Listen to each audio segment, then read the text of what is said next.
Chapter 1, Confessing to the School Beauty Right from the Start?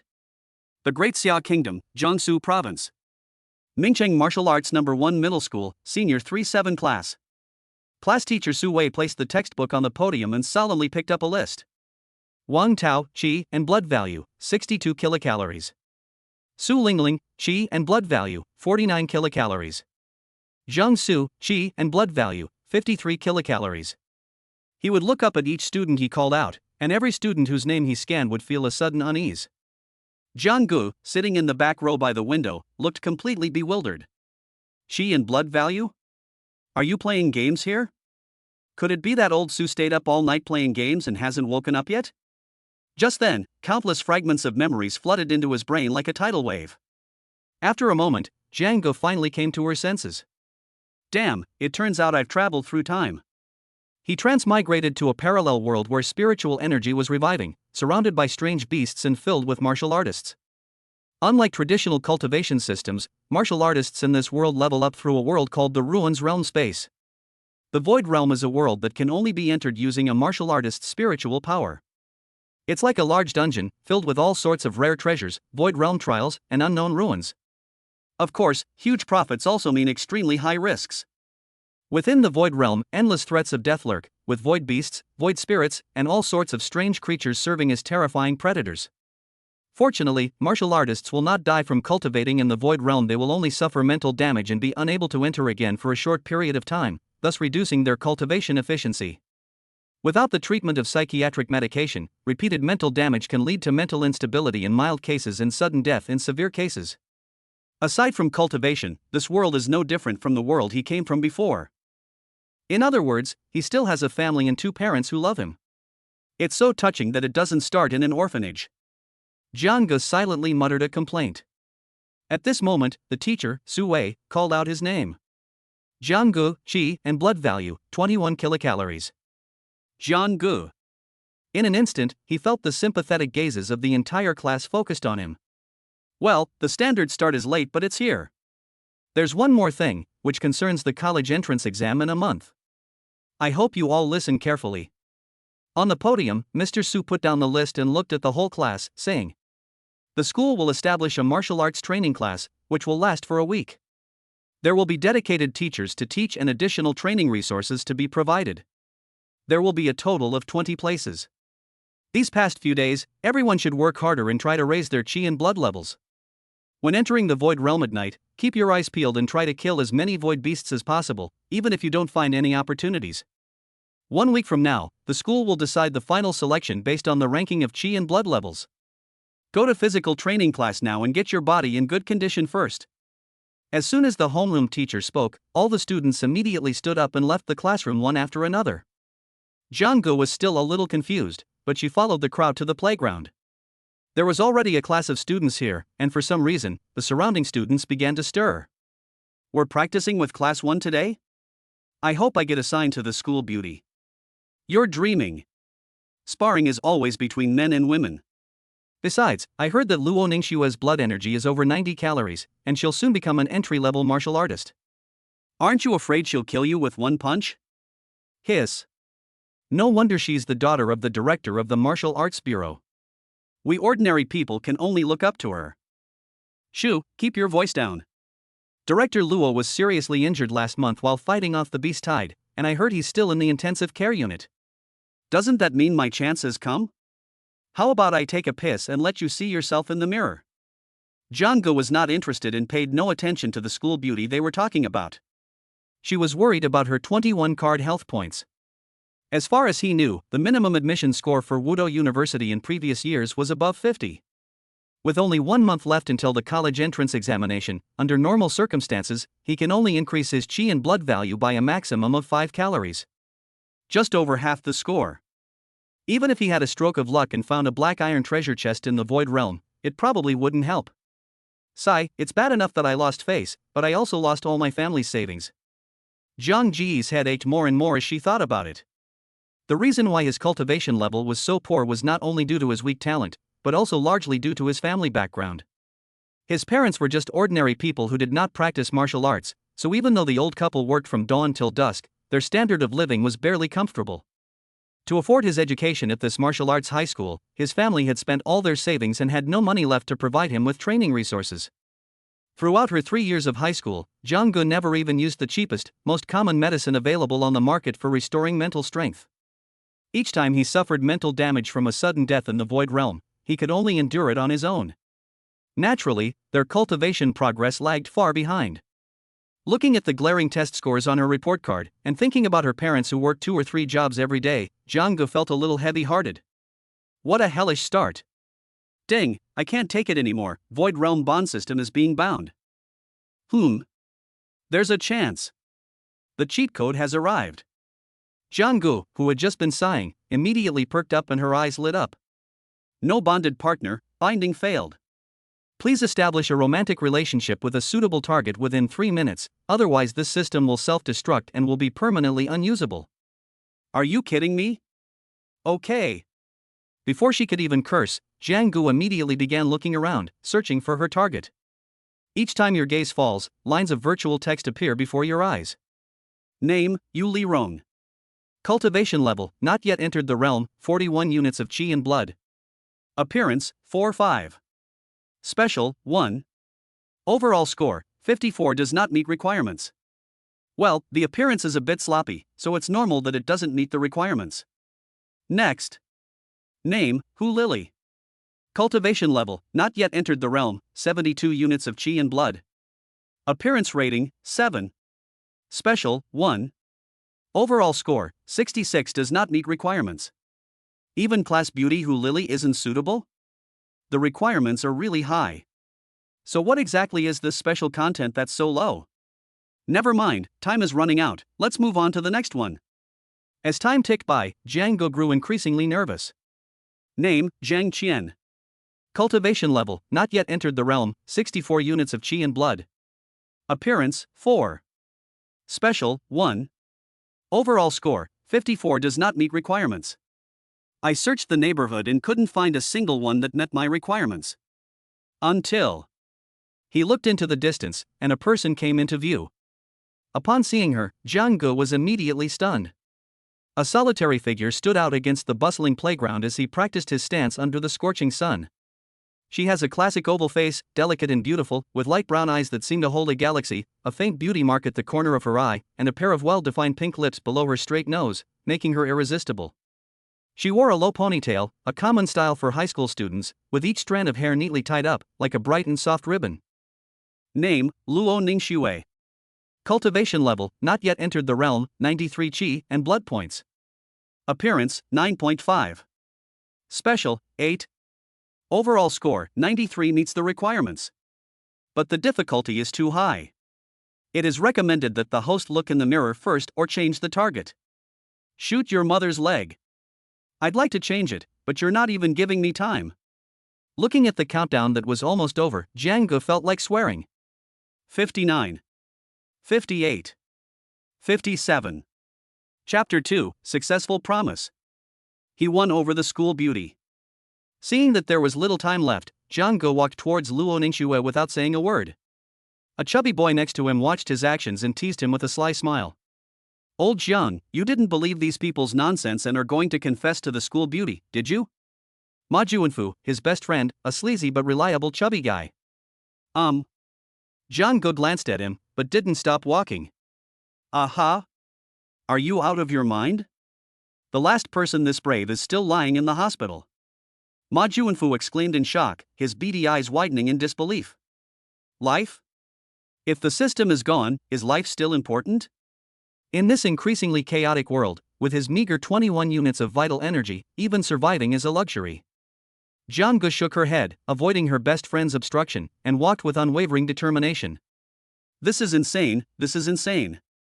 As his deranged best friend drew closer and closer to Luo Ningxue, Ma Juanfu's mind conjured up the image of Jang-gu being beaten to a pulp. Silently, he went to the corner and grabbed a stretcher, ready to carry Jang-gu away at any time. That's all the help I can give you, brother. At this moment, many of the students around noticed Jang-gu, and they were all surprised, then made fun of her. Isn't this Jang-gu, the disgrace of number 1 middle school? With 21 units of chi and blood, I feel like even my dog could eat a few void beasts in the void realm and still be stronger than him. Judging from his posture, is he going to confess his feelings to school beauty Luo? I wonder who gave me the courage. This is going to be good. Amidst the murmurs, Jianggu had already arrived in front of Luo Ningxue. When the latter saw someone approaching, he unconsciously frowned, and for a moment it seemed as if even the surrounding air had turned a few degrees colder. Damn! It's so cold. 45, 44, 43. Time was tight and the task was heavy. Jianggu shivered, but her smile remained unchanged as she extended her hand and said, Luo, I like you. Will you be my girlfriend? After the confession ended, the entire room fell into dead silence. At that moment, everyone had only one thought in their minds: he's so brave. Although there were others who had confessed their feelings to Luo Ningxue before, they all stopped at expressing their love. Jianggu is truly the first person to ask to be his girlfriend right off the bat. Luo Ningxue slowly straightened up and scrutinized the uninvited guest in front of her. He had a handsome face and clear eyes, from which one could not see a trace of evil. His smile was very infectious, making people feel like they were bathed in a spring breeze, and he did not have that disgusting greasy feeling. But so what? Her only interest, from beginning to end, was martial arts as for men? Cut. A cold smile appeared on her lips as she was about to refuse, but Jianggu interrupted her first. Don't rush to refuse, unless you want to abandon Director Luo on his sickbed. As Jianggu said this, the smile on her lips gradually faded, and her expression became serious.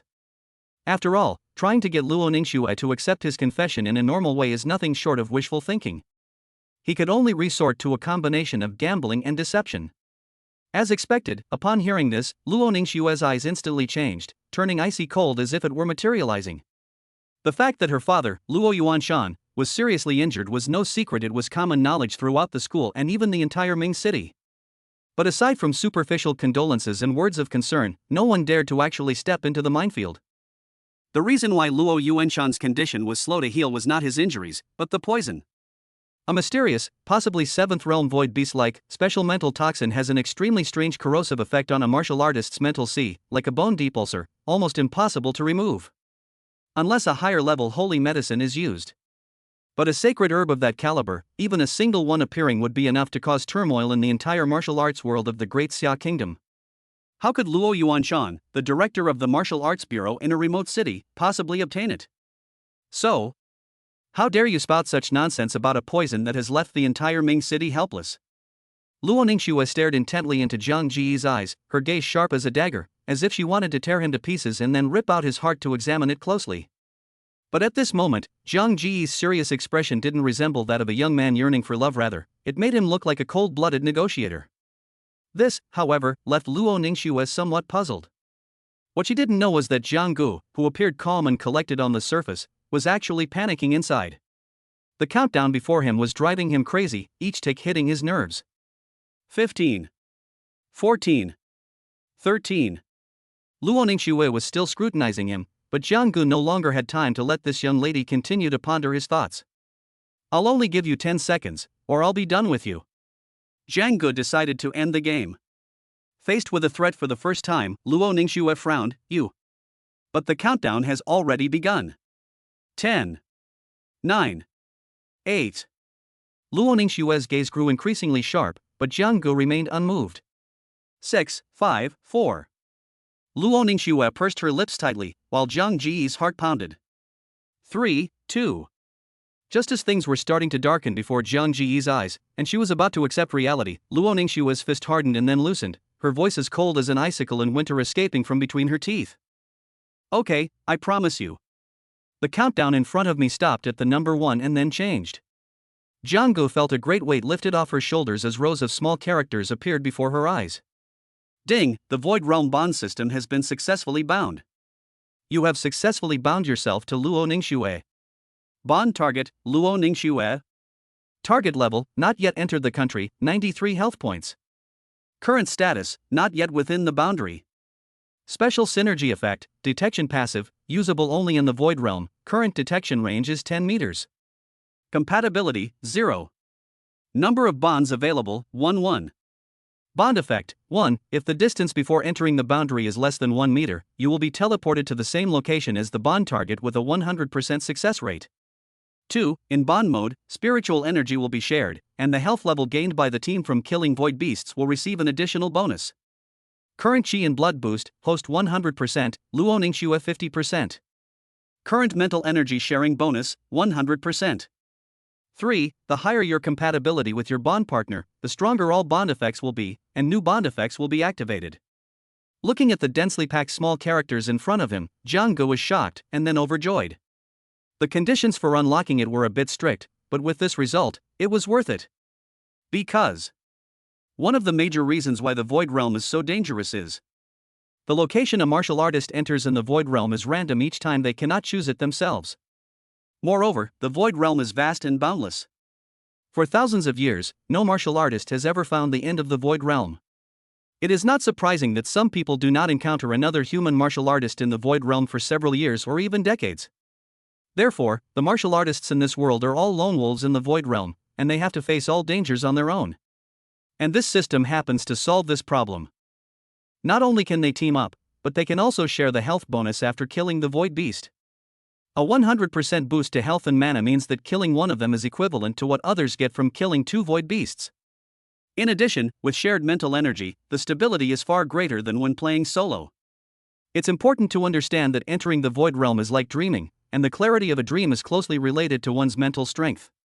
After a day of living in the Void Realm, everyone's mental strength will be depleted, and the strength they can exert will also be weakened to some extent. Not to mention the other special synergy effects. With this cheat code that's practically unbelievable, how could we not be far ahead? In an instant, Jiang Gu felt as if her back had straightened up considerably.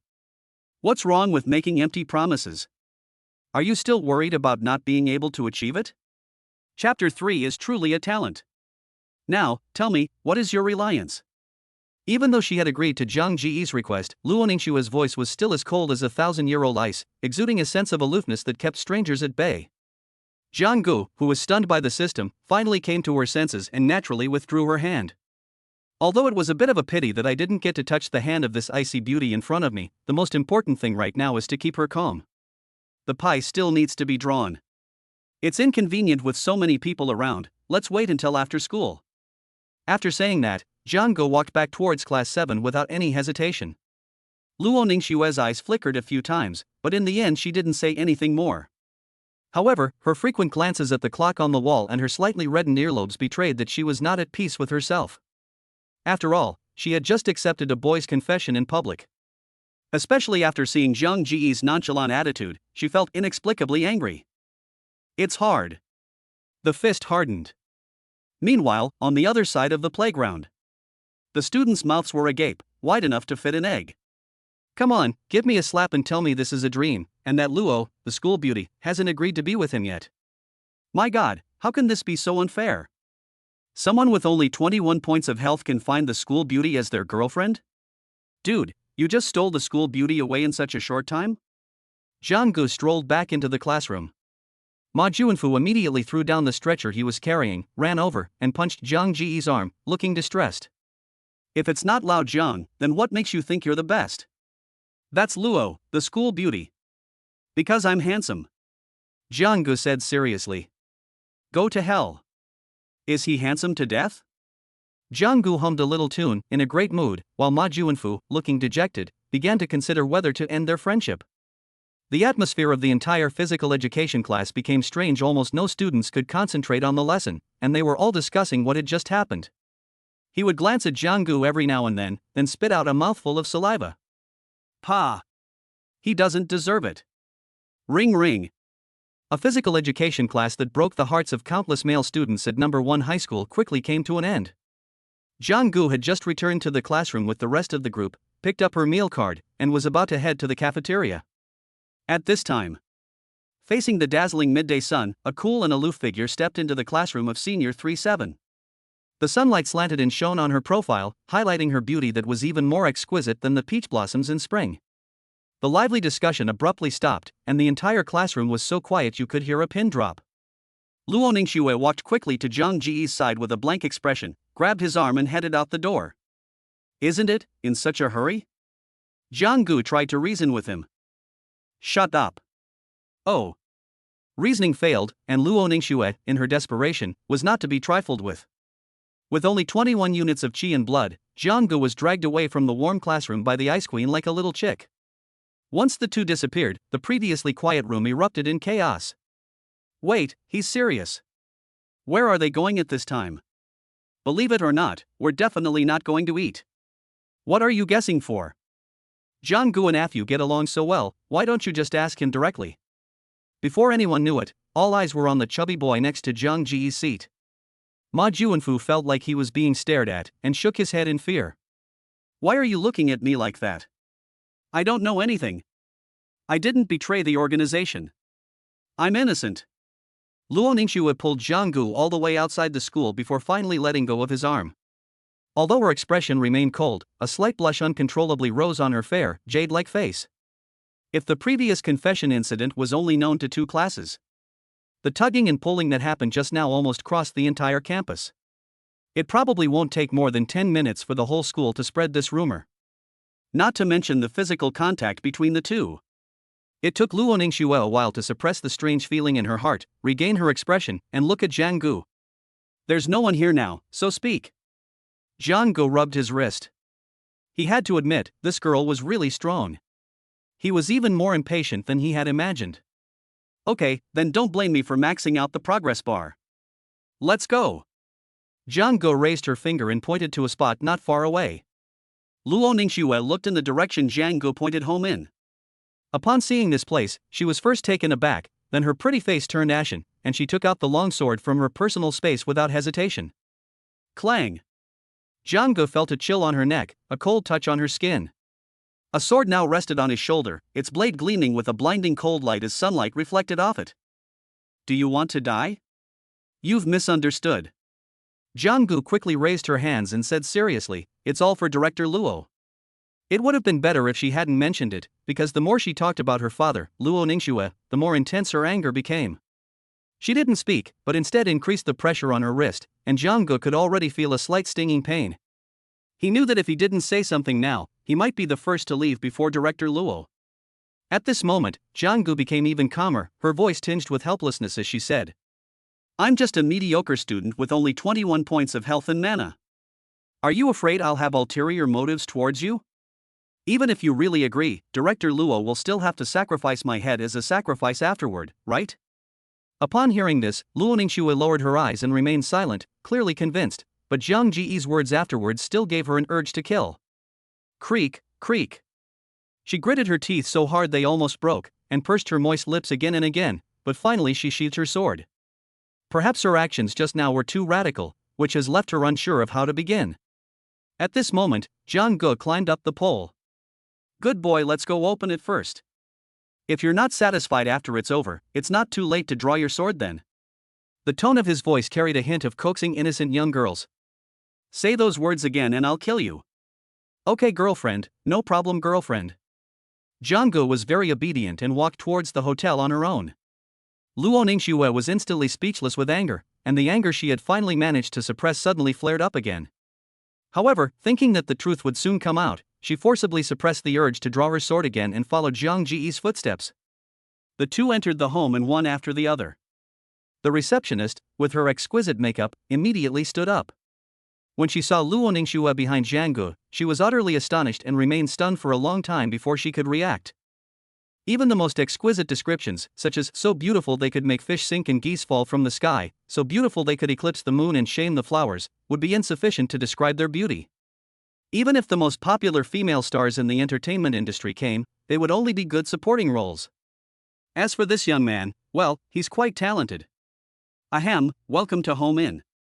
May I ask who you are? 1 room. 2 rooms, they both said at the same time. The receptionist looked embarrassed. The two turned their heads, their eyes meeting. 2 rooms? 1 room? You two, you really have great chemistry. The receptionist decided to use her extensive experience to break the deadlock. Luo Ningxue. Jiang Gu. Don't cause trouble, sister, people will die, really. Seeing that Luo Ningxue beside him was about to lose her temper again, Jiang Gu quickly made a decisive move. 1 room, do as I say. Luo Ningxue gave him a cold glare, but did not raise any further objections.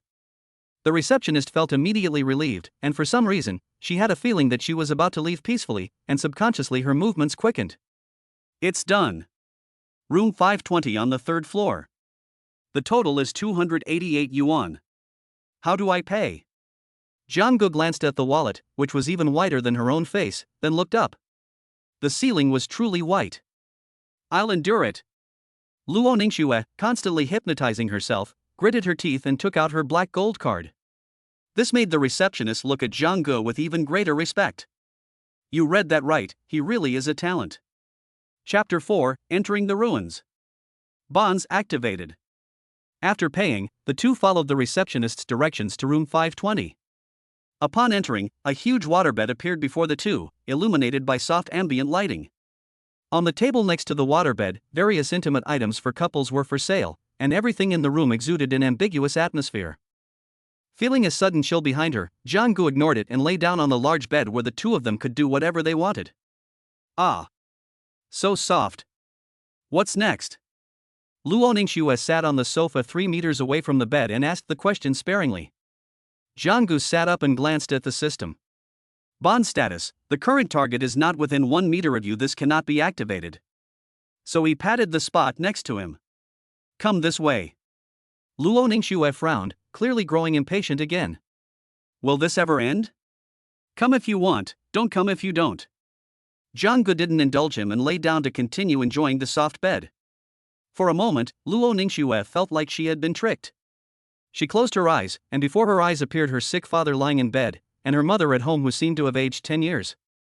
Considering Jiang Ji's meager 21 units of qi and blood, he probably wouldn't dare to do anything. For the holy medicine. She made up her mind, stood up, and walked towards the waterbed. Jianggu heard the approaching footsteps and couldn't help but chuckle to herself. You think I can't handle this little iceberg of yours? Luo Ningxue carefully sat down next to Jianggu, her hand ready to summon her longsword at any moment. Bond status: the current target is within 1 meter of you. Activation is possible. Jianggu looked at the system notification and suddenly spoke. Alright, let's enter the void realm.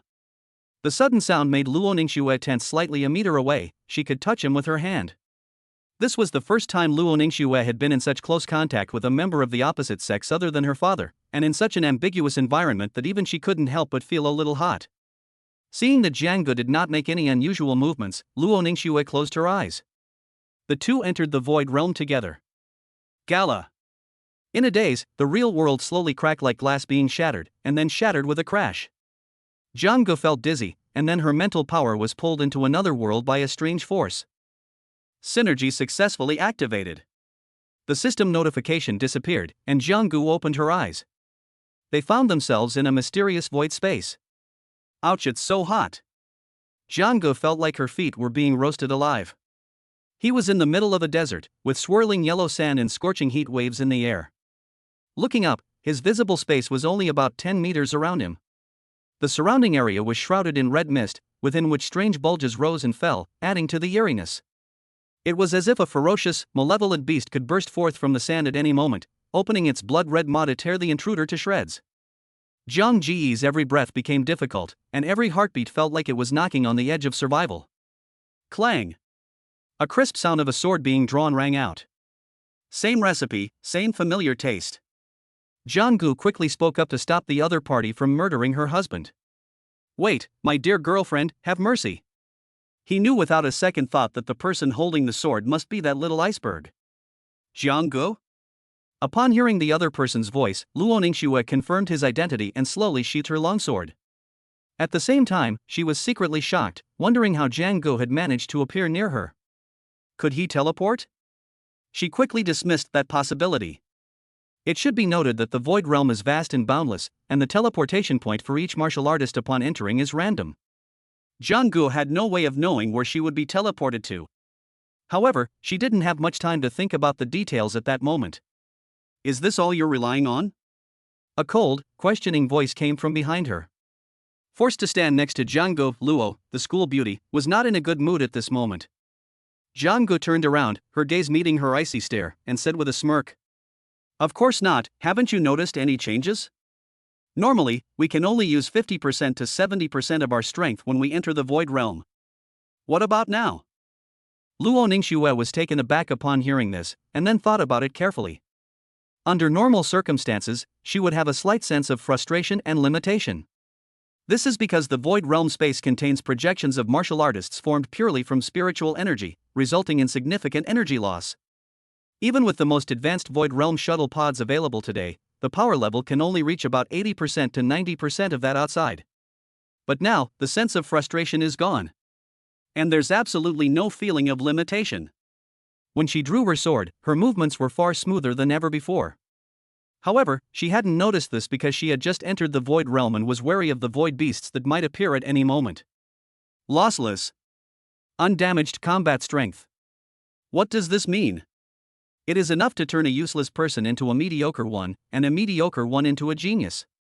And a genius like her has the potential to rival the combat power of those unparalleled geniuses in the Void Realm.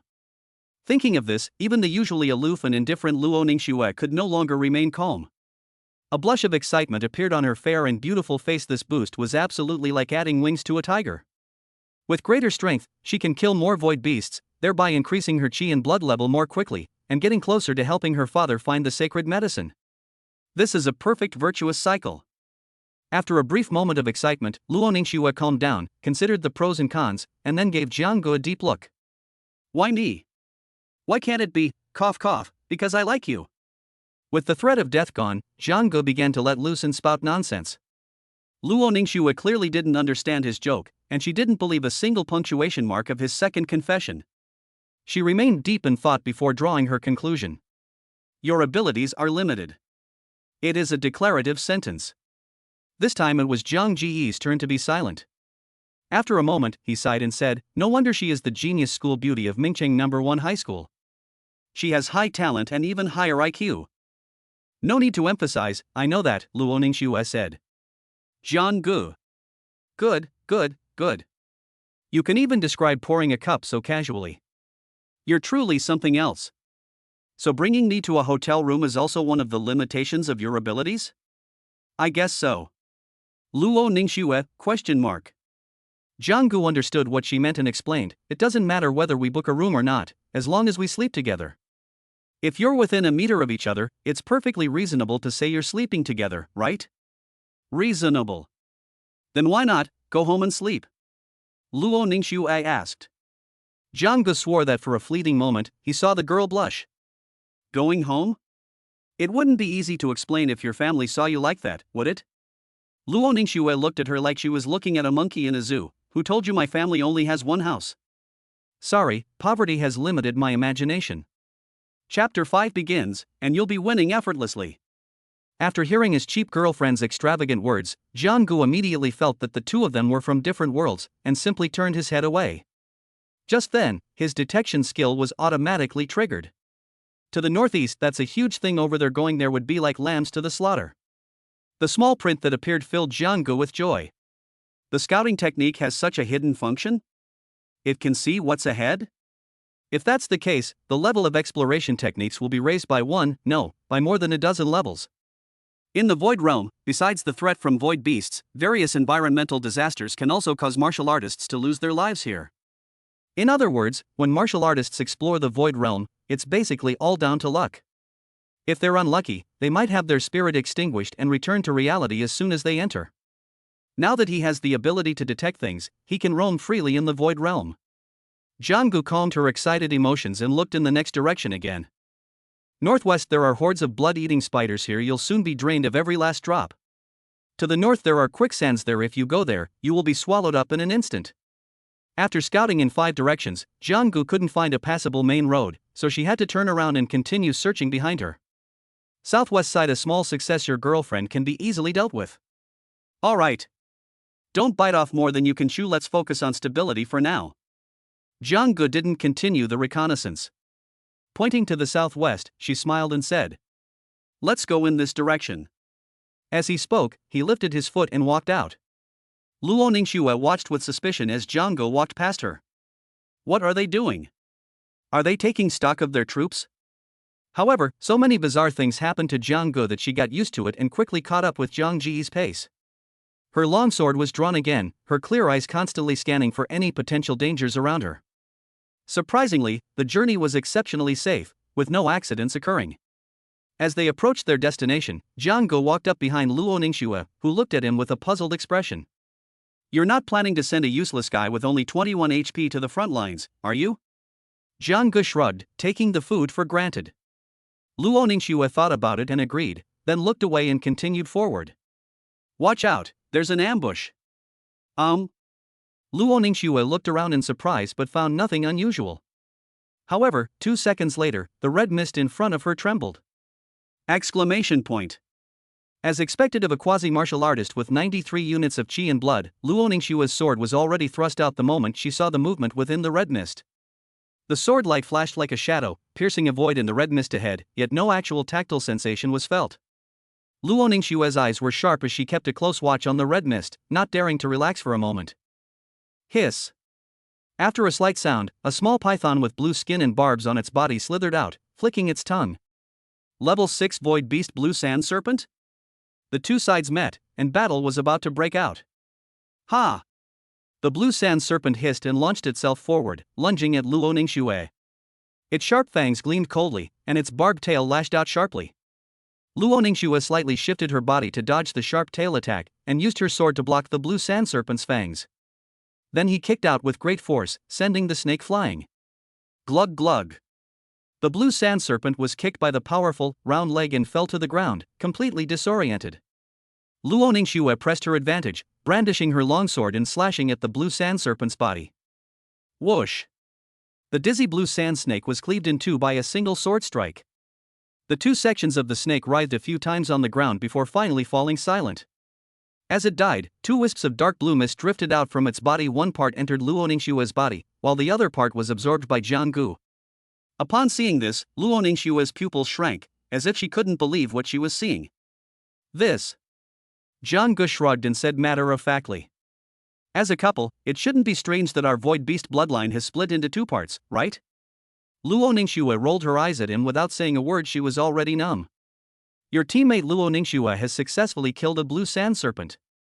You have gained 2.5 cards of bonus HP. Current chi and blood value, 23.5 kilocalories." A series of system prompts left Jiang Gu dazzled. Luo Ningxue's soft question attracted Jiang Ji's attention. He approached and, seeing Luo Ningxue's legs constantly writhing the 2 pieces of corpse on the ground, asked curiously, "How can the blue sand snake have so much vital energy? Is it because this one is a bit fatter?" Jiang Gu couldn't bear to see the poor snake being treated like this even after its death, so she coughed lightly and reminded it. "Ahem, my little girlfriend, there's something I need to report to you." "Explain."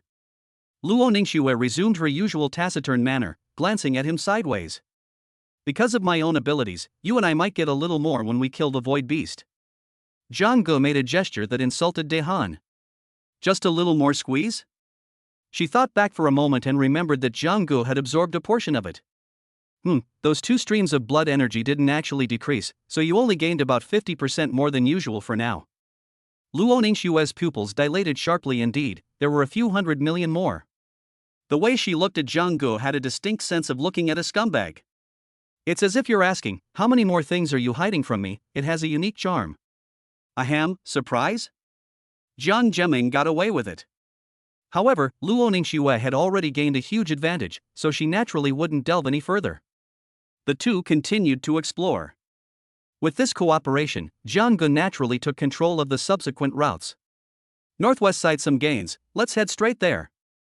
Upon arriving at their destination, Jiang Ji's detection skill activated automatically, revealing a massive earth lizard, measuring 1.2 meters in length, lurking in the otherwise unremarkable sand. Sensing the approach of its prey, the earth lizard is already poised to pounce. Seeing that Luo Ningxue had not noticed the other party's presence, Jiang Gu hurriedly stepped forward, put his arm around her, and took a step back. Even through her school uniform, you could feel that her slender waist was so delicate that you could wrap your hand around it without a single ounce of fat. Luo Ningxue, who was fully focused on guarding, was suddenly attacked and immediately tensed up. Sensing that it was someone behind her who was acting, she glared at them, her voice turning icy again. "Are you getting cocky again?" Just then, sand flew up and the ground lizard suddenly sprang out from under the sand. Jiang Gu also released her grip at that moment. Upon seeing the void beast, Luo Ningxue naturally lost the time to pursue Jiang Gu. She raised her long sword and charged towards the earth-armored lizard. The earth-armored lizard was only a level 5 void beast, and it died in the northwest before it could even last 3 moves against Luo Ningxue. However, Luo, the school beauty involved, knew that without Zhang Ji's knowledge, she might have been ambushed by the earth lizard and, if not killed, would have been crippled and had to go back to recuperate. When Luo Ningxue met Zhang Ji's clear, mirror-like eyes again, her earlobes flushed slightly pink, and she unconsciously avoided his gaze. "I'm sorry. I misunderstood you." "It's okay, because you're my girlfriend." Zhang Ge laughed as if nothing had happened. Just then, the system notification appeared before his eyes again. Ding! Your compatibility with Luo Ningxue has increased.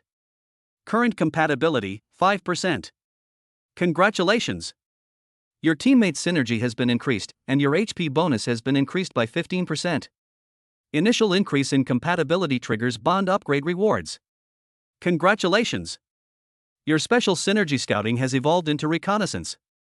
Reconnaissance skill. During exploration of the Void Realm, you can obtain detailed information about void beasts up to 10 levels above your own HP level, including the beast's level, weaknesses, etc. Current range, 10 meters. Chapter 6, 2 people caught on camera. At the same time. Outside, it's like a homestay hotel. An old man dressed in coarse black clothes was staring intently at the doorway, holding a brand new photograph in his hand.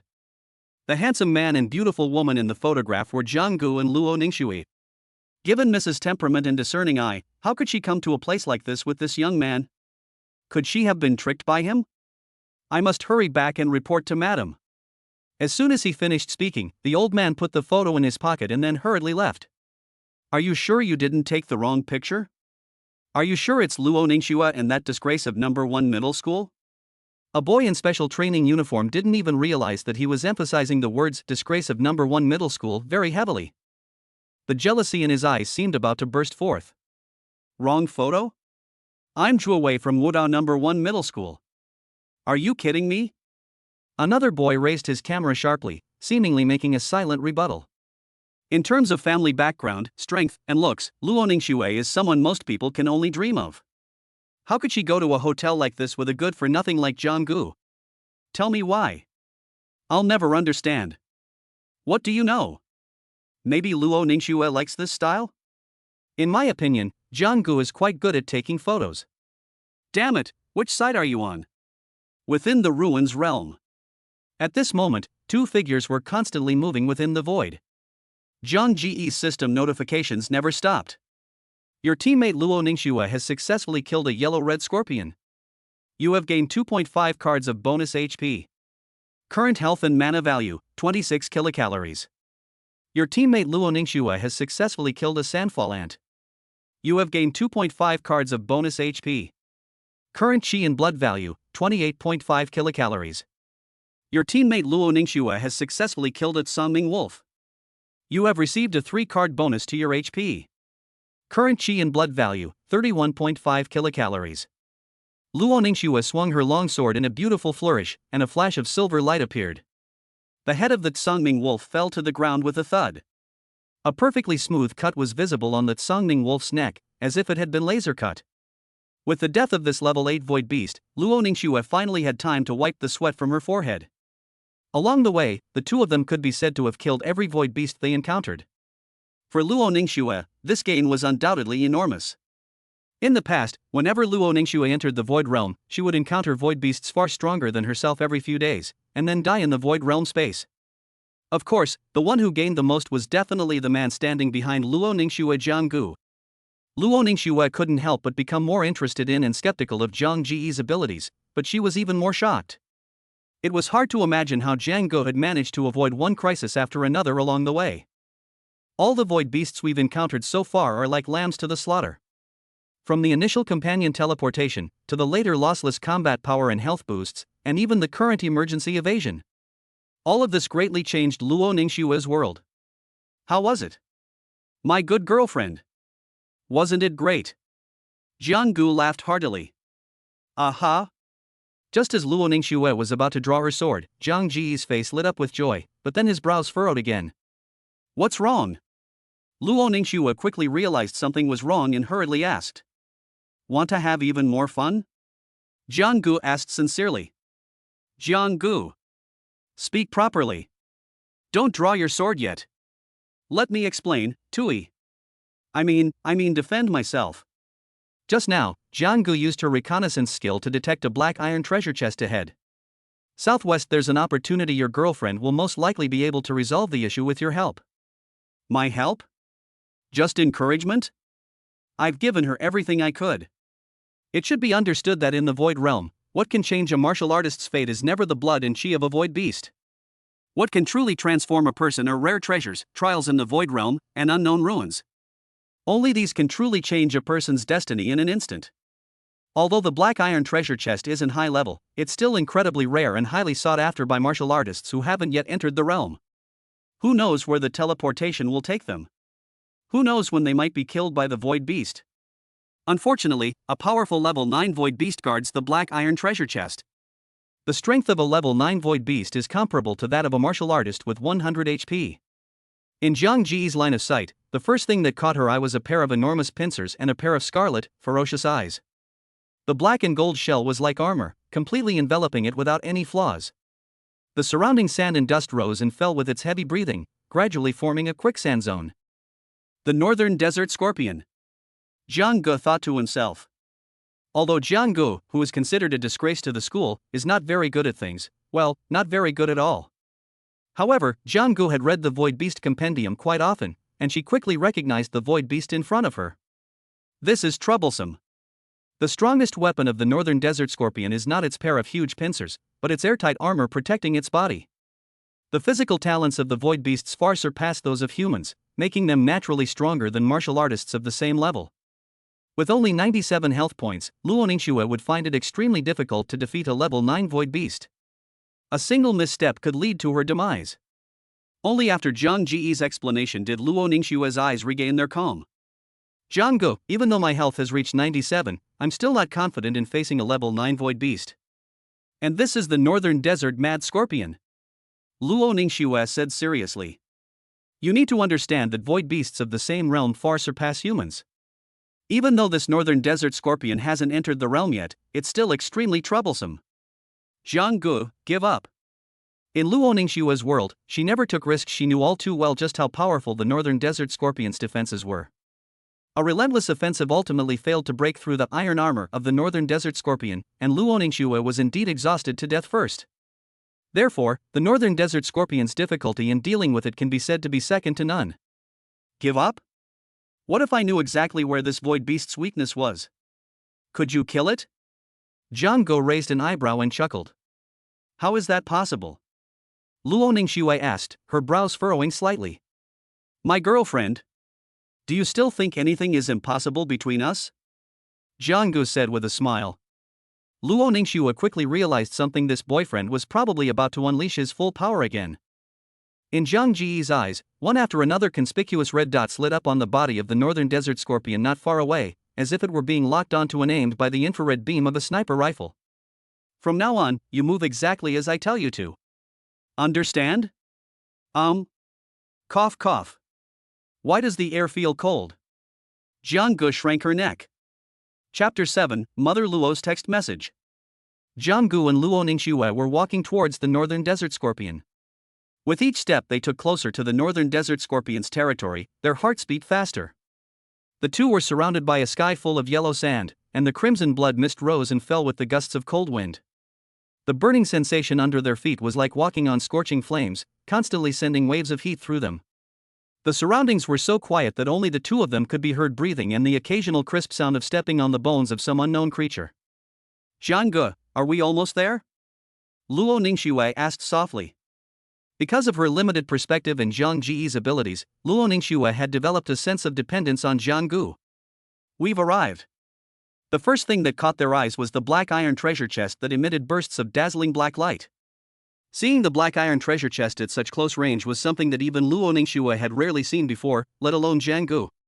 Moreover, if someone who has left the Void Realm obtains such rare treasures, their first thought is to open them, and their second thought is to use them to improve themselves.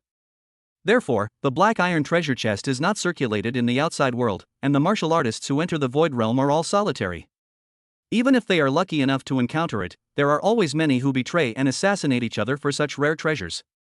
The two of them stared at the black iron treasure chest for only 2 seconds, and before they could even properly appreciate it, they heard a rumbling sound in their ears.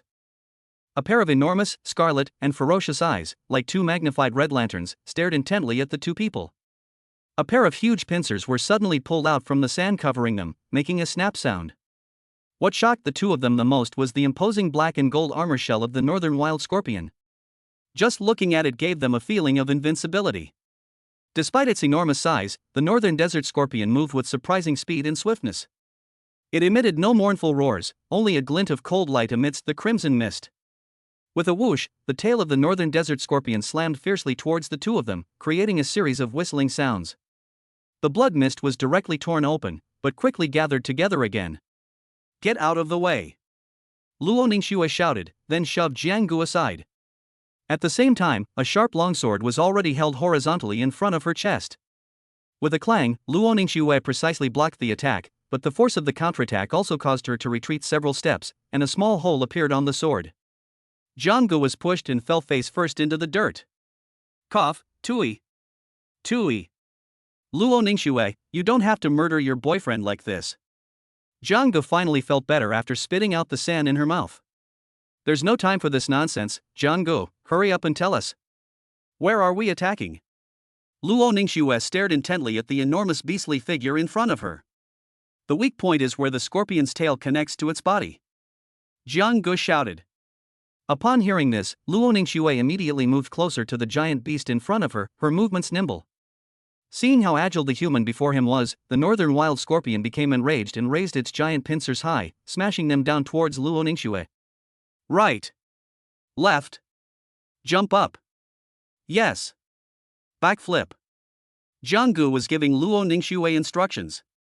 Under Zhang Ji's guidance, Luo Ningxue's series of evasive maneuvers seemed to be predictable, which was actually thanks to Zhang Ji's detection technique. Due to the influence of the surrounding environment, Luo Ningxue's vision was greatly obstructed, but Jiang Gu was different. As long as he was within the range of his detection technique, the movements of the northern desert scorpion were as clear as a 3-dimensional animation after analysis.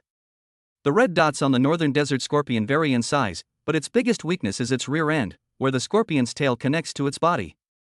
At this moment, in Zhang Ji's eyes, this area is bathed in red light. Now! Jiang Gu shouted. After a series of parries and slashes, Luo Ningxue's longsword was already badly damaged, and Luo Ningxue had also scratched several shallow marks on the armor of the northern desert mad scorpion. Upon hearing Zhang Ji's voice, Luo Ningxue did not hesitate and thrust her sword straight forward. With a pft sound, the northern desert scorpion let out a painful roar. Luo Ningxue suddenly twisted the longsword that was piercing the body of the northern desert scorpion, and then pulled it straight out. Golden blood gushed out like a fire hydrant, and with this smooth, heart-wrenching combo, the behemoth finally lowered its proud head. Your teammate Luo Ningxue has successfully killed a northern desert scorpion. You have received a 4-card bonus to your HP. Current Qi and blood value, 35.5 kilocalories. Luo Ningxue's Qi and blood value had reached 99 calories. Her originally pale face regained its rosy color after absorbing the Qi and blood value. At this moment, she felt that it was all worth it. Not only did her strength improve, but the black iron treasure chest in front of her also made Luo Ningxue very tempted. What are you waiting for? Girlfriend, come and open the box. Jiang Gu waved to Luo Ningxue behind him. Luo Ningxue paused for a moment, then regained her icy expression. Ding! Your compatibility with Luo Ningxue has increased. Current compatibility, 8%. Congratulations! Your teammate's synergy has been increased, and your HP bonus has increased by 24%. What's going on? Does he like unpacking things? Damn, I can't stop him. Jiang Gu thought. You drive. It's your first time. Jiang Gu said. Upon realizing that the environment and climate were somewhat off, Jiang Gu immediately changed her story. Go ahead and drive. Luo Ningxue slowly moved forward, feeling somewhat excited. She hoped that this black iron treasure chest would yield some kind of sacred medicine. I've always had bad luck in games, never any luck. I hope this girlfriend won't have the same bad luck as me. Jiang Gu prayed. As a black iron treasure chest was opened, a flash of red light appeared, and Jiang Gu immediately became excited. Damn, is this your first time shipping a large shipment? Jiang Gu said, leaning closer. There lay a blood-red fruit and a pale purple blade of grass, quietly nestled among them. These are blood fruit and soul-nourishing grass. This is wonderful. Luo Xuanning exclaimed excitedly. This will alleviate father's condition, and mother will be much happier. Luo Ningxue was perhaps too excited for a moment, and subconsciously grabbed Zhang Ji's hand. I'm happy for you too, really. Zhang Ge felt the warmth and smoothness in her hand, as delicate as mutton fat jade, yet as soft as cotton, and immediately said, "Why are you holding my hand?" Luo Ningxue's expression changed drastically after she realized what was happening. Damn it! Didn't you force it on me? Is there no justice? Is there no law? Zhang Ge shouted. Blood fruit can improve blood and qi levels and enhance physical constitution, while soul-nourishing grass is useful for my father's condition. Zhang Ge, the soul-nourishing grass really won't be of much use to you, so I have no reason to lie to you. Name your price, I'll buy it. Luo Ningxue had some recollection of this disgrace of the school, and knew that Zhang Ji's family wasn't wealthy, otherwise she wouldn't have had to pay for the hotel room. Just thinking about it made her furious. Give it to me as you see fit. I, Zhang Ge, am a person who, though poor, remains steadfast and will never lose my lofty aspirations. It wouldn't hurt to give it to you. Zhang Ge said casually. I'll give you 800,000 after we get back. I, Luo Ningxue, am not someone who doesn't know how to repay kindness. How much? 800,000? Do you even know that can buy my life? I finally understand the joy of having a rich girlfriend. Surprisingly, Luo Ningxue didn't frown or change her expression this time. She simply looked at Zhang Ge quietly. Looking at the crystal-clear blood fruit in her hand, Zhang Ge swallowed it in one gulp. It doesn't even taste like anything. If it doesn't taste like anything, at least give it some reaction. The moment the words left her lips, a surge of warmth, like a rushing river, coursed through Zhang Ji's body, causing her blood to boil violently. Her heart pounded powerfully, its pulse like muffled thunder. Zhang Ge felt as if her entire body had been cleansed and her bones were being cleansed, and she couldn't help but let out a comfortable cry, awesome. Zhang Ge threw a punch at the blood mist in front of him, and a long vacuum appeared in the middle of the blood mist, which then converged again, with the wind from the punch bringing up bursts of air-cutting sounds. Current qi and blood value, 43.5 kilocalories. Looking at his health points, Zhang Ge was very satisfied. After all, he couldn't think of anyone who could increase them by more than 20 points in such a short time except for someone using a cheat. Under the dim ambient lighting, accompanied by the gentle swaying of the pink light, two pairs of eyes opened simultaneously. See? I didn't lie to you. I only dared to take on such a difficult task because I have the skills. Zhang Ge said, lying on the bed. Say such things again, and I'll cripple you with one sword. Luo Ningxue's icy voice rang in Zhang Ji's ears. Actually, I was joking earlier.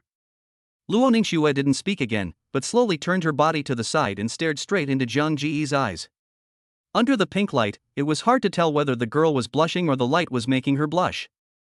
The sound of her turning around startled Zhang Ge, who then turned to the side as well. Their eyes met, and the rippling water beneath the waterbed mirrored their inner feelings. Just then, an untimely sound rang out, ding. Luo Ningxue got up and picked up her phone. She saw an unread text message. She opened it and her expression changed. She quickly stood up. What's wrong, girlfriend? Are you in such a hurry to be reborn? Why don't you rest a little longer? Get lost. My mom texted me, I have to go back now. Also, don't call me my girlfriend in front of others. Okay, then I'll call when no one else is around, right? Goodbye, girlfriend. Chapter 8, John's father gets expelled. Welcome to visit again. The young lady at the hotel reception looked Zhang Ge over carefully before saying.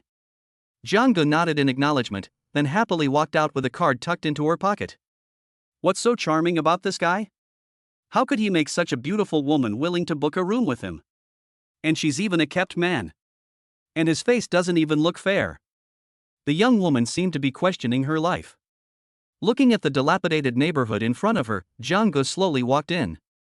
The ivy covering the walls and the faded white plaster indicated that the neighborhood was very old. With a click, Zhang Ge inserted the key into the lock and turned it gently, but the rusty iron door did not respond. Dad, Mom. Your precious son is back. Open the door, but the lock is broken again. Zhang Ge turned the key in his hand again, but this time the key got stuck and wouldn't move. With a snap, a woman with half-gray hair slowly opened the door, then walked straight into the house without saying a word. Through the crack in the iron gate, a middle-aged man was puffing away, completely unaware that the cigarette in his hand was about to reach its end.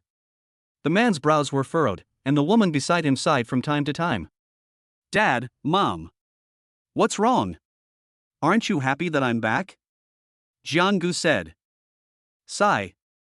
Jiang Ji's mother sighed deeply, then gave a bitter laugh. Xiao-gu is back. Why wouldn't Mom be happy? What happened? Dad, Mom. Tell me. Don't scare me. After Jiang-gu pressed them repeatedly, the two finally decided to tell her what had happened.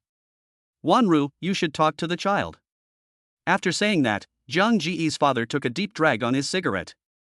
At this moment, it seemed that only the taste of nicotine could temporarily make him forget his troubles. Xiao-gu. Your dad. He was suddenly fired from the factory today. And it was a manager who specifically named him to fire him. After saying this, Jiang's mother slumped into her chair like a deflated balloon. Hey! I thought it was something big. Jiang-gu said. Xiao-gu, do you know what you're saying? Our family's main source of income is your dad, and now he's been fired. How are we going to support your martial arts career from now on? The poor study literature, the rich study martial arts. You have a long road ahead of you, and your father and I will support your studies even if we have to sell everything we own. After speaking, tears welled up in Jiang's mother's eyes, while Jiang's father frowned and nodded slowly. Here you go. Jiang-gu quickly pulled out a silver card from her pocket upon seeing this. What is this? Jiang's parents were puzzled. Dad, Mom. There's 800,000 in this card, so you don't need to worry about my finances. Just take care of yourselves. Of course, first of all, could you please change that door lock? Jiang Ji's parents' eyes widened at the sight, and then Jiang's mother grabbed Jiang Ji's arm with a serious look in her eyes. Xiao-gu, have you been doing something shady? Of course we can't let anyone see it. Jiang-gu said with a smile. Xiao-gu, how did your father and I teach you from a young age? We taught you not to steal, not to rob, and even less to do anything that violates morality or the law. Jiang's mother said. What is all this nonsense? I haven't forgotten what you two taught me. I went to the Void Realm today and got some good fortune. This money is what I got by exchanging things. If you still don't believe me, I'll show you my chi and blood value. After saying that, in front of the two elders, Jiang-gu showed her current chi and blood value, 43.5 calories. The two elderly people stared wide-eyed, seemingly unable to believe what they were seeing. Good, good, good. Jiang's father's worried expression finally eased. Xiao-gu, your dad and I aren't seeing things, are we? Is this real? Jiang-gu nodded. Old Jiang. Does this mean our little Gu has a high chance of getting into a martial arts university this year? Jiang's mother said with a joyful expression. Given Xiaogu's current chi and blood levels, I think there's a very good chance she'll reach 50 calories in the remaining time.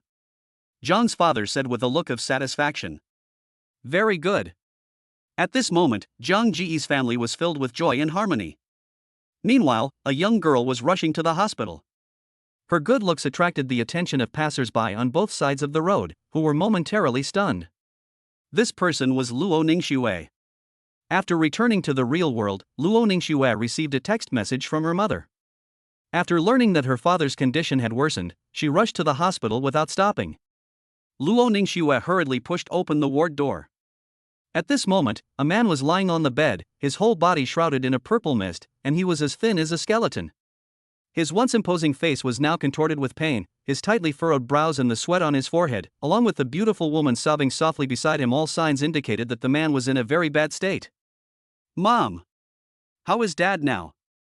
Luo Ningxue gently placed her hand on her mother's shoulder and asked anxiously. Xiaoxue, the toxins are eroding your body faster. The doctor said your father won't last more than a few days. The beautiful woman choked up, speechless for a moment. But the medicinal herbs in this area are extremely rare, and they are priceless. Even if we were to procure them from other cities now, it would probably be too late. The beautiful woman was holding the man's hand tightly on the hospital bed. His once strong and powerful hands were now so thin and withered.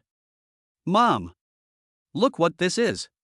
Luo Ningxue quickly took out a small, light purple herb from her bosom, and the room was immediately filled with its fragrance. This is Soul-nourishing grass. The beautiful woman's eyes widened. To confirm its authenticity, she rubbed her eyes and looked at the pale purple grass in front of her again. That's great. Although the soul-nourishing grass can't cure the illness in the distant mountains, it can greatly alleviate the corrosive effects of the toxins, and can even neutralize about 30–40% of them. Undeterred by the joy before her, the beautiful woman looked at the girl beside her and asked a question. Xiaoxue, where did you get this soul-nourishing grass? Mom, I bought this from someone else for 800,000 yuan. Luo Ningxue explained. Bought it? Who would be so kind as to deliver this soul-nourishing herb, which can save your father's life, to you by such a coincidence? Under the woman's persistent questioning, Luo Ningxue gave a brief and evasive explanation, otherwise she knew her mother would definitely send someone to investigate thoroughly. Who was that kid who came into the hotel with you today? Did you make a deal with him? Are you sure you only paid him money? Mrs. Luo asked sternly. Mom. How did you know? Mom. You know that your daughter is only focused on martial arts. The reason the transaction location was chosen was simply to avoid suspicion, and it was also just a coincidence. Luo Ningxue blushed and then defended herself. All right. You need to understand how much your father has sacrificed for your martial arts path. This isn't the time for parental affection. Also, you should be thinking about how you're going to explain this to your father when he finds out. Luo Ningxue panicked for a moment. Her father cherished her dearly. If he woke up and found out that she and Jiang Gu had gone to a hotel, he might really kill Jiang Gu. After handing the soul-nourishing grass to her mother, Jiang Gu left the ward. This girl. She goes to a hotel of this caliber. Old Luo, if you don't wake up soon, your precious daughter might be kidnapped by Yellow Hair. Chapter 9. The headline of Martial Arts Number 1. In the early morning, sunlight streamed through Jiang Ji's window, casting dappled shadows on the boy's face through the trees, a truly picturesque scene. But Jiang Gu was sporting huge dark circles under her eyes at that moment. I had a bad feeling last night and had nightmares all night. I wonder who's eyeing me. Is being too handsome a crime? Jiang Gu muttered to himself. After having a simple breakfast with her parents, Jiang Gu boarded the bus to Wudao No. 1 Middle School. As soon as Jiang Gu stepped into the school gate, she immediately felt countless gazes washing over her, some envious, some jealous, but mostly gossiping. The main topic of discussion was himself and Luo Ningxue, the school beauty of Wudao No. 1 Middle School. Just as Jiang Gu was in a daze, a chubby little hand appeared on her shoulder. Old Jiang, do you know you've become a celebrity at our school? Wow! It's only been a day. Your progress is incredible. I can only say it's amazing.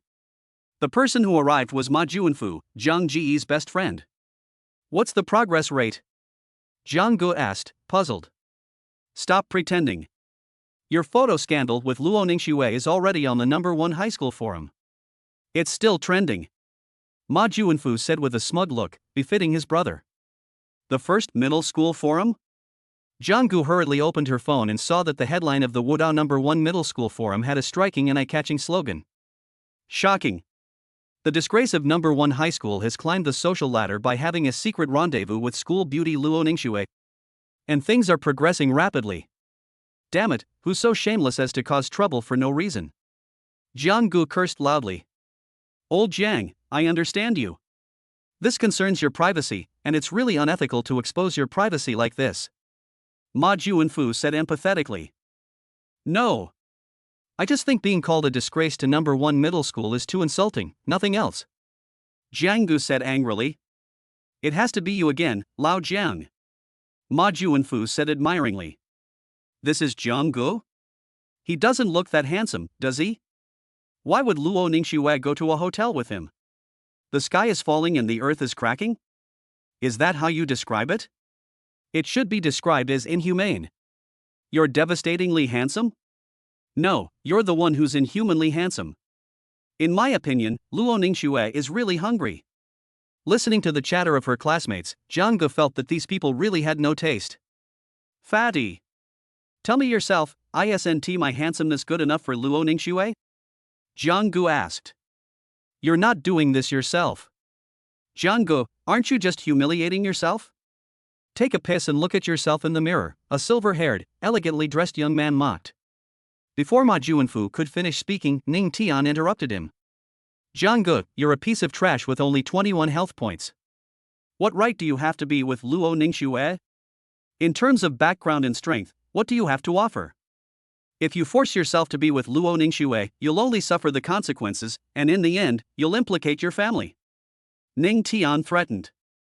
Jiang Gu originally didn't want to pay attention to this rich second generation, but Ning Tian's last words, "he has implicated his family," made Jiang Gu connect a series of events together. So it was you, you little bastard. Ning Tian. Is all you can do to intimidate people by using your background? Jiang Gu said coldly. Even without connections, I can still suppress you. Tell me. How can you leave Luo Ningxue? Ning Tian said contemptuously. Next week is the selection competition for the special training class of Wudao No. 1 Middle School. Do you dare to challenge me to a match? Ha ha ha, that's hilarious. You challenged me, Ning Tian, to a duel? You, a piece of trash with only 21 HP, are going to fight me, a guy with 58 HP? Are you sure you haven't lost your mind? Jiang Gu. You are not qualified to fight me. Ning Tian said arrogantly, showing no regard for Jiang Gu. Old Jiang. What are you doing, being so foolish at a time like this? Ma Juanfu said worriedly.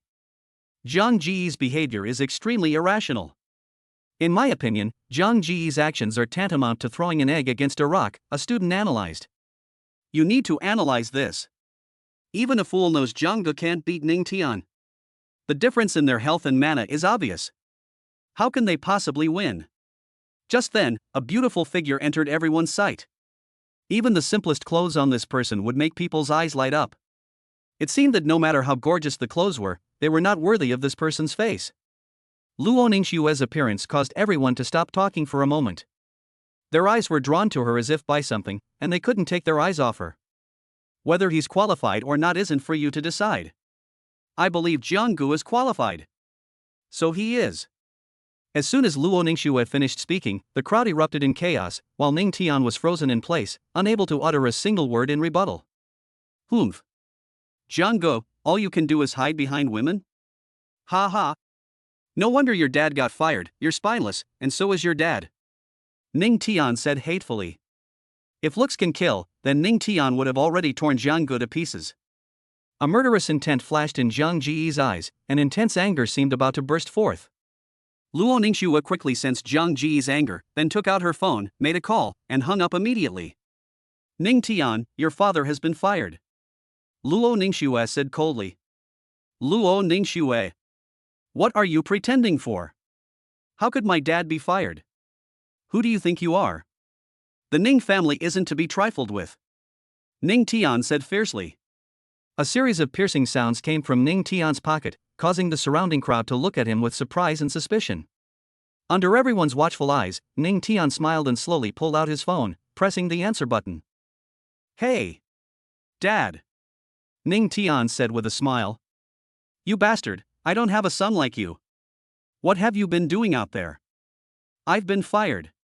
You fucking come and die right now. All I heard was a furious voice coming from the other end of the phone, and then the call was quickly disconnected. Beep beep beep. The sound coming from the phone made Ning Tian's mind go blank. The onlookers, witnessing this dramatic reversal, could only ask themselves, who am I? Where am I? Luo, the school beauty, is awesome, but Jiang Gu is even more awesome. He's such a gigolo, someone said jealously. I've never seen anything like it before. They just fired me like that. I think Ning Tian is reaping what he sowed. Didn't you hear him say that Zhang Ji's father was fired? He's probably behind it, one person analyzed. There will be headlines again tomorrow. Shocking. The arrogant second-generation rich kid couldn't resist a phone call from the school beauty, someone muttered to themselves. Holy crap, Zhuwei. At this moment, Ning Tian's arrogance vanished, but his gaze toward Jiang Gu grew increasingly cold, his hatred and jealousy becoming almost tangible. Now it seems your dad is spineless, and so are you. So do you dare to agree? Jiang Gu said. Next week, Jiang Gu. I will make you pay the price.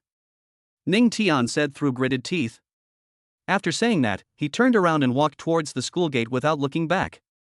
Thank you, girlfriend. Jiang Gu suddenly whispered in Luo Ningxue's ear. Luo Ningxue's face instantly turned red, and then she hurriedly walked towards her classroom. Did they kiss?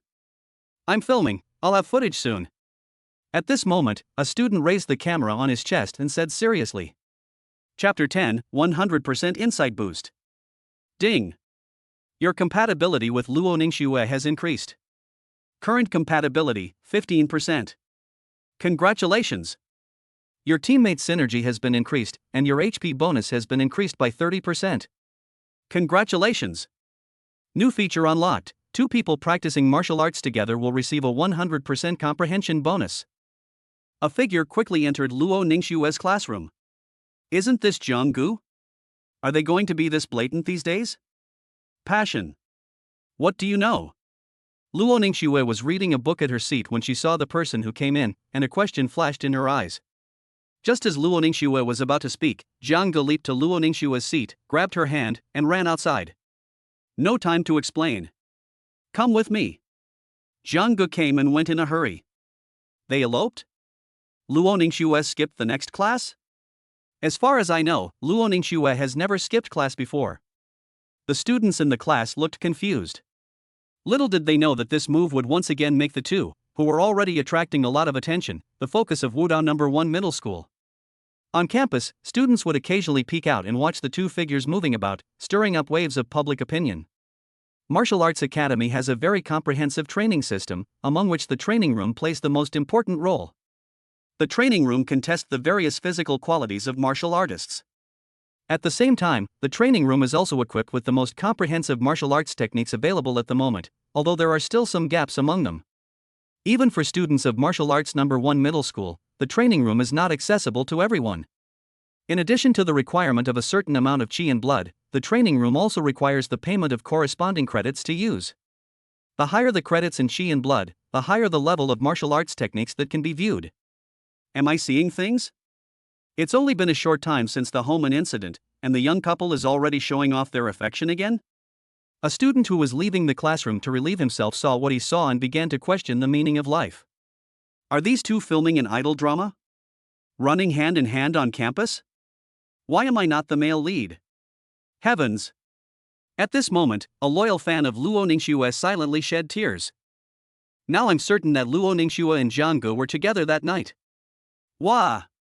This scene saddened many young men, but the person involved was completely unaware of it, still holding Luo Ningxue's hand and running towards the cultivation room. Soon the two arrived at the entrance of the training room. Even though Zhang Gu had seen it many times, she was still shocked by the scene before her. A large black metal gate stands in the center, flanked by 4 tall, smooth cylindrical pillars. The training rooms are arranged like a honeycomb, connected yet independent of each other. Can you let go now? Luo Ningxue's icy voice reached Zhang Ji's ears. You think I'll just let you go because you tell me to? Wouldn't that make me look bad? Zhang Gu replied. As if anticipating Luo Ningxue's next move, Zhang Gu released Luo Ningxue's slender hand before Luo Ningxue could react. Speak. What is it? You know what? I really love it.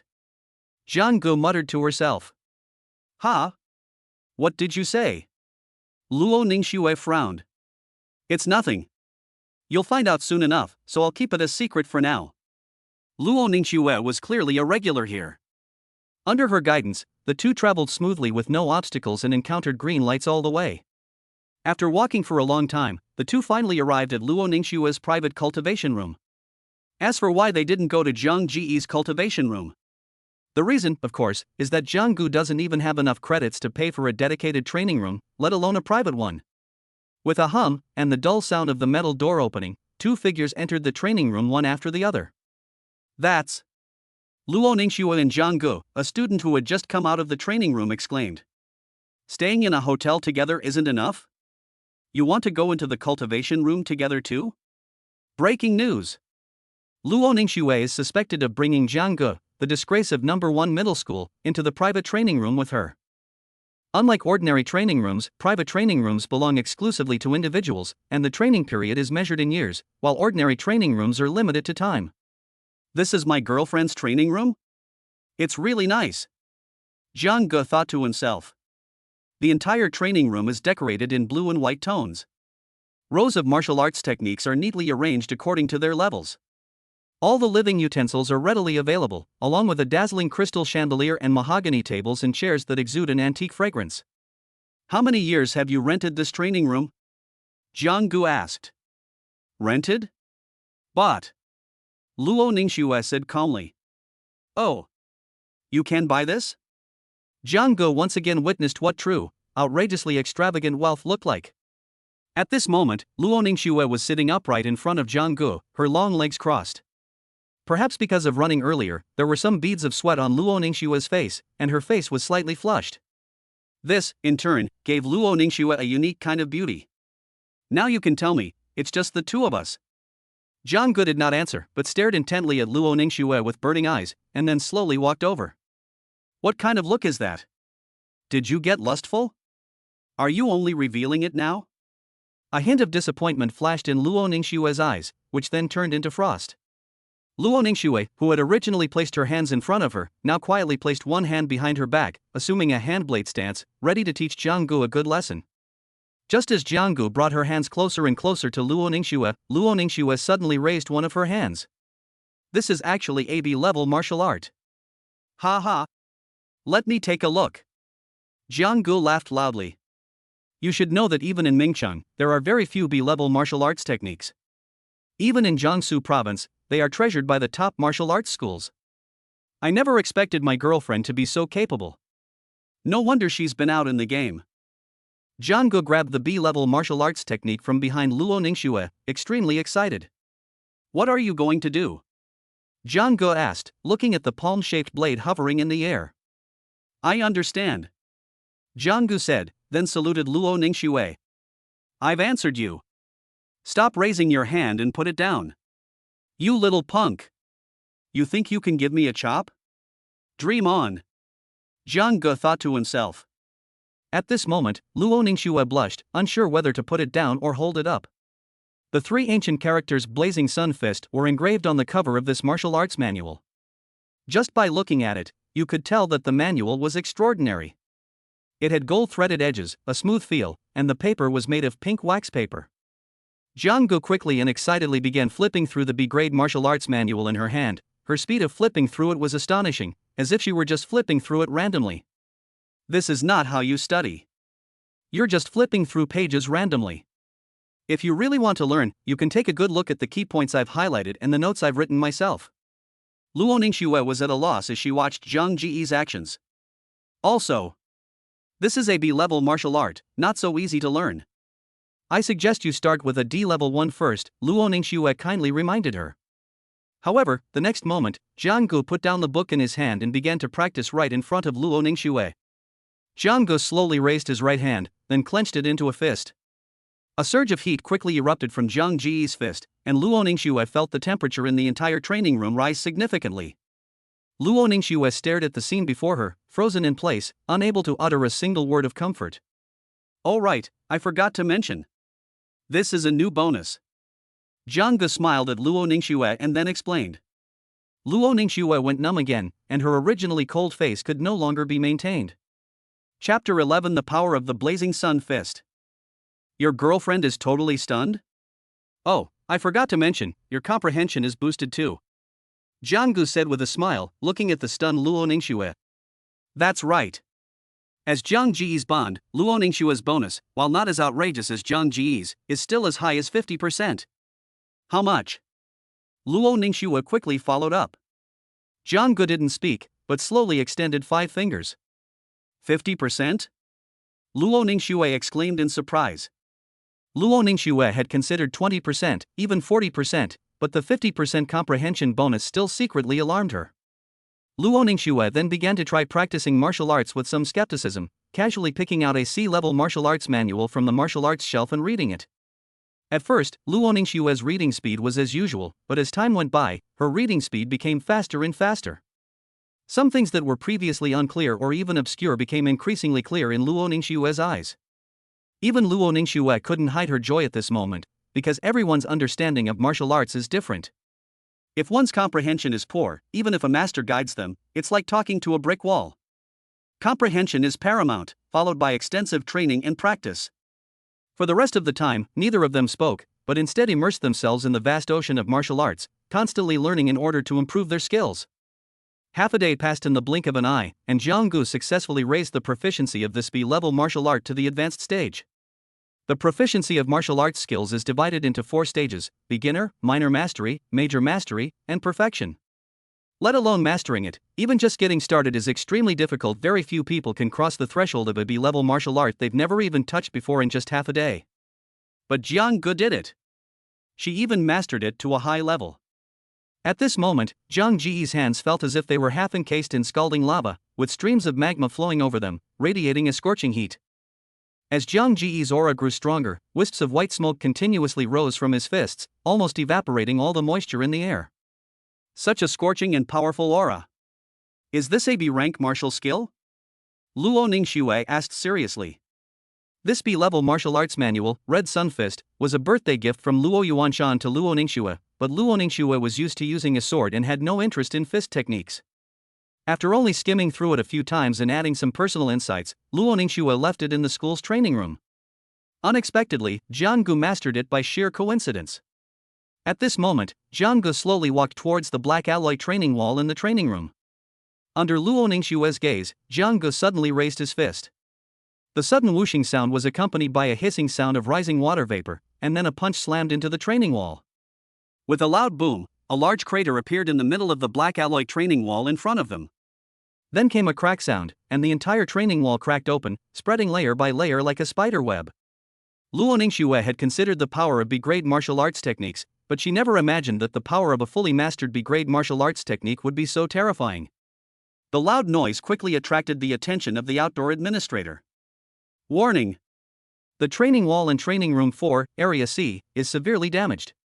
Please repair it immediately. Warning! A series of prompts appeared on the administrator's computer screen, and the administrator immediately rushed to Luo Ningxue's private training room. After the administrator checked and learned that it was Zhang Ji's work, the administrator was completely stunned. Are you Jiang Gu? Did you do this? Even after confirming it repeatedly, the administrator was still shocked by the black alloy fragments scattered all over the ground. Mr. Huang, you don't need to report this to your superiors. The repair cost will be deducted from my campus card. Luo Ningxue said coldly. Deducted from the campus card? Jiang Gu asked, puzzled. Then, right under Zhang Ji's nose, Luo Ningxue took out a card with her portrait on it and handed it to the administrator, Old Huang. Under the watchful eyes of the three, Old Huang pulled out an exquisite card reader from behind his back. After Luo Ningxue inserted her campus card, the first thing that appeared on the screen was the word balance. Following the balance is a string of zeros. You're telling me this is a campus card? Are you sure it's not a stolen card? Jiang Gu asked, questioning her life choices. Mr. Huang quickly operated the card reader and completed the process in no time. While Jiang Gu and the others were dealing with the compensation issue in the training room, this unusual loud noise also attracted the attention of the other students in the training room, but that wasn't the main point. Most importantly, they all know that this C-section number 4 training room is Luo Ningxue's exclusive training room. Jiang Gu and Luo Ningxue were both very satisfied with what they had learned that day. As evening self-study was about to end, they left one after the other. In a corner unnoticed by the two, a figure gradually stood up, holding a camera in his hand, looking smug. Hello? I'd like to ask what happened in the training room earlier. I heard a loud bang outside. I only heard about it. They say Luo Ningxue and her boyfriend are inside, you know what I mean. So, what caused that loud noise? I heard the bed collapsed, the man said with a serious expression. At this moment, Zhuwei didn't hear the words I heard, at all his focus was solely on the bed collapsed. The news that Luo Ningxue and Jiang Gu had broken the bed in the cultivation room spread like wildfire, as fast as a virus. Goddess! How could you do this? Jiang Gu! I hate you! Wah! Goddess, my foot! At this rate, your goddess will probably be having someone else's babies next. Try saying it again. Give it a try, and I'll give you 3 words, you're in bed. If the school radio station were to play a spray of plum blossoms right now, it would be a game changer. But even without sad music, countless boys at Wudao No. 1 Middle School would probably be up all night tonight. Old Jiang, confess and you'll be treated leniently, resist and you'll be punished severely. Tell me quickly, what exactly did you and Luo Ningxue do in the cultivation room? Ma Juanfu looked at Jiang Gu with a sly grin. It's nothing. I just used Luo Ningxua's cultivation room for a bit. Still trying to fool me. I heard. You guys broke the bed. Ma Juanfu said, looking like he knew everything. You have a match scheduled for next week? With a major battle looming, Lao Jiang, no offense, but you're being too distracted by beautiful women. You fatso, why don't you become addicted? Yes, yes, yes. Ma Juanfu replied repeatedly. Don't listen to their nonsense. What bed? It's just that the wall is cracked. Jiang Gu explained. The wall cracked? Or are they underestimating it? Is the truth any more cruel than this? Ma Juanfu couldn't help but ask. Just wait and I'll beat you up. Jiang Gu, come here for a second. I have something to tell you. The homeroom teacher's words saved Ma Juanfu's life. Jiang Gu, you are my student, so I have to be responsible for you. I hope you can withdraw from your challenge with Ning Tian next week, the homeroom teacher said sternly. That is impossible. Jiang Gu said firmly. How could I possibly harm you? I originally thought you, Jiang Gu, were just average in talent. But you should have some character and self-awareness. But your actions have truly disappointed me. Tell me, with only 21 health points, how are you going to win? The homeroom teacher shouted. How can we win? Of course, we'll win with our strength. Jiang Gu said with a faint smile. You can still laugh. Tell me what you're capable of. Come on. Tell me. The homeroom teacher practically shoved her face into Jiang Ji's hand. The next second, Ling Tian directly showed his qi and blood value to the homeroom teacher, 43.5 calories.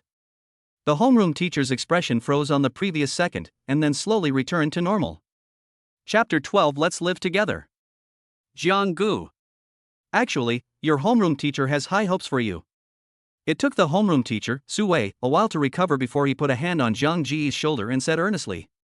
I'm truly proud of your achievements. Keep it up, don't let our class down, okay? Okay, teacher.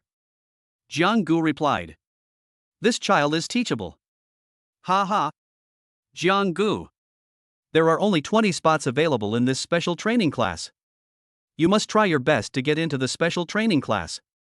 The higher-ups have allocated quotas, so the students in this special training class will receive a lot of preferential treatment in terms of resources. Su Wei instructed. Most importantly, the students in this special training class will have the opportunity to enter a real-world secret realm. Su Wei whispered in Jiang Ji's ear. A real-world secret realm. Jiang Ji's voice suddenly rose several decibels. Keep your voice down. Don't tell anyone I told you. Keep it a secret, understand? I'm only telling you, so behave yourself. Su Wei turned his head and looked around. After making sure no one was paying attention, he whispered his instructions. I, Jiang Gu, will definitely get into the special training class. Jiang Gu said confidently, determined to secure a spot in the special training class. The reality secret realm is different from the ruins realm. The ruins realm is more like an alternate dimension, but the reality secret realm directly affects reality, and its danger level is only higher than that of the ruins realm at the same level. Similarly, the higher the risk, the greater the opportunities and rewards, which is why countless martial artists still flock to real-world secret realms. Therefore, these kinds of real-world secret realms are also strictly controlled by the state, since one is the real world and the other is more like a spiritual world. Jiang Gu, there's one more thing. Su Wei called out to Jiang Gu. Teacher. Can you finish the whole thing at once? Jiang Gu rolled her eyes. This concerns your duel with Ning Tian. Next week's selection competition will be attended by university admissions officers. If you perform well, you'll likely get an interview and be accepted. You know what to do, right? A glint of light flashed in Jiang Ji's eyes. Compared to the family backgrounds of others, Jiang Gu knew the importance of having a powerful backer. This year's selection process is not as simple as in previous years. Going to a top martial arts university is the dream of countless students and the eager expectation of countless parents. The bell rang quickly, and Jiang Gu packed her school bag and headed out of the school gate. Old Jiang, wait for me. Ma Juanfu's panting voice came from behind Jiang Gu. Before Jiang Gu could turn around, a tall, slender figure walked straight over, took her hand without a word, and left. What? No? Luo Ningxue. Old Jiang, oh old Jiang. Ma Juanfu's wailing and lamenting came from behind the two. Are these two showing off their affection again? One minute he's holding her hand, and the next minute she's holding his? This is called reciprocity, you know. That's how it's portrayed in idol dramas. Screw those idol dramas, ugh. The students around them, seeing what was happening, immediately started talking about it again. Not far away, a figure stared intently at the two's actions, his fingernails digging into his palms until they turned white, yet he remained oblivious, his intense hatred and gloom impossible to conceal. Ning Tian was filled with hatred. He hated Jiang Ge for having such incredible luck in winning Luo Ningxue's favor, but at the same time, he also hated Luo Ningxue for being blind to his good fortune. Girlfriend? What? You're already so reluctant to part with me after just one class? Jiang Ge laughed. Shut your stinking mouth. Luo Ningxue said coldly. Where are we going? At this moment, Jiang Ge was like a kite, being dragged forward by Luo Ningxue. Jiang Ge was dragged along by Luo Ningxue for nearly an hour, and he vowed never to experience that feeling again. Is this woman getting revenge for me holding her hand? At least I pulled her, but this woman dragged her. Truly, a woman's heart is the most vicious. The gilded doors lead inside, and from the marble floors to the gilded decorations, every detail of the house exudes an air of luxury. Looking at the luxurious apartment in front of her, Jiang Ge felt that they were all human, so why was there such a big difference between people? Some people are born into privilege, while others are born into poverty. Before Jiang Ge had the system, she was the worst of the worst.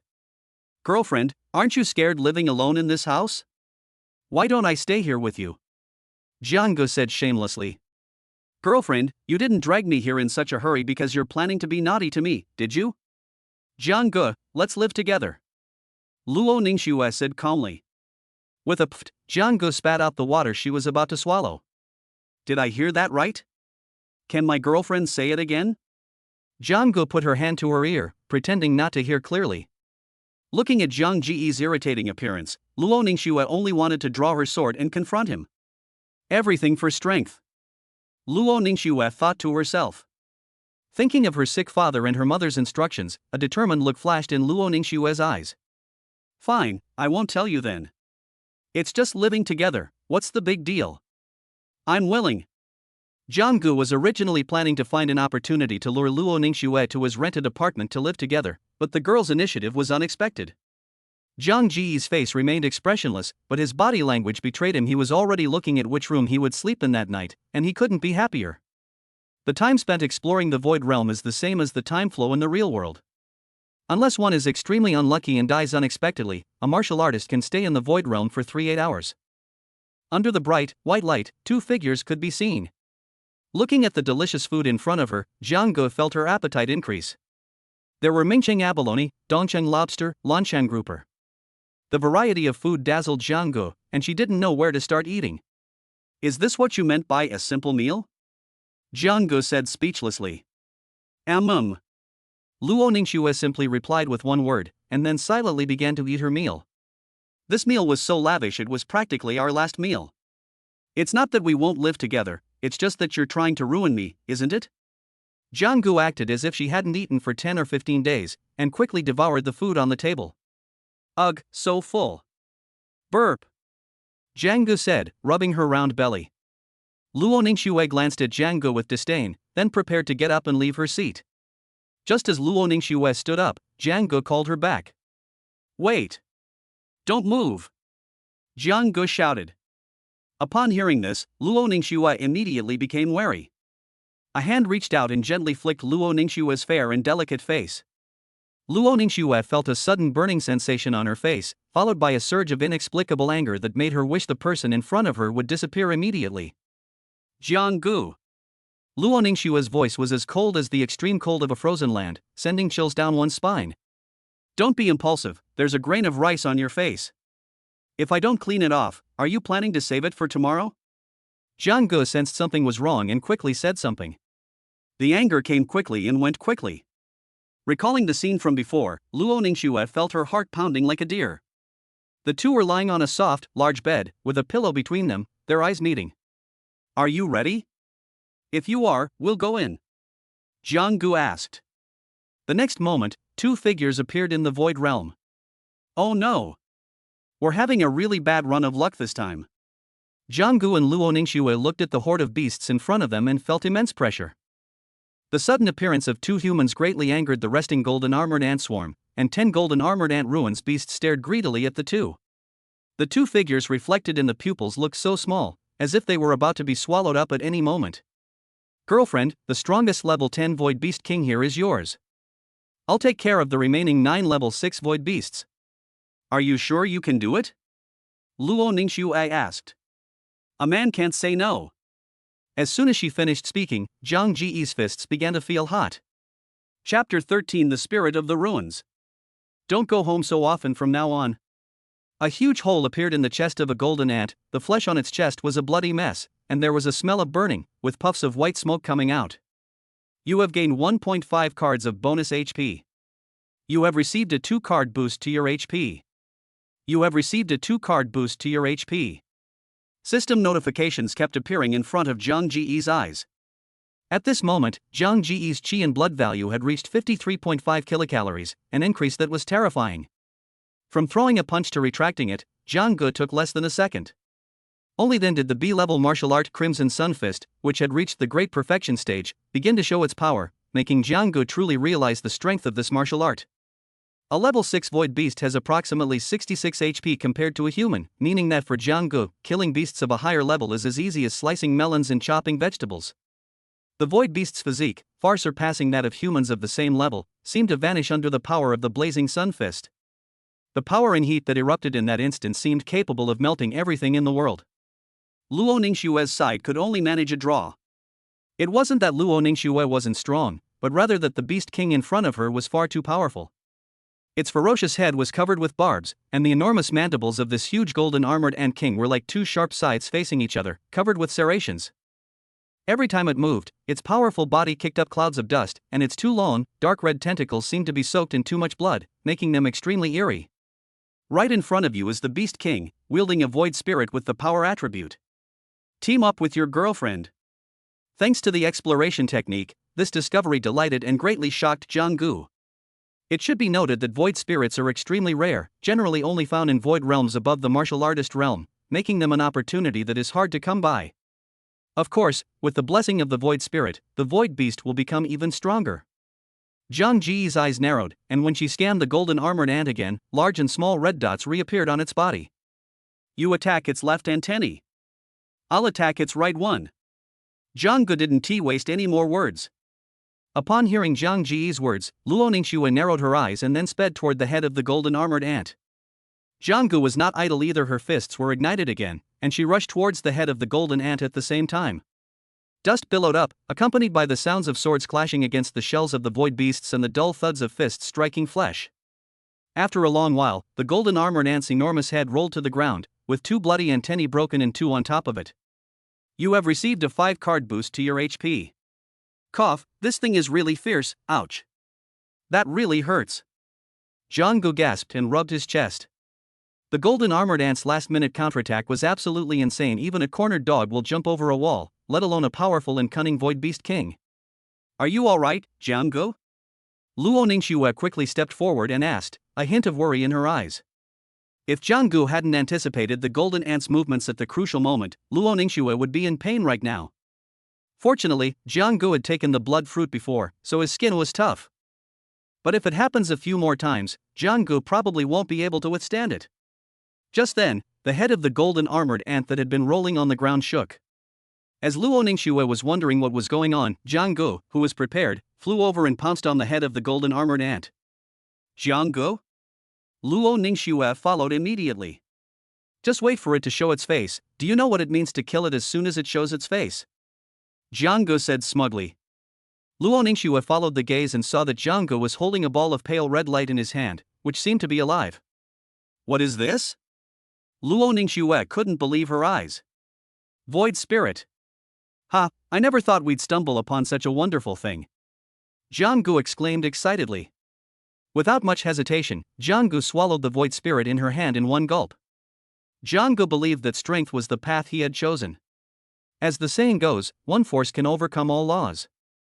Jiang Gu firmly believed that no matter how strong someone was, he could break a mountain with one punch. After receiving the exclusive blessing of the Void Spirit, Jiang felt as if a huge volcano about to erupt was hidden within his body, his blood was flowing rapidly, and his power was greatly amplified.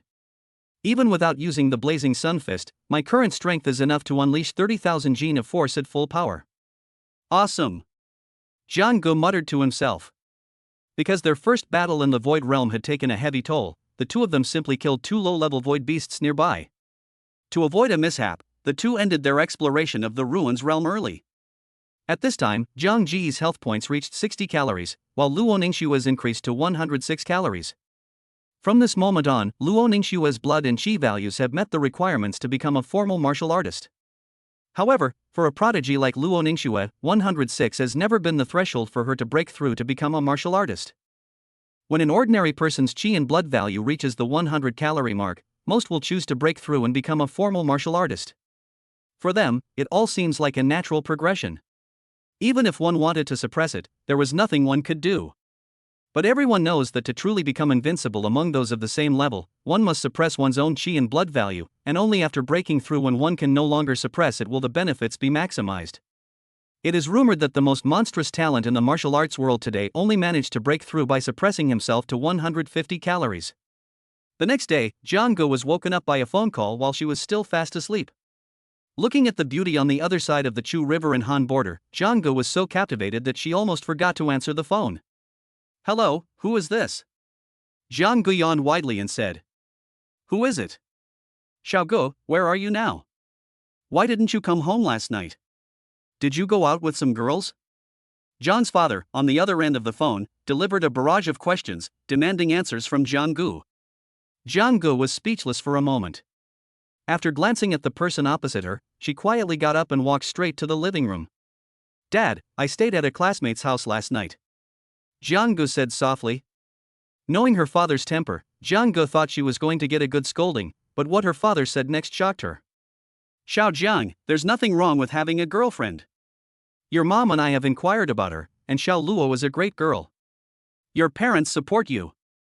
Xiao Jiang, the factory leaders came to apologize to me personally today and offered me a higher paying job.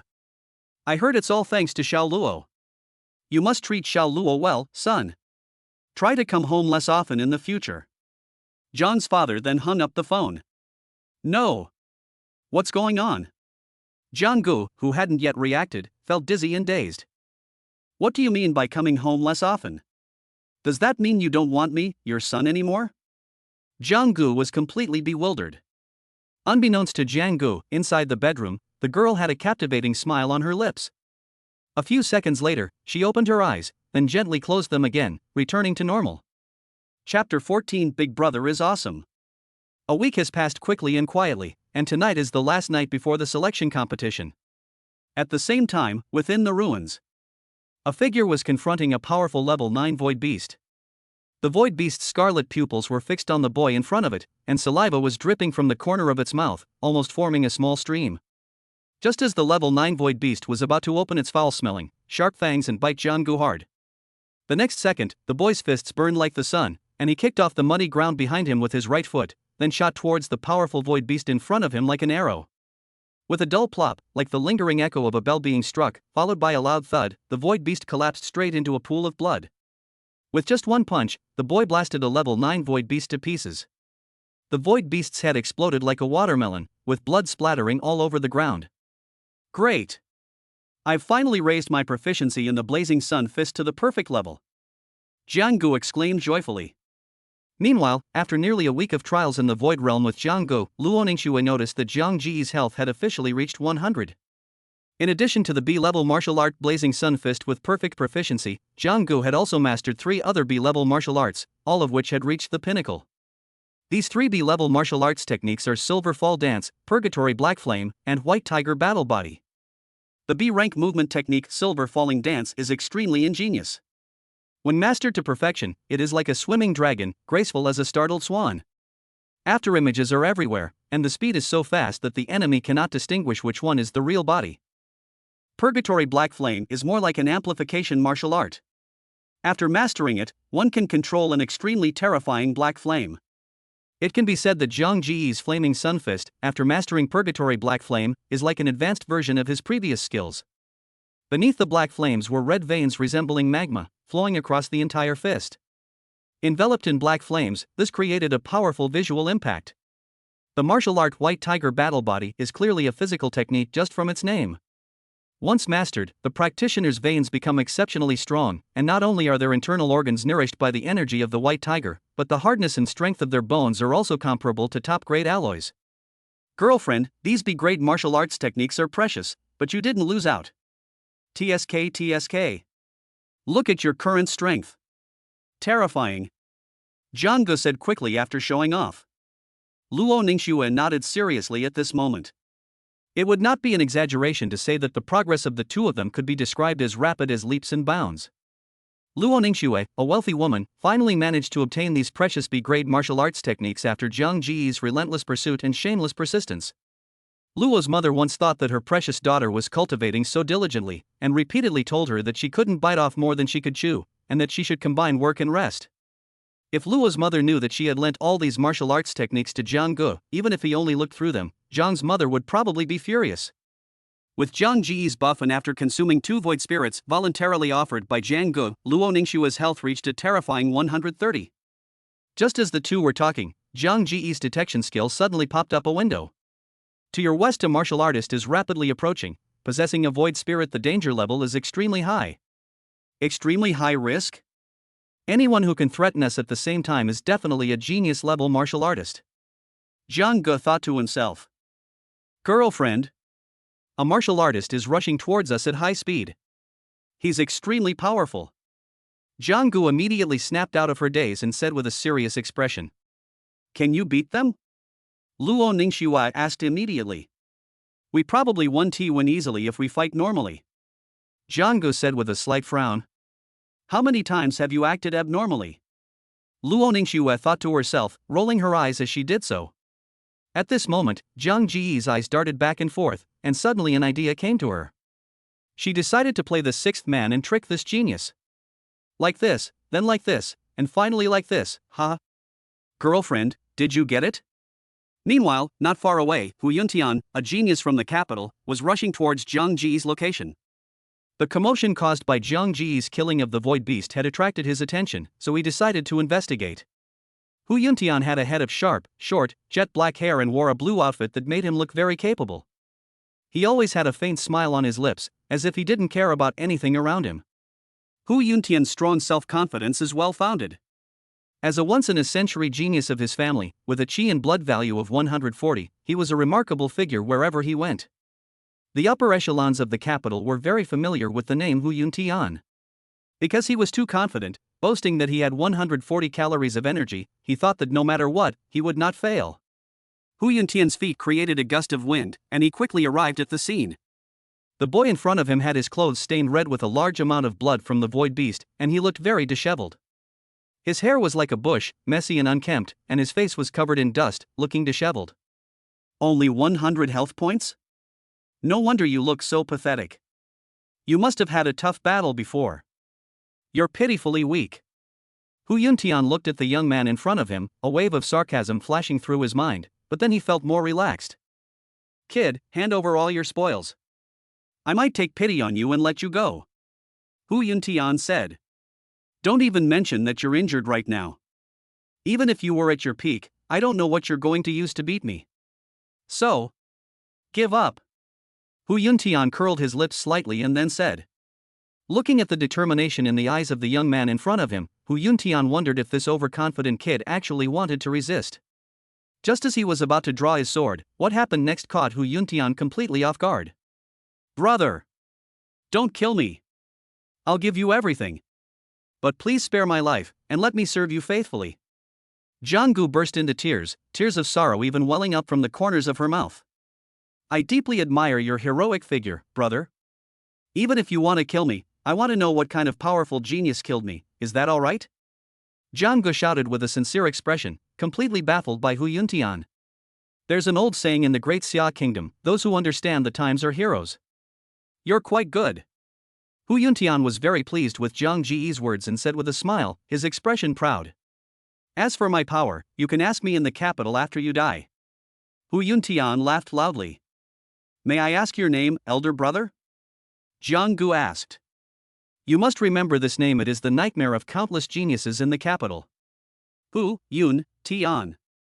Hu Yun Tian reached the peak of self-satisfaction when he said his name. Big brother is awesome. Jiang Gu continued to flatter. Just as Hu Yuntian was at his most relaxed, Jiang Ji's expression changed abruptly, and she charged straight at Hu Yuntian, with sonic booms coming from behind her. At the same time, another figure, who had received the code NB, suddenly sprang out from a patch of quicksand. Chapter 15 I'm going to kill this kid. In Hu Yuntian's view, the sudden betrayal of his little brother who had previously been obsequious to him caught this genius from the capital city completely off guard. But that wasn't the most surprising thing for Hu Yuntian. What really surprised him was that he never expected this guy to have a teammate. Due to the uncertainty of teleportation locations within the Void Realm and the inherent nature of humanity within it, no one would have imagined that illegal team formations would occur within the Void Realm.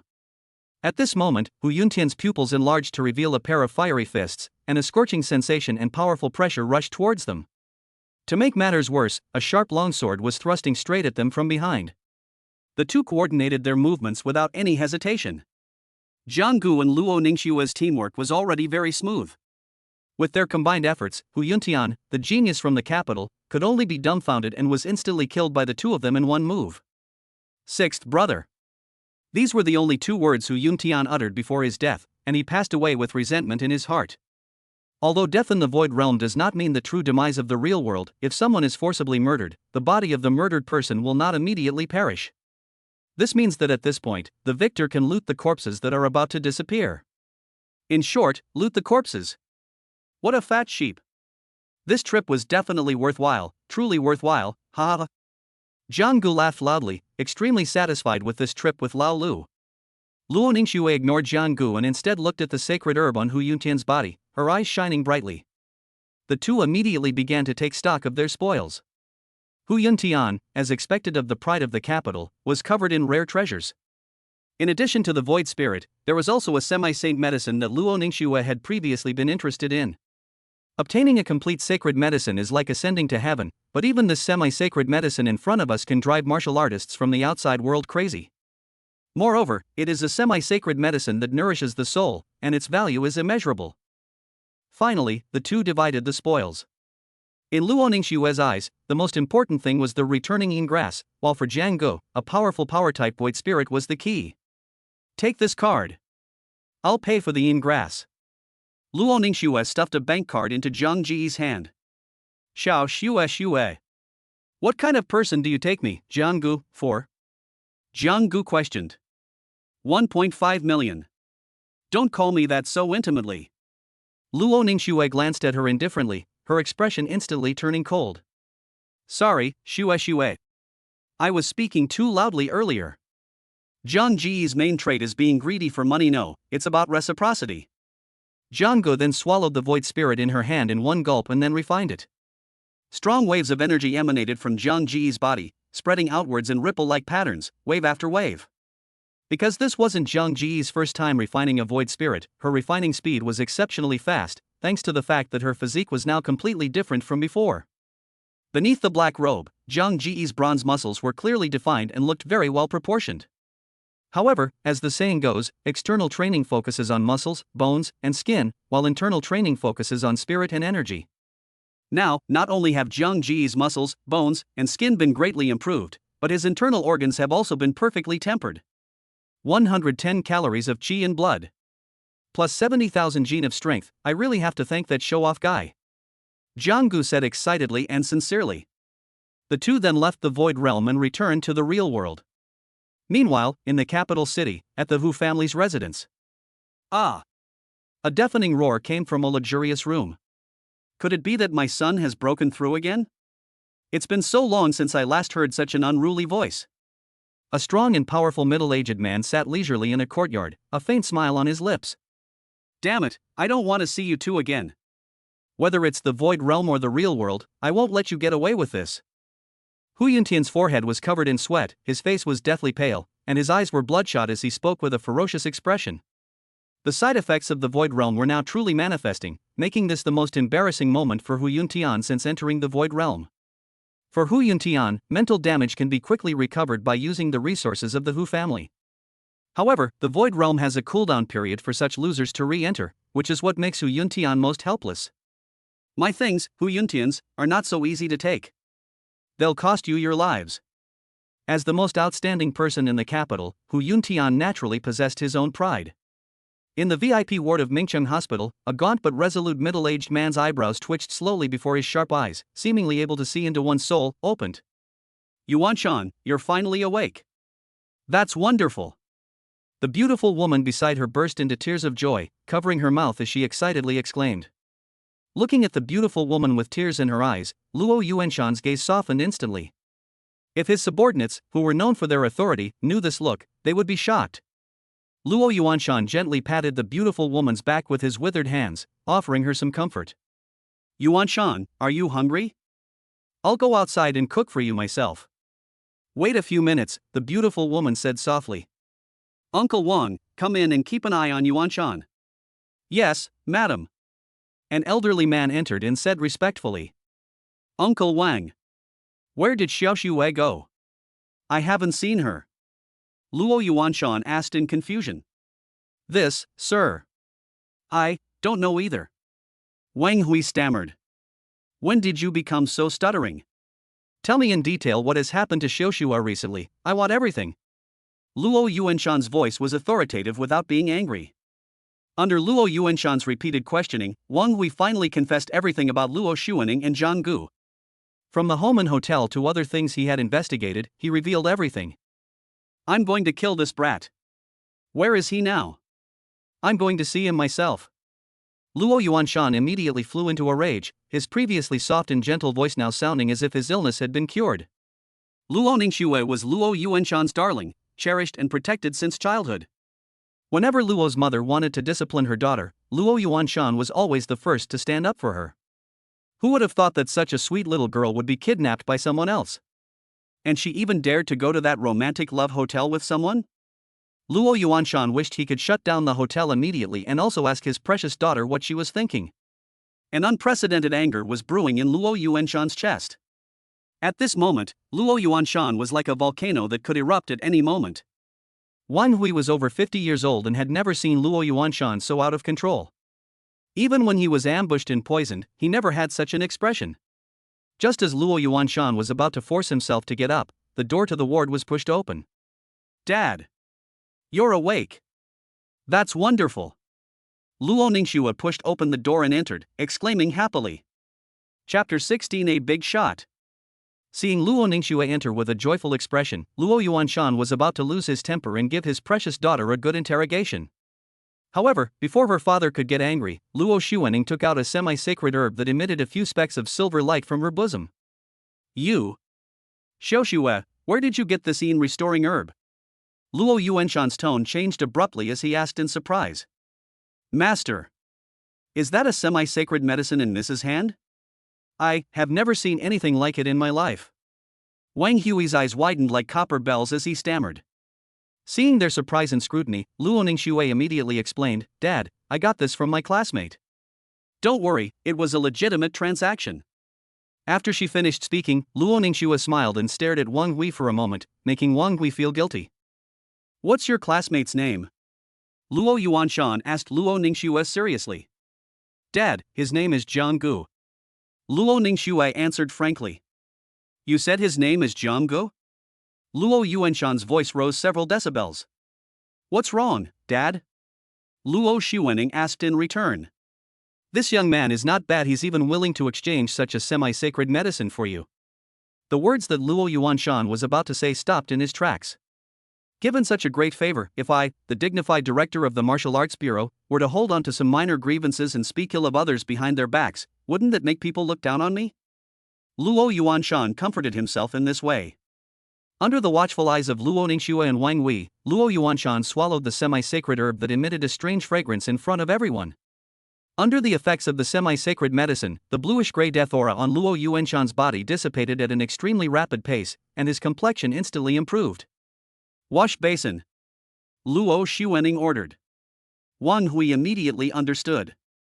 Just as Wang Hui placed the basin in front of Luo Yuanshan, a plop sound was heard, and Luo Yuanshan spat out a clump of bluish black blood. After Luo Yuanshan expelled the toxins that had accumulated in his body visibly and rapidly became fuller, just like a deflated balloon, although the blood and energy in his face were still somewhat weak. After taking the semi-sacred medicine, Luo Yuanshan was able to completely suppress the toxicity. Although it was not eradicated, it clearly no longer affected his normal life. As expected of a semi-saint medicine, its effects are truly extraordinary. Luo Yuanshan let out a hearty laugh. Heaven knows how much suffering he had endured from the excruciating pain he had just experienced. That's great, Dad. Luo Ningxue's eyes immediately welled up with tears. Luo Ningxue tried everything she could to help Luo Yuanshan with his illness. Whenever she thought of her bedridden father and her mother who wept every night, Luo Ningxue couldn't help but feel heartbroken. Master, I'll go and inform Madam right away. Wang Hui was overjoyed to see Luo Yuanshan recover and hurriedly ran outside. How old are you? Still crying. Luo Yuanshan affectionately patted Luo Ningxue's head.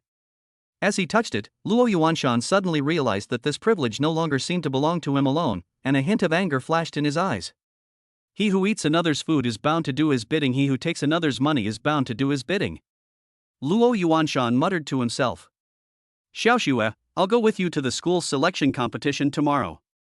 Luo Yuanshan said through gritted teeth. Ah. Dad. You should take a good rest. Besides, don't you never participate in the school's selection competitions? Luo Ningxue asked in confusion. I want to personally thank your classmate properly. Luo Yuanshan said with a smile, though the smile seemed rather forced. A moment of patience can calm the storm, but taking a step back only makes one angrier.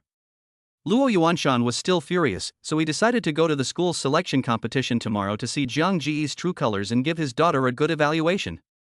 The next day, Jiang Gu arrived at school early because today's selection competition was of great significance. Unlike usual, the school gate was already packed with people at this time. Old Jiang, you should look at me with new eyes after 3 days of separation. Am I more handsome now? Ma Juanfu's smug voice reached Jiang Ji's ears. Handsome. Absolutely handsome. Jiang Gu replied perfunctorily. Old Jiang, you've forgotten your brothers now that you have a girlfriend. That's such a perfunctory answer. You're a beast. Ma Juanfu said. Look at you, you don't even have a girlfriend. I don't need to say anything more. Jiang Gu laughed. Ha, you mean I'm worse than an animal, ha? Wait, take this from Juanfu.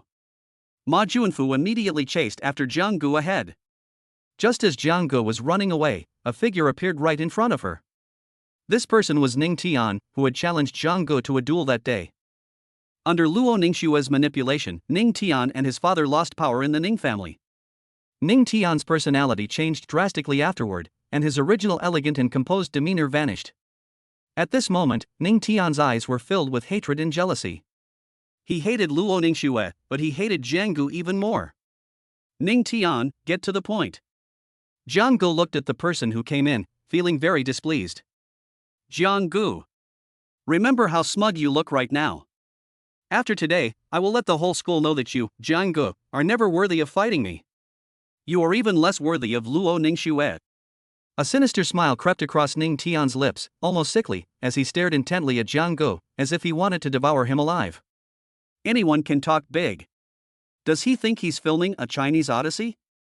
Old Jiang, ignore this lunatic, let's go back to the classroom. Ma Juanfu, holding a long wooden stick, suddenly appeared from behind Jiang Gu. Fatty, what are you doing with that stick? Are you really going to do it? Jiang Gu turned his head and asked. I picked her up by the roadside. Just grabbed her. Ma Juanfu chuckled, then swung her around and dragged Jiang Gu away. Juanfu, you still say you don't know martial arts? A student in the same class as Jiang Gu and Ma Juanfu said in a low voice when he saw this scene. Seeing that Jiang Gu completely ignored him, as if he were just an insignificant nobody in Jiang Ji's eyes, Ning Tian felt a surge of anger. Jiang Gu. You will pay the price. Ning Tian vowed silently, then reached into his pocket. When Ning Tian touched the tubular glass bottle in his pocket, a glint of madness and confidence flashed in his eyes, as if he had completely trampled Jiang Gu under his feet, looking like he had victory in his grasp. This bloodthirst potion was purchased by Ning Tian at a high price on the black market. Bloodthirst potion is a type of banned drug that overdraws the user's potential in exchange for a moment of power.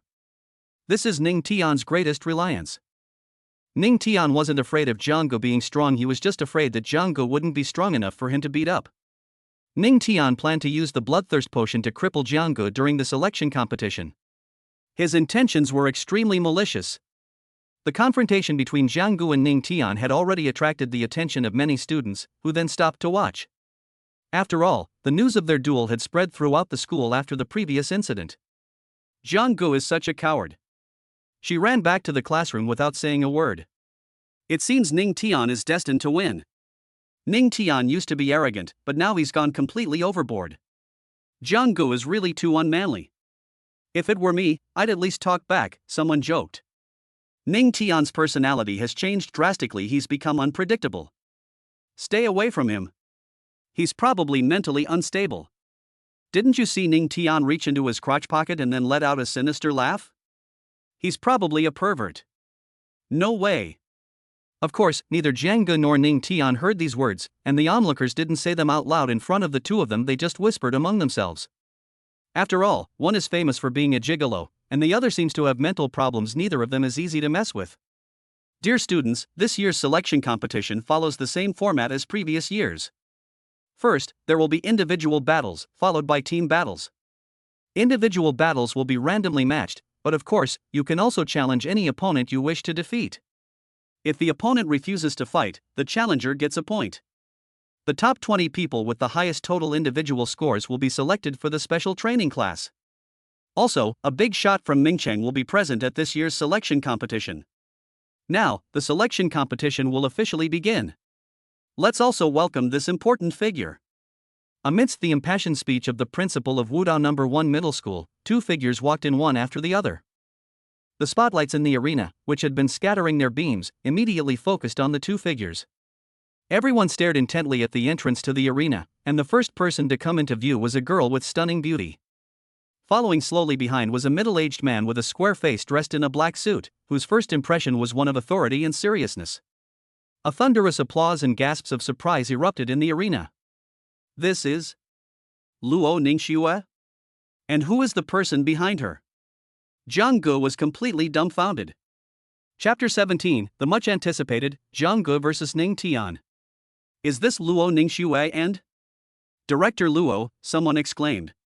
The people around them stared at the two of them and immediately started talking amongst themselves. Didn't Director Luo say he was sick? What's going on? Could it be a rumor? The director of the Martial Arts Bureau attended our Martial Arts No. 1 Middle School's selection competition. All I can say is, that's incredibly impressive, someone said slowly. Forget about being high class or not, don't you think Director Luo looks more like he's here to interrogate someone? Following this person's words, everyone around him turned to look at Luo Yuanshan. At this moment, Luo Yuanshan walked step by step in the direction Luo Ningxue pointed, and the place Luo Ningxue pointed to was none other than the spot where Jiang Gu was standing. Are they going to break up this loving couple? I can't wait. Maybe it's the father-in-law looking at his son-in-law and liking him more and more? One person countered. Dreaming again? The love story between a crow and a dove only exists in fairy tales. Don't you understand? You loser, someone interrupted. Director Luo's gaze is clearly scrutinizing Jiang Gu is finished.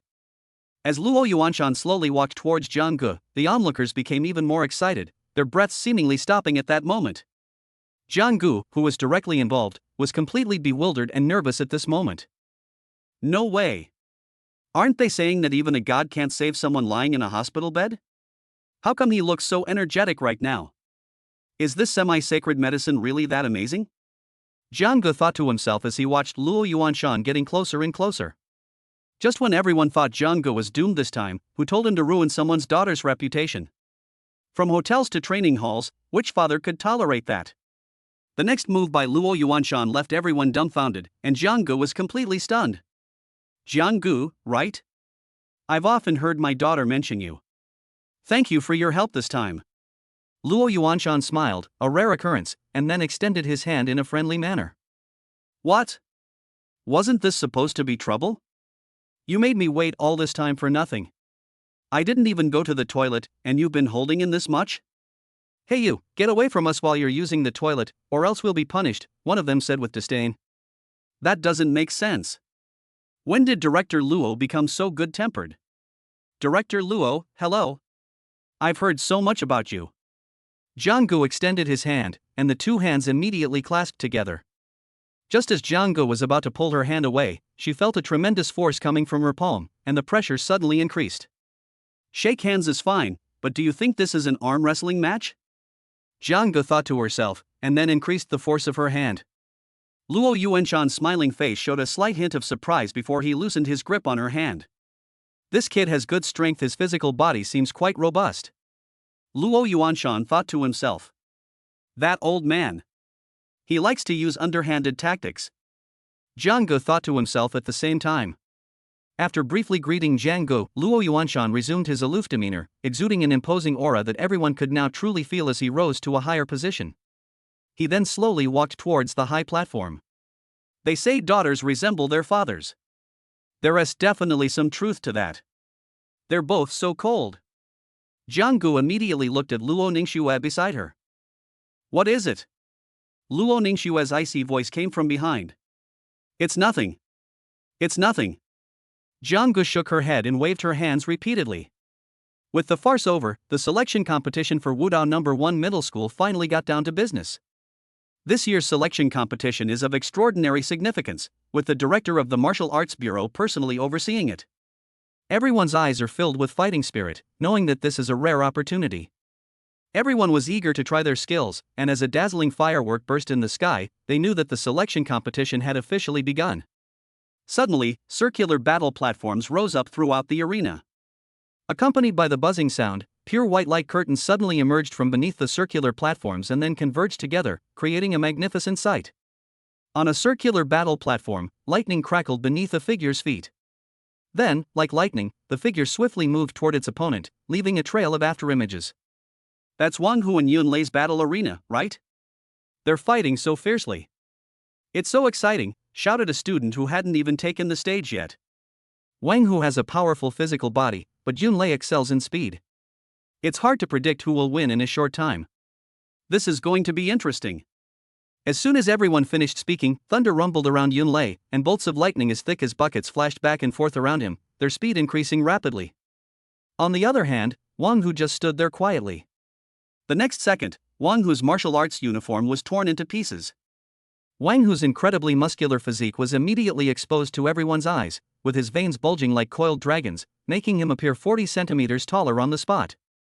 Wang Hu was already extremely tall and strong, and his current state made everyone feel an unstoppable aura, greatly increasing the pressure on Yunlei. Originally, it was thought that Wang Hu, who looked clumsy, would be slow.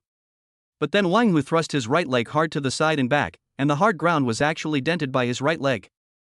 Wang Hu kicked off with his right leg, and with the force of the impact and the added weight of his own body, he shot forward like an arrow, his raised right fist slamming into Yunlei opposite him. Yunlei is in grave danger. To everyone's astonishment, Yunlei's pupils contracted sharply, and several faint arcs of electricity could be seen moving within them.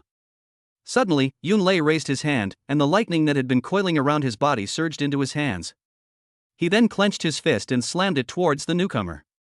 With a loud boom, a bright light flashed, and the protective light barrier of the circular battle platform flickered for a while before returning to calm.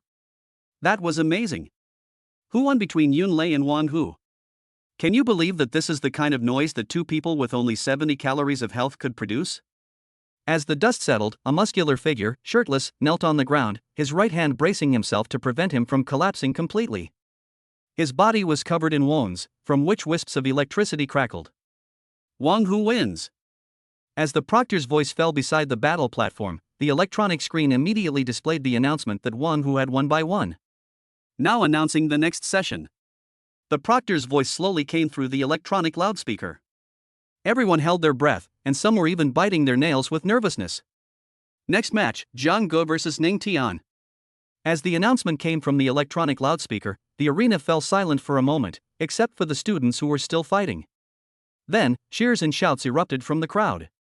If the battle between Yunlei and Wang Hu was exciting, then the upcoming battle between Zhang Ge and Ning Tian will only send everyone's adrenaline soaring once again. For no other reason than that, everyone's eyes turned to Zhang Ge and Ning Tian, and then to Luo Ningxue. Although everyone knew Ning Tian was powerful, they were also curious about Zhang Ji's true strength. For a moment, everyone was filled with anticipation. Chapter 18 is all you can do is hide? On the stands, a group of admissions officers looked drowsy, as if they were about to fall asleep at any moment. Upon hearing the announcement over the loudspeaker, the previously listless admissions officer's eyes immediately brightened. If the match between Yunlei and Wang Hu was an appetizer for them, then the match between Jiang Gu and Ning Tian was the real main course. Luo Ningxue and Ning Tian are both our top picks this year. Who is Jiang Gu? I don't think I've heard of him before. A teacher from the admissions office said in a deep voice. After all, in their eyes Jiang Gu was just a second-rate contestant. As far as I know, Jiang Gu is considered a disgrace to the school by the students. This challenge is tantamount to Jiang Gu throwing an egg against a rock. One teacher said dismissively. Ning Tian's talent is extraordinary. At such a young age, he already has an 85-point Qi in blood card, which is enough to crush many of his peers at martial arts #1 middle school. The teachers in the admissions office looked at the two who stood on the circular battle platform together, and nodded in praise at Ning Tian's back, as if the outcome of the battle was already decided before it even began. Jiang Gu is not that simple. Luo Yuanshan thought to himself, sitting in the center, but on the surface he remained calm and listened quietly to the people around him commenting on Jiang Gu. On the other side of the audience seats. Place your bets. The odds of Ning Tian winning are 1 minute and 1.5 seconds, and the odds of Jiang Gu winning are 1:7. As soon as the man finished speaking, the audience erupted in an uproar. Many people rushed forward immediately, and some even made phone calls. Hey mom, there's no time to explain. Sell the house now. I have a chance to get rich quick. Mom, I'm not kidding, hey. Hello, I need to borrow some money. Fine, let's take the picture then. While the school discourages the gambling activities initiated by some individuals during the annual selection competition, it also has no explicit regulations prohibiting them. Therefore, when students encounter such opportunities, they usually just take out some spare money to have fun. But in this case, it was no different from picking up money in everyone's eyes. I'm betting 20,000 on Ning Tian to win, one person said with absolute confidence. I'm betting 30,000 on Ning Tian to win. I'll bet 100,000 yuan on Ning Tian to win. That's all my savings. For a moment, Ning Tian's name echoed in the audience, and the words Jiang Gu is bound to lose seemed to have been branded on everyone from the very beginning, and everyone agreed on it. Just as Ning Tian's prize pool was getting higher and higher, a clear, cold voice suddenly rang out. 500,000. I bet Jiang Gu will win. Ning Tian, 500,000, right? What? He's betting 500,000 on Jiang Gu? The excitement on everyone's faces vanished instantly, replaced by astonishment and surprise, followed by confusion. Luo, classmate, are you sure? The student who opened the betting shop asked again, seemingly waiting for Luo Ningxue to change her mind. Luo Ningxue gave the man a cold look, then nodded. Okay. The student who opened the betting shop replied. Luo Ningxue held a ticket in her hand, then walked to her seat and sat down calmly. Luo Ningxue is really acting on her emotions. Zhang Ji's strength is nowhere near Ning Tian's level. I really don't know what she's thinking. That's right. They say that men and women have zero IQ when they're in love, and I think there's some truth to that. One of them impulsively bets money, and the other overestimates himself and challenges someone to a duel. I think that apart from Luo Ningxue placing a large bet, I don't think anyone else will bet on Jiang Gu, one person analyzed. Finally made it. The fight hasn't even started yet. Phew, I'll put 200,000 on Jiang Gu. At this moment, Ma Juanfu's face was flushed, and he was panting heavily. He kept wiping the sweat from his forehead with his hands and shouting loudly. Another one acting on emotion. Just because Jiang Gu is his best friend? What a loyal and righteous person. Knowing that his brother is doomed to lose, he still goes out of his way to help. I'm touched. So, I'll go down to Ning Tian. Don't underestimate anyone, you know. Jiang Gu might be hiding his true strength. What he shows us is only what he wants us to see. Understand? At this moment, a knowledgeable man slowly stated his judgment. So you downloaded Jiang Gu? Someone asked hurriedly. No, I bet on both. Do you understand hedging? What hedging? You can't even see this kind of pattern. You should just quit gambling as soon as possible, someone mocked. Not only the students in the audience favored Ning Tian, but the admissions officers also frequently glanced at him. The match begins. With the proctor's command, everyone focused intently on the two players in the middle of the field. Luo Ningxue, however, remained indifferent, as if she hadn't bet on Jiang Gu at all. Jiang Gu didn't make a grand entrance. Instead, she walked slowly towards the battle stage, step by step. In contrast, Ning Tian leaped up while still some distance from the battle platform and stood firmly on it, his clothes spotless. Just by looking at their stage entrances, you can tell who's stronger. Ha, I'm just waiting to rake in the profits. Yes. I agree. +1. Ignoring the gossip in the center of the room, the two stared into each other's eyes. Ning Tian hated Jiang Gu, and Jiang Gu, in turn, had no intention of letting Ning Tian off the hook this time. Jiang Gu. It's not too late to admit defeat. As long as you obediently kneel on the ground and kowtow a few times, and then apologize to my father, everything will still be alright. Ning Tian said ferociously. I'll say the same to you. Jiang Gu said calmly. Upon hearing this, Ning Tian could no longer suppress the gloom in his eyes. Two dark green daggers instantly appeared in his hands, and he rushed straight towards Jiang Gu. It's Ning Tian's Yama's dagger. Do you see the blood groove in the middle of the dagger? As long as Jiang Gu is stabbed, she will bleed uncontrollably and eventually die from blood loss. Hiss, such a vicious weapon? Jiang Gu is in danger. But isn't it forbidden for anyone to die in the selection competition? Which martial arts academy doesn't have a few deaths? The problem is that even if the proctor wants to save someone, it might be too late, one person explained. Jiang Gu watched as Ning Tian's figure grew larger and larger in her eyes. Then, with his legs slightly bent, he moved across the circular battle platform like a silvery white moonlight, without any discernible pattern. His speed was so fast that the onlookers were completely dumbfounded. Jiang Gu, she's so fast. What kind of movement technique is this? Why have I never seen it before? Could it be AB rank technique? AB rank martial skill? Impossible.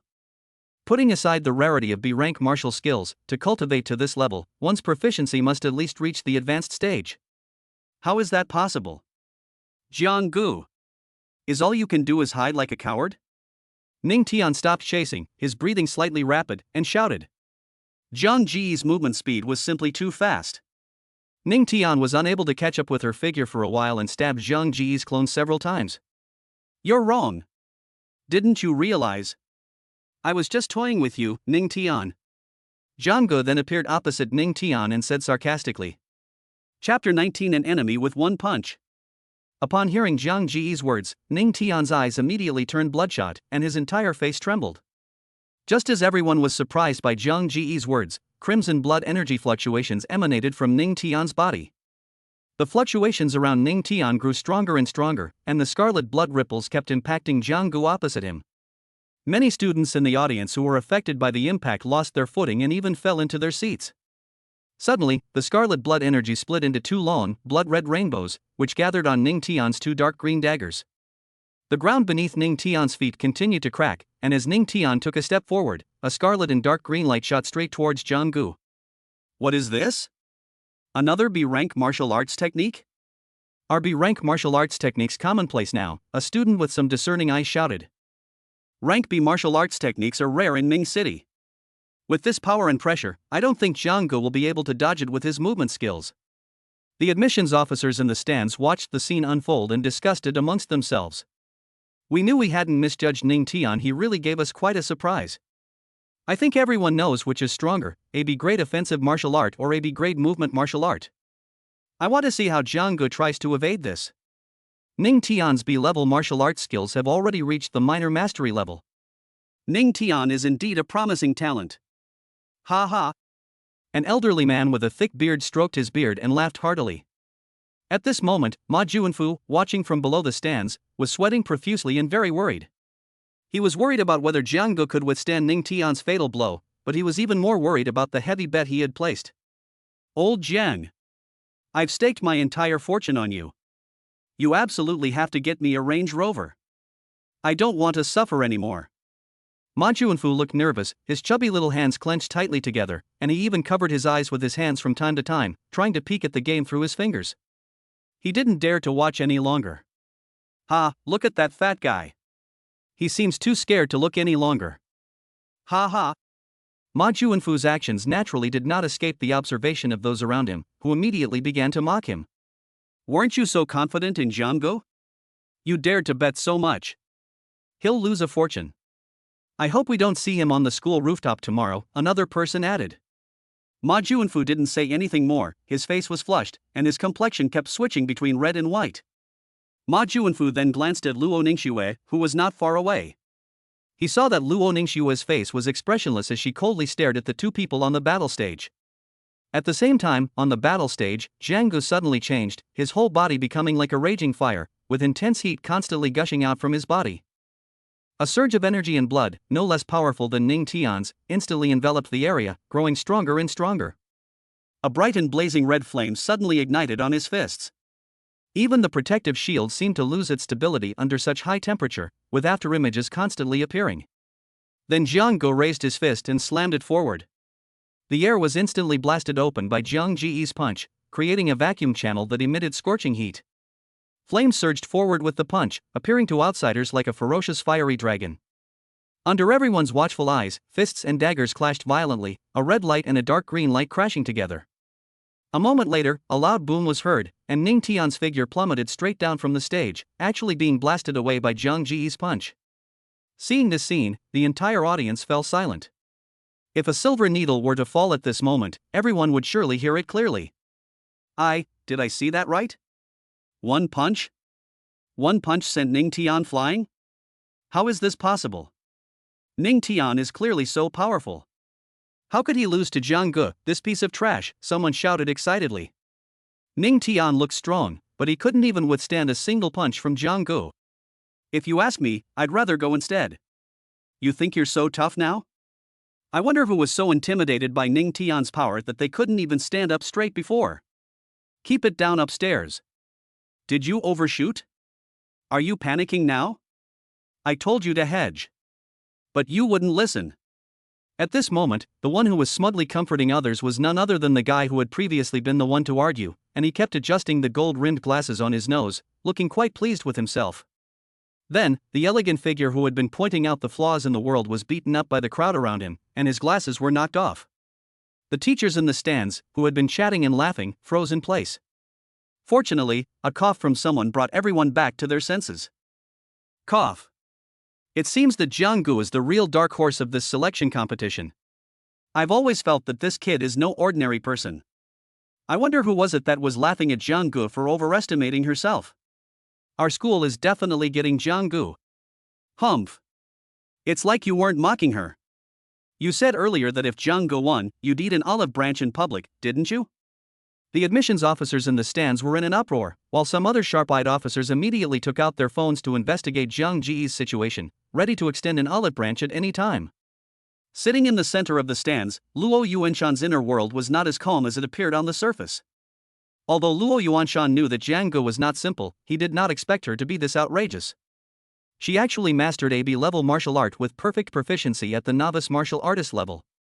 Most importantly, this martial art felt somewhat familiar. This martial art looks more and more familiar. How strange. Luo Yuanshan pondered. Perhaps I've misjudged it. I, Luo Yuanshan, have seen countless martial arts techniques in my life, so it's perfectly normal for some to look familiar.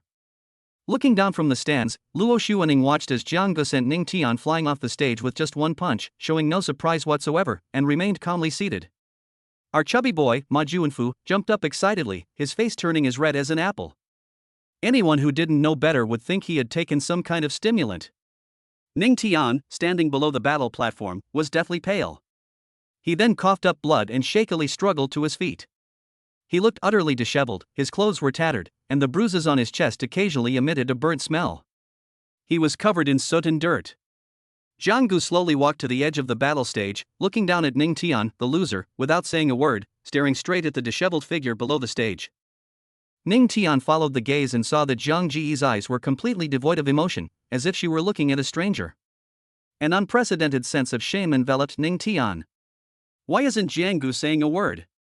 How could I, Ning Tian, possibly lose?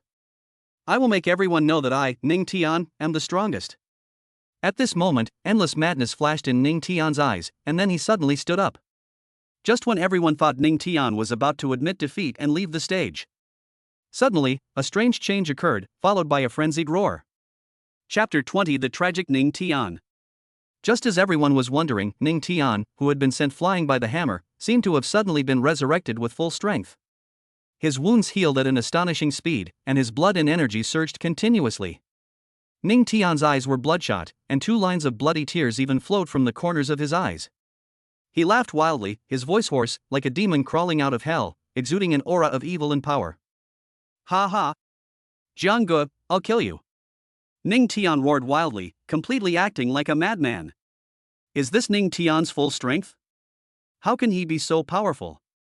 Even Luo Ningxue probably couldn't defeat him with this kind of power. No! Even if Ning Tian used a secret technique, his qi and blood wouldn't suddenly surge to such an extent. Jianggu is definitely going to die now. The students discussed among themselves, some with a hint of relief on their faces, thankful that their bet had finally turned around, while others showed a hint of worry. Anyone could see that Ning Tian was going completely mad at this moment. He truly intended to kill Jianggu. What's wrong with Ning Tian? Why did his qi and blood calcium suddenly spike to 120? How is that possible? The teachers in the stands exclaimed. Could it be that Ning Tian was hiding his true abilities earlier? But this emotional fluctuation is too suspicious. Upon seeing the immediate change in Ning Tian, Luo Yuanshan's expression changed drastically. Luo Yuanshan recognized it as a blood explosion potion at a glance. If the director of the Martial Arts Bureau didn't even have this kind of insight, then he would be extremely incompetent. Luo Yuanshan wanted to save Jianggu, but his injuries had not healed and he could not use his full strength. He didn't have time to make a move, so he could only shout to stop her. Stop Ning Tian quickly. He's taken a banned drug, blood explosion potion, hurry. Luo Yuanshan ordered the principal beside him. What? Blood boosting potion. Is Ning Tian out of his mind? The surrounding teachers exclaimed in surprise. The principal was even more terrified. He wasn't stupid. He often browsed the forum of Wudao No. 1 Middle School, so he knew about some things between Jianggu and Luo Xuening, not to mention Luo Yuanshan's friendly attitude towards Jianggu before.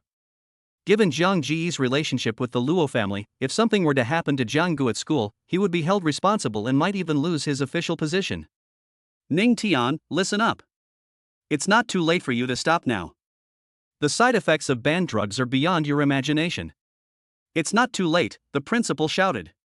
Upon hearing the principal's words coming from the loudspeaker, the students immediately erupted into chaos. What? Banned drugs? This Ning Tian is insane. No wonder he suddenly became so powerful. Ning Tian is too ruthless. He's ruthless to others, but even more ruthless to himself. Doesn't he care about the side effects of this banned drug at all? Faced with the admonitions of everyone, even the principal, Ning Tian felt these words of advice constantly lingering in his ears, sounding so harsh, like a series of mocking laughs. Ning Tian had completely gone mad at this point, and he couldn't listen to anything anyone said. All he wanted was to kill Jianggu and see her terrified expression. That was his only thought. For this reason, Ning Tian is willing to sacrifice everything and stop at nothing. Jianggu, are you scared? Next, I'm going to let you experience what true despair is, right before you die. Ha ha. To Ning Tian's surprise, Jianggu showed no fear whatsoever in response to his words. Instead, she displayed a mocking expression. Go to hell. Seeing this, Ning Tian said no more, and the 2 sharp, dark green daggers returned to his hands. A surge of black qi and blood continuously poured out from Ning Tian's body. Then, Ning Tian directly placed the 2 daggers in front of his chest, forming a cross shape. Hidden kill, cross purgatory. Ning Tian thought to himself. Suddenly, a huge black cross appeared out of thin air on the field, covered with black blood energy that churned up and down. Oh no! It's too late. Quickly save Jianggu. Everything happened in the blink of an eye, and Luo Yuanshan and the other teachers and students were on tenterhooks. The powerful, enormous black cross gradually split into several black cross slashes, like a net stretching across the sky, rapidly attacking Jianggu. I can't wait to see you get cut into pieces. Ha ha. Ning Tian laughed wildly. Ning Tian, you're really pathetic, even pitiful. Jianggu said calmly, without a trace of tension in her eyes. Immediately, Jianggu dropped all pretense, and waves of energy surged up once more, her blood and qi soaring, an aura no weaker than Ning Tian sweeping across the entire area. Jiang Ji's qi and blood were still increasing. As Jianggu summoned a pale golden void spirit, a terrifying wave shattered the protective shield of the battle platform. A raging fire coiled around Zhang Ji's fists, followed by 2 layers of pitch-black flames enveloping them, with lava-like veins flowing continuously across his hands. Zhang Gu looked at the black cross net so close to her, clenched her fist, and then slammed it down. The enormous black cross-shaped net crumbled like a piece of dough, quickly burning into smoke by the raging black flames. Ning Tian was blasted into the ground by Zhang Gu in a single exchange, completely powerless to resist. The force of the punch blasted a crater several meters deep into the ground of the battle stage, where Ning Tian, who was critically injured and on the verge of death, lay unconscious. Zhang Ji's punch ignited the entire arena. Someone shouted Zhang Gu first, and then the name Zhang Gu rang out continuously throughout the arena, creating a huge commotion. That must be a void spirit. I've never seen a novice martial artist possess a void spirit before. Zhang Gu is terrifyingly powerful. What kind of monster is he? Is this the kind of commotion our age could cause? Zhang Ji's strength is terrifying, much stronger than Luo Ningxue. I wonder if it's actually Luo Ningxue who pursued Zhang Gu. I hereby declare that starting today, I have gone from hating Zhang Gu to being a fan. That punch. It really hit me right in the heart, so cool. The discussions never stopped, and the teachers in the stands were equally excited. Zhang Ji's strength needs to be reassessed. He was actually able to subdue a powerful void spirit across borders. We have now decided to place him as our number 1 seed. Mingqing still has such a prodigy? We might as well not have come here today. Judging from this kid is barely a match for my Xiaoxue, but only barely. Luo Yuanshan emphasized the word barely in his heart, but there was still a hint of satisfaction on his face. At this moment, among everyone, only one stunningly beautiful figure remained silent, quietly watching Zhang Ji's figure, then smiled slightly and murmured to herself. Congratulations, Zhang Gu. With this earth-shattering and spectacular match over, the subsequent matches seemed utterly uninteresting, as both Luo Ningxue and Zhang Gu dominated the competition. Until an announcement came over the loudspeaker. The final match. Zhang Gu versus Luo Ningxue. Chapter 21. Sorry, I won't select any of them. These two are really going head to head. Who do you think will win? The onlookers immediately started speculating. It's hard to say right now. Zhang Gu is strong, but Luo Xuaning is not weak either. I estimate it's about even. Under the watchful eyes of the crowd, 2 figures walked one after the other onto the battle stage, captivating the hearts of countless people. Luo Yuanshan's eyes were also shining, as he was eager to know who was stronger between his daughter and Zhang Gu.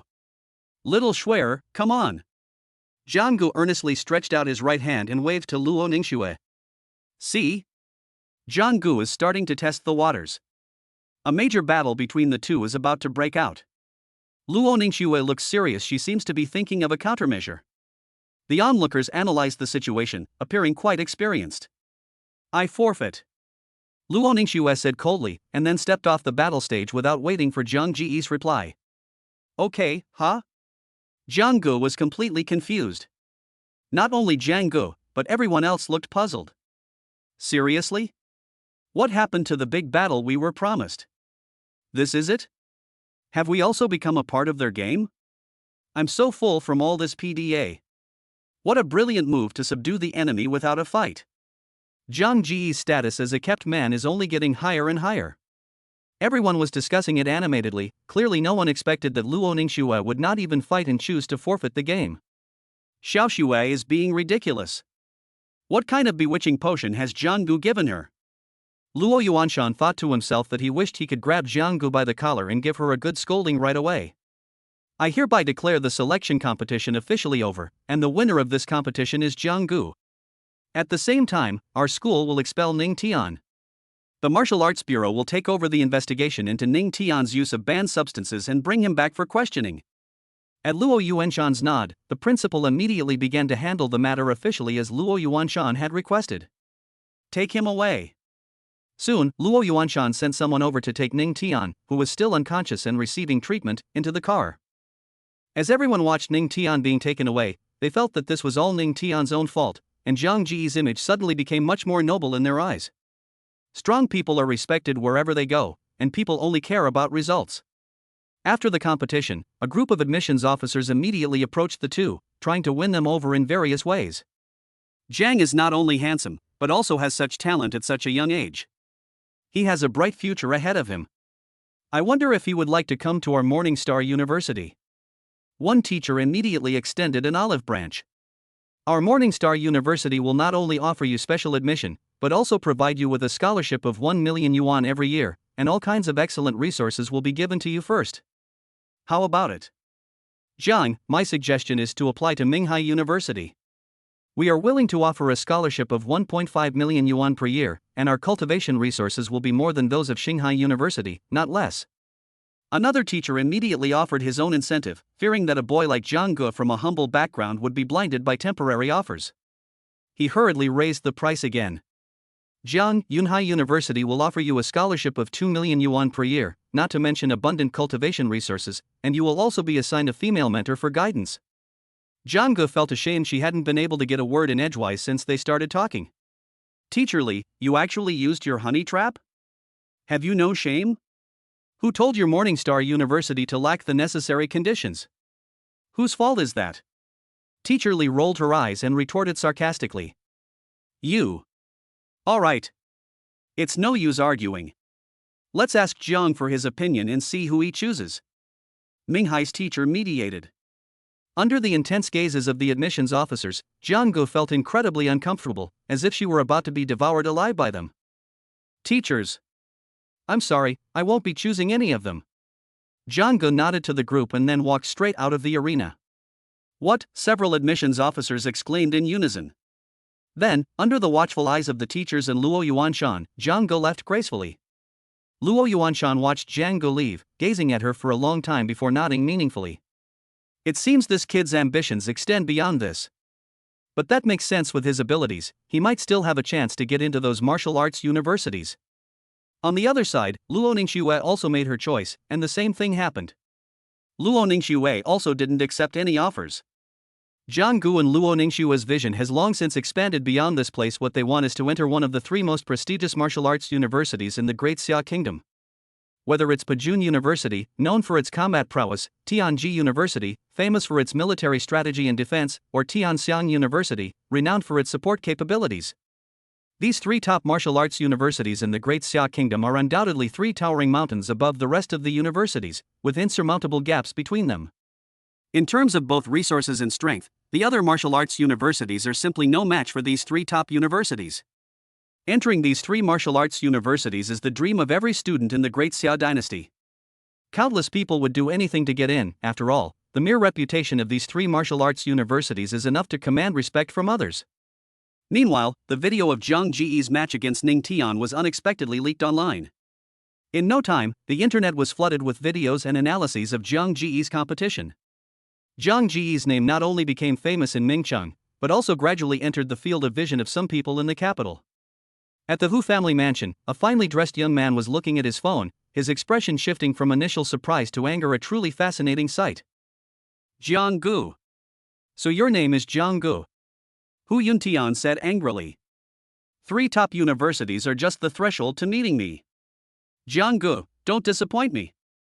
Otherwise, it will be too boring. Hu Yuntian said arrogantly. On Hu Yuntian's right was an admission notice with gold trim. The gold seal on it was extremely imposing, and it read, Pajun University Admission Notice. After a moment's thought, Hu Yuntian picked up his phone and dialed a number. Is this Principal Wei? I'm Hu Yuntian. I want to transfer schools. It's just some personal business. I'll transfer to Martial Arts No. 1 Middle School in Mingcheng. Thank you. He then hung up the phone, a cold smile appearing on Hu Yuntian's face. You think you can just run away after scamming me? Not so easy. I will take back everything that was taken from me, one by one. The capital city. A black building that pierces the clouds stands in the center, the entire skyscraper exuding a mysterious, ancient and profound aura, a magnificent sight. On the very top floor of the entire high-rise building, a group of people were each holding their phones, looking intently at them. So, what do you all think of Zhang Ji's abilities? Is she worthy of special recruitment? What are your opinions? A refined-looking middle-aged man spoke in a deep voice. Director. I think Zhang Ji's abilities are acceptable, but we need to conduct an actual investigation before we can draw a conclusion. I don't think a single video is enough to give a specific evaluation. A voluptuous and beautiful woman spoke slowly. Director. I think Teacher Sun makes a good point. Why don't we wait for the college entrance examination? A male teacher chimed in. Yes, Director. Our Pajun University doesn't have many special admission slots this year. And if we only consider the strength shown in the video, I don't think that's enough, a very burly man said in a booming voice. Chapter 22. So, the code this time? At this moment, in an empty office at Wudao No. 1 Middle School, a majestic figure was scrutinizing the young man in front of him from head to toe. Jiang Gu had planned to leave the school after the selection competition, but unexpectedly, Luo Yuanshan stopped her for a talk. Is this old man trying to settle scores with me? Jiang Gu thought to himself. Jiang Gu originally thought that Luo Yuanshan was going to give him a good talking to, but Luo Yuanshan did not do that. On the contrary, Luo Yuanshan just talked to him calmly. Jiang Gu, you didn't accept the invitations from those universities. Is your ambition in the capital? Luo Yuanshan asked slowly, tapping his fingers lightly on the table. Director Luo, I don't think those universities are my best choice. Jiang Gu replied politely. So, if those 3 top universities in the capital offered you admission, what choice would you make?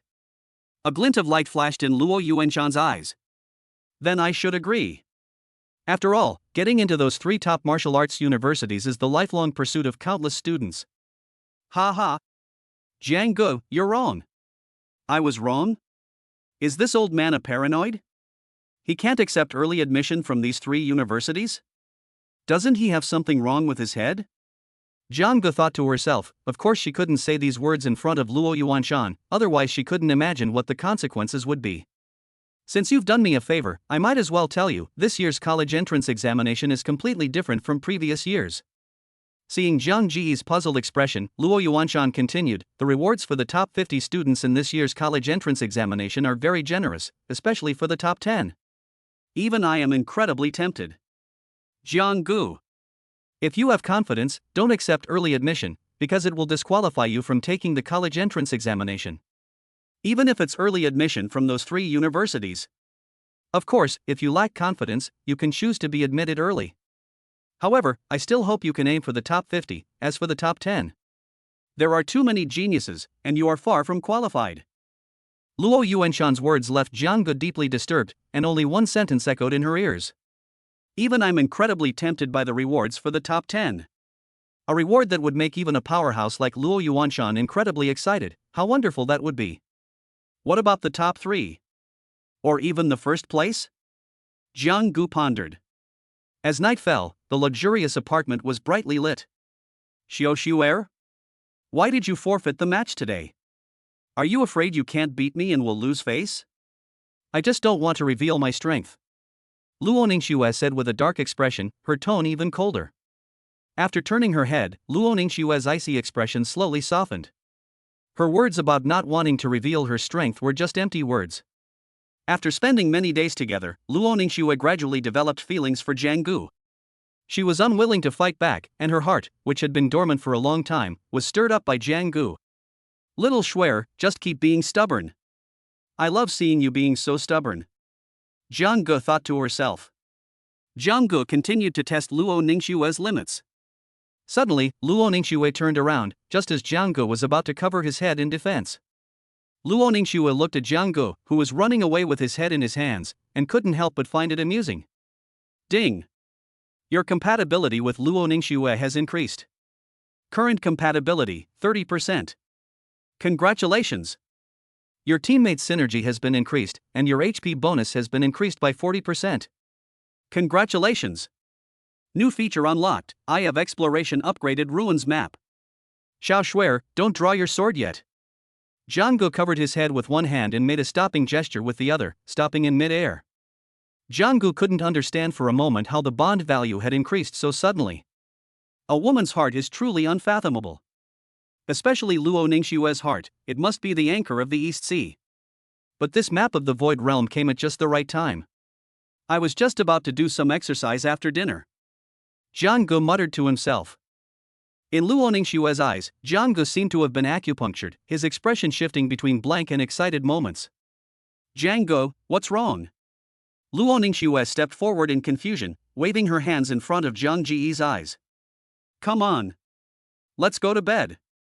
Jiang Gu said, grabbing Luo Ningxue's hand and rushing anxiously towards the bedroom.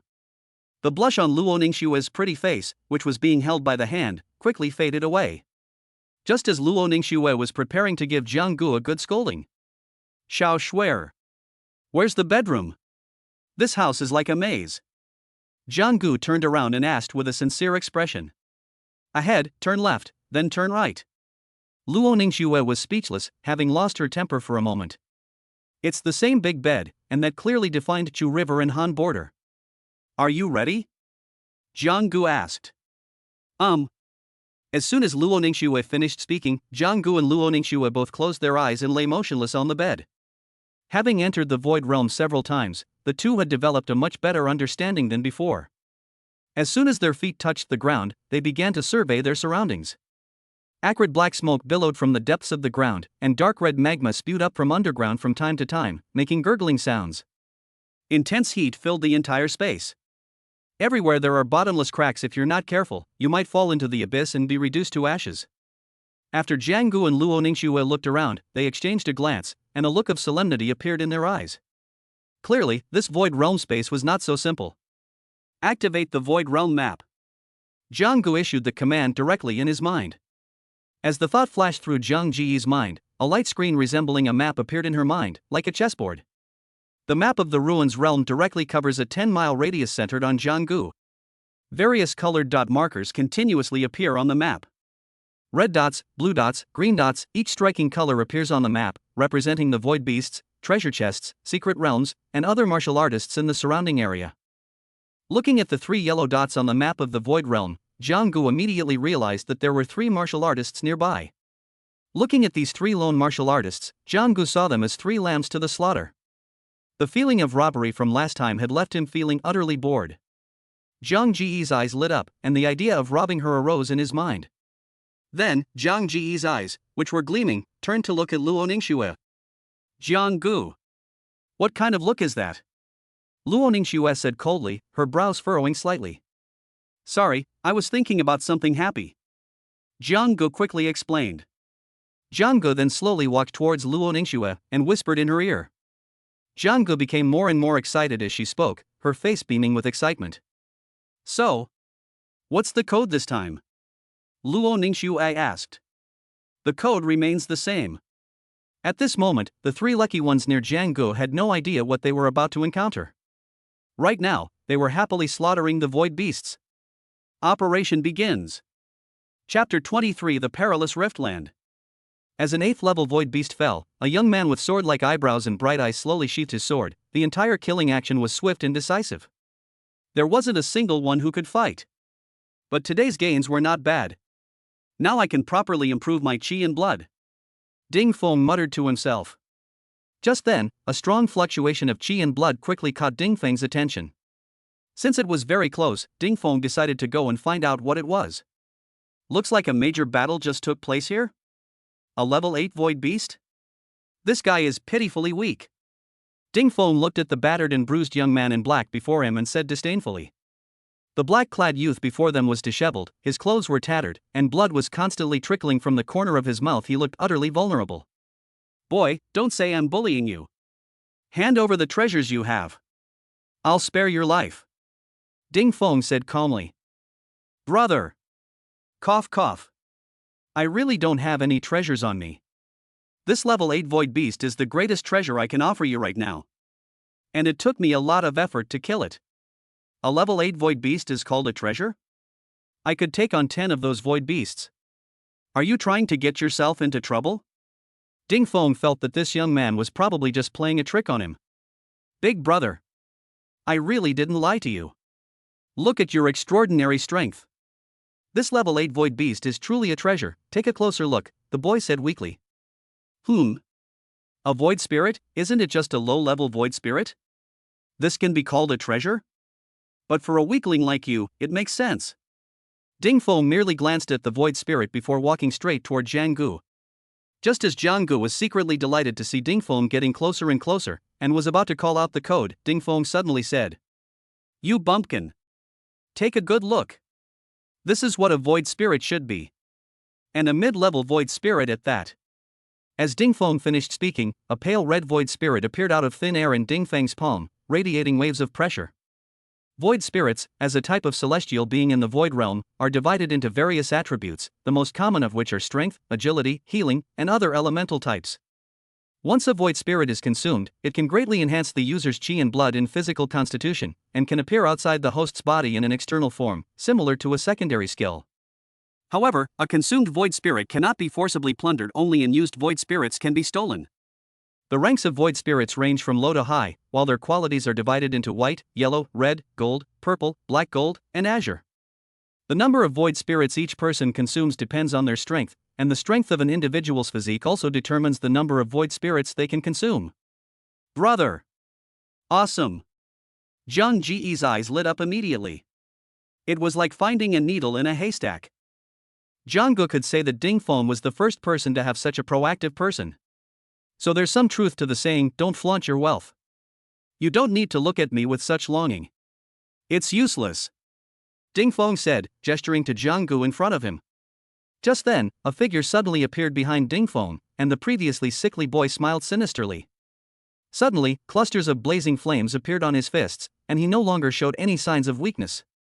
Caught between Zhang Gu and Luo Ningxue, Ding Feng, just like Hu Yuntian before him, didn't even have time to say a final word about after death before he met his end. Firelight and sword shadows intertwined, and a battered body, reeking of burnt smoke, collapsed and fell asleep. Little Schwer. This is still a fat sheep. Ha ha. Zhang Gu laughed loudly, looking like he had succeeded in his evil scheme. The two then began to explore the entity before them. After some deliberation, they discovered that in addition to a mid-level red void spirit of the power type, there were also many high-quality elixirs and medicines, making it a very fruitful haul. As the two men groped around his corpse, Ding Feng felt a tightness in his chest, his blood surged, and he spat out a mouthful of blood before being teleported out of the void realm. Little Schwer, get ready. Another mission is coming, Zhang Gu said immediately, looking at the glowing dots on the map of the void realm. Young man, did you kill the level 8 void beast in this dark, humanoid void beast over there? The newcomer questioned, a hint of suspicion flashing in his eyes. Cough. Big brother has sharp eyes. I didn't expect that nothing could escape your discerning eyes, the boy said with difficulty. Humph. When the snipe and the clam fight, the fisherman benefits. Who would have thought that I, Wang Jian, would have the chance to be the fisherman today? Young man.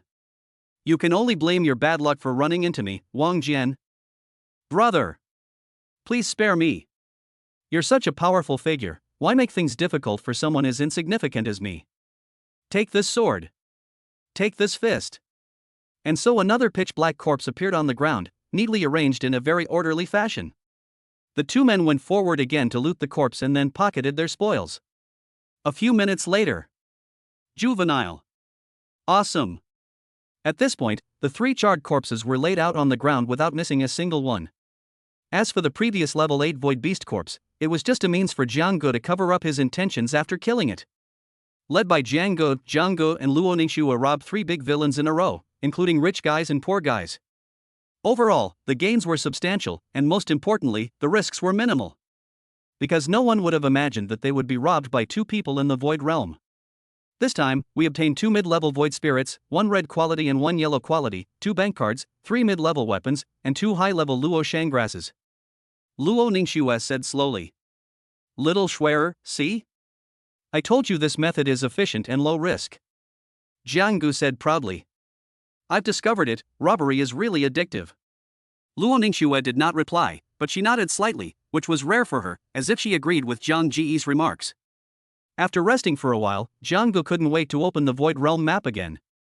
Unfortunately, no easy targets appeared within 10 miles this time. Then the two slowly explored forward. As they moved, Zhang Gu suddenly noticed an extremely bright red dot and a black dot on the map. This means that this place has yielded tremendous gains, but it also means that it comes with enormous risks. After discussing it, Zhang Gu and Luo Ningxue decided to go and find out for themselves. Following the map's directions, the two avoided many powerful monsters and dangers along the way, gradually approaching their destination. What comes into view is a bottomless, enormous fissure. Just a glance inside evokes a feeling of insignificance. Huge rocks occasionally fall from the heights, yet not a single sound is heard as they hit the ground. Dark red magma flowed slowly along the crack, like the lifeline of this huge fissure, mysterious and eerie. Thick black smoke billowed out of the cracks, accompanied by the roars of the void beasts, sending chills down one's spine. Where exactly is this place? Jang-gu asked in surprise. There are at least dozens of void beasts inside, and the lowest level is level 8. They are far beyond our ability to deal with. Jang-gu continued after exploring the void realm map. This place is so dangerous. Even Luo Ningxue's face was solemn. After scouting the area, Jang-gu and Luo Ningxue decided to mark it for later, so they could come back another time. After all, such a dangerous place was not something they could risk going there now. Chapter 24 Special Training begins. The next day, since Jang-gu had spent the night at Luo Ningxue's apartment, it was only natural that the two of them went to school together in the morning. Xiao Jiang. The principal personally instructed me to take good care of Luo Ningxue. Class teacher Su Wei said earnestly. Got it, teacher. By the way, isn't this special training class being held at the school? Jang-gu asked doubtfully. You'll see soon enough. Work hard. Don't embarrass our martial arts high school. Su Wei said before leaving. It's just a special training class, why make it so mysterious? It's not like it's anything shameful. Jang-gu muttered to himself. Soon, the martial arts training class of 20 people, including Jang-gu and Luo Ningxue, boarded a majestic bus, driven by a middle-aged man dressed in the uniform of the Great Xia Kingdom. Along the way, the other students in the special training class kept talking, commenting on the surrounding scenery, unable to hide their excitement and nervousness. Aside from Jang-gu and Luo Ningxue sitting next to him, Luo Ningxue chose to close her eyes and rest, while Jang-gu unusually remained silent, since Luo Ningxue ignored him. He had almost lost his voice from talking so much before Luo Ningxue finally managed to reply with a few words. The bus slowly drove into the suburbs, surrounded by towering trees providing shade. As it continued to drive in, a military-restricted area covered by iron netting came into view. The four large characters "military restricted area" are hung high on the barbed wire fence, and even sunlight seems unable to penetrate well here. The entire military restricted area exudes a sense of solemnity and tranquility, making people feel awe. Rows of armed soldiers stood guard around them, each soldier possessing at least the skill level of a martial artist. The defenses were extremely tight, truly airtight. But this heavily guarded and solemn military restricted area also gives people a sense of mystery, making people want to go in and explore. This place is so cool. Are we here for military training? A student asked curiously. Cool. You'll be crying later. This is no joke. Interesting. I'm really looking forward to my upcoming military service. You think you're General MacArthur, the 5-star general? Here for an inspection, another student retorted. Although this place is a military restricted area, it is actually a real secret realm. The reason for sending so many troops to guard it is simply to keep such valuable resources firmly in the hands of the Great Xia Kingdom. After all, in this country where strength reigns supreme, the value of resources that enhance strength is immeasurable. Without a corresponding management system, the world would have long since descended into chaos. Even so, some valuable resources, such as secret realms in reality, still attract countless powerful individuals to covet them. Jang-gu and Luo Ningxue, leading the number 1 middle school special training class, quickly lined up in a row. Immediately afterwards, 2 more buses drove into the restricted area, and about 40 students disembarked one after another. Looking at everything in front of them, their eyes were filled with curiosity and astonishment. A deep, powerful thud of leather shoes slowly reached everyone's ears, and a middle-aged man with a buzz cut was walking towards them. Dressed in a crisp military uniform, his piercing eyes swept over everyone present with a serious expression. Coupled with his tall stature, a natural sense of oppression emanated from him. Let me introduce myself. My surname is Feng, and you can call me Instructor Feng. Feng Jun said solemnly. I am the head instructor for this special training. This training is jointly conducted by 3 high schools, number 1 high school, number 2 high school, and number 3 high school. Now, form groups of 4 and begin forming your own teams. I only have 5 minutes. After Feng Jun finished speaking, he ignored the other trainees and stood there motionless, watching them. The sudden team formation caught all the students off guard, not to mention that they only had 5 minutes to prepare. All the students were searching for someone, like ants on a hot plate, but only 2 figures remained unmoved.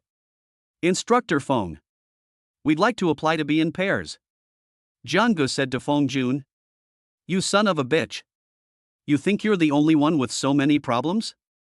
Just as Feng Jun was about to lash out, he saw Luo Ningxue next to Jiang Gu. His eyes froze slightly, and his expression changed.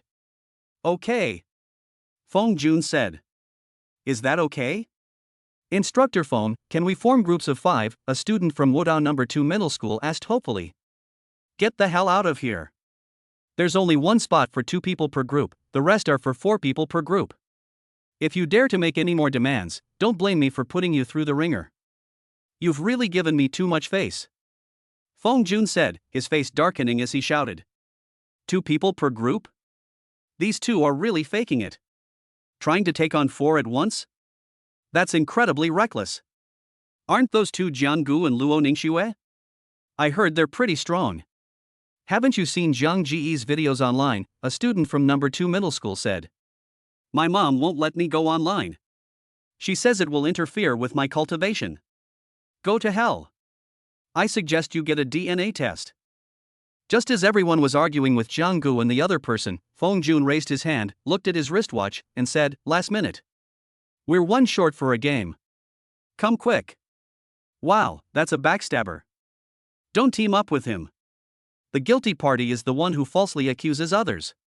He's the one who betrayed us, so be careful if you're teaming up with him. Soon, apart from Jiang Gu and Luo Ningxue, the 4-person groups were quickly formed, each group representing their respective schools, since this special training was also related to the reputation of their schools. Now that you've been divided into groups, I'm going to announce the tasks for this special training.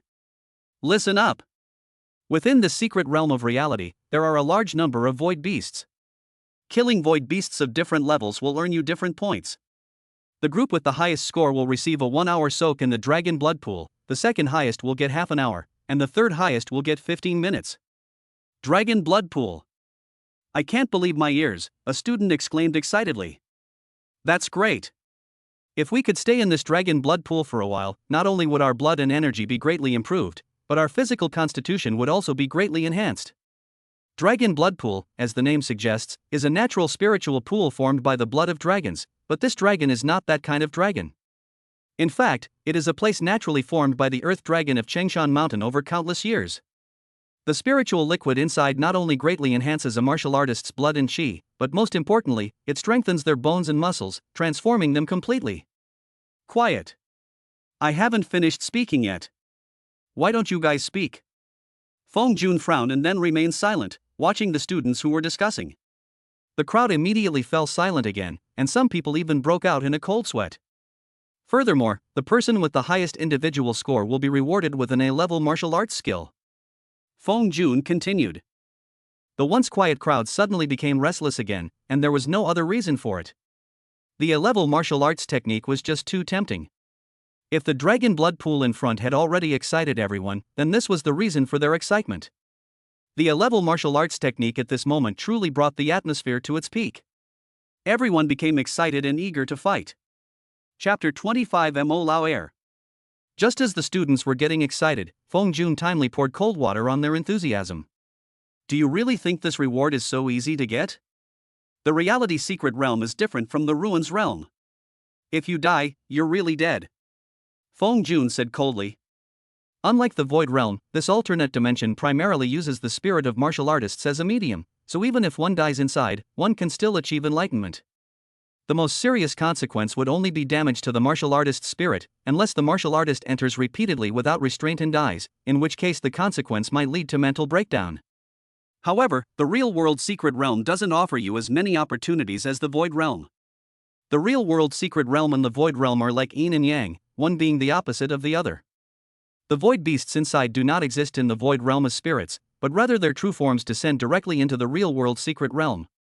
This is why the health and mana gained from killing void beasts in the real-world secret realm are greater than those in the void realm, and the effects of rare and precious materials are also stronger. Similarly, in this way, the void beasts in the real-world secret realm are even stronger.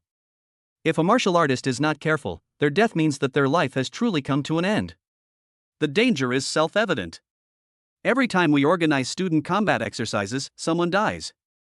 As for whether you choose to withdraw or continue, the choice is in your own hands, Feng Jun said expressionlessly. With a wave of Feng Jun's right hand, soldiers stepped forward one by one, each holding a compass-like object, and handed it to the students. What we are giving you now is a teleportation device. If you encounter an insurmountable danger, you can press the device to return to the entrance, but this also means you are forfeiting. Instructor Feng, what if the teleportation isn't timely? If the teleportation isn't timely, death awaits you, Feng Jun said bluntly without uttering a single word. For a moment, most of the trainees looked hesitant and thoughtful.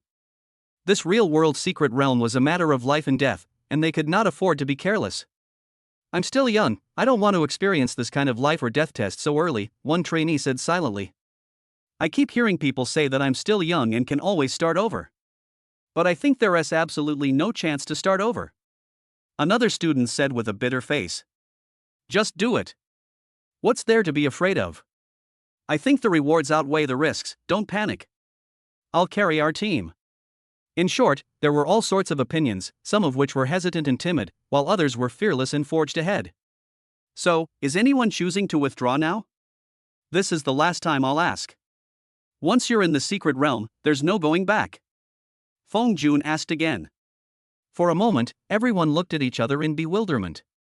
After a few minutes, a rustling sound came from the crowd, and 6 students slowly raised their hands, choosing to withdraw. In that case, the rest of you, get ready and enter the secret realm in groups, one by one. As a soldier, Feng Jun didn't really respect the 6 people who withdrew from the competition, but on the other hand, he still respected their choice. After all, if you want to live long enough in this world, you must first have a clear understanding of your own abilities, instead of being blinded by immediate gains. The group quickly lined up and entered a cave entrance that was flashing red light in an orderly manner. Just as Jiang Gu and Luo Ningxue were queuing up, a student from number 2 middle school suddenly walked up to Luo Ningxue and grinned. Luo Ningxue, long time no see. Oh, and this kid next to you. I hope you'll still be laughing after entering the secret realm. Mo Wenbi, the top genius of number 2 middle school, sneered. Who is this idiot? Is this some new way to cut in line? Jiang Gu looked at the boy in front of her, speechless. Jiang Gu, right. Let me introduce myself. I'm Mo Wenbi from number 2 middle school. And what right do you two have to put on airs here? Luo Ningxue's health and mana are probably still stuck at 97, right?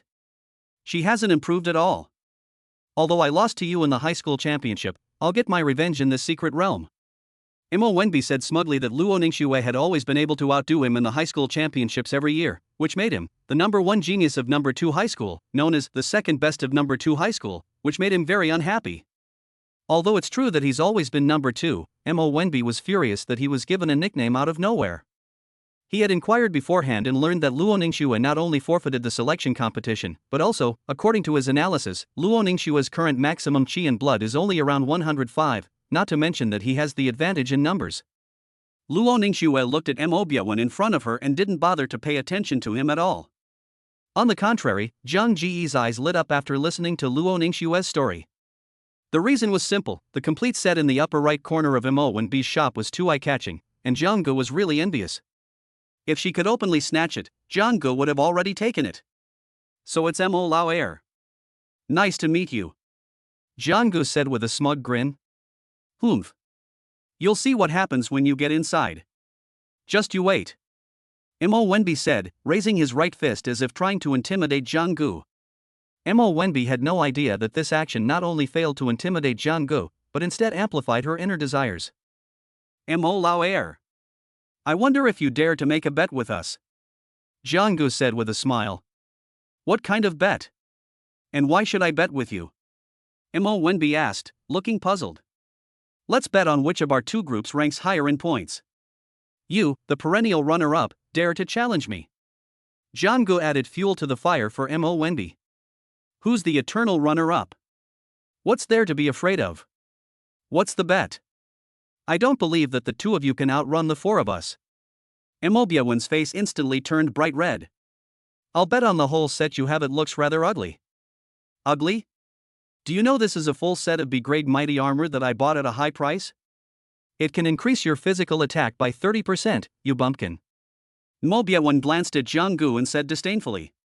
Thus, under Zhang Ji's step-by-step guidance, Mo Wenbi also fell into Zhang Ji's trap without realizing it. It's a deal. Mo Lao Air, you absolutely can't go back on your word. Jiang Gu said, then stepped forward and gestured with her hand, as if checking if it fit. Mo Wen looked at Zhang Ji's actions and immediately felt a dark expression on his face. Unlike the unpredictable and ever-changing environment of the Ruins realm, the realm's secret realm feels more like a quiet and dark scene. What comes into view is a lush, tall thicket of shrubs, with huge boulders scattered around like small hills, and in the distance, dark valleys that seem like insurmountable barriers. The environment here feels more realistic. It truly deserves to be called a real-life secret realm. Jiang Gu steadied himself, looked around, and immediately spoke to Luo Ningxue beside him. Indeed. The air here isn't as polluted as in the Void Realm, it's more in line with our current environment. However, the trees and rocks here are still much larger. Watch out! Luo Ningxue shouted. As soon as he finished speaking, Jiang Gu threw a punch behind him. A tiger-shaped beast fell to the ground and its body exploded in mid-air, with blood and flesh flying everywhere. A +1 number also appeared in the upper right corner of the teleportation device. You have received a 3-card bonus to your HP. The chi and blood of the void beasts here are indeed much more concentrated, just as Instructor Feng said. Jiang Gu said with a delighted expression. If calculated according to the Void Realm space, this Void Beast is only worth 2 cards of health points. Jiang Gu and Luo Ningxue exchanged a smile, a glint of shrewdness flashing in their eyes. Then, Jiang Gu and Luo Ningxue began their frenzied slaughter. Their blood and energy surged dramatically. Chapter 26 Anomaly. The Ruined Beast of the Martial Realm. Outside the secret territory. Several high school teachers were chatting, speculating about who would be the ultimate winner this time. Old Sue. Luo Ningxue from number 1 middle school is strong. But this time she's been too overconfident. I think it's risky, the teacher in charge of number 3 middle school analyzed. We'll see how it goes in the end. Also, Luo Ningxue isn't that arrogant. I think she must have her reasons for doing this. Sue said in a deep voice, but in fact he didn't understand what Luo Ningxue was thinking either, and his voice was slightly weak. Old Sue. Stop fooling yourself. Everyone knows that Luo Ningxue from your number 1 high school is a loner. I'm afraid they can't find any teammates. Unlike us, Mo Wenbi, who are approachable, the teacher in charge of the number 2 middle school said solemnly with a mocking tone. You know nothing. In the face of absolute strength, numbers are just a burden. Su Wei retorted. Just as the two were arguing, a figure stepped out of a military vehicle, his steps steady and unhurried. Upon seeing who it was, the teachers in charge immediately shut their mouths, while Feng Jun directly sent people to greet them, showing great importance to the visit. Feng Jun. How's it going on set? The person who arrived was none other than Luo Yuanshan, the director of the Martial Arts Bureau. At this moment, Luo Yuanshan saw everyone surrounding the entrance to the secret realm and knew that the special training students had already entered. He immediately asked.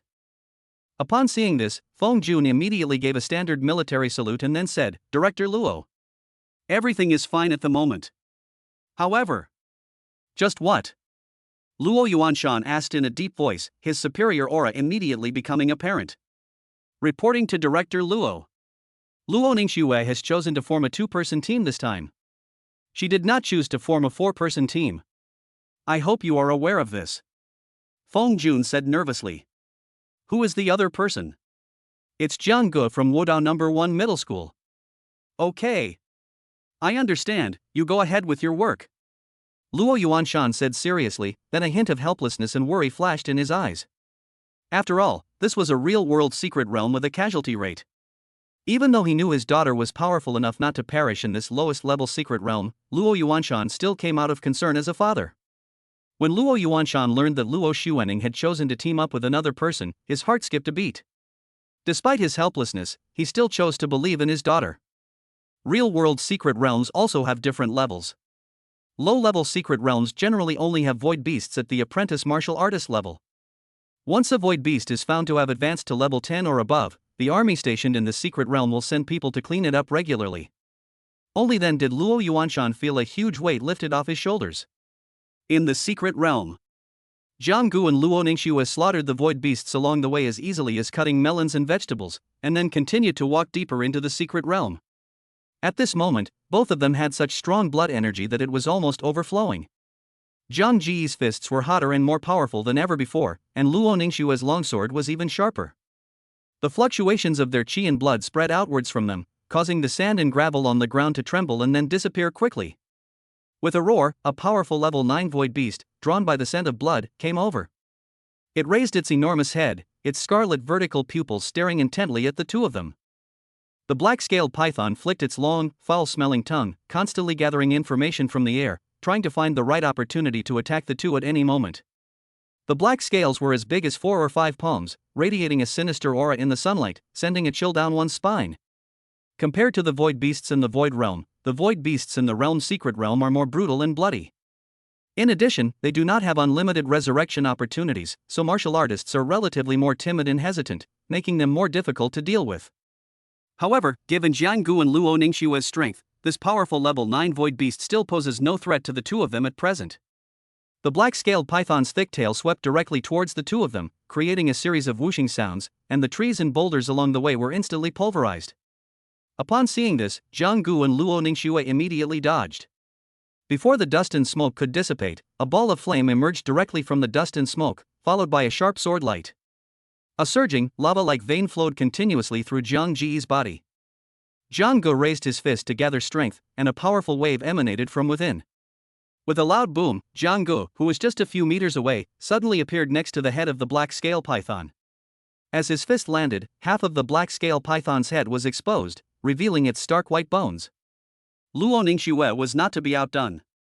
A long, silvery white sword aura slashed down, and with a crack, the giant tail of the black-scaled python was severed. All right. You've had enough fun. Prepare to die. Jiang Ji's originally fiery red fist changed color again. At this moment, rolling black flames continued to emerge, intertwining with each other. Just one glance was enough to make one feel as if they were about to be burned to ashes. Jianggu threw a punch straight out, and the force of the punch was like the steam wave of a mushroom cloud, directly blasting the void beast in front of him into pieces, turning the entire land into a blood-red color. Great! Jianggu said with satisfaction. Seeing the scene before her, Luo Ningxue sheathed her long sword, but her right hand remained on the hilt, ready to deal with any unexpected situation. You have received a 4-card bonus to your HP. At this moment, Jiang Ji's chi and blood value had reached an astonishing 125 calories, while Luo Ningxue had reached the 140 calorie mark. The speed at which the two of them improved was astonishing. Coming to this secret realm was definitely the right decision. I've never had such a visceral, hand-to-hand combat experience before. Jianggu exclaimed excitedly. This secret realm can only be considered a low-level secret realm after all. It's perfect as our trial ground. The risk is low while the rewards are considerable. Luo Ningxue nodded in satisfaction. If one's chi and blood value increases too quickly, some of it will overflow, making it difficult for them to absorb it properly. That's why the two of them kept searching for void beasts along the way to stabilize their strength. After a short rest, the two set off again, but just as they were preparing to go deeper into the area, a deafening roar echoed throughout the entire secret realm, causing countless birds in the dense forest to scatter in all directions, and the ground to tremble intermittently. What kind of void beast is this? Just that roar is enough to tell that its strength is definitely extraordinary. Jianggu said with a solemn expression. A void beast at the apprentice martial artist level would never have such a deterrent effect. Could it be Luo Ningxue guessed? A void beast at the martial realm. Jianggu and Luo Ningxue exchanged a glance and said in unison. The earth-shattering roar was clearly from a void beast that had advanced to level 10 in the martial realm, and it was right near the two of them, judging from the clarity of the sound. This distance. It's incredibly close. Meanwhile, deep within the secret realm, a pair of eerie blue pupils, like will-o'-the-wisps from the underworld, stared intently at the location where Jianggu and Luo Ningxue were. Chapter 27: The Frustrated Level 10 Ruins Beast. Outside world. What is that sound? Everyone heard the beast's roar and their faces immediately paled in surprise. Something seems to have gone wrong in the secret realm. Go find Instructor Feng quickly. Hurry! Su Wei said anxiously to a soldier beside him. Before long, Feng Jun led Luo Yuanshan and his group toward the entrance of the secret realm, their faces serious. Tang Jun, immediately find the personnel responsible for monitoring the fluctuations in the secret realm to inquire about the situation, and report back to me as soon as you have ascertained the facts. Feng Jun issued the order swiftly and decisively. Not long after everyone waited anxiously, news of Tang Jun's investigation arrived. As Feng Jun put down the walkie-talkie, his previously calm expression changed drastically. Something's happened in the secret realm. A level 10 martial artist realm beast has appeared. Feng Jun said solemnly. What? How could this happen? Wasn't there a regular checkup? Why is this still happening? The teacher in charge from number 3 middle school asked anxiously. Even with regular checks, we can't say that the probability of this happening is zero. The void beasts are constantly fighting and evolving. Feng Jun continued. So what exactly is going on now? Su Wei asked anxiously. The good news is that this void beast is located almost at the deepest part of the secret realm, far away from most students, and poses no threat. Ha ha. You should have said so earlier. You scared us to death. Instructor Feng, your habit of only saying half a sentence is really bad. Zhuang Zhong said with a sigh of relief. And what's the bad news? Luo Yuanshan asked in a deep voice. The bad news is that this void beast is very close to Jiang Gu and his companion, only a few dozen meters away. Moreover, this void beast has just advanced and is at its most ferocious stage, making it extremely aggressive. Feng Jun spoke to Luo Yuanshan, his voice trembling slightly. How could this be? Su Wei exclaimed immediately, his face, which had just regained some color, turned pale again. Zhuang Zhong and the teacher in charge of number 3 middle school did not speak, but a hint of joy flashed in their eyes. After all, weakening the strength of number 1 middle school was tantamount to strengthening their own school. What's more, they are 2 of the top students from number 1 high school. However, they dared not show any expression in front of everyone, since they could see that Luo Ningxue's father was present. Before Luo Yuanshan could reply, Feng Jun quickly issued orders to the army. Team 1, you immediately head to the secret realm and annihilate that void beast. Team 2, you immediately activate the secret realm's broadcast system to announce that the combat exercise has ended and everyone should immediately teleport back to the entrance. Luo Yuanshan appeared calm on the side, but he was actually very anxious. It wasn't that Luo Yuanshan didn't want to enter the secret realm, but that the real secret realm had many restrictions. The real world secret realm has a strength limit. One can only enter if they exceed one major realm. For a strong person like Luo Yuanshan, exceeding the limit by too much would cause the secret realm's barrier to shake. The instability of the boundary wall is relatively minor. A more serious problem could lead to its collapse, with potentially disastrous consequences. The live fire exercise is now over. Everyone, immediately teleport back to the entrance. To reiterate, the live fire exercise is now over. Everyone, immediately teleport back to the entrance. Hearing the report coming from within the secret realm, everyone realized that something uncontrollable had occurred there. At least for them, it was extremely dangerous. Time passed second by second, and all the students returned, appearing at the entrance to the real-world secret realm. Many trainees were terrified after hearing the instructor's explanation, realizing that it was a wise move not to linger. But just as Feng Jun was counting the number of people, they discovered that 2 people were missing. It was Jiang Gu and Luo Ningxue who made everyone's heart sink. A few beads of cold sweat appeared on Feng Jun's forehead. He immediately began to pray silently. Please don't let anything happen to them. If something happens to them, I can pack my bags and leave too. Feng Jun muttered to himself. 5 minutes ago. Upon hearing the report, Jiang Gu and her companion in the secret realm initially thought it best to play it safe and teleport out directly. However, the teleportation device has limitations and cannot teleport instantly. It only works for the 2 people 1 second before they are about to complete the teleportation. A massive figure suddenly appeared before the 2, its sharp claws slamming down, forcing them to interrupt their teleportation and fight it. Its pupils, gleaming with a ghostly blue light, stared intently at the 2 with a chilling aura. A pair of sharp claws scratched at the ground, sparking bursts of fire. Its blue shell tightly enveloped its entire body like armor. Is this a pangolin? Jiang Gu asked in surprise. You've got a path to heaven but you choose to walk into hell. Jiang Gu, whose teleportation was interrupted, was instantly filled with rage. She wished she could immediately use the giant pangolin in front of her to make soup. Luo Ningxue's beautiful eyes narrowed, clearly displeased with the sudden behavior of the void beast before her. If a level 9 void beast is already quite powerful, then a level 10 void beast that has entered the martial artist realm is an overpowered existence for trainees who are martial artists. The level 10 void beast had already developed some intelligence. It thought it could finally vent its anger at being imprisoned here and tear apart the 2 weak humans in front of it. But looking at their expressions and actions, why don't they show the slightest fear? Am I not scary enough? Thinking this, the void beast roared again, its voice deafening and soaring into the sky, its sound extremely sharp. Stop yelling. If you can't yell, then don't yell. It sounds awful, you idiot. Jianggu covered her ears, looking disgusted. Seeing that the two skinny humans in front of him dared to look down on him so contemptuously, where was the dignity of a level 10 void beast? But before it could exert its full strength, Jianggu and Luo Ningxue unleashed their full power, joining forces to suppress it with perfect teamwork, giving it no chance to gain the upper hand. No? These two are the void beasts. The void beast felt aggrieved and retreated continuously, adopting a defensive stance. Seeing the pangolin retreating, Jianggu ignited fire again on his fists and unleashed a devastating attack, blasting a huge crater into the ground. The cracks continued to spread outwards, and boulders kept rolling into them, but the pangolin that was originally in front of Jianggu and Luo Ningxue simply disappeared. That guy can really dodge. Where did he hide? Jianggu kept swinging his fists and slamming them against the ground in front of him. So, as soon as the pangolin, which was constantly exploring underground, peeked out, it found a fist falling from the sky, and a feeling of frustration it had never felt before surged up. I am a pangolin, not a gopher.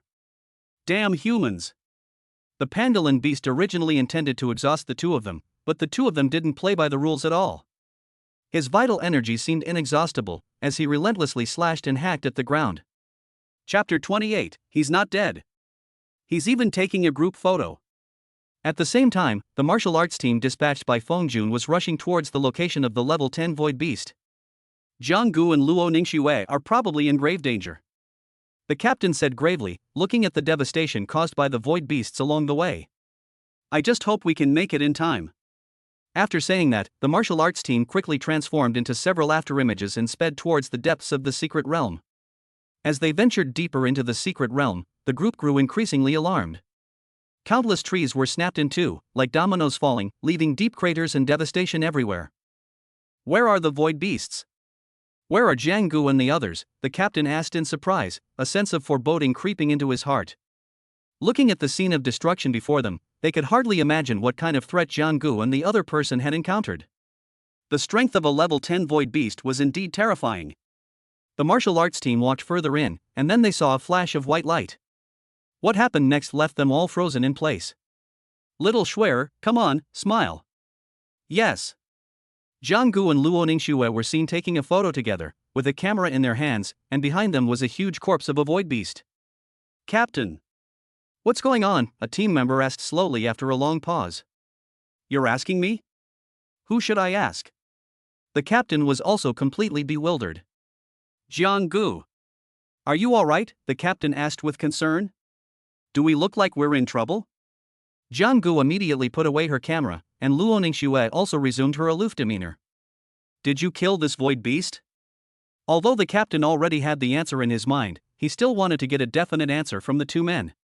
The scene before my eyes was so shocking that if I told people, how many people would believe what I was saying? It couldn't have committed suicide, could it? Jianggu said casually. The martial arts team was immediately confused. They then wondered if they were old enough to kill a void beast at the martial arts realm. The answer was unquestionable, absolutely impossible, even if the two joined forces. Soon everyone returned to the outside world, and to their disbelief, Jianggu and Luo Ningxue were still alive. They managed to escape? They're incredibly lucky. You bet. You have no idea how fast I ran away after hearing the announcement. Level 10 void beasts. How long have they been hiding? How can words describe the hardships they endured along the way? A student exclaimed. Reporting to Major Feng, we have confirmed it. That level 10 void beast did indeed die at the hands of the two, the captain of the martial arts squad said. What did you say? Not only Feng Jun, but even Luo Yuanshan's eyes flashed with shock. Are you sure? Feng Jun asked again to confirm. We're certain that by the time I arrived, Jianggu and Luo Ningxue had already escaped the crisis. And the corpse of that void beast was lying right behind them, the captain hurriedly replied. Good. Luo Yuanshan said good 3 times in a row, but his eyes kept glancing at Jianggu, as if he wanted to see through Jianggu. Upon hearing this, the trainees in the special training class were even more incredulous. What happened to the apprentice martial artists? What you've done is dare to take on a martial artist level beast head on. At this moment, everyone was finally convinced. After all, Jianggu had even proudly shown off the photos, so it wasn't hard to see that what the martial arts team said was indeed true. When it came time to tally the scores, Jiang Gu and her companion undoubtedly secured first place with a commanding lead, with the second place team trailing by more than 50 points. Then, I hereby announce the first place winner of this secret realm trial, the team of Jiang Gu and Luo Ningxue. Feng Jun said in a deep voice. Mo Lao Air, you haven't forgotten the bet, have you? Jiang Gu quickly found Mo Wenbi, who had a bitter look on his face, in the crowd. These boxing gloves are so ugly. Take them. After saying that, Mo Wenbi still showed a nonchalant expression, slowly took off the boxing gloves from his right hand and threw them to Jiang Gu. Be gentle. This is mine now. Jiang Gu took the B-grade giant strength gauntlets, played with them for a while, and then put them on his hands. Jiang Gu, don't be so smug. You're just benefiting from Luo Ningxue's fame. Do you think I don't know that? Mo Wenbi said angrily. If that's how you want to think, then so be it. Whatever makes you happy. Jiang Gu replied, completely unconcerned. You? Mo Wenbi was speechless for a moment. Just a petty person who's gotten his way. Humph. With that, Mo Wenbi stormed off. He now felt utterly disgusted by Zhang Ji's face, not to mention the boxing gloves Jiang Gu was wearing on her right hand. Mo Wen had no choice but to swallow his anger. Who told this kid to be so lucky this time? He actually managed to latch onto such a powerful figure. What Mo Wen didn't know was that the fatal blow that killed the Void Beast was delivered by Jiang Gu. Let's go back to the time when the Void Beast was feeling frustrated. The giant pangolin had been lurking underground for a long time. After a while, when it realized there was no sound from the outside world, a hint of mockery flashed in its eyes. Finally out of strength, huh? Now it's my turn to retaliate. The pangolin was like a giant whale surging out of the sea, and countless pebbles and dust were like waves crashing in all directions. The two humans not far away showed no shock or fear, but rather extraordinary excitement. Finally decided to come out. We've been so bored. Jiang Gu said, raising his fist and rushing towards the pangolin. Luo Ningxue also raised the long sword in her hand, twirled it in front of her chest, and a powerful sword intent spread out, carrying waves of killing intent. With a loud bang, Zhang Ji's fist slammed into the pangolin's shell, sending sparks flying. The force of the recoil sent both the pangolin and Jiang Gu staggering back several meters. Luo Ningxue's attack arrived quickly, and the cold sword light made the pangolin howl in agony, with a long sword mark left on the pangolin's scales. Seeing the pangolin's high defense, Zhang Ji's right fist suddenly burst into flames, and he used the boulder behind him to push off with both legs. The boulder behind him shattered with a crash, and he charged toward the pangolin like a speeding cannonball. The pangolin's scales immediately caved in, then turned bright red, with blood seeping out intermittently. Roar!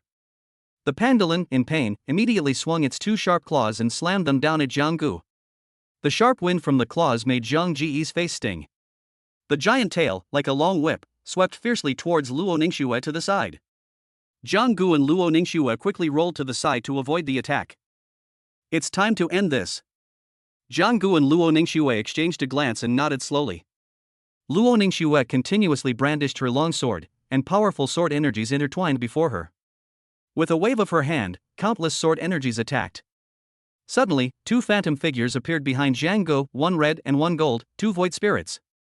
As soon as the two void spirits appeared, Zhang Ji's combat power increased again, and he exuded an aura even more terrifying than a level 10 void beast. The flames on his right fist flowed down like a gushing river, eroding the ground beneath Zhang Ji's feet and creating numerous large and small pits. Jiang Gu suddenly gathered his strength in his right fist and then punched the giant beast in front of him. A burst of fire flashed and the pangolin's chest was pierced through, with blood gushing out continuously. The eerie blue light in the pangolin's eyes also dimmed completely. Chapter 29 Absorption too slow? Double the effect. Next, the top 3 groups in the standings, follow me. Feng Jun said. Dragon Blood Pool. How enviable. It's all your fault for being so useless, otherwise we would definitely be in the top 3 by now. I wonder who was the first to run away upon seeing the Void Beast. Amidst the envious glances of the crowd, Jiang Gu and the others followed Feng Jun towards the east side of the military restricted area.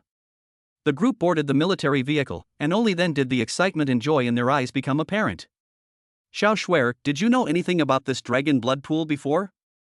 Jiang Gu asked Luo Ningxue beside him. Luo Ningxue, who had been resting with her eyes closed, trembled slightly when she heard Jiang Ji's words. Then she opened her beautiful eyes and slowly said, The dragon blood pool is a natural formation created by the mountain range itself over countless years. The spiritual liquid inside is extremely precious. Even a single drop has been formed after a long period of sedimentation.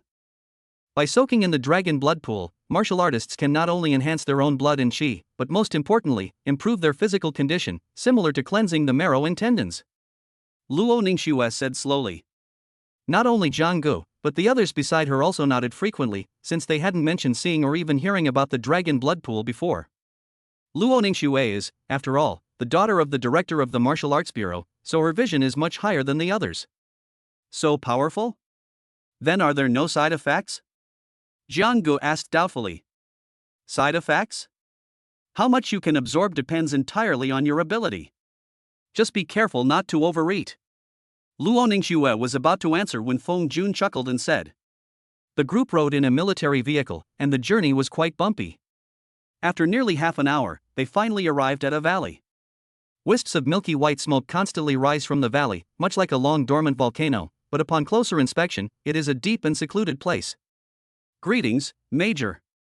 The two sergeants on guard quickly gave a standard military salute upon seeing the newcomer. No need for formalities. Zhang Gu and Luo Ningxue are paired up, so your time will be doubled. You have 2 hours. Feng Jun said to the two in a deep voice. These words immediately drew envy from others. The members of the second and third place teams stared wide-eyed, but since the order was personally given by Feng Jun, they could not express their dissatisfaction openly. Zhang Gu and Luo Ningxue did not hesitate and quickly walked into the valley. What came into view was a pool of reddish water. It was not large in area, but it was 6 or 7 meters deep. Zhang Gu quickly took off her top, revealing that despite her slender appearance, she actually had a very voluptuous figure. His well-proportioned muscles looked as if they had been meticulously sculpted by a master craftsman. They were full and powerful, and his bronze skin, reflected in the pool water, exuded a wild aura.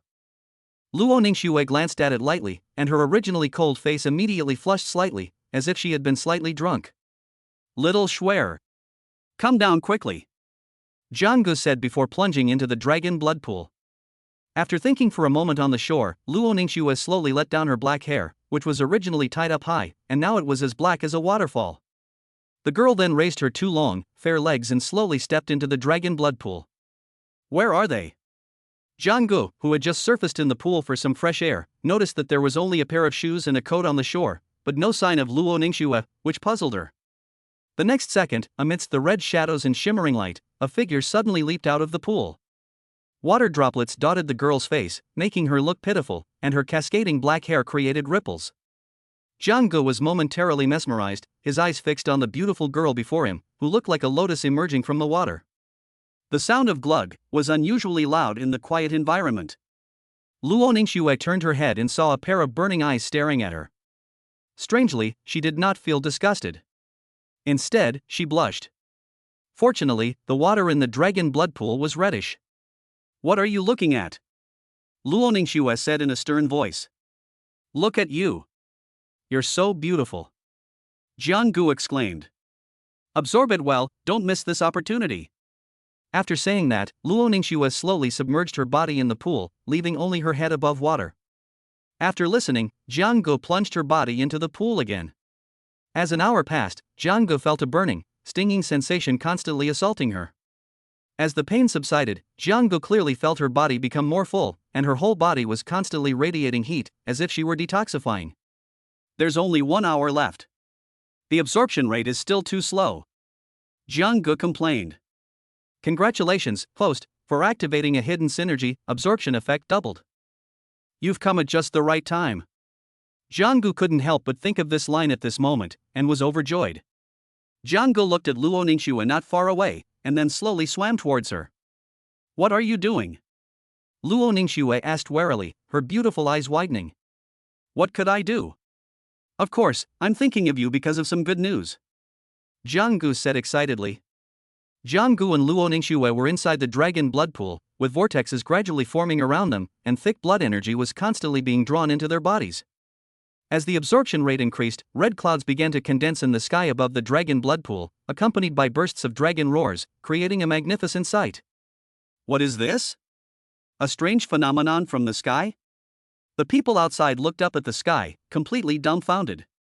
A short while later, another military pickup truck pulled up, and a square-faced officer with a gloomy expression stepped out of the vehicle. First, he berated the officer in charge of guarding the dragon blood pool, then he questioned Feng Jun. Major Feng, how many people did you put in? Don't you know you can't put too many people in at once? Otherwise, who knows when the dragon blood pool will be full of spiritual liquid? Lieutenant Colonel Wang. I only let 2 people in. One of them is named Luo Ningxue. Director Luo's daughter. Feng Jun replied.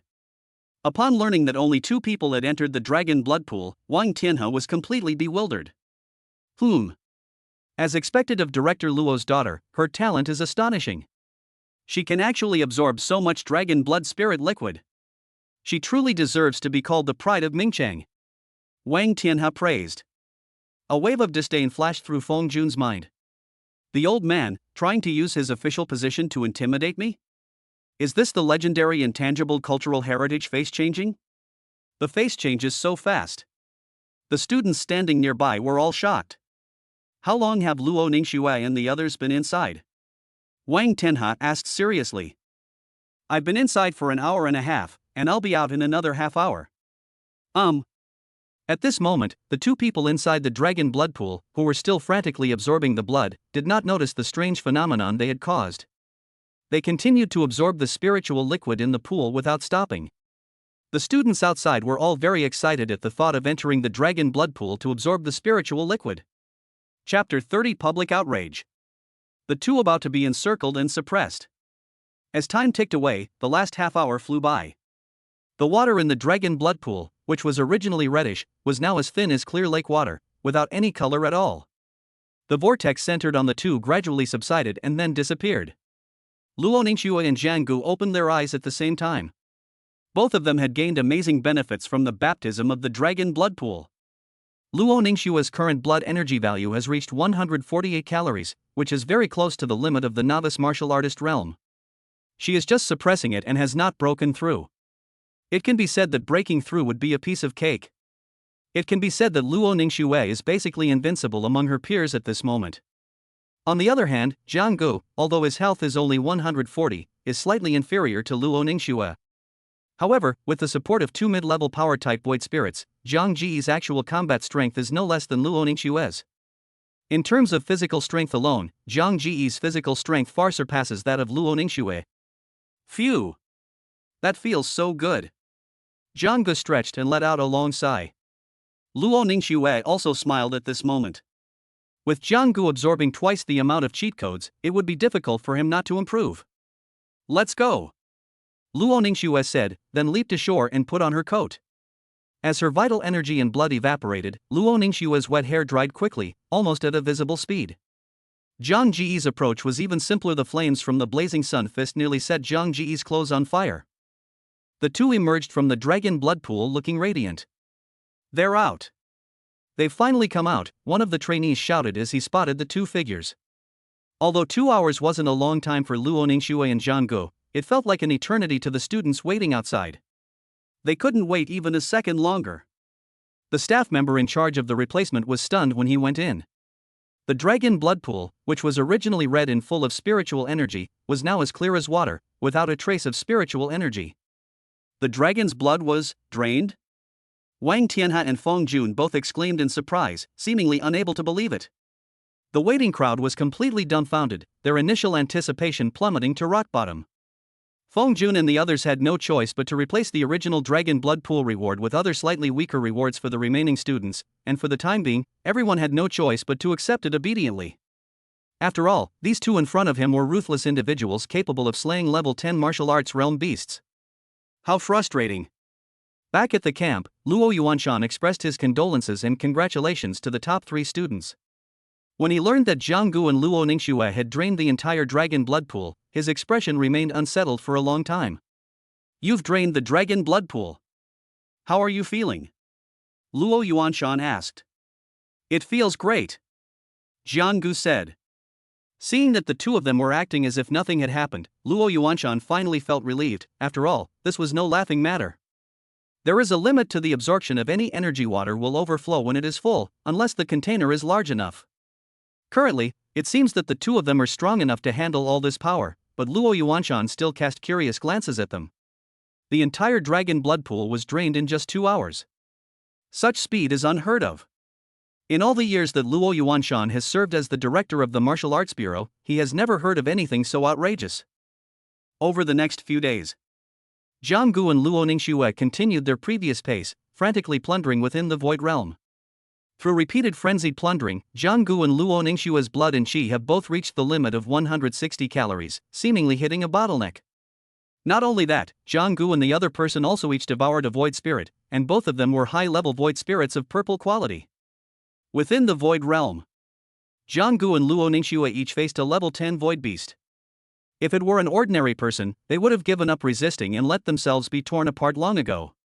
But there was no sign of retreat in their eyes. Instead, a fierce fighting spirit ignited within them. Luo Ningxue slowly drew her sword, and a void spirit slowly appeared behind her. Just one glance was enough to make one feel as if their entire soul was about to be sucked in. As the void spirit fully manifested, a blue-white halo enveloped the sword. Luo Ningxue's seemingly ordinary sword strike was like 1,000 afterimages converging together, unleashing an immense sword aura that slashed down. The level 10 void beast, several meters away, watched helplessly as the blue-white sword energy slashed towards it. With a whoosh, the void beast was cleaved in two perfectly symmetrically. The cut surface left by the sword energy was as smooth as a mirror and emitted a chilling aura. The blood was frozen into ice crystals the moment it was about to splatter. On the other side, Jiang Ji's fist was no longer just covered in intertwined red and black flames. With the appearance of the void spirit, a layer of grayish-white scales covered it, ferocious yet mysterious. Jiang Gu raised his right fist and examined it closely, quite satisfied.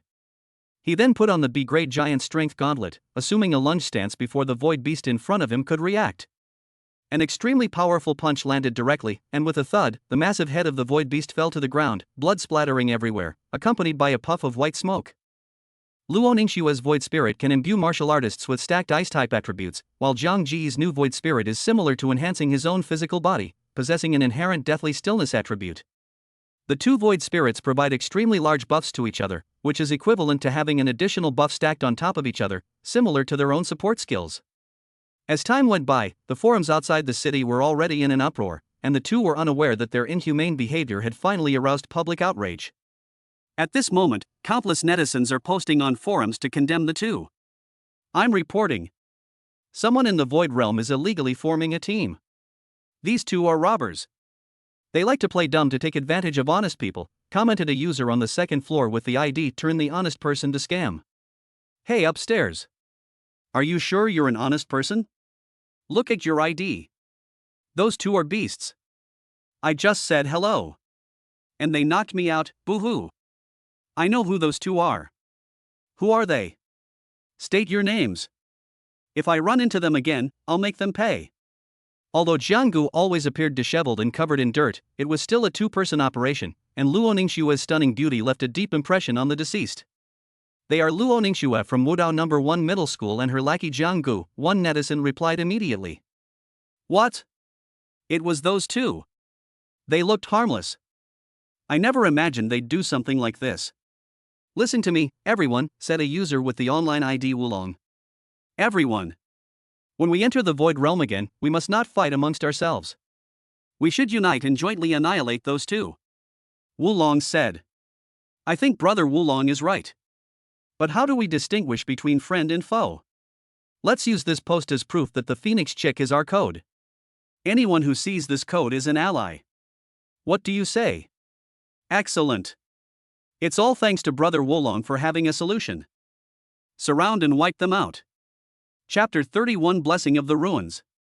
A legendary opportunity. Outside the gate of Wudao No. 1 Middle School, Jiang Gu and Luo Ningxue were discussing whether or not they should advance to the martial artist realm and head to the next level of the Void Realm. For the two of them now, the current strength of the Void Realm is completely insufficient, not only because of the blood and opportunities within it, but more importantly because the tempering they have reached a bottleneck. The level and danger of the Void Realm are directly related to the strength of the martial artist. Luo Ningxue and the other two were well aware of this, but they were still deadlocked for a long time. Jiang Gu.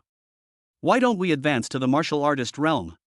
Only by entering the martial artist realm can we be considered to have stepped into the threshold of martial arts. Luo Ningxue said, her face serious. Xiao Shuer. But I still can't get that mysterious crack out of my mind. I always feel like I'll regret missing it. Jiang Gu replied earnestly. Besides being extremely dangerous, that mysterious rift is also one we observed that day. I don't think we should take the risk. As if she had thought of something, a hint of hesitation flashed across Luo Ningxue's face, followed by a soft sigh and a self-deprecating look in her eyes. What am I thinking? Luo Ningxue shook her head, a bitter smile on her face. What's wrong?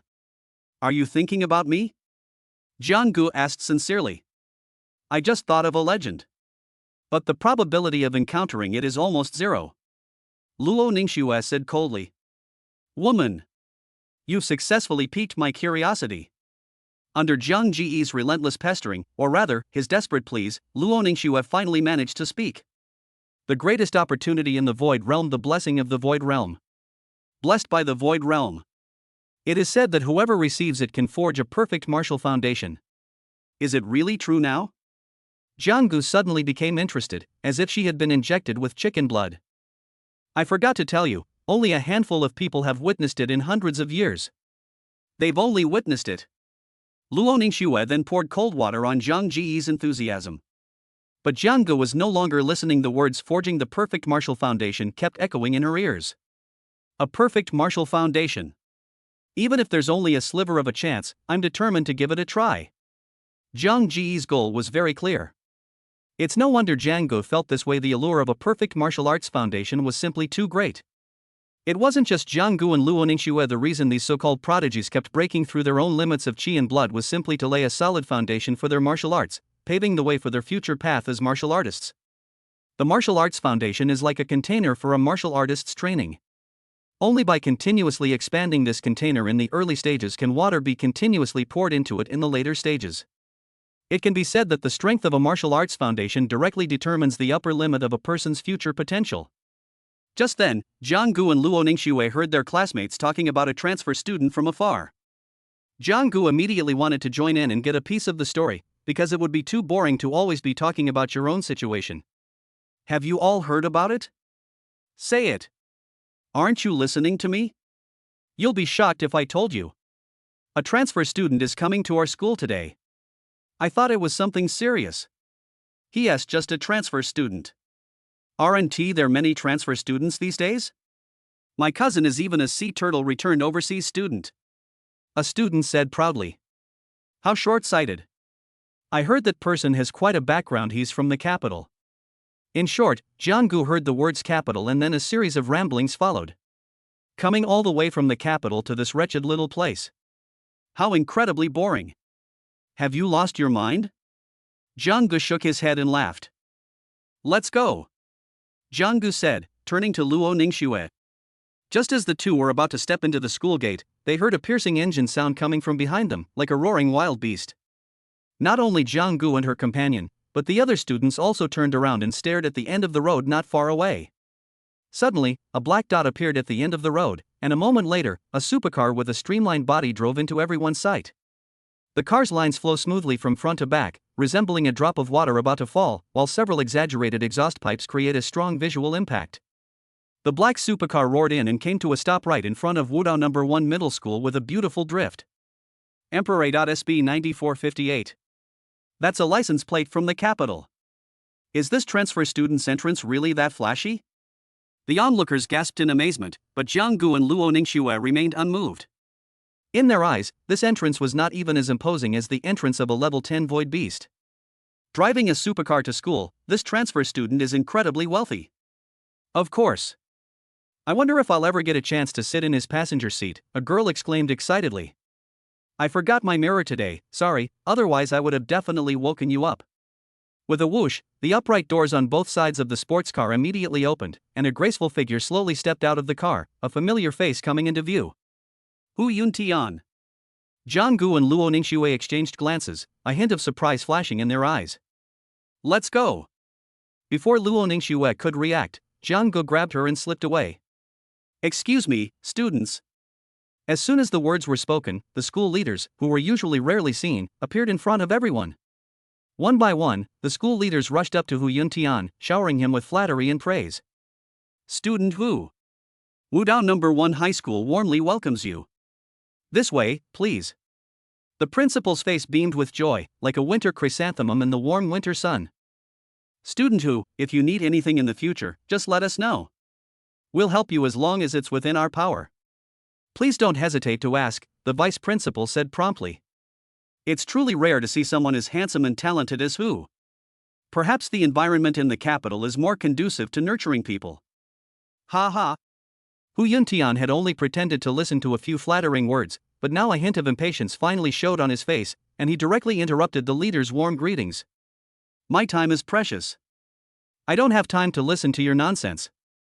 I'm here for only one person. Hu Yuntian said coldly. Upon hearing this, the group of leaders were filled with a chorus of curses, but who could they do against such a powerful figure? They couldn't afford to offend this pride of the capital. Who? I wonder which woman has captured your heart so completely that you'd be willing to travel all this way to pursue her. This will surely become quite a story. Ha ha. Based on his years of analysis, the vice principal immediately figured out the purpose of this young man from the capital city's visit. Driving a supercar all the way here, what else could he be doing but pursuing love? Furthermore, since they had already admitted that they were looking for someone, the vice principal, based on his extensive reading of romance novels and his usual observations of college students, immediately assumed he was about to be praised. A beautiful story? A woman? What's your name? Hu Yuntian's face instantly darkened. I. The vice principal's old face turned bright red. Student Wu. Tell me who you're looking for. As long as they're at my Wudao number 1 middle school, I'll find them for you, the principal immediately said, trying to smooth things over. Otherwise, why am I the head and you the deputy? We're in such a hurry, the principal thought to himself. Hu Yuntian gave everyone a deep look, then slowly uttered 2 words. Jianggu. Chapter 32. Which law of the Great Xia Kingdom stipulates that one cannot refuse? What? Jianggu. Everyone was taken aback, thinking they had misheard. How could these 2 seemingly unrelated people be connected? So, can you take me to him now? Hu Yuntian said calmly. Of course, this way please. The principal gestured to guide the way. The students watching felt a strong sense of disparity as they saw Hu Yuntian being fawned over. They were all students, so why was there such a big difference between them? You guys didn't see how embarrassing the vice principal looked. And you call that a good story? It's hilarious. I feel that this new transfer student is very disrespectful to me. I made eye contact with him earlier.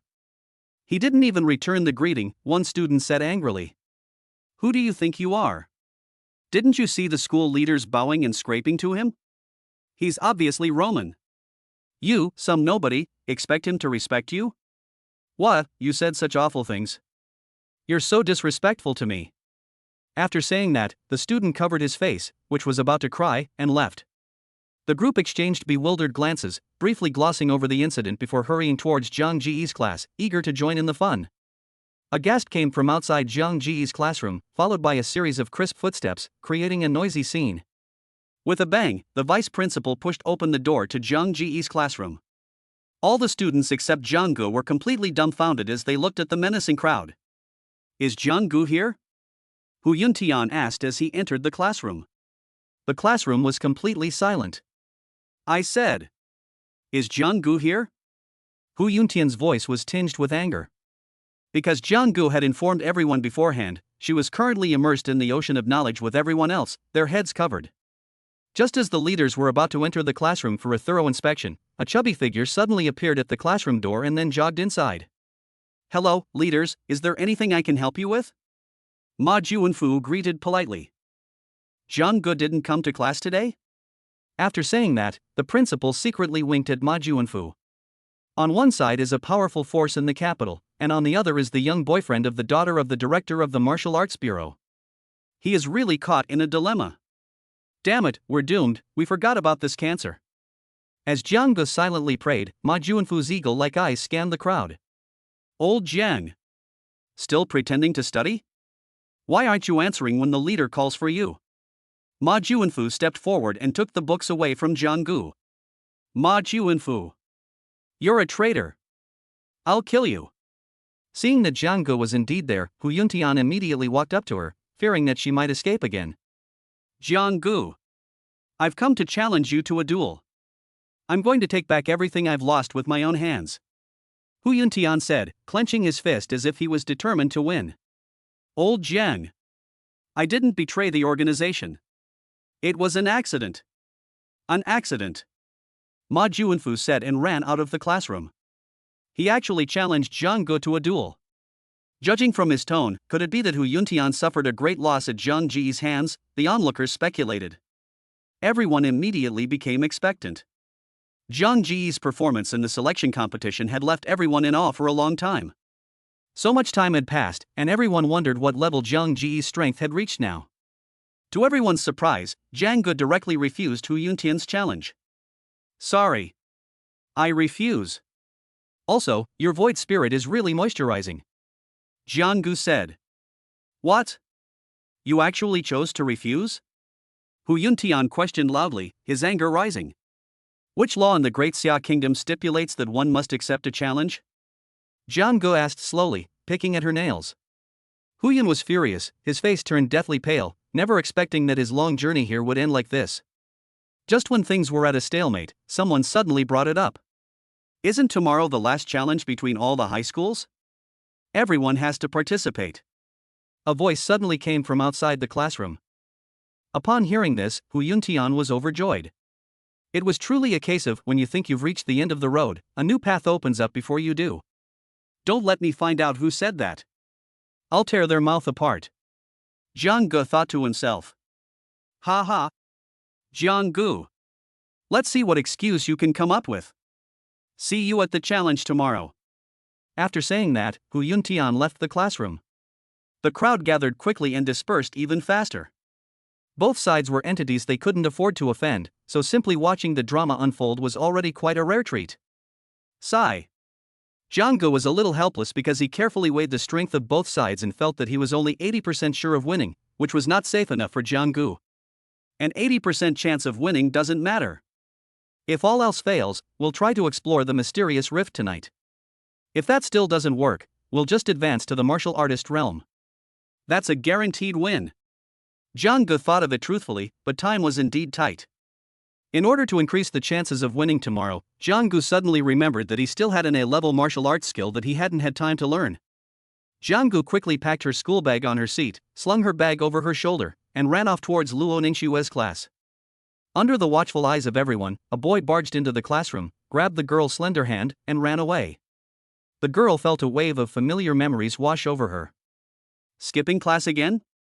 Luo Ningxue said coldly as Jiang Gu dragged her along. What do you mean by skipping class? I was clearly studying. Jiang Gu said confidently. The teacher guarding the training room was already very familiar with the two of them and gave them plenty of face along the way, allowing them to arrive at their private training room without any obstacles. The scene of the two running hand in hand still caught the attention of some people, including Zhuo Wei, the strongest paparazzi in Wudao number 1. Again? These two are addicted to showing off their love, aren't they? They've really spoiled them, a student said, pursing his lips. Just tell me which one you can beat. Singles or doubles, one of them mocked. Jiang Gu hurriedly took out the A-level martial arts manual from his pocket. It was inscribed with the words Booming Chi Rifting Fist in large, golden characters. Just by looking at the name, one could tell that its power was extraordinary. After all, it was an A-level martial art. Even with the support of the bond, it still took Jiang Gu 2.5 hours to master it. Looking at the huge wall that rose up in front of them, radiating a black metallic luster, its thickness was more than twice that of the previous one. At this moment, no flames ignited on Jiang Ji's fist, nor were there any gray-white scales covering it. The next moment, a huge vortex suddenly appeared on Jiang Ji's right fist, continuously absorbing the air in front of him. With a gentle flick of his wrist, Jiang Ji's right fist suddenly swung up, and the vortex above it instantly adhered to his fist, causing the air currents to surge and churn like raindrops falling on a rain shelter. Then Jiang Gu slammed into the wall, and visible shockwaves swept directly towards the vacuum zone in front of him. The sound of the air being torn apart caused the vacuum zone to emit a hissing sound from the rapid friction, which was very ear-piercing. The next second, the reinforced black wall was shattered into pieces by the shockwave, breaking through the adjacent training room. Don't come any closer. The student next door, who was studying a martial arts manual, was dumbfounded when he saw what was happening in front of him. Same procedure as before, swipe the card. Swipe Luo Ningxue's card. The two then returned to the apartment together, and lay down on the bed in the bedroom, preparing to enter the void realm. Chapter 33 Whistles from all directions. Are they coming for us? The order to hunt down Zhang Gu and his companion in the void realm has already garnered responses from hundreds of people on the forum. Brothers! We absolutely cannot be fooled by that thief this time. His awful acting still haunts me. Then why did you still get scammed? That's not important. What's important is that this time we will use the name Phoenix Chick to vigorously punish these two traitors. Brother Wolong declared, his voice filled with fervor and passion. Those two thieves deserve to be killed by everyone. If it weren't for them, I would have gained so much from my trip to the Void Realm, but now, sigh. That's right. They stole my opportunity. They stole my spiritual essence. If I don't avenge this, I swear I'm not human. Master Wolong. I have a suggestion, but I'm not sure if I should say it. We're both in the same boat, brother, please tell me. Wulong, sitting in front of the computer, recalled the past and almost burst into tears. I don't think a code is enough to guarantee security. So, someone immediately asked in the comments section. I think everyone should be equipped with some special signal flares or whistles to summon nearby allies. If I'm not mistaken, perhaps these two also came together through this method. This person's analysis was incredibly logical. Now that you mention it, I feel it's quite possible. Alright. Then when we enter the ruins, we'll use whistles and secret signals as a promise, and make sure they never return. Brother Wolong excitedly posted, his hands flying across the keyboard, creating afterimages as he typed. This time, let's see how they break the deadlock. Each post was like a string of connected code, quickly spreading and causing many who had been robbed by the two to post comments. Many people were even reminded of unpleasant memories from the past, and each time they recalled them, they were moved to tears. Back then, I was so naive, one netizen, let's call him A, suddenly fell into reminiscence. When he first entered the Void Realm, he was full of vigor and high spirits. He would rob people whenever he saw injustice and always reaped the benefits, which made him very happy. But the good times didn't last long. When a disheveled and down on his luck young man appeared before him, he was caught off guard and instead offered kind advice. Who would have thought that this down on his luck boy, after being flattered and fawned over, would reveal a set of flawless white teeth, innocent and naive? In the blink of an eye, the situation changed drastically. Before he could even react or utter a word of comfort, he was robbed, and his precious treasure became someone else's prize. The most shameful thing was that the boy kicked the corpse several times, saying, "What a poor bastard. Wah! I can't bear to think about it anymore. Brothers, you must avenge me." Netizen A's profile picture immediately went dark. Bro! Don't be in such a hurry to log off. You want to compete in misery? I'm even more miserable than you. Netizen B pounded on the keyboard, as if trying to pry the keycaps off. According to Netizen B's recollection, it was a stormy and desolate world where he was all alone with his sword, living a carefree life.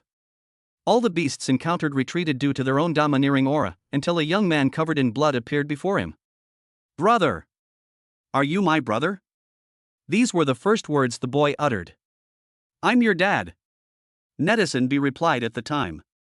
A hint of fear and timidity flashed in the boy's eyes, and he even curled up into a ball, trembling. As the netizen approached the boy step by step, the fear in the boy's eyes could no longer be concealed more accurately. It should be said that he was overjoyed. I can let you go now, call me father. I'll call you a big kunba. Netizen B, who had only said 2 sentences, was burned to a crisp by the fist engulfed in flames. He didn't even compliment me on being awesome. Seeing that no one was paying attention to his post, Netizen B also went offline, ready to console himself. It's not that the two people's memoirs weren't tragic enough, but rather that the even more tragic Netizen, Ding, was being watched by everyone. In this forum, there's no limit to how miserable things can get. Only posts that depict even more tragic situations can offer a sliver of psychological comfort to the online supporters who are posting condemnations. The following is a summary by Netizen Ding. I, who fell from the sky, met them, who also fell from the sky. They didn't say a word, nor did they ask me to say a word. And just like that, I quickly left the Void Realm, and the thief even took my clothes before leaving. Wah! This person is so pitiful. Their death was so tragic, one netizen sympathized. Yes. At least others have the right to speak. This netizen has been stripped of even that.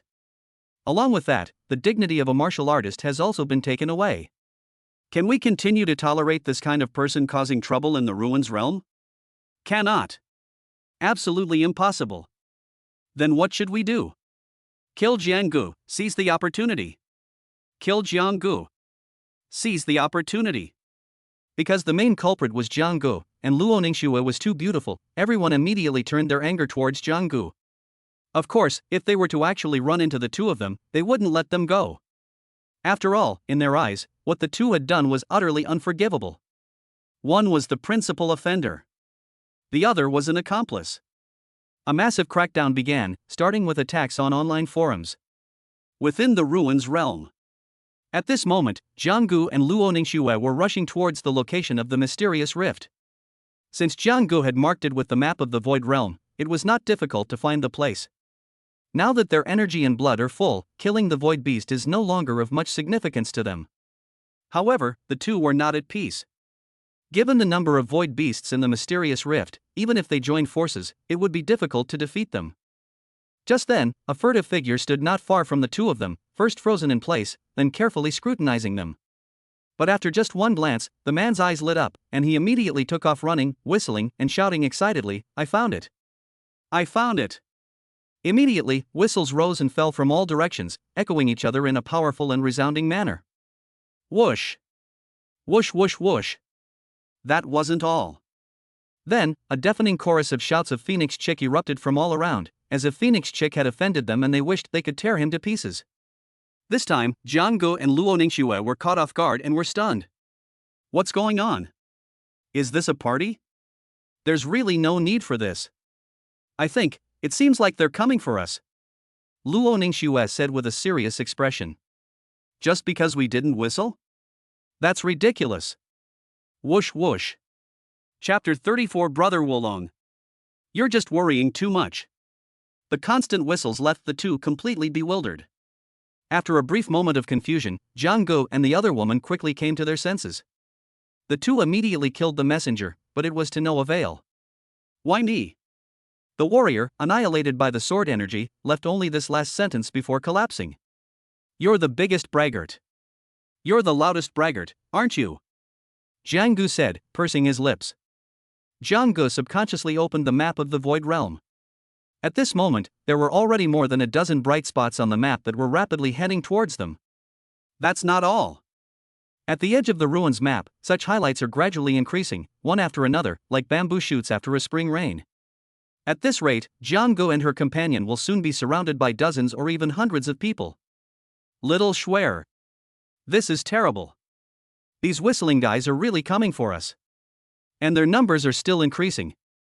At the same time, the dozen or so people closest to Jianggu and the other person rushed over, their eyes filled with excitement. Although their cultivation levels varied, they were extremely united in chanted slogans, determined to eliminate these two bad apples.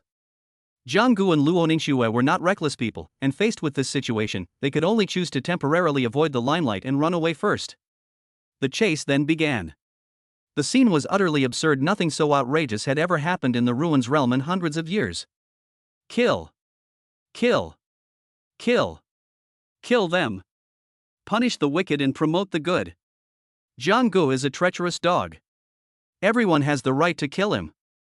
Kill Jianggu. Capture Luo Ningxue alive. Phoenix Chick. For a moment, the slogans were deafening, and some other passing martial artists, not knowing what was going on, exclaimed that they had seen a ghost. What's going on here? What heinous thing did those two people do to provoke such a public outcry? God knows. I've never seen anything like this before. I can't miss it. If you don't join in the fun, you're not a true citizen of the Great Xia Kingdom. Let's go take a look. The group of people being hunted grew rapidly, like a virus spreading, and soon there were hundreds of them. They're really chasing them, but they can't escape, a bystander muttered to himself from the shadows. Jianggu, think of something. This can't go on. At this moment, Luo Ningxue's face was covered with sweat from running for so long. Do you think I'm Zhuge Liang? I don't have that many clever ideas. Let's run. Jianggu said, slightly out of breath. Damn. No wonder that sounded familiar. Crouching dragon? Young phoenix. Jianggu exclaimed. Jianggu, don't run away if you dare, a figure shouted from dozens of meters away. You're telling me not to run away means I'm not afraid of running away? Wouldn't that make me lose face? Jianggu huffed. Damn it, I'm exhausted. If we catch you, we'll skin you alive, another chasing figure said angrily, gritting his teeth. Catch up with us first, you little rascal. Jianggu said, patting her pert bottom. Damn it, this is outrageous. Brothers, chase them down. I don't believe it. I want to see how long they can keep running. Looking into the distance, you can see two black dots running wildly ahead, followed by a dark mass of people, like a beast horde. Upon seeing this spectacle, the lone void beasts in the void realm immediately hid themselves. The anger and madness flashing in the eyes of those humans filled the void beasts with fear, causing them to retreat in fear. Gurgle. Have these humans gone mad? One void beast communicated with another void beast not far away. Lu, they're the real void beasts. In an instant, the entire void realm was filled with dust, and anyone who didn't know better would think that a massive sandstorm was brewing. Damn it! These people are like a piece of dog paw paste. It's so hard to shake them off.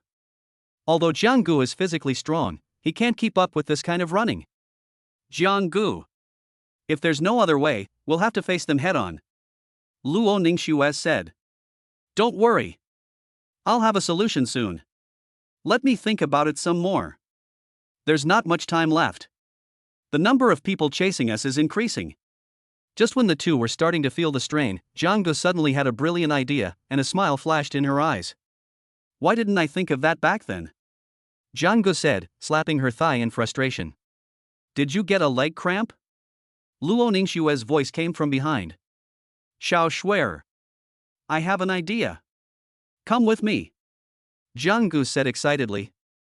Jianggu then opened the map of the void realm, and not far from the two of them, there was a marked red circle that was constantly shining.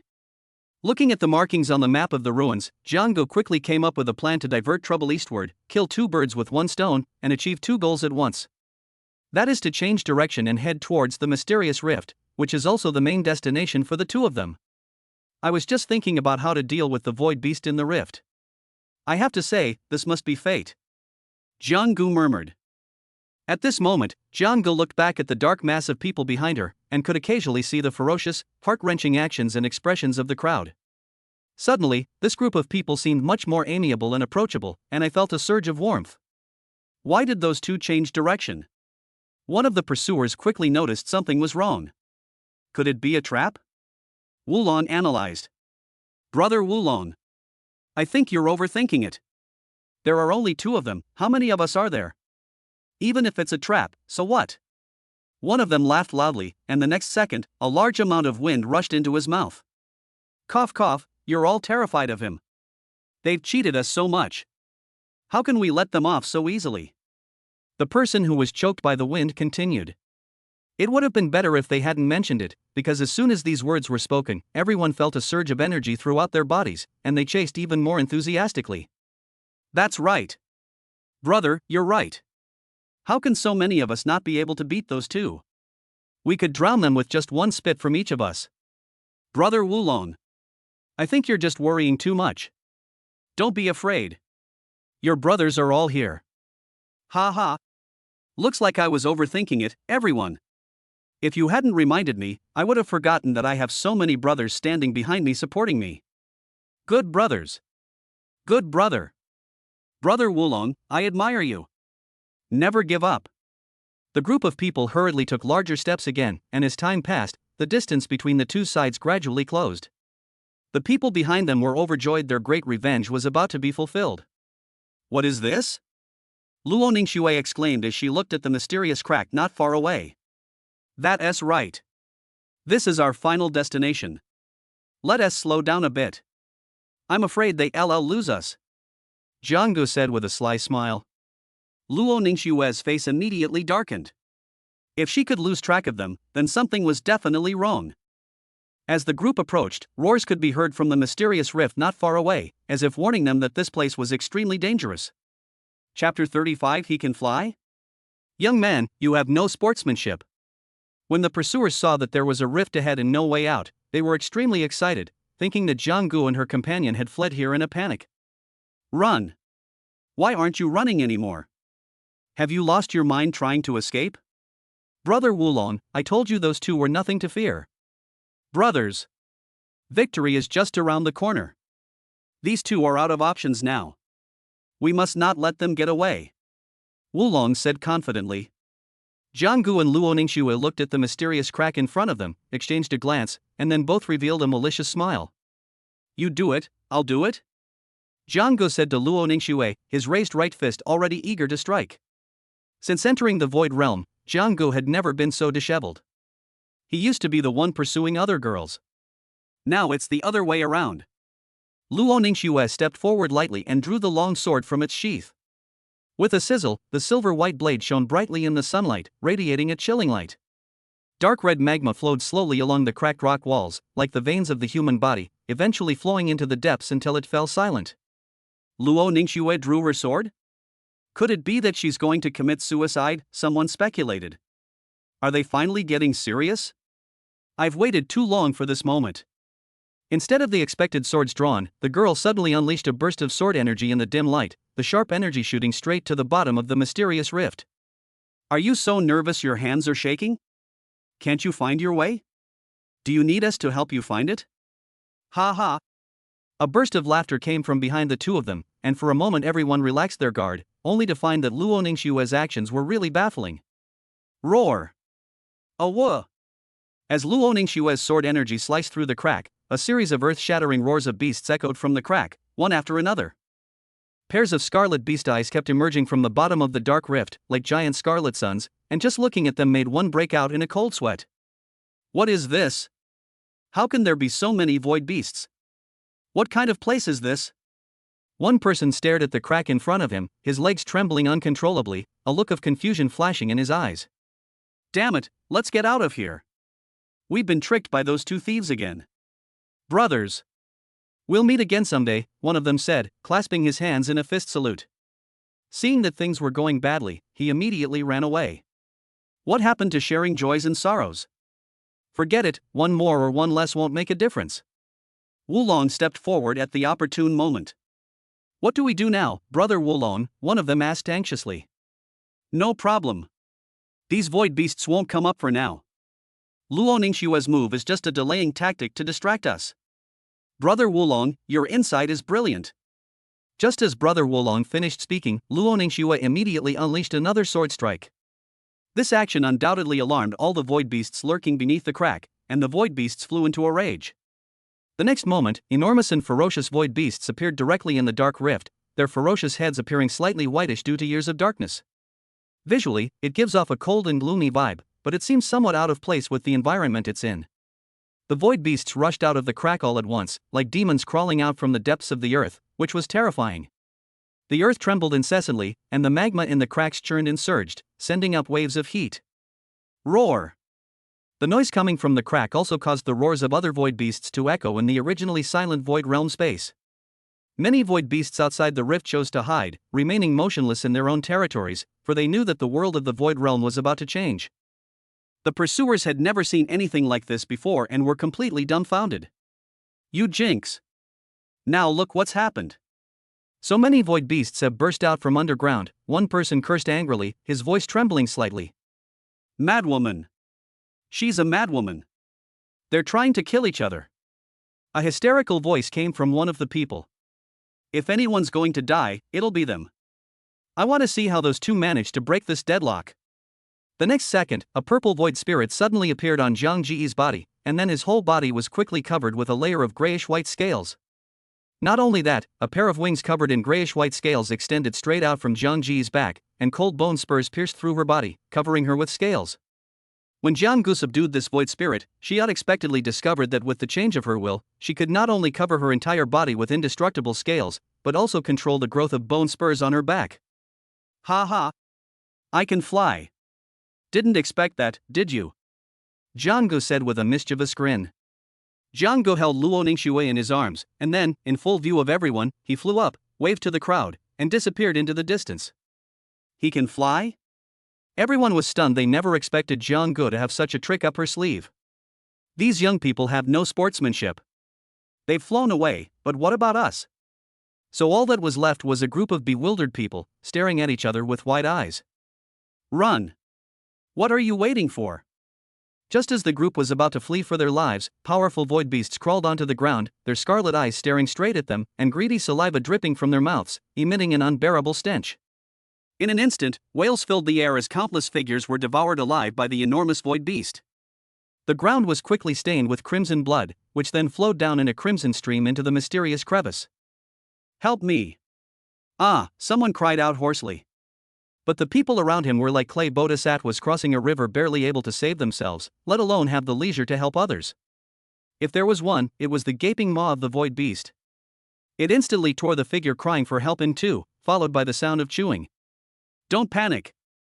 We must unite. Otherwise, we will be wiped out. Wulong shouted. Fortunately, the remaining people are reasonably strong enough to stabilize the current situation, but if it drags on for too long, it will turn into a bloodbath again. Just as everyone was suffering, two figures quietly slipped into the crevice, preparing to seek an opportunity. Jiang Gu held Luo Ningxue as they slowly descended. Lava flowed continuously on both sides of the crevice, radiating intense heat, but the chilling aura at the bottom of the crevice constantly assaulted the two of them, as if they were experiencing both ice and fire. It's so hot. Jiang Gu. I feel like I'm about to melt. Luo Ningxue's clothes were already soaked with sweat, her lips were pale, and her eyes were waterlogged. Almost there. Just a little longer, it's almost at the bottom. Jiang Gu said in a hoarse voice. Jiang Ji's condition is slightly better, which is largely due to the martial arts techniques she has practiced. As the two descended, Jiang Gu and Luo Ningxue's bodies were covered in a layer of frost, and tiny icicles formed on their hair. There was not a sound in the dark bottom, except for the sound of lava flowing slowly along the rock wall, and occasionally a bubble or two would rise up and make a gurgling sound. Fortunately, the two had previously undergone the cleansing and marrow refining process at the Dragon Blood Pool, successfully enduring the harsh environment, and finally, their feet touched the ground at the deepest part of this mysterious rift. There was not a single ray of light in the pitch-black depths, and the two relied entirely on the flame in Jiang Ji's hand for guidance to move forward. But in this dark and gloomy place, a mysterious ball of light was spinning in front of the two of them, emitting a hazy glow. Strangely, the light from this mysterious sphere only appeared within a certain range. Once they left that range, they were met with endless darkness once more.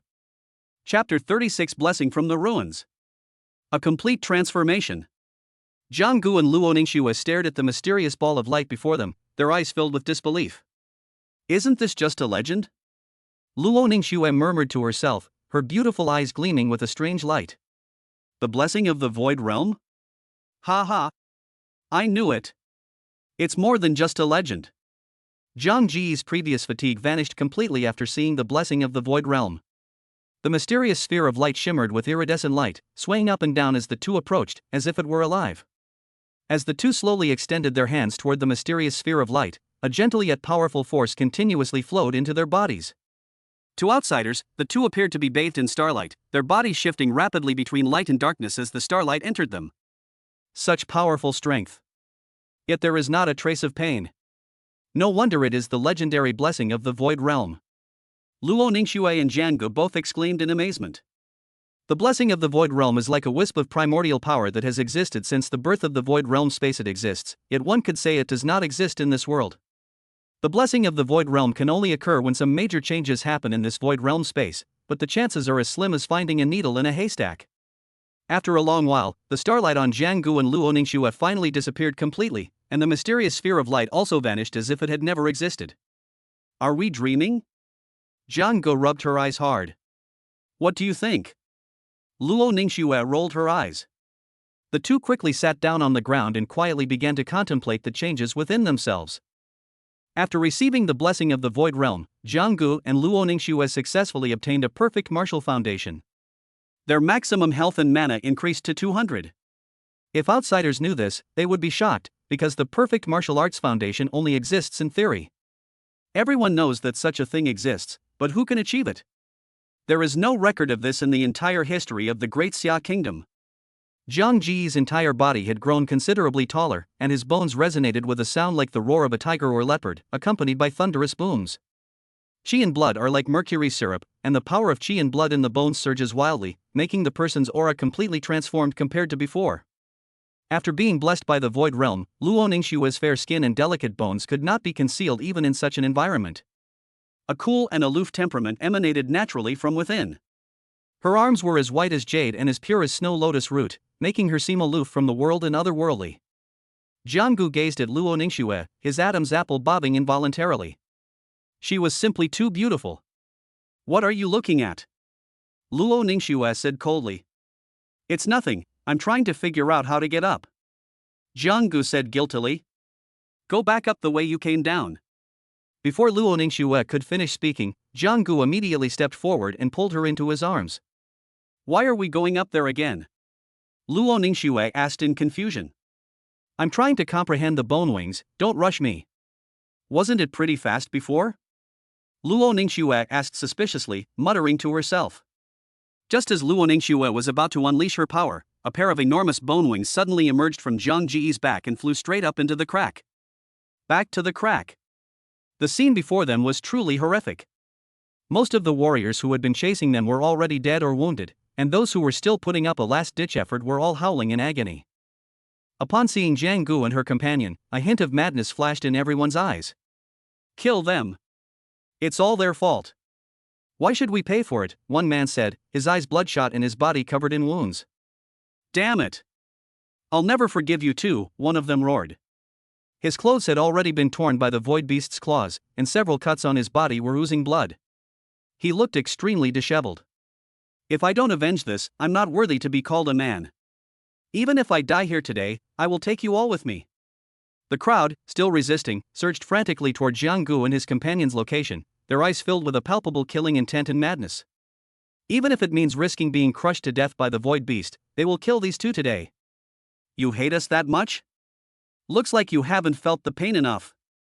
Jianggu said with a smile, crossing her arms in front of her as she looked at the crowd rushing towards her. Little Schwer. What do you mean?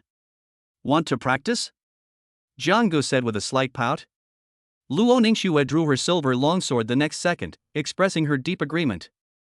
After being blessed by the Void Realm, the two had undergone tremendous changes in strength. Looking at their prey, their eyes were filled with excitement. And so, a massacre belonging to Jianggu and Luo Ningxue began. Jianggu put away the bone wings and scales, and the purple void spirit behind him also disappeared. His fist suddenly burst into raging red flames, and with just one punch, the figure that had just rushed in front of Jianggu turned into ashes. Luo Ningxue was equally impressive. Her silver-white sword flashed with a cold light, and waves of cold air spread outward from Luo Ningxue as the center. She raised her hand and slashed horizontally. The figures seemed to be paused, their faces contorted in pain as they were sliced in half at the waist, their bodies split evenly in two, the cuts perfectly smooth. Despite Jianggu and Luo Ningxue's formidable strength, the crowd was consumed by madness, their killing intent driving them relentlessly forward. Jianggu looked at the crowd rushing forward one after another, shook his head helplessly, and then a huge vortex spun around Zhang Ji's fist, before he punched the crowd in front of him. The vacuum belt, instantly drained of all air, was amplified by the flames on the fist, and a wide, fiery path swept across the area at incredible speed. Its instantaneous power melted everyone in, leaving no trace of their bodies. Luo Ningxue lowered her body slightly, and with each breath, the silvery white sword light resembled a radiant lotus flower, directly slicing the approaching person into pieces of minced meat, comparable to a meat grinder on the battlefield. Half an hour later, the crack was littered with corpses and rivers of blood, like a landscape painting stained with blood, a veritable hell on earth. At this moment, apart from Jianggu and Luo Ningxue, and dozens of enormous beast shadows, there was no other figure present. Jianggu and Luo Ningxue did not stop their killing spree, but instead walked step by step toward the roaring void beasts. After a long while, Jianggu and his companion, covered in crimson blood, finally caught their breath. The blood on them wasn't their own, it belonged to the mountain of void beasts piled up behind them. After slaying all the void beasts, the two of them experienced a surge in their health, finally reaching 200 calories. At that very moment, the two chose to break through simultaneously. They officially advanced to the rank of martial artist. Chapter 37 Jianggu. How could he possibly be worthy of her? The following day, the University Challenge arrived as scheduled. The University Challenge is held annually, where universities from all over the world compete against each other. Due to the large scale of the competition and the fact that everyone participates, the venue is already packed with people. Hu Yuntian was completely unaware of Jiang Gu and the other person's actions in the Void Realm last night. At this moment, he looked confident and slowly walked towards the center of the arena. Where's Jiang Gu? Hasn't she arrived yet? Hu Yuntian scanned the area but couldn't find a trace of Jiang Gu. Young Master Hu. I think that kid Jiang Gu is definitely scared. Maybe he's too afraid to come. Ha ha. A young man following behind Hu Yuntian laughed loudly. Because of Hu Yuntian's special status, a large group of lackeys and sycophants had already gathered around him, cheering him on. Young Master Hu. In my opinion, a beauty like Luo Ningxue is not worthy of Jiang Gu. Only your strength and looks can rival her, another lackey flattered. That's right. Jiang Gu is really ungrateful, daring to offend young Master Hu. Now we're giving him a chance to atone, hopefully he won't be so ungrateful. Hu Yuntian's smile never stopped as he listened to the flattery. In the capital, Hu Yuntian was a figure surrounded by admirers, and this was even more true in this small Ming city. Ha ha. I have to admit, you guys have great taste. It would have been better if Jiang Gu hadn't come. If he had dared to come, I would have made him pay tenfold. Hu Yuntian said through gritted teeth. Seeing the surging killing intent in Hu Yuntian's eyes, the group of lackeys behind him fell silent for a moment, their eyes filled with fear and respect. On the other side, students from other schools looked at Hu Yuntian, who was spouting nonsense, with a hint of doubt and confusion in their eyes. Why does this man hate Jiang Gu so much? Did Jiang Gu steal his rice? One person asked suspiciously. I think Jiang Gu must have done something to him. Otherwise, why would he hate him so much? Jiang Gu seems like a pretty upright person to me. But that guy, he's got a whole bunch of lackeys behind him. He doesn't look like a good person, one person said, curling his lip and flashing a hint of disdain in his eyes. Just as everyone was talking, two figures walked side by side toward the center of the arena. The boy had a tall and well-proportioned figure. Although he couldn't be described as handsome as a jade statue, he had the kind of appearance that grew on you the more you looked at him. But the most touching thing is the girl beside the boy. The girl was dressed in a black outfit, with bright eyes and white teeth, and a flawless face that was impossible to find fault with. The beauty mark at the corner of her eye added a touch of charming allure to her cool and aloof temperament. The moment the girl appeared, she attracted the attention of countless people, both men and women, who were all mesmerized. However, her aloof demeanor and expression made her difficult to approach. Those are Jiang Gu and Luo Ningxue, someone finally realized. What makes Jiang Gu so great? He's not good enough for Luo Ningxue at all. Jiang Gu must have saved the galaxy in her past life. When everyone saw Jiang Gu appear with Luo Ningxue, their eyes were filled with envy, jealousy, and hatred. They seemed to understand why Hu Yuntian resented Jiang Gu so much. How come Luo Ningxue has become even more beautiful? How can anyone live like this?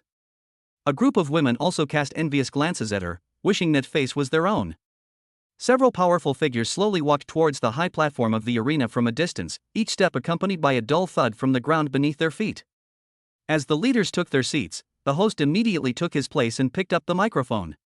"Welcome all college students to the annual college challenge," the host said with a smile and a slight bow. "I believe everyone is familiar with the usual fighting style, but this year we're changing it." Upon hearing this, everyone immediately became interested. They were all enthusiastic young people, and their eyes lit up with anticipation at the mention of a new way to play. "Stop keeping me in suspense. Tell me. Exactly. It's so boring playing like this every year. It's time to change things up." "I support it," someone shouted excitedly. Seeing the anticipation and excitement on the faces of the audience, the host stopped keeping them in suspense. After all, he was afraid that next year's college challenge would come up with something new for him. "This year, our competition format will be a ring battle. There are 10 rings in total. You can choose to defend your title or challenge the reigning champion. If the challenger succeeds in defeating the challenger, he will become the new champion. Until he is defeated and knocked off the stage. Furthermore, the defender can challenge any challenger. The challenger cannot refuse, and the same applies to the challenger." As soon as the host finished explaining the rules, the crowd erupted in excitement. They had tried this kind of challenge before at their respective schools. But no one had ever experienced such a grand battle of offense and defense on the arena before, and they all looked eager to try. They couldn't wait to go up and attack the arena the next second. "This challenge is going to be more intense than any previous one," one person exclaimed. "Who says otherwise? But so what? All the old and new grudges can be settled here. One person exclaimed excitedly, his whole being unusually enthusiastic. Yes. They can all be resolved. A fighting spirit flashed in Hu Yuntian's eyes as he looked directly at Jiang Gu and Luo Ningxue. A greedy glint flashed in his eyes as he looked at Luo Ningxue. When you two tricked me before, how come I didn't notice how beautiful you are, Luo Ningxue? Hu Yuntian subconsciously pursed his lips, his eyes blazing. The host looked at the extremely excited crowd below the stage, a hint of longing flashing in his eyes. Once upon a time, he was one of them. Due to the updated competition format, the rewards this time are also quite substantial, the host said slowly. In addition to receiving a Blood Sun fruit, each champion who perseveres to the end will also receive a B-grade martial skill. Does that mean every champion gets the same reward? Someone asked. Of course not. Do you remember the numbers I mentioned for each arena before? The numbering from 1 to 10 on the arena actually symbolizes the strength of the defending champions. The intensity of the competition naturally reflects this as well. Everyone still looked puzzled. Wasn't there supposed to be a reward? The final winner of Arena 1 will receive the A-grade weapon, the Heavenly Dragon Halberd. The winner of Arena 2 will receive the B-grade weapon, the Xingtian Battle Axe. Upon hearing this, the crowd below the stage immediately began to rub their hands together, eager to go up and compete. After all, the value of an A-grade weapon is self-evident. Even if you don't use it yourself, you can still sell it for an astronomical price. The challenge has officially begun. While everyone was still hesitating, Hu Yuntian leaped onto the first arena. Jiang Gu. If you're a man, come up here. Hu Yuntian shouted. Chapter 38. Hu Yuntian was stripped naked in public. Upon hearing this, Jiang Gu immediately put her traditional skills to use and made a bet with Hu Yuntian. What's your name again? You like challenges, huh? I know we can't stop you. So why don't we place a bet? Jiang Gu said casually. Hu Yuntian's face immediately turned furious. After all this time, Jiang Gu couldn't even remember his full name? This was simply outrageous. Please understand, Hu. I've really encountered far too many different kinds of people in the Void Realm these past few days. Everyone introduces themselves right away, I can't remember them all. I simply can't remember them all. Jiang Gu apologized. Jiang Gu. Let's bet. Do you think I, a member of the prestigious Hu family of the capital, would be afraid of a nobody like you from Mingcheng? Hu Yuntian sensed that Zhang Ji's words had a hidden meaning, and he became furious, as if he was recalling his previous experience in the Void Realm. Tell me. What are we betting on? Hu Yuntian shouted. Look at you, you're getting anxious again. I'm going to bet everything I have. Jiang Gu said firmly. Fine. I'll play along to the end. Hu Yuntian said resentfully. Aside from Jiang Gu and Luo Ningxue, only he himself knew that a large portion of Zhang Ji's entire fortune was actually his own. How can there be such a shameless person in the world who would gamble with something that rightfully belongs to them? This Jiang Gu is incredibly arrogant. He's facing Hu Yuntian from the capital. Although Zhang Ji's name has recently caused quite a stir in Mingcheng, and has even caught the attention of some people in the capital, Hu Yuntian's reputation and background are incomparable to Zhang Ji's. Jiang Gu is really going to be in trouble this time. This is going to be a good show, someone exclaimed in amazement. One is a prodigy from the capital, the other a rising star from Mingcheng. I believe everyone can tell who will win at a glance. The crowd was abuzz with discussion, all feeling that Zhang Ji's behavior was extremely irrational and that she was merely showing off her power for a moment. After Hu Yuntian activated his qi and blood, everyone became even more certain of their previous judgment. A powerful surge of energy swept towards the surrounding crowd, its intensity even startling the leaders on the high platform. 145 calories. What a prodigy from the capital. A man in a Zhongshan suit in the stands stood up and exclaimed, his admiration evident in his eyes. As expected, the difference between Mingcheng and the capital is enormous. The Hu family's foundation is also far deeper than we imagined. Jiang Gu is in danger. The outcome is already decided. Once Hu Yuntian unleashed his qi and blood, the crowd, who were already not optimistic about Jiang Gu, became even less optimistic about him and even felt a little sorry for him. Just as everyone was amazed by Hu Yuntian's strength, the next second, a blood energy fluctuation several times stronger than Hu Yuntian's swept over. Zhang Ji's clothes moved without wind, billowing up and down as she was propelled by his immense blood energy. The aura of a martial artist directly overwhelmed Hu Yuntian's blood energy. Jianggu is actually that strong? Everyone present was stunned, except for Luo Ningxue, who still had a cold face. Hu Yuntian, in particular, opened his mouth wide enough to fit several eggs. How could he be a martial artist? His blood and energy are terrifying. I feel like he could blow me up with one punch. Is it just my imagination? One person said incredulously. I don't care what you feel, I feel Jianggu could blow you up with one punch, someone added. Ignoring the shock of the crowd, Jianggu slowly walked towards the number 1 arena, her blood and chi surging forth. All right. Let the competition begin? Jianggu said with a mischievous grin.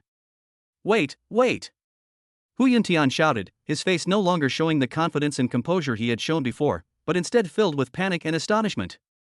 Jianggu didn't waste any words. The raging flames that erupted from his fist raised the temperature of the entire arena considerably.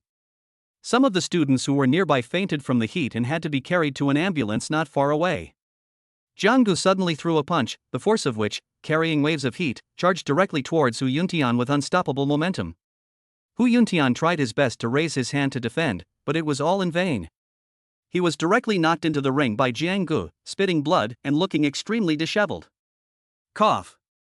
Jianggu. I will not let you get away with this. Hu Yuntian swallowed a mouthful of blood and swore.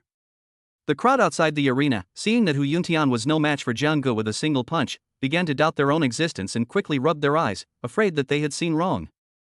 You won't let me go? Well, I'd better not let you go first. Jianggu then approached Hu Yuntian in the giant pit, unable to suppress the smile on her lips any longer. What are you going to do? Don't come any closer. Hu Yuntian cried out in anguish.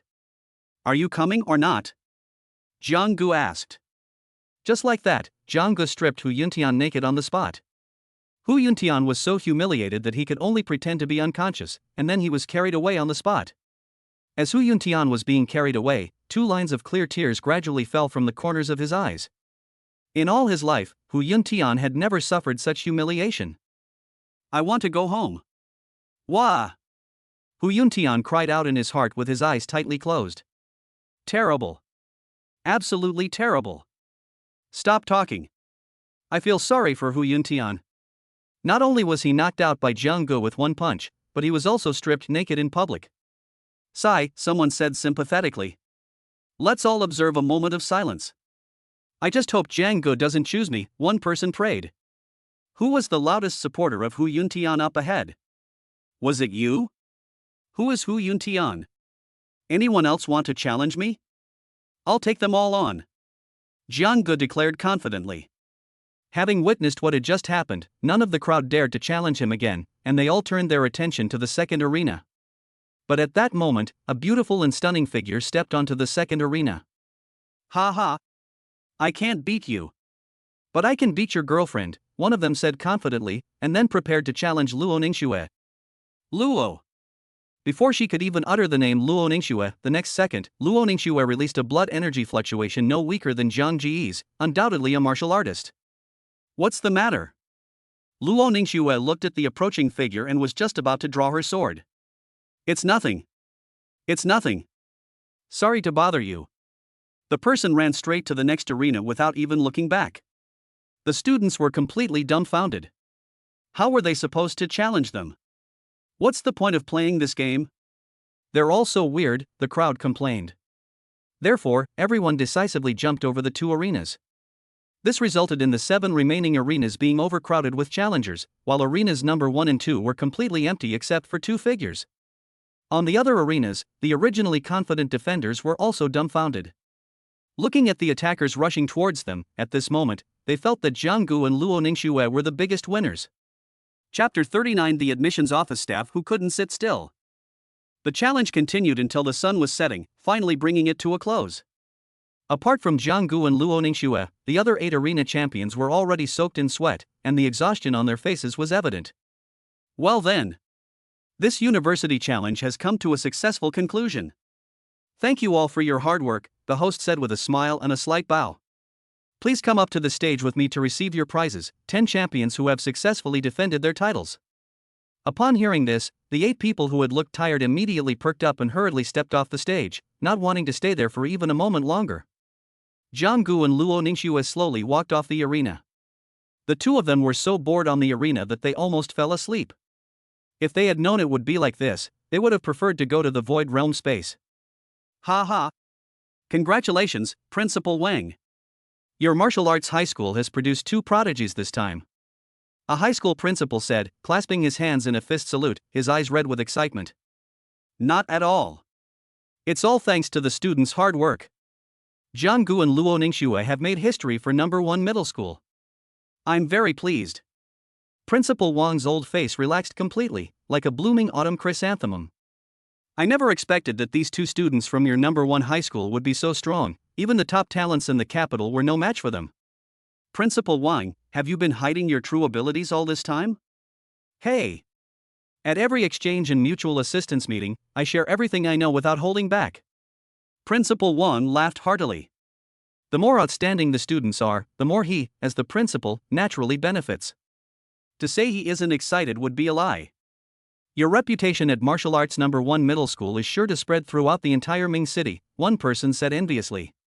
As Jiang and the other person slowly walked towards the podium, a rumbling sound suddenly came from the flat ground, as if some machine was operating underground. Then, 10 circular pedestals rose straight up from the ground, each pedestal displaying a series of imposing weapons, with the halberd on the number 1 pedestal being the most stunning. The entire halberd is made of black iron, giving it a deep black color. The halberd is 3.1 meters long and weighs 500 kilograms. The double blades on both sides are like 2 crescent moons, and the halberd itself is like a coiled dragon, exuding boundless power. What an imposing halberd! I've never seen such a weapon before. The students watching exclaimed in admiration, their eyes filled with envy. Jiang was very satisfied with the weapon after just one glance.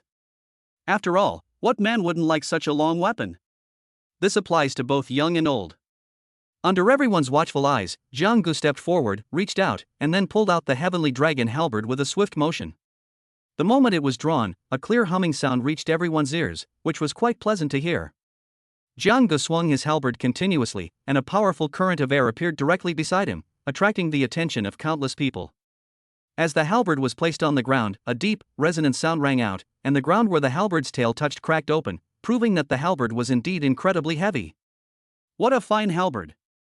Jiang exclaimed with satisfaction, clearly delighted with it. The crowd standing nearby, seeing this imposing weapon, all wanted to go up and handle it. Could you please help me transport this halberd home later? Jiang said to the organizer.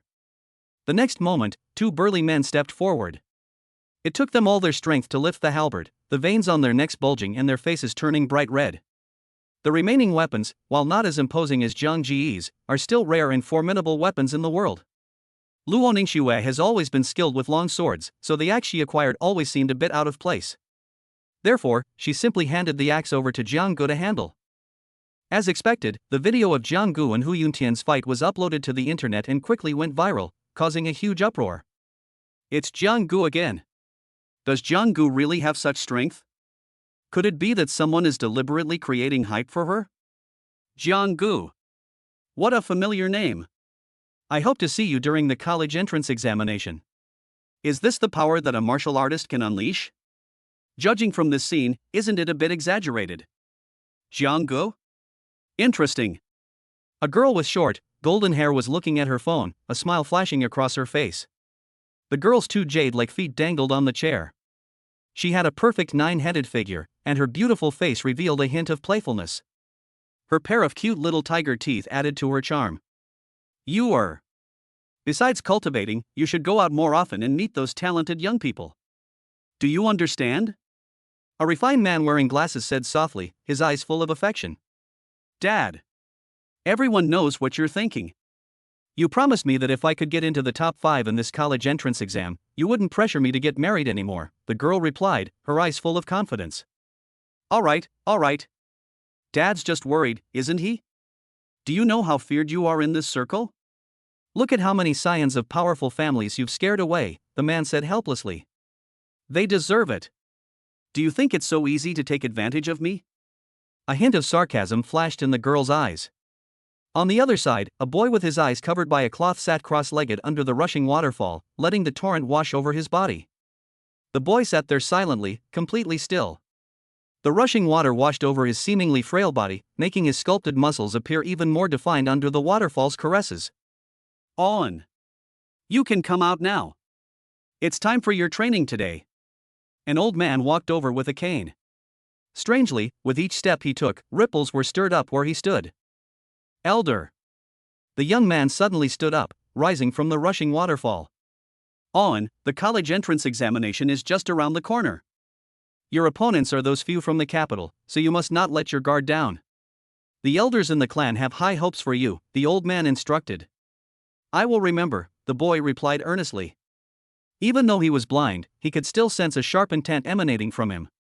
In a secluded valley, a shirtless boy was dragging an extremely exaggerated stone behind him as he ran through the forest, his speed increasing until a deep ravine appeared in the ground. Is it about to begin? The boy stopped and muttered to himself before resuming his training. Meanwhile, the admissions offices of top universities couldn't sit still any longer. Zhang Ji's performance was simply too captivating for them. The admissions office has annual quotas for assessment, and they would rather wrongly eliminate 1,000 than let one go.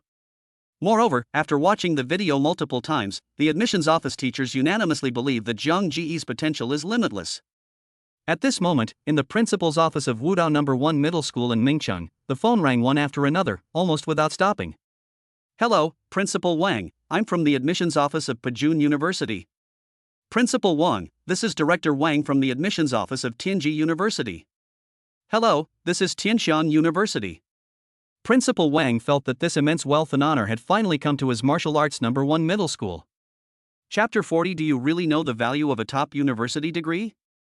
Within the Ruins Forum, a pinned post is being discussed enthusiastically by many members.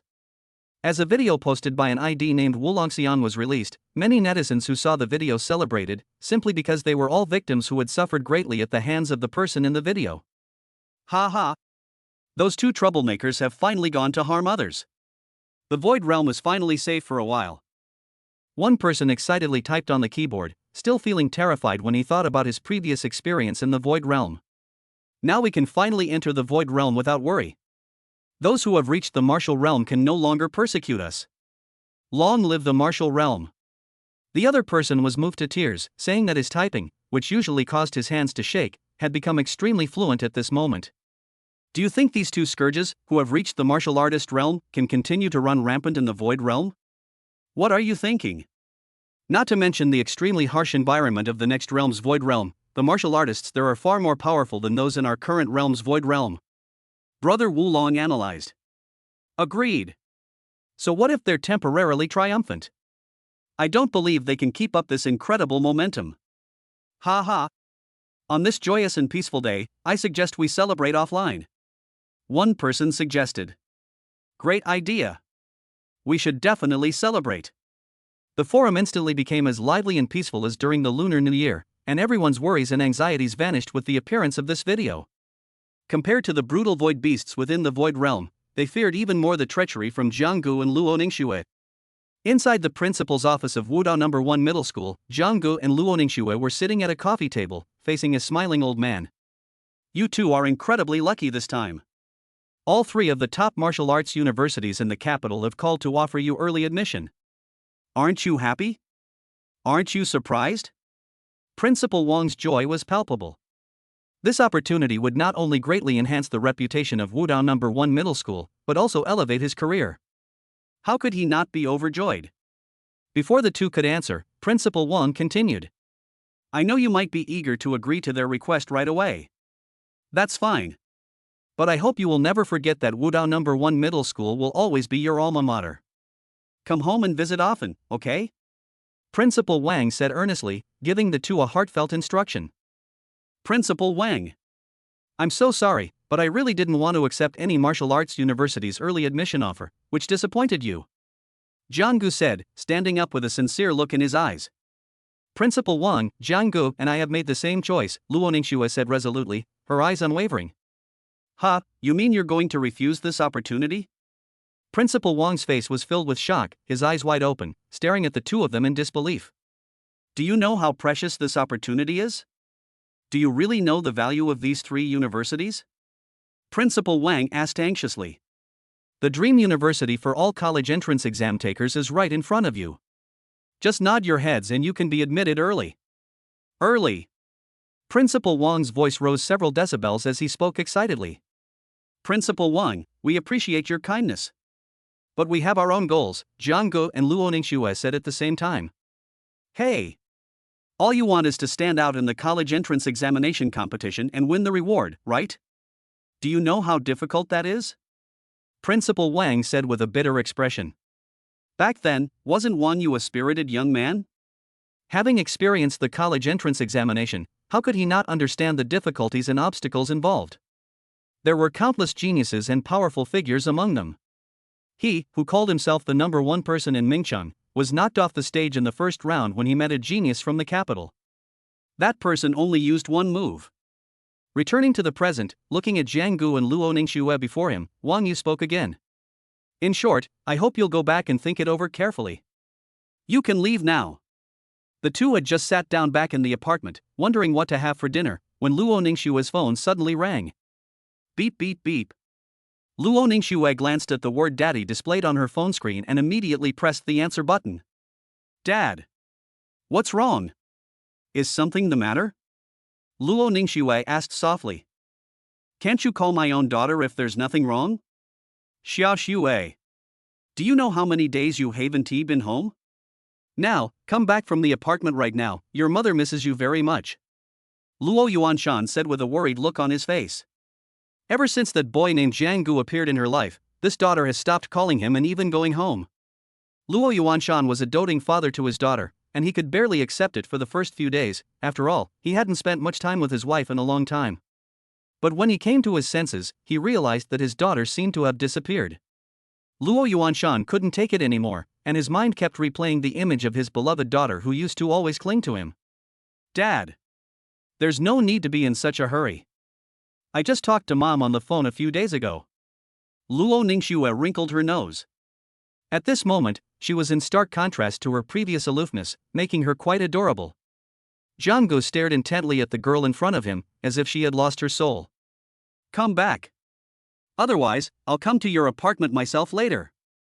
That's it. Luo Yuanshan said and immediately hung up the phone. Hello? Hello? Luo Ningxue was speechless for a moment. Her father had never made such demands of her before. What was wrong with him today? What's wrong, Xiao Xuer? Jiang Gu asked hurriedly. I need to go back for a bit. You can sleep in the apartment by yourself tonight. If there's anything you want to eat, just ask the servants to make it. I've sent you the phone number. After handing over the items, Luo Ningxue put on her shoes and prepared to return to Luo Yuanshan's place. So soon? Jiang Gu asked, puzzled. You sound like you're in a hurry. I'm leaving now. Luo Ningxue said, then slammed the apartment door shut, leaving Jiang Gu completely bewildered. Jiang Gu had originally planned to enter the martial realm ruins with Luo Ningxue tonight. After all, they had always fought side by side before, and Jiang Gu was not used to suddenly switching to solo mode. A martial artist's realm void space. This is my first time entering it. I wonder what the environment and the void beasts inside are like. I'm actually quite excited. Jiang Gu muttered to himself. Just as Jiang Gu lay on the bed, closed her eyes, and prepared to enter the void realm, a mechanical notification tone suddenly rang in Jiang Ji's ears. Notification: the second contract is being bound. Please wait patiently. You are being matched with a suitable candidate. Ding. Congratulations, host, the contract has been successfully completed. Chapter 41 Ku Lingchuan. Current contract level 1%, contractor, Mo Ruyu. Second contract. Rewards being distributed to the host, 1 snowmobile. As Jiang Gu slowly opened her eyes, the void realm before her was filled with towering snow-capped mountains, and all around her was a vast expanse of white. The glacier was completely silent, with only the howling of the cold wind and snow, so cold that it made people shiver. White mist enveloped the entire void realm, making it seem as if there was no night and only daylight. The cold air can freeze a martial artist's blood and chi, making it extremely difficult to move freely in this desolate realm. Once a martial artist's blood and chi are affected, their strength will be greatly reduced. Even those at the first level of the martial realm would find it difficult to move an inch here.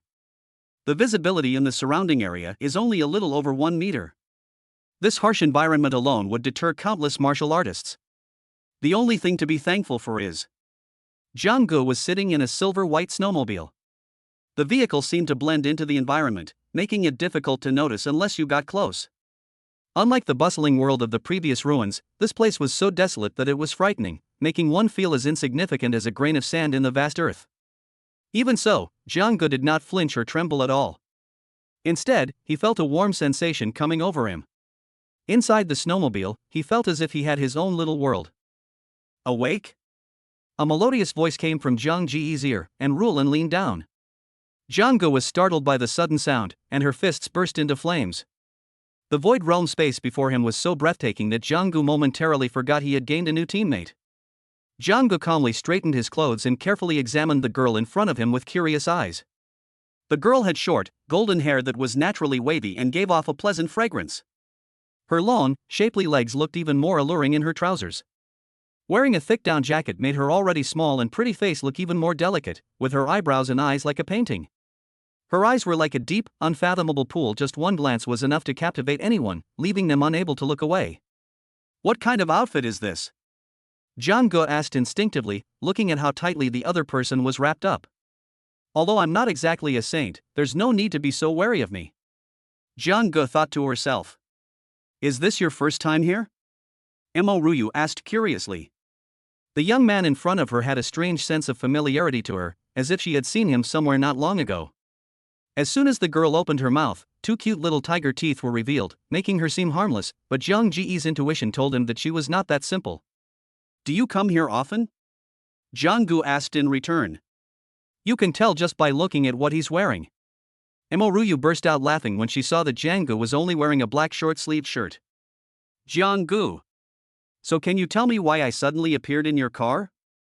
After saying this, Mo Ryu's expression, which had been beaming with smiles, instantly changed, and she said coldly. How do you know my name?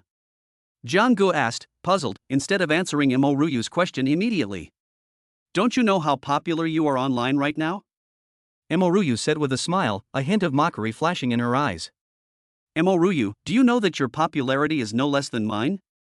Jiang Gu replied. Ha! How do you know my name? Which simp leaked my information to you? Mo Ryu asked in surprise. She couldn't understand how Jiang Gu knew her name. You might not believe it, just like this snowmobile. What's so strange about knowing your name? Jiang Gu immediately kept everyone in suspense.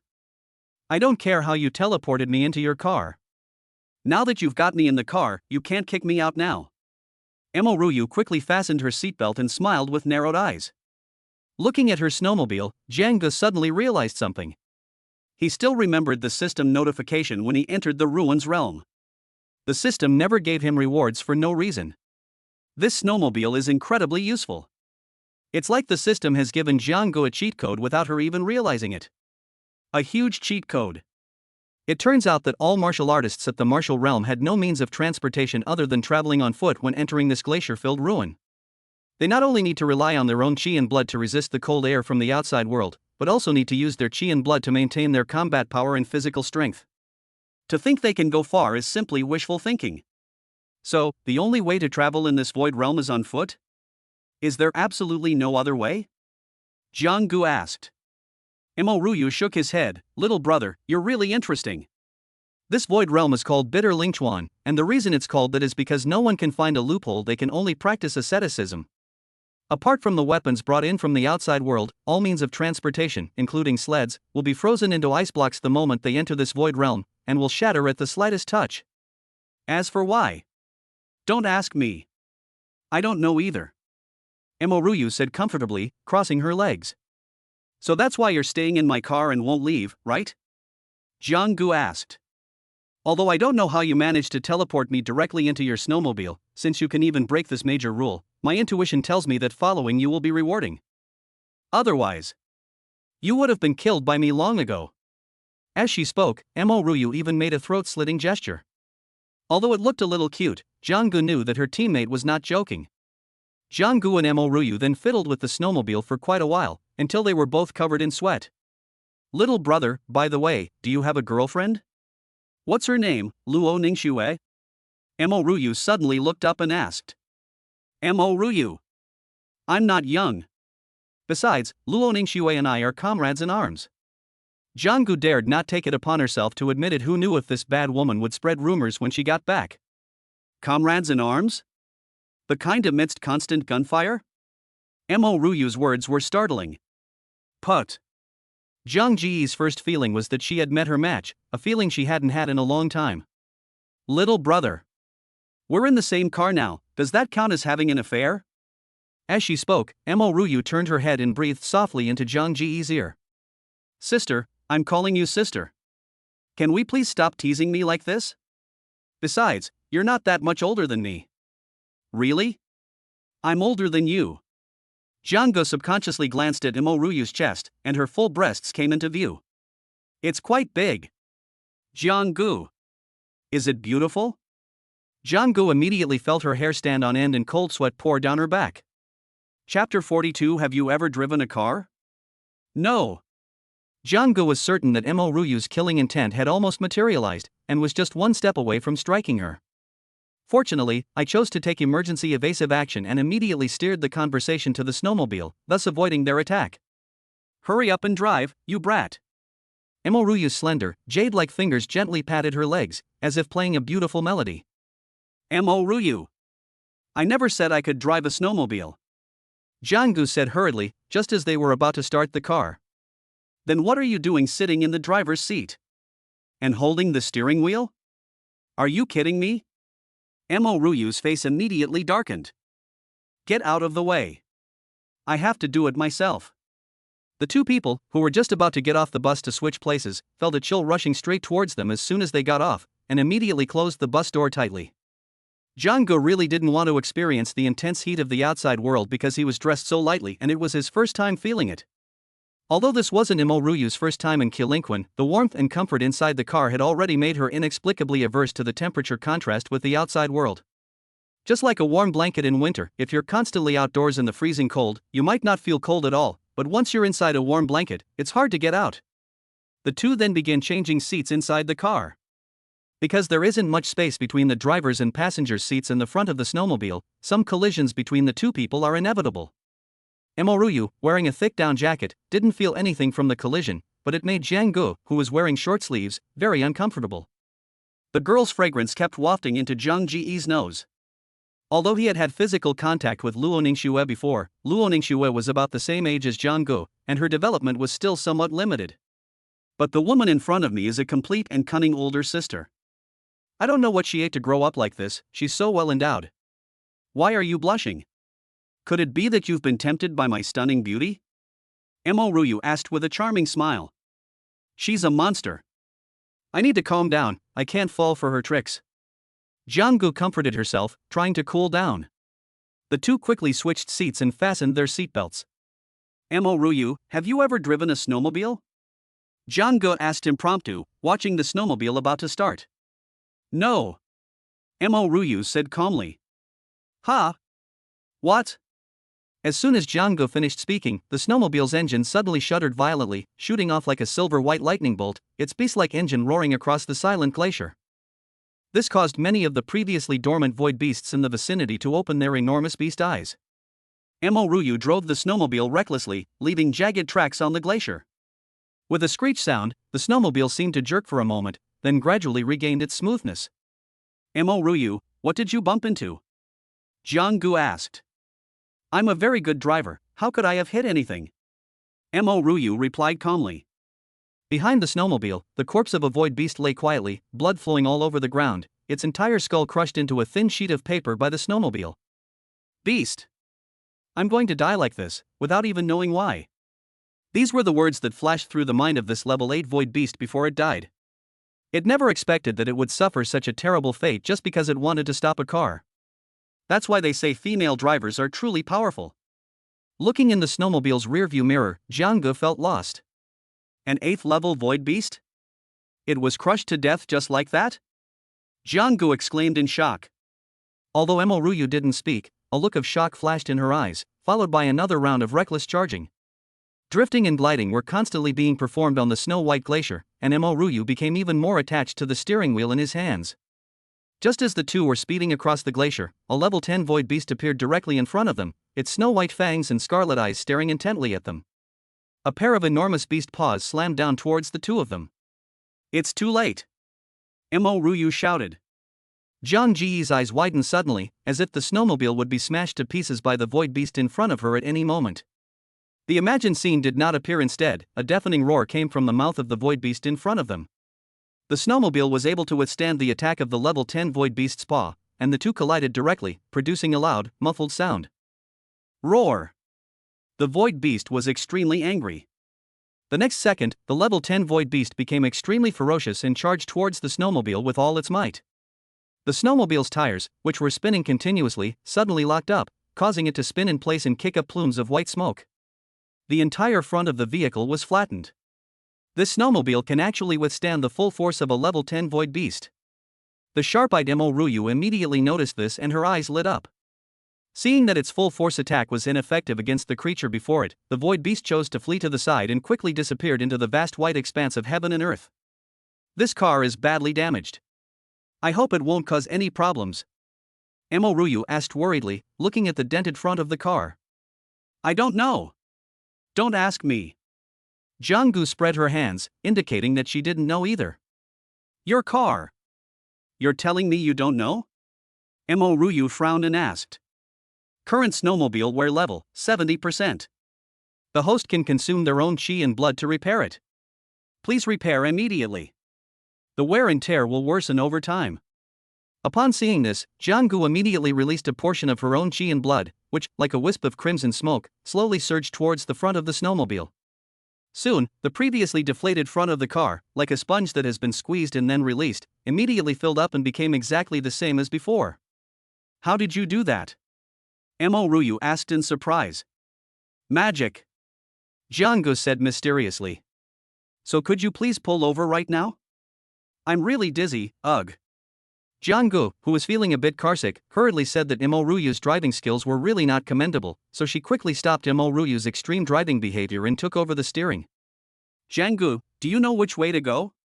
Isn't this your first time here? Mo Ryu was very puzzled. Looking at Zhang Ji's confident appearance, she couldn't help but wonder. At this moment, a map of the void realm spanning 10 miles appeared in Zhang Ji's mind, with different colored dots instantly appearing on the map. Zhang Ji's mind was now exceptionally clear. Just follow my directions, Jianggu said confidently. Mo Ryu instinctively chose to believe Jianggu.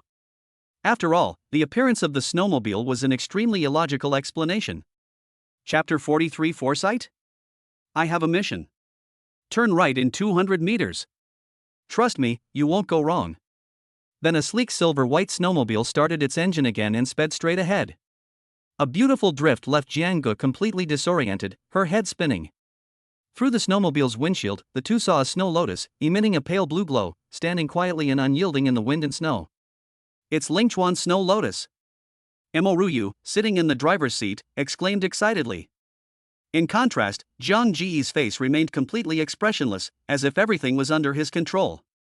Mo Ryu opened the snowmobile's hatch and ran straight towards Lingchuan Snow Lotus in front of her.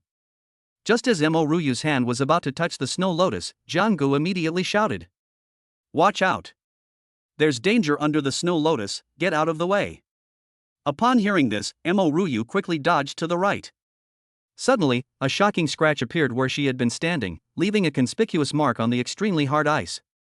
Having dodged the attack, Mo Ryu secretly rejoiced, then slightly tilted her head and cast her gaze at Jianggu not far away, a look of confusion flashing in her eyes. How did he know there were Lingchuan Snow Lotuses here? And the void beast hiding in the shadows? Mo Ryu was puzzled. Mo Ryu, can you handle this? Jianggu wasn't in a hurry to make a move. He also wanted to see just how strong Mo Ryu really was. Suddenly, a pure white void beast emerged from behind the Lingchuan Snow Lotus, its sharp eyes fixed on the two of them, radiating a scarlet color.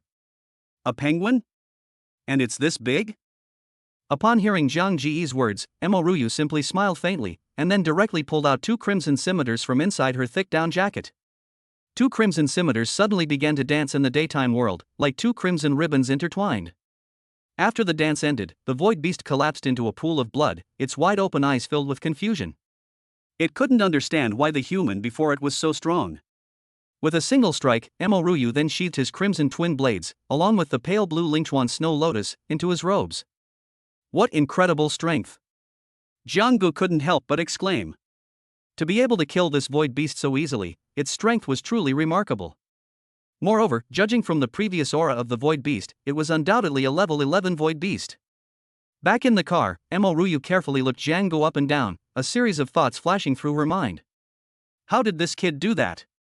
And this snow lotus, is he going to ask me for it?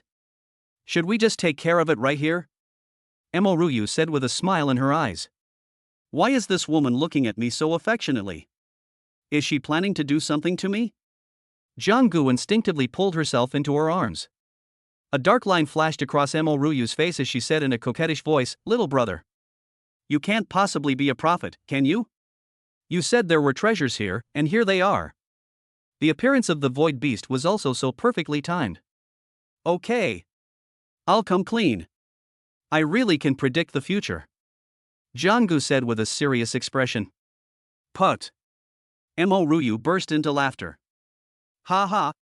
That's hilarious. You even claim to be a prophet? Well, it's just a coincidence, I won't laugh at you. But you've already smiled, Jianggu said seriously. Sister, I was just thinking about something happy, Ryu explained. What followed made Ryu deeply doubt her life, and her open mouth remained almost constantly shut. Zhang Ji's subsequent guidance always yielded something for the two of them, and each time Jianggu was able to predict the location of the void beast and the surrounding dangers in advance. So you really can predict the future? Ryu asked with a serious expression. Yes. I came with a mission. You have your mission too, Jianggu said solemnly, but inside he was laughing wildly. What mission? Ryu pressed. Heavenly secrets cannot be revealed, Jianggu said, then fell silent. Zhang Ji's repeated guidance made Ryu fall into deep thought, especially after Jianggu recently demonstrated her ability to see through the weaknesses of the void beast, which once again shocked Ryu. This kid's abilities are truly bizarre. His abilities seem to exist specifically for the existence of the void realm. It's truly unbelievable. Ryu was meticulous. How could Jiang the charlatan's previous explanation have easily fooled her? However, Zhang Ji's abilities were simply too extraordinary, a fact that Ryu had to admit, even though she didn't know exactly how Jianggu had done it. At the same time, a purple dot suddenly appeared on the edge of the void realm map, with two reddish words marked below it, danger. 5,000 meters to the left there lies a hidden realm, dangerous, but worth a try. Zhang Ji's eyes lit up as he looked at the map of the ruins realm, and he hurriedly told the female driver to turn around immediately. A big truck is coming. 5,000 meters to the left, head in this direction. Hurry! Jianggu shouted excitedly. Did he take performance-enhancing drugs? Ryu muttered to herself, then suddenly turned the steering wheel, and Zhang Ji's face immediately turned ugly. Little brother, hold on tight, Ryu said with ill intent. Ryu. Calm down, safety comes first. As soon as he finished speaking, powerful gusts of air surged out from the snowmobile's vents, and with a jolt, the snowmobile, a silvery white vehicle, left after images on the glacier. Jianggu immediately transformed into a navigator, and under her precise guidance, the two navigated the bitter Lingchuan River as if it were empty. Of course, Jianggu and Ryu weren't the only humans in the bitter Ling River. Their blatant behavior naturally attracted some attention. A few minutes ago, this martial artist at the second stage of the martial arts realm was slowly and unsteadily moving forward, one hand tightly protecting his eyes, trying to see his surroundings through the gaps between his fingers. The biting wind and snow relentlessly ravaged this land, covering all living things with a thick layer of silver. Then the roar of an engine came from beside the martial artist's ears. Looking back, he saw a cool snowmobile speeding past right under his nose. I can't believe my eyes. The martial artist quickly rubbed his eyes vigorously. Snowmobile? Are you kidding me? The boy looked up at the sky and let out a silent cry. At this moment, he realized what cruelty meant. This scene was witnessed by more than one person. Everyone who was nearby was plunged into doubt about the meaning of life. Ha ha! The bones of this void beast are perfect for using as a walking stick. Now I can speed things up. What a genius I am! Just as the boy was feeling smug, a roaring snowmobile drove straight past him. Are you fucking kidding me? The boy immediately picked up the cane in his hand and looked at it again and again. Chapter 44. Aren't you also my comrade in arms? And so, an invisible storm was brewing in the Kilinquin, and for so many years, no one had ever seen a car on this vast white glacier. How much further is it? Mo Ryu asked. It'll be soon. You said those two words at least 10 times. This is really the last time. Look, we've arrived. As soon as Jianggu finished speaking, a huge ice cave appeared before the two of them. The swirling snow continued to pour into the ice cave, creating a scene of complete darkness. However, the outside of the ice cave was covered in white, forming a stark contrast with the interior. Huge ice pillars stand tall on both sides of the ice cave, radiating a chill. The entire ice cave is like the open mouth of a prehistoric beast lying still on the ground, and the ice pillars are its sharp teeth. It makes one unconsciously feel a chill run down their spine. Drive in. We're already here, Jianggu said. Mo Ryu nodded and said, since we're already here, it would be a shame not to go in. When Mo Ryu turned on the two bright spotlights on the front of the snowmobile, two straight beams of light shone directly into the darkness ahead, but were quickly swallowed up by the deep darkness. The searchlight can only illuminate a small area. As the light shone, the ice crystals inside the ice cave resembled pieces of crystal clear blue crystals, illuminating the ice walls above the cave and making it appear as if one were in the deep blue seabed. What a beautiful place! Mo Ryu exclaimed. Mo Ryu! The more beautiful something is, the more dangerous it is. You're so unreliable. Jianggu sneered. Am I beautiful? You're probably not safe. Jianggu thought to herself, without replying. The two continued driving forward, and even with Zhang Ji's help from the map of the Void Realm, the intricate roads still confused them. The natural icicles and huge ice walls make the road sometimes wide and sometimes narrow, and then it presents a network of roads in all directions. Moreover, as the snowmobile continued to move forward, a series of crisp sounds came from under the vehicle, which were extremely jarring. Before me lay a pale white expanse, the icicles not standing on the ground as usual, but hanging from the top of the ice cave. The icicles weren't blue, but dark red, arranged in neat rows. Beneath the hanging dark red ice pillars lay countless skeletons of void beasts, a vast expanse of white that emitted a faint phosphorescent glow under the refraction of the blue light from the ice cave, creating an extremely eerie scene. The snowmobile is now moving forward on the snow-covered animal bones, with a crisp crunching sound coming from beneath them. The scene before them made both of them frown. The danger here far exceeded their expectations. If you take the wrong path, you might be completely lost. Jianggu.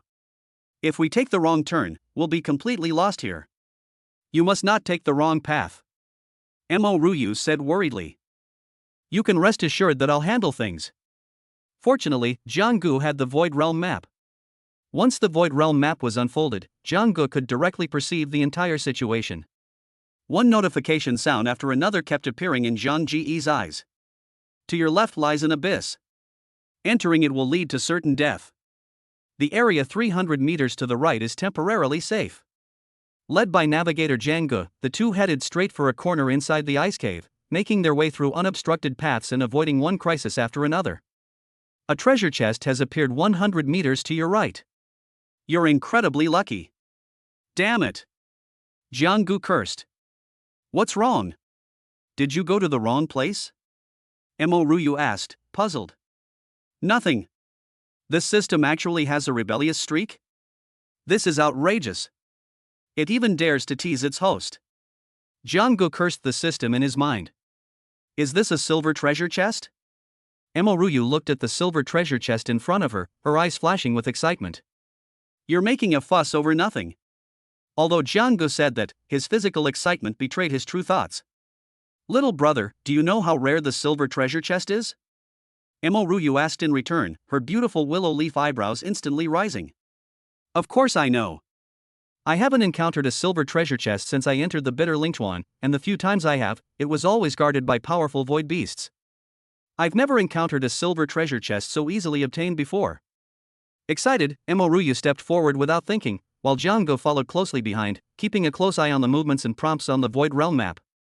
I'll do it. Mo Ryu, have you washed your hands? Mo Ryu was speechless. He opened the silver treasure chest in front of him, and a flash of blue light appeared. The two immediately went over and saw a purple ball of light and a pale blue fruit floating inside the treasure chest. It's a mid-tier purple void spirit of the ice element and an ice crystal fruit. The knowledgeable Mo Ryu exclaimed. Alas! It's a pity I'm not an ice-type martial artist, nor do I have any ice-attribute martial arts techniques, so they're not very useful to me. Ryu's excitement vanished in an instant. But little brother, you can take him out and sell him for a good price. I'll take this void spirit. As for this ice crystal fruit, it's yours. Jiang replied. You gave it to me? Do you know how much ice fruit is being sold for outside? Ryu's big, watery eyes widened in surprise. Don't tell me. I'm afraid I'll change my mind later. Jiang immediately stopped him. All right then, thank you little brother. I'm very happy. But you're planning to give this void spirit to your comrade in arms? Ryu emphasized the word comrade in arms. Aren't you my comrade in arms now too? Jiang said with a faint smile. Seeing that she hadn't gained the upper hand verbally, Ryu immediately changed the subject. Just as the two were about to get into the snowmobile and leave, Jiang suddenly noticed a flashing red dot on the map of the ruins realm, which was extremely eye-catching. Moreover, it looks like they are very close to each other. Why haven't we found it? Jiang wondered to herself. Jiang carefully looked around. According to the map of the Void Realm, it should be within 50 meters of her. Why couldn't she find it? Aren't you leaving yet? Ryu asked. Jiang didn't reply, continuing her search meticulously. She preferred to believe the system's hints rather than what she saw with her own eyes. Just as Jiang was about to turn around, she made an astonishing discovery through the spotlight in front of the snowmobile. Behind the ice wall, a shadow resembling a door was revealed. If it weren't for the light, Jiang probably wouldn't have noticed it at all. At the same time, a notification appeared in front of Jiang Ji's eyes. You have discovered a secret chamber containing immense opportunities, but it is guarded by a void beast, a level 15 void beast. Jiang Ji's pupils suddenly contracted. Chapter 45. Are you already planning to slip away? I haven't even made a move yet. Jiang, what's wrong? Did you find something again? Ryu asked immediately, noticing the serious look in Jiang Ji's eyes. Look ahead. Ryu looked ahead in the direction Jiang was pointing, and under the illumination of the snowmobile's searchlight, a small door, barely visible, was hidden behind the ice wall. Is there a secret door? Ryu clearly did not expect that there was a secret room hidden in this ice cave. Without the help of the Void Realm map, who would have thought that there was a hidden secret behind this ice wall? I've checked it. This hidden door is the only entrance to this secret room. Our current challenge is to find the switch to open this secret room. The two then began to explore the ice wall, and by the end, Jiang was almost questioning her existence. Because the hidden door in front of us seemed to have been firmly embedded in the ice cave since its formation, with no mechanism whatsoever, all that remained was the biting cold that followed touching the ice wall. That can't be. If it exists, it must have a reason, there must be a mechanism. Let's look again. Jiang Ji's eyes revealed a strong determination. Didn't you see that my little hands are all red from the cold? You really don't know how to be gentle with a woman.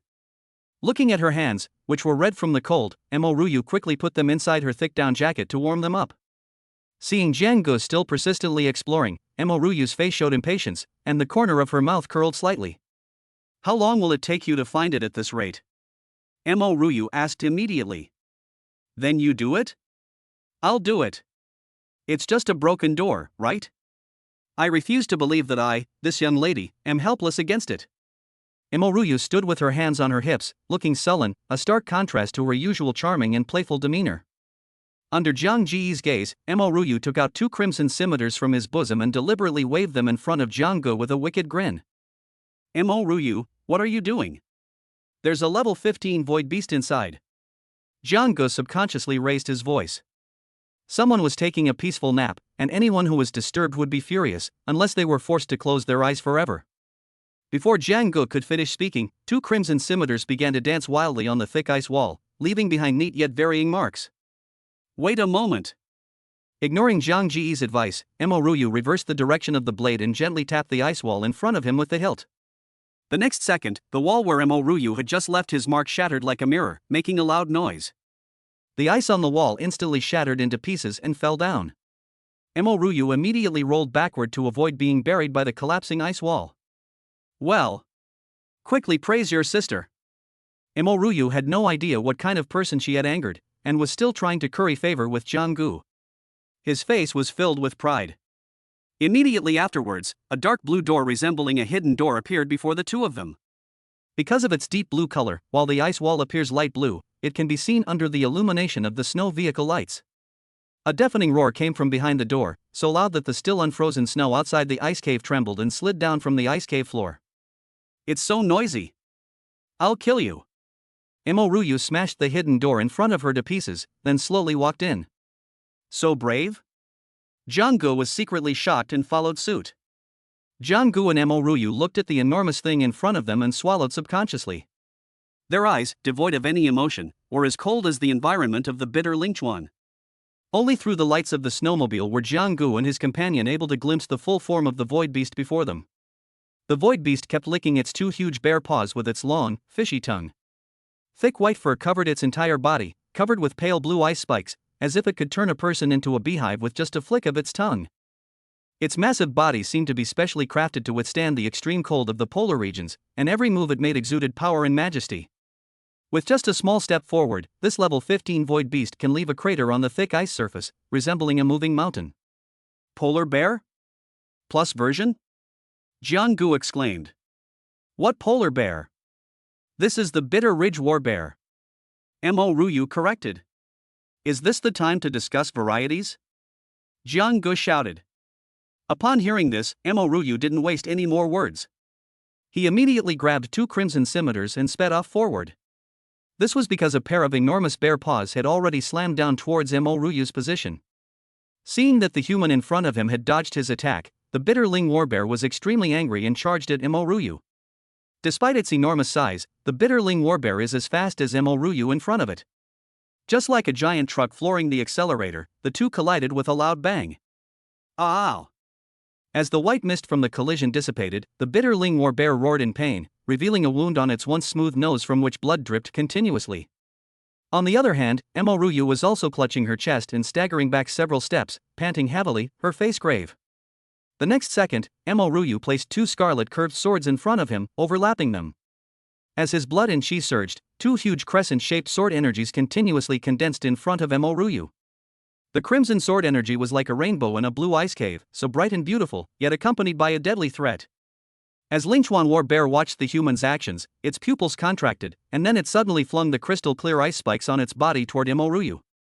Long ice spikes shot towards Ryu like a shower of flowers, covering him completely with almost no blind spots, their cold light flashing. Ryu did not hesitate any longer. Two crimson sword energies flew out and the two powerful attacks collided quickly, creating waves of shock. The attacks launched by the two sides were evenly matched, and Ryu found that he could only barely cope with them. So he made up his mind. A level 15 void beast is indeed powerful. Let's go. Ryu realized halfway through the fight that it was unrealistic for him to kill a level 15 void beast by himself. The void beast was not only powerful, but also had thick skin and tough flesh. He figured he might as well save his remaining energy for a getaway. So he prepared to flee. You're already planning to run away? I haven't even made a move yet. Jiang-gu said. Stop embarrassing yourself. I've seen your videos, I know your own limitations. Just as Ryu was about to get into the car and leave, a violent and scorching surge of energy instantly enveloped the entire secret room, centered on Jiang-gu. I haven't even tried releasing the power of my blood and chi after perfect advancement yet? Leaving? No way. Jiang-gu muttered to himself, a smile playing on his lips. Chapter 46. 2 books covered in dust? Jiang-gu, who possessed a perfect martial foundation, was finally able to fully unleash his vital energy at this moment. The bitter bear was completely dumbfounded. I barely managed to draw with that human. And you're telling me there's someone even stronger? You can't be so rude to a bear. A series of intense fluctuations in chi and blood caused Zhang Ji's clothes to billow and flare, and two raging flames suddenly ignited on his fists, followed by black flames covering them. The temperature was so high that the glacier Jiang-gu was in melted by several centimeters. The red and black veins flowed slowly like lava, constantly moving back and forth on his hand. Not only that, but grayish-white scales appeared on the back of Zhang Ji's hand, and a desolate aura emanated from it. Ding! Ding! Ding! 3 void spirits, each radiating red, gold, and purple respectively, appeared behind him, their power extraordinary. Jiang Ge looked at the bewildered bitterling warbear in front of him, his fighting spirit growing stronger, and his fingers unconsciously clenched into fists, ready to strike. As Jiang Ji's mastery of the booming sky-splitting fist has reached near perfection, he can now unleash this martial art at will, no longer needing to empty the air in front of him and condense it as before. The next moment, a vacuum zone filled with raging flames was reflected in the pupils of the bitterling warbear, like a fire dragon, rushing straight towards it. The bitterling warbear hurriedly flung out the ice spikes on its body again. This time, the ice spikes turned into a cloud of water vapor the moment they met the fire dragon and dissipated into the air. Before Jiang Ji's fierce and powerful attack arrived, the bitterling warbear roared and tried to block with its two huge paws. A bright flash of fire revealed a huge wound on the chest of the bitterling warbear, its once snow-white fur now charred black. Bright red blood gushed out of the wound continuously, like a tap with its valve cut off, and the bleeding wouldn't stop for a while. The pale blue ice surface was immediately soaked with blood, like a huge piece of blood-red amber. Ow! The bitterling warbear's cry this time was extremely painful and angry, and its pupils instantly turned red. Jiang Ge! You! Seeing Jiang Ge severely injure the level 15 void beast with a single punch, Mo Ruyu began to deeply doubt her own strength at that moment. I'm a 6th level martial artist. You're telling me this is a 1st level martial artist? Mo Ruyu's eyes widened like copper bells, utterly shocked. Jiang Ge! You have such a powerful move, why didn't you use it sooner? Do you know how tired I was before? Mo Ruyu cursed after realizing what had happened. Hey! I just wanted to see how strong you are, and give you some experience while I'm at it. Jiang Ge spread his hands. Train me? Does my strength need to be tested? But seeing what was happening before her eyes, Mo Ruyu felt that she really needed to undergo some training. Subsequently, with the combined efforts of the two, the bitterling warbear fell into a deep sleep forever. The enormous head rolled onto the ice, and a strong smell of blood instantly filled the entire secret chamber. Let me see what treasures are in this secret room. Jiang Ge rubbed his hands together excitedly. Monster! The monster is already dead. Jiang Ge asked in confusion. I'm telling you, Jiang Ge. You're a monster. Mo Ruyu snorted. How did you manage to have such great strength at the first stage of the martial artist realm? Mo Ruyu asked curiously. Are you curious about me? Woman, has anyone ever told you that when you're curious about a man, that's when you're about to fall in love with him? Jiang Ge said casually, sounding quite pretentious. Curious my foot. Get lost. You have gained 10 units of health. Current chi and blood value, 210 calories. Why did my health bonus increase instead of decrease after we both killed the void beast together? Mo Ruyu watched as the blood and chi continuously gushed from the corpse of the bitterling warbear, like wisps of mist constantly flowing towards the two of them. Noticing Mo Ruyu's puzzled look, Jiang Ge then told her about the blood and chi boost in double comprehension. Jiang Ge believed that no martial artist could refuse these benefits, especially Mo Ruyu, who also longed to become stronger. After all, this person is also a comrade in arms who will fight alongside me in the future, and I can't be biased towards her. Ding! Your compatibility with Mo Ruyu has increased. Current compatibility, 15%. Team synergy increased, HP bonus increased by 20%. Well, he's the kind of person who won't act until he sees the benefits. What happened to the trust? Jiang Ge thought to herself. Are you sure you're not joking with me? Mo Ruyu's mood hadn't calmed down all day. Every time she was about to calm down, Jiang Ge would drop a bombshell on her. Little brother, the more I look at you, the more handsome you become. I've always been handsome, okay? I know. He. Mo Ruyu said with a forced smile. Only then did the two recover from their previous conversation and immediately began dividing the spoils. Behind the corpse of the bitterling warbear was a small house made of ice crystals. The two then stepped inside, where they saw 2 ancient books and a broken spear. Just 2 dusty books? And a rusty spear? Jiang Ge said speechlessly. At this moment, Jiang Ge felt that she had been disappointed, and her original joy had vanished in an instant. Don't rush, take a look first. Mo Ruyu picked up one of the ancient books, wiped away the dust, and saw 2 large characters clearly displayed on it, the 1,000 Illusions Technique. 1,000 Illusions Technique? What is that? As Mo Ruyu continued to flip down, she froze on the spot. Mo Ruyu, is this supposed to be a magic spell to freeze people? Why are you standing still? Jiang looked at Imoruyu, who was standing frozen in place, and was very confused. Imoruyu, who had been called out by Jiang, immediately came to her senses and excitedly said, Jiang, this is a secret technique. A secret technique that can conceal one's aura and change one's appearance. What? Jiang immediately picked up another book that was placed not far away, quickly wiped off the dust, and read out the words on it, Dragon Roar Emperor Gazing Spear Technique. What a powerful name. Jiang muttered to himself. It's an S-rank marksmanship. I'm rich. I'm rich now. Jiang felt his blood boiling as he read the contents of the book, and he was incredibly excited. Jiang Ji's brows twitched violently as he looked at the rusty spear leaning against the corner. This martial art is an S-rank spear technique. So, could this spear also be S-rank? Thinking about her own guess, Jiang was startled. It can't be that exaggerated. Jiang then quickly flipped through the list of spear techniques in his hand again, and sure enough, the description of this spear was listed. Its name is Long Yuan. S-rank spear technique Dragon's Roar Emperor Spear. This spear technique is powerful and heavy. Every move contains the power to split mountains and shatter rocks. The astonishing power that bursts out in an instant is enough to tear through the void when it is perfected. S-rank weapon Dragon Abyss Spear, as the original weapon of Dragon's Roar Emperor Spear, both are indispensable. The spear weighs 800 jin and is 4.5 meters long. The wielder of this weapon will increase his own health by 10%, and the increase value increases with proficiency. Meanwhile, at another location in Qilinquan, a beautiful young girl was braving the blizzard and making her way forward. Even though Luo Ningxue was prepared, she was still very uncomfortable with such extreme weather. Chapter 47. Listen up. My cousin, Imoruyu. Luo Ningxue had only taken a few steps when she was ambushed by a level 11 void beast and nearly fell victim to its attack. Phew, this place is really extremely dangerous. Luo Ningxue subconsciously patted her chest and let out a long sigh of relief. If only Jiang were here. I wonder if Jiang has entered this void realm. I imagine he must be just as unable to move as I am. Luo Ningxue shook her head, her brows furrowing slightly, a hint of worry in her eyes for Jiang. At this moment, Jiang and Imoruyu were sitting comfortably inside the snowmobile, with a warm breeze blowing from the air conditioner. This trip to the void realm was truly worthwhile. Jiang said happily. Jiang, I'm very satisfied this time. Let's do it again next time.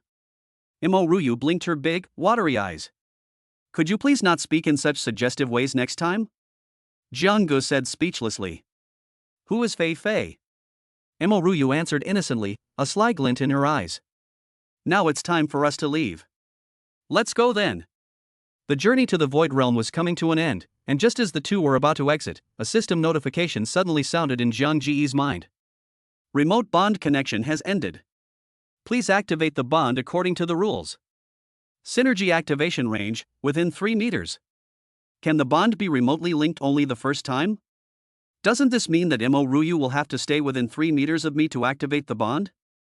Would Luo Ningxue agree to this? Being too outstanding really is irresistible. Jiang said narcissistically. Jiang, what are you muttering to yourself over there? Imoruyu asked, puzzled. Jiang then told Imoruyu about the mandatory rules for activating the bond, as well as the bond between her and Luo Ningxue. You mean I have to sleep within 3 meters of you in order to teleport in with you? Imoruyu's voice unconsciously rose a few decibels. Do you think I'm stupid? Do you think I'm a 3-year-old, so easily fooled? I'm not the only one with this kind of bond. You have to take responsibility for me. What responsibility? Believe it or not, see you next time. Jiang then made a gesture to maintain contact, and then their bodies gradually became illusory in this world before disappearing. Far away in the capital, in a quaint courtyard house of the Imo family, a young girl slowly opened her eyes, her long eyelashes trembling slightly. Jiang. Imoruyu murmured softly. What song? What song are you listening to? A refined-looking man with gold-rimmed glasses walked up to the girl and asked softly. Dad. It's nothing. A rare hint of panic flashed in Imoruyu's eyes, but he quickly regained his composure. Xiaoyu, this isn't your first time entering the bitter Lingchuan, so why do you still seem a little nervous? Imowen said with a smile. It's all right, Dad. I'm just still a little unaccustomed to it. Maybe it was just a dream. Imoruyu replied. Get some rest, and tell Dad if you need anything. With a creak, a large blue door closed, and Mo Win's figure gradually disappeared into the distance. Seeing her father walk away, Mo Ruyu subconsciously groped around in her clothes, and then an ancient book with the words "Thousand Illusions" written on it appeared in her hands. So, do I really have to sleep within 3 meters of you? That's not an unacceptable condition. Mo Ruyu looked at the ancient book in her hand, a smile gradually spreading across her lips, and a hint of mockery appearing in her eyes. The morning sunlight filtered through the treetops, creating dappled shadows. A beautiful young girl stepped out of a luxury car and walked straight toward the school gate not far away. "Jianggu," the girl called out to the figure in front of her. Her voice was melodious and pleasant, but it still gave people a sense of coldness. "Little Schwer. Whose voice is so beautiful?" Jianggu said with a smile. "I'm so sorry I couldn't go into the Void Realm with you last night. There was an emergency at home." When the word urgent matter was mentioned, a rare hint of unease flashed across Luo Ningxue's face. "It's nothing. But I do have something to tell you, Schwer." Jianggu felt a pang of unease. "What is it?" Luo Ningxue asked, puzzled. "When did Jianggu become so magnanimous?" "It's, you know what I mean." Jianggu winked and made faces, leaving Luo Ningxue completely puzzled. "Which one? What are you talking about?" A hint of coldness gradually appeared in Luo Ningxue's eyes. "Okay. A teammate is about to join us. Isn't that amazing?" Jianggu was very nervous and uncertain. "Teammates? Join us?" Luo Ningxue's expression immediately changed, and her pretty face, which was originally exuding a cold aura, was gradually covered with a layer of lingering, bone-chilling coldness. "Is this girl going to draw her sword any second?" Looking at Luo Ningxue's face, Jianggu felt a chill run down his spine. "Everyone dies eventually, whether it's early or late. My motto is to be honest with everyone," Jianggu comforted himself. Just as Luo Ningxue was about to speak, a figure appeared as if by divine intervention, resolving Zhang Ji's immediate crisis. Hu Yuntian. "Good morning." Jianggu looked at Hu Yuntian and quickly greeted him warmly, trying to take the opportunity to change the subject. "Thank you so much for your help before. Without your guidance, I wouldn't have improved so quickly." Jianggu swore he didn't want to reopen old wounds, he just wanted to destroy someone's spirit. "Jianggu." Hu Yuntian, who had been calm, turned bright red upon hearing Zhang Ji's words. You could almost see his hair standing on end, filled with rage. "Jianggu, don't be so smug. Let me tell you the truth, the capital is full of geniuses. My strength is nothing to brag about. Don't think you're anything special just because you defeated me. All you're good for is showing off in Ming City." Hu Yuntian mocked. "The capital city is full of geniuses? Then tell me a few." Jianggu retorted. "Humph. Yun Kuang, Zhao Chang, Bai Cheng Xian from the capital, any one of them could easily crush you. I truly feel sorry for you. How come I've never really heard of it before? How could you, a frog in a well, have ever heard of their names? Of course, among these geniuses, my cousin is the strongest. You wouldn't even last a single move against her." Hu Yuntian looked proud. After mentioning his cousin, he seemed to be in a great mood and his expression became excited. "So what's your cousin's name? Tell me. Maybe I've heard of her." Jianggu challenged. "Listen to me carefully, my cousin's name is Mo Ruyu." "Mo Ruyu?" Just then, a silver Ferrari sped up from a distance and made a high-profile appearance at the entrance of Wudao No. 1 Middle School. Chapter 48, A Battleground. Even people want nicknames. The silver Ferrari executed a beautiful drift and came to a stop right in front of Wudao No. 1 Middle School, instantly attracting countless eyes. Hu Yuntian's appearance was already high-profile enough, but who knew that someone even more high-profile would come? For a moment, everyone was guessing who was sitting in the car, their faces filled with curiosity. Before the onlookers could speak, Hu Yuntian's voice rang out from the crowd. "It's my cousin. My cousin came to visit me. She must have known I was bullied in Mingqing and came all this way to stand up for me." Hu Yuntian said proudly, his words filled with joy and pride. After speaking, he turned around and stared intently at Jianggu. "Jianggu. You're finished. My cousin Mo Ruyu is here. I'll show you what a true prodigy is." Hu Yuntian said, stepping forward to greet her. As Hu Yuntian got closer and closer to the Ferrari, his eyes became misty. "God knows how much suffering I endured in Mingcheng, but thankfully I had my cousin's concern. Cousin. I will remember your kindness to Xiao Tian. Hu Yuntian murmured to himself. The students watching the scene were immediately filled with sympathy for Jiang Gu, and they all began to sigh at the hardships and difficulties she had endured. Jiang Gu is having a tough time. One after another, she has to fight one more. Just thinking about it gives me a headache. Yeah. Who can handle this kind of back and forth? After the younger cousin comes the older cousin. Will the older cousin come next? One person sighed. That's not true. I don't think there will be a next time. Do you know Mo Ruyu? I rarely care about the elites of the capital, I only want to be the tyrant of Mingcheng. Never heard of it. Brother, you're being narrow-minded. As far as I know, Mo Ruyu is the apple of the eye of the Mo family in the capital, and she has already reached the 6th level of the martial realm at such a young age. What? 6th stage of martial arts? Around the same age as us? How is that possible? That's why I say you're short-sighted. Some people predict that Mo Ruyu has the potential to be in the top 3 of this year's college entrance examination. Now you know the gap between you and him. What's that saying again? If you don't cultivate yourself, you'll see me like a frog in a well looking at the moon in the sky. If you do cultivate yourself, you'll see me like an ant looking at the blue sky. Zhang Ji's winning streak and glory have come to an end. The man shook his head and sighed helplessly. Those born into inferior circumstances, and even less talented, are like ants, but isn't that a metaphor for ourselves in the process of spiritual practice? Jiang Gu is going to die this time, I'm telling you. One person said decisively. What if Jiang Gu hadn't died? If Jiang Gu doesn't die, I, Zhang Hu, will eat shit. Everyone here is here, please bear witness for me. All right. Then I'll take your bet. Young man, don't be too sure of yourself.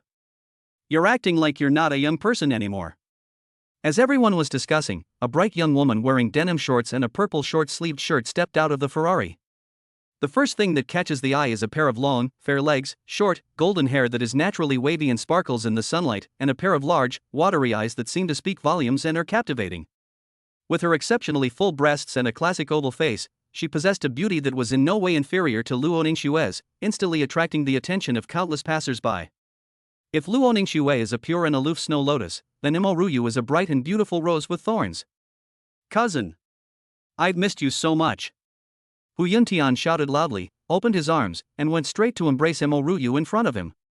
Instead of witnessing the legendary sibling affection, Mo Ruyu unexpectedly shoved Hu Yuntian aside and walked towards Jiang Gu. Long time no see. I've missed you so much.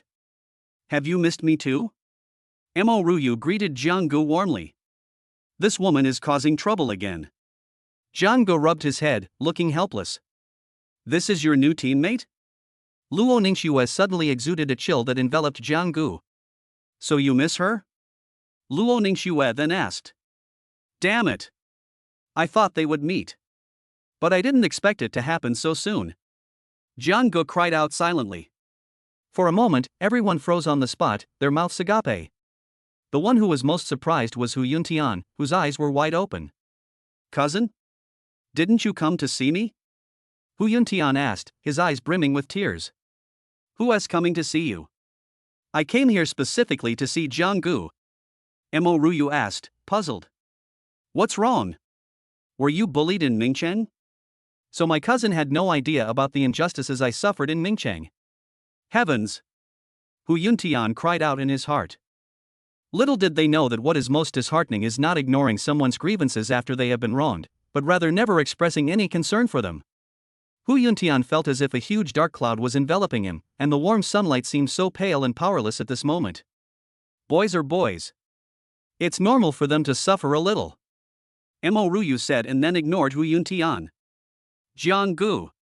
You have no idea how much I miss those times we spent deep in that secret room. I was so scared back then. Thank goodness you stepped in and came out of there. The cunning Mo Ruyu noticed Luo Ningxue's unusual expression and immediately added fuel to the fire, fearing that Jiang Gu wouldn't be able to handle it. Mo Ruyu. I thank your ancestors for 8 generations. Jiang Gu said in his heart, holding back his anger. Not only Jiang Gu, but everyone present felt a huge chill enveloping them, and the source of the chill was Luo Ningxue, who was standing next to Jiang Gu. It's so cold. What kind of chaotic scene is this? I want to go back to the classroom. I can't stand it anymore. The secret of the locked room? How ruthless Mo Ryu is. One of them wiped the cold sweat from his forehead and continued. Luo Ningxue's face turned even colder. Brothers, this is bad. What's this? Zhang Jiyi's face has turned green. Could she have been poisoned? Jianggu, is this the new friend you wanted to introduce to me? Surprisingly, Luo Ningxue was smiling as she spoke to Jianggu, her voice unusually no longer cold. You're telling me this is the Ice Queen Luo Ningxue? I imagined 100 ways for Jianggu to die, but I never expected it to end like this. Jianggu, brother, thank you for the 100 ways to die. Although Luo Ningxue is smiling, why does she feel even colder? It's over. Something fishy must be going on.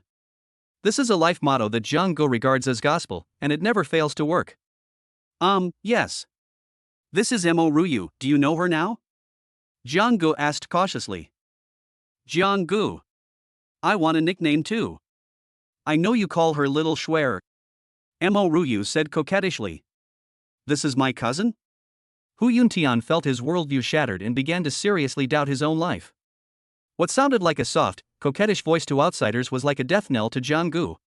Chapter 49 Old Ma. Old Ma. Mo Ryu, stop fooling around. What brings you here this time? Jianggu asked seriously. I didn't cause any trouble. Didn't you ask them to come find you? Now you're accusing them of being unreasonable? Mo Ryu's eyes immediately welled up with tears, making her look pitiful. I never expected Jianggu to be such a heartless man. You can't judge a book by its cover, the gossip monger immediately remarked. Yes. People traveled all this way to see him, and this is his attitude? It really breaks my heart to see this, girl. Jianggu isn't good to you. I'm the one who's good to you. Jianggu deserves to be two-timing. As the chaotic scene continued to escalate, the onlookers were practically cheering, almost pointing their fingers at Jianggu right then and there. Fortunately, just when the situation was about to get out of control, Principal Wang's appearance made Jianggu breathe a sigh of relief. Led by Wang Yu, a group of school leaders walked towards Mo Ryu, their old faces beaming with joy, extremely excited about Mo Ryu's arrival. This must be Mo Ryu. On behalf of the school leaders, I warmly welcome you. Where's the applause? It must be said that being a principal like Wang Yu is not easy. He usually has to be all smiles and flattery to his superiors, and now he has to fawn over these two juniors as well. There's nothing we can do. These people are all incredibly powerful. If we don't make proper arrangements, our jobs could be lost with a single word from them. Seeing the group of school leaders personally welcoming her, Mo Ryu immediately suppressed her original cunning and playful nature, and immediately faced the leaders with a gentle and graceful demeanor, like a lady from a prominent family. As expected of the Mo family's daughter. Her demeanor is exactly that of a well-bred young lady. In the past, the prodigies Wang Yu had met were all arrogant and haughty, as if they wanted to hold their noses up to the sky. It was rare to meet a well-educated and reasonable young master from a noble family who was not arrogant. What's even more remarkable is that such a prodigy from the capital city is about to become a member of his school. It's truly exciting to think about. When I go back to pay respects to my ancestors this time, I need to take a good look at their graves. Could they really be emitting auspicious smoke? Wang Yu thought to himself, but the smile on his face never stopped. Greetings to Principal Wang and the other leaders. I apologize for the trouble I have caused you all, and I hope you will all forgive me. After saying this, Mo Ryu bowed slightly to the leaders, a model of being well-mannered and knowledgeable. No. Please don't say that, Mo.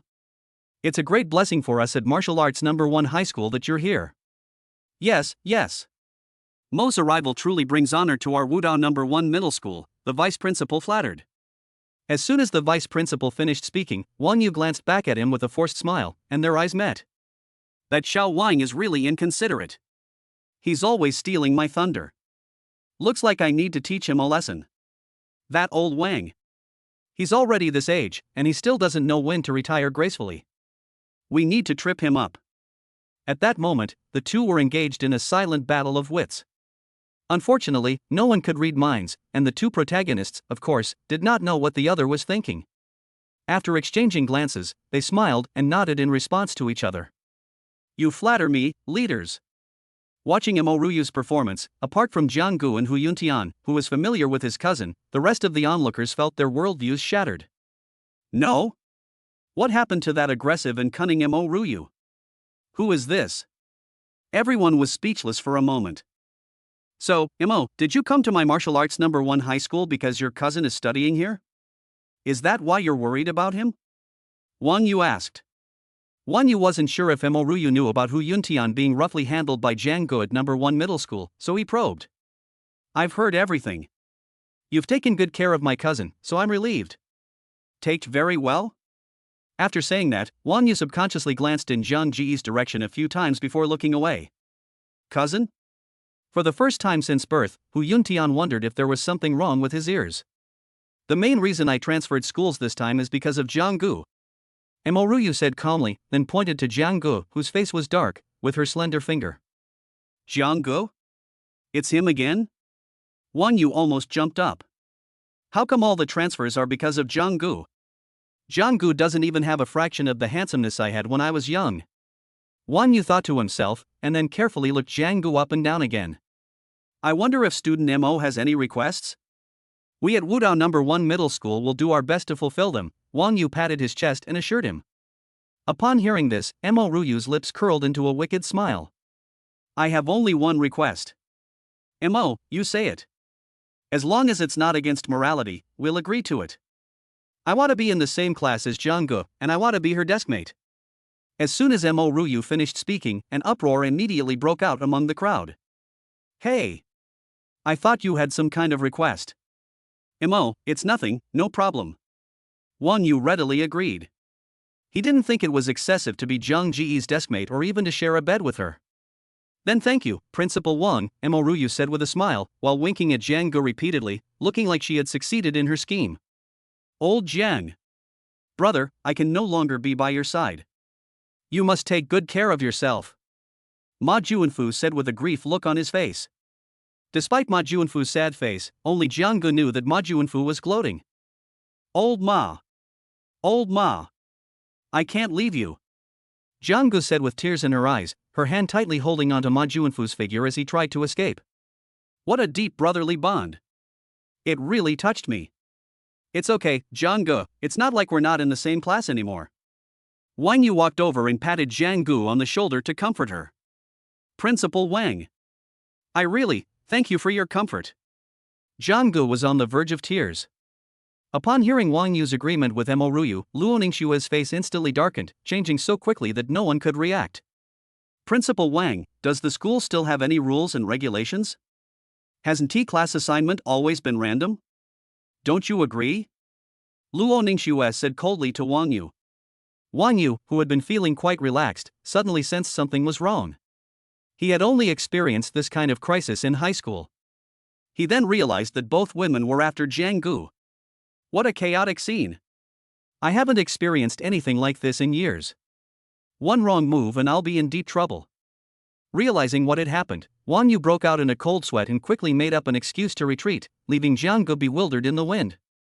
The onlookers immediately sensed that something was wrong and rushed to their respective classrooms, eager to leave the scene.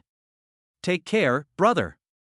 After saying this, Ma Juanfu didn't even bother with his coat and hurriedly headed towards the classroom. Chapter 50, The Bond Between Three. Comprehension amplifies once again. Jiang-gu looked at the coat in her hand, and her lips twitched a few times. Old Ma, you still don't care about your brother's lives. Subsequently, Jiang-gu successfully reached the pinnacle of her life, truly enjoying the privilege of being surrounded by beautiful women. However, anyone who saw such a scene would probably not be envious, but rather feel deep sympathy for Jiang-gu. You too. I'm going to class, the bell's ringing soon. Jiang-gu said awkwardly. Jiang-gu, come on over. I'm your deskmate now, so I'll have to rely on you from now on. Mo Ryu said, then proudly nodded at Luo Ningxue. Jiang-gu. Me too. Luo Ningxue looked at Mo Ryu defiantly. Xiao Shuer, isn't your classroom next door? Jiang-gu asked, puzzled. Who said my classroom is next door? Luo Ningxue said coldly. Jiang-gu shivered involuntarily and immediately sealed her mouth tightly, as if only in this way could she stay away from the conflict. The students were stunned as they watched the three people walk into the classroom, and even the teacher had never seen anything like it before. Some students who were unaware of the situation immediately started whispering among themselves and discussing it endlessly. Quiet. Let's begin the lesson. The teacher pushed up his glasses and said sternly. The classroom immediately fell silent, but the eerie atmosphere terrified the teachers. Jiang is pleasing to the eye with these two on either side. But their gazes are truly terrifying. I'm afraid Jiang isn't feeling well. Just as the teacher had expected, the two girls weren't listening to the lesson at all. Instead, their eyes were fixed on Jiang, who was sitting in the middle. Jiang suddenly felt as if she were being pricked by thorns, and was in great pain. Old Jiang, take care. Seeing Jiang Ji's expression, Ma Juanfu could only apologize, and then he chatted and laughed with his female classmate. The teacher was on tenterhooks during the lesson, and didn't glance at Jiang once the class started. Jiang, how do I do this problem? Teach me. Mo Ruyu said coquettishly. Xiao Shuer, why don't you teach her? Jiang asked, turning her head to the side. Luo Ningxue remained silent. To be honest, this was the first time in her life that she had encountered an opponent who was not only beautiful but also equally matched in strength. No. Her intuition told Luo Ningxue that Mo Ruyu's strength far surpassed her own. Luo Ningxue finally couldn't take it anymore and dragged Jiang out of the classroom, leaving everyone looking at each other in bewilderment. Mo Ruyu chuckled lightly, then followed him out, not to be outdone. Xiao Shuer. You're asking me to skip class? This isn't like you. Where are we going? Jiang asked in surprise. The usual place.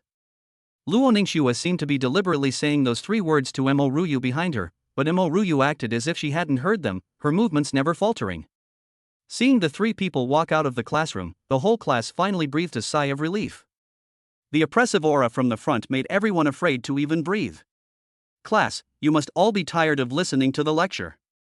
Now, please calm down and we'll continue in a bit. Not only do you need to calm down, but I do too, he said, letting out a long sigh of relief. Since it was during class time, there were almost no people on campus at the moment. Otherwise, this scene would probably be the headline of Wudao No. 1 Middle School tomorrow.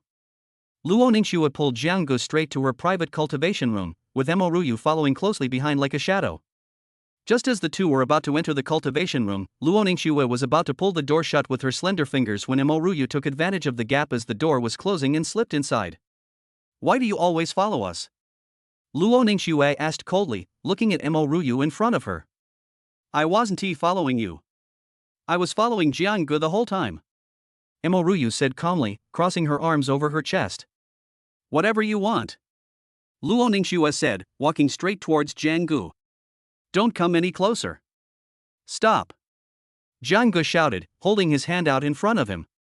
The two women were immediately puzzled, and their bodies, which had been leaning forward, suddenly stopped in their tracks. I hope you two will give Jiang some face and allow me to say a few words first. Jiang continued. We're all in the same boat now, you understand? The two women nodded subconsciously. Although they were unwilling to admit it, their sense of dependence on Jiang had indeed deepened since they teamed up with him. And one more thing, don't you all want to become stronger? Jiang, aren't you just asking a question you already know the answer to? Mo Ruyu said speechlessly.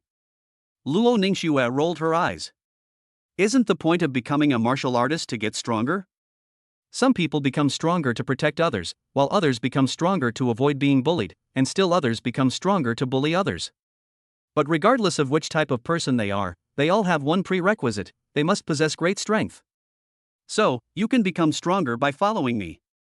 I believe you all know my abilities. Although the conditions are somewhat strict, the benefits are huge every time. There's not much time left before the college entrance exam, so improving our skills is the most important thing right now. Isn't that right? Jiang said solemnly, briefly summarizing the current situation. Besides, you don't really need to fight over me. Jiang said sincerely. The two women thought there was some truth to what Jiang had said earlier, but when he said this, their expressions changed and a hint of killing intent flashed in their eyes. Jiang, do you dare say that again? Mo Ruyu said with a smile, her eyes narrowing. Jiang, you know I don't like joking. Luo Ningxue placed her hand directly on the hilt of her sword, ready to draw it. All right. Being able to team up with two beautiful, kind-hearted, and incredibly capable women is the best thing that ever happened to Jiang. Let's talk this out. Jiang Ge knew that saying this would definitely lead to her death, but now that things had come to this, she had no other choice but to resort to this desperate measure to break the ice. After Jiang Ji's impassioned and emotionally charged speech, she finally persuaded the two women to coexist peacefully. So, with the mindset that they were already there, the three of them immediately began to hone their martial arts skills. The three-person synergy has been activated. Currently, enlightenment has increased by 150%, and bond enlightenment has increased by 75%. My comprehension has increased again. Jiang Ge exclaimed in surprise. He hadn't wasted his breath. The system's notification undoubtedly gave him great comfort. Jiang Ge? How come my comprehension seems to have improved again? Luo Ningxue asked hurriedly after quickly flipping through a martial arts technique. Jiang Ge gave a meaningful smile and then nodded. Don't you even need to look at the martial arts manuals before you read them? Mo Ruyu was quite surprised to see Jiang Ge and Luo Ningxue flipping through the martial arts manuals so quickly. It wouldn't be an exaggeration to say they could read 10 pages at a glance. Sister you should try it too. Luo Ningxue said. When did these two become so close again? Jiang Ge could only say that she really didn't understand the world of women. Mo Ruyu prided himself on his excellent comprehension, otherwise, he wouldn't have such strength at this age. But when Mo Ruyu tried to look through the martial arts manuals, his pupils suddenly contracted. How come my comprehension is so good? Mo Ruyu was completely stunned. Chapter 51 Dragon's Roar Emperor Gazing Spear, First Form, Emperor Gazing Burns the City. As Mo Ruyu looked at the martial arts technique in his hand, the parts that were originally somewhat obscure and difficult to understand suddenly became clear, as if enlightened. As he flipped through the pages faster and faster, the little figures in the martial arts manual gradually formed a series of coherent movements, flashing continuously in Mo Ruyu's eyes. Is it Jiang Ji's doing again? Mo Ruyu exclaimed excitedly. Mo Ruyu! What do you mean I'm behind this? This is Jiang Ji's blessing. Do you understand? Jiang Ge retorted. Sister you, how is it? Doesn't it feel like you've opened the door to a new world? Luo Ningxue asked hurriedly. Sister Schwer is amazing. Thanks to you for letting me try it, otherwise I wouldn't have known that Jiang Ge had such effects. If anyone should be thanking someone, it should be me. And why did that sentence of yours sound so awkward? So, in your eyes, I become an object? Jiang Ge said speechlessly. Let's not talk about this anymore. Schwer, let's focus on our cultivation. Mo Ruyu ignored Jiang Ge and said to Luo Ningxue beside her. Okay, sister you. Luo Ningxue nodded with a smile. Then Jiang Ge was left alone in the wind, bewildered. Do I feel superfluous? Jiang Ge murmured to herself, completely stunned. What a disaster. Jiang Ge looked up at the empty ceiling, inwardly screaming. The two looked very serious, completely absorbed in practicing martial arts. Seeing that the two ignored her, Jiang Ge turned around and devoted herself to practicing martial arts. Since Jiang Ge was the one who had the cheat code, the terrifying effect of the 150% increase in comprehension was immediately apparent. Jiang Ge slowly took out an ancient book from his bosom. Looking at the S-rank gun technique in his hand, Jiang Ji's eyes burned with fervor as he eagerly began to read it, his gaze radiating brilliance. In the spacious training room, the three of them were each immersed in their own world for a time. Jiang Ge gripped a domineering, deep black spear. As he gripped it tightly with one hand, a heavy force caused him to sink down. Get up! Seeing the dragon abyss spear about to fall to the ground, Jiang Ge shouted, the veins on his arm bulging, but even so, he could not stop the spear from falling. Jiang Ji's face turned bright red, and her forehead was covered with beads of sweat the size of soybeans, showing that she was struggling. Immediately afterwards, a layer of grayish-white scales quickly covered Jiang Ji's arms, making him look like he was wearing grayish-white armor, which was very impressive. The previously imposing Long Yuan seemed to be torn apart by an invisible force at this moment, and Jiang Ge quickly stabilized Long Yuan. As Jiang Ge clenched her fist, Long Yuan punched a hole in the thick alloy floor of the training room, and cracks spread outwards. After holding his breath for a few seconds, Jiang Ge began to recall the movements from the previous Dragon's Roar Emperor Spear. Those actions, like fragments of a slideshow, kept appearing in Jiang Ji's mind and connecting with each other. The first move of Dragon's Roar and Emperor's Spear, Emperor's Burning City. It is extremely fierce and powerful. With each thrust of the spear, the surrounding air is melted into a vacuum by the oppressive heat. Therefore, not a sound is made. The wounds inflicted by this spear technique are like being bitten by a dragon, with flesh and blood flying everywhere, as if the piercing was not a wound, but the bite of a giant beast. Jianggu moved at will, and the long shaft of the Long Yuan spear was suddenly pulled up by Jianggu, then transformed into afterimages, constantly stabbing into the void. Strangely, no sound came out. It was as if Jianggu had simply tapped the air a few times with the gun barrel, but ripples were clearly visible in the air, and the air was instantly sucked out. A wave of intense heat, as the air was sucked away, suddenly spread to every corner of the training room. It's so hot. What is Jianggu up to now? Ryu, who had cultivated the 1,000 illusions technique to the minor completion level, stopped what he was doing and looked at Jianggu not far away with a puzzled expression. Luo Ningxue also stopped what she was doing and looked in Jiang Ji's direction. As Jianggu unleashed his marksmanship, a powerful aura enveloped the entire training room, causing Ryu and Luo Ningxue to exchange bewildered glances. What kind of martial art is Jianggu using? How can it have such great power? Luo Ningxue exclaimed in surprise. This is an S-rank marksmanship. It's an opportunity we obtained in the Bitter Ridge River. As expected of an S-rank martial skill, it's incredibly powerful. Ryu explained. Jianggu put down the dragon abyss in his hand, looked at Luo Ningxue and the other person with a smile, a hint of smugness flashing in his eyes. Look how capable he is. Ryu and Luo Ningxue said in unison, immediately reaching a consensus on this point. Looking at Jiang Ji's smug face, Ryu suddenly felt a mischievous urge. Ningxue? In the blink of an eye, Jianggu turned around and looked at the two Luo Ningxus in the cultivation room, and was completely dumbfounded. Two Luo Ningxus? Looking at the two people whose every move seemed to be a complete replica, Jianggu immediately thought that Ryu must have mastered the 1,000 illusions technique. Ryu, could you please change your clothes to match the original before using your disguise technique next time? I'm not blind. Seeing Jianggu mocking her, Ryu forgot about the clothes and immediately reverted to her original appearance, looking at Jianggu with a sullen expression, which was quite charming. Seeing that Jianggu and the other girl had both displayed their cultivation results, Luo Ningxue immediately prepared to test her own results as well. Luo Ningxue suddenly drew her long sword from the side, and the sword did not tremble at all. Then, a sword shadow that was too fast to be caught by the naked eye flew directly towards the alloy wall, and the alloy wall was cut into 2 pieces. Then Luo Ningxue cleanly and neatly sheathed her long sword, all her movements flowing smoothly, the whole process taking no more than a breath. Sister Schwerer's swordsmanship has improved again. This is truly a cause for celebration. Ryu clapped her hands in praise. Sister you're amazing too. Even I couldn't tell the difference from your disguise earlier. Luo Ningxue replied with a smile. You guys should give me some compliments too. Jianggu interjected. Shut up. The two women, who had been enjoying themselves, turned cold and distant towards Jianggu, making her feel as if her world had collapsed. The three continued their cultivation until school ended, when they had to leave the cultivation room and walk out of the school gate together. Without a doubt, any one of the three, except for Jianggu, would attract countless eyes and topics if taken out alone. Isn't that Luo Ningxue and Jianggu? And who's that next to them? Don't you know? That person's name is Ryu. A prodigy from the capital, he came specifically to find Jianggu. What? What is it about Jianggu that makes her so charming? First there was Luo Ningxue, and now there's Ryu. Alas! Some are dying of drought, while others are drowning in floods. How did Jianggu manage to get the two of them to get along so well? Countless people couldn't help but ask this question, feeling quite puzzled.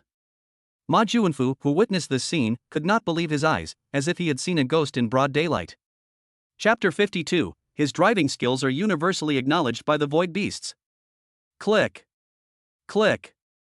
A boy hid in the crowd, took the opportunity to pick up the camera on his chest, and quickly pressed the shutter. Oh no!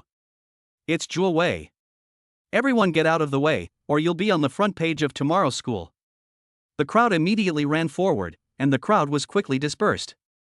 Along the way, the two women chatted and laughed. Since the three of them would be entering the void realm together later, they decided to go back to Luo Ningxue's apartment first to make preparations. Jianggu's bond is great in every way, but the restrictions are a bit too strict. Luo Ningxue said to Ryu. So I have to sleep within 3 meters of him? Is that true? Jianggu isn't lying to me? Ryu asked in shock, her eyes wide open. Yes. Sister Yu, Jianggu is not lying to you about this. After all, I have entered the void realm with him many times. Luo Ningxue replied seriously after thinking for a while. So you're already sleeping together? Mo Ruyu asked with a smile. Sister Yu, don't misunderstand. My bed is very big, and there's a dividing line between us. Luo Ningxue blushed and quickly explained. Why are you blushing, Shuer? Is there something you're hiding from me? Mo Ruyu teased. Sister Yu, you're laughing at me now, but you'll find out soon enough. Luo Ningxue and Mo Ruyu started frolicking right under Jiang Ji's nose, revealing their private parts, which pleased Jianggu. Great! Great! It's so beautiful. Jiang Ji's eyes were practically glued to the screen. He seemed to suddenly understand the true meaning of from then on, the emperor no longer held morning court. The two, who were playing around, suddenly felt a burning gaze on them. They quickly straightened their clothes and turned their icy eyes to look at Jianggu. Is it pretty? The two asked at the same time, their pretty faces frosty. It looks good. It doesn't look good. Jianggu, who had just come to her senses, broke out in a cold sweat and quickly waved her hand. I didn't see anything. I didn't see anything. Jianggu protested. Really? Mo Ruyu revealed two cute little tiger teeth. But only Jianggu knew that once Mo Ruyu revealed her two little tiger teeth, someone was bound to suffer. If nothing unexpected happens, that person must be myself. Then, a series of ghostly wails and howls echoed from inside the apartment, which finally subsided after a long while. Hey neighbor! Don't do renovations in the middle of the night, it's disturbing the peace, came the friendly greeting from the neighbor next door. Jianggu struggled to her feet from the mahogany floor and sat down on the sofa in a disheveled state, her voice trembling as she spoke. Can we eat now? Jianggu asked, then collapsed onto the sofa and didn't move. Looking at the various dishes laid out on the table, Luo Ningxue and Mo Ruyu suddenly had a big appetite, as beating people up had consumed too much of their energy. Leave some for me. Have you never had a full meal in your lives? Jianggu blurted out without thinking. Seeing the two women stop what they were doing, Jiang Ji's heart skipped a beat. I was just kidding. You guys continue. Jianggu quickly said. Seeing Jiang Ji's appearance, a hint of a smile flashed in both of their eyes. After a hearty meal, the three headed towards the bedroom. Mo Ruyu, who was absent, felt a mix of anticipation and excitement. From childhood to adulthood, Mo Ruyu had never shared a bed with any man, except when she was a child and shared a bed with her parents. What's wrong, Sister Yu? Are you nervous? Luo Ningxue covered her mouth and chuckled. How could I be nervous? Who's afraid of who? I'll just go to sleep then. Mo Ruyu said, puffing out her impressive chest as she retorted. Soon, a large bed appeared before the three of them, with an adorable plush toy placed in the middle. I'll lie down first, you guys take your turn. Jianggu said and lay down on one side of the doll, unable to wait. Luo Ningxue was already familiar with the process, so she immediately lay down, leaving only the anxious Mo Ruyu standing in front of the bed. On one side of the doll was Jianggu, and on the other side was Luo Ningxue's sweet figure. Mo Ruyu was torn between his inner thoughts and his own. Looking at Mo Ruyu lying beside her, Luo Ningxue was very happy. Then the two of them closed their eyes, preparing to enter the void realm together. After waiting for a while, the two found that the bedroom was still quiet. They subconsciously opened their eyes and saw Jianggu staring at them with wide eyes. Jianggu! Teleport quickly! Is she asleep? Mo Ruyu asked. Mo Ruyu, you're more than 3 meters away from me, so I can't teleport. How about I stand in the middle? Jianggu said sincerely. All of this was just Jiang Ji's excuse to get revenge on Mo Ruyu. What do you mean by cannot teleport beyond 3 meters? It's just a deceptive trick. Can't teleport? Mo Ruyu asked, half believing and half doubting. I'm really not lying to you. I'd be a dog if I lied. Jianggu said with a serious face. Jianggu, if I find out you dare to lie to me, you're dead. Mo Ruyu said viciously. Surprisingly, Luo Ningxue didn't say anything, but blinked as she watched the scene unfold before her, like a bystander. Thus, Jianggu, sandwiched in the middle, resembled a sandwich, with Luo Ningxue on her left, Mo Ruyu on her right, and a doll on her body. The girl's unique fragrance lingered on both sides of Jianggu, one side was refreshing and the other intoxicating, making people feel very comfortable. It was still bitter Lingchuan, a white world that seemed to have no other color besides. The biting wind and heavy snow continued to intertwine in the sky, covering the ice layer thicker and thicker. It was still a cool snowmobile, but this time, 3 figures appeared inside: Mo Ruyu, Luo Ningxue, and Jiang Gu. Since it was the first time Luo Ningxue had seen this snowmobile, she curiously looked inside for a long time, her heart unable to calm down. Because Luo Ningxue had been to the bitter Lingchuan alone before, she knew how harsh the environment was. The huge contrast between then and now calmed her down for a while. Sister Yu, were you riding in this snowmobile when you were traveling through the bitter Ling River? Luo Ningxue asked. Yes. I'll let you experience my driving skills later. Mo Ruyu said confidently. No way. Xiaoshuer, I'm the most qualified to speak on this, her driving skills. Zhang Ji's bitter memories immediately flooded back. The vomiting and motion sickness she had experienced were still vivid in her mind. Jiang Gu, are my driving skills bad? Mo Ruyu threatened. What I really want to say is that you're great. Your driving skills are universally acknowledged by the void beasts. The beasts all agree? What do you mean? Luo Ningxue asked subconsciously, her face full of doubt. You'll see in a minute, hold on tight. Jiang Gu immediately and skillfully grabbed the handle beside her. Before Luo Ningxue could reply, the engine suddenly roared loudly and shot off like a silver-white lightning bolt. Chapter 53: Suicide? That's not fair. Luo Ningxue had considered that Mo Ruyu's driving skills were not simple, but she did not expect that even on the vast and boundless glacier, Mo Ruyu would still drive the snowmobile like a bumper car. Even though she was used to seeing big scenes, her pretty face was now filled with worry. Ugh, ugh. Compared to Luo Ningxue's condition, Jiang Gu in the back seat had already started vomiting, his face ashen, his stomach churning as if in a storm. Mo Ruyu seemed oblivious to Jiang Gu and the other person's expressions, still completely absorbed in his superb driving skills. Hey! Shuer, are you alright? Mo Ruyu looked at Luo Ningxue, whose face was a little pale, with a worried expression. As for Jiang Gu, who had fallen in the back seat, she didn't care at all. Sister Yu, I'm actually fine. I've gotten used to it now. But what about Jiang Gu? Luo Ningxue adjusted herself for a while, and her complexion improved significantly. The two looked at the back seat of the snowmobile, but there was no one there. Jiang Gu had already fainted in the gap between the seats. Jiang Gu, wake up. Which way should we go now? Mo Ruyu shook Jiang Gu in the back seat and asked. No, I didn't even mention the destination before you sped off like crazy. Jiang Gu finally recovered after a while and said speechlessly. Jiang Gu immediately opened the map of the ruins realm and began to investigate the surrounding area. Immediately, bright spots of light appeared on the map of the void realm, which was very impressive and as dazzling as stars in the night sky. There is a martial artist 300 meters ahead of you. Very strong. There is a martial artist 800 meters to your right rear. Very strong. There's a martial artist 1000 meters to your west. He's weak, but incredibly wealthy. Looking at the marked information on the map of the void realm, Jiang Gu immediately switched to the God's Eye view and had a clear understanding of the surrounding situation. Very strong? Should I go find that pushover first? Forget it, let's stick to the nearest one. Jiang Gu muttered to himself. How is it? Do you have a direction yet? Luo Ningxue asked. How about we continue the tradition this time?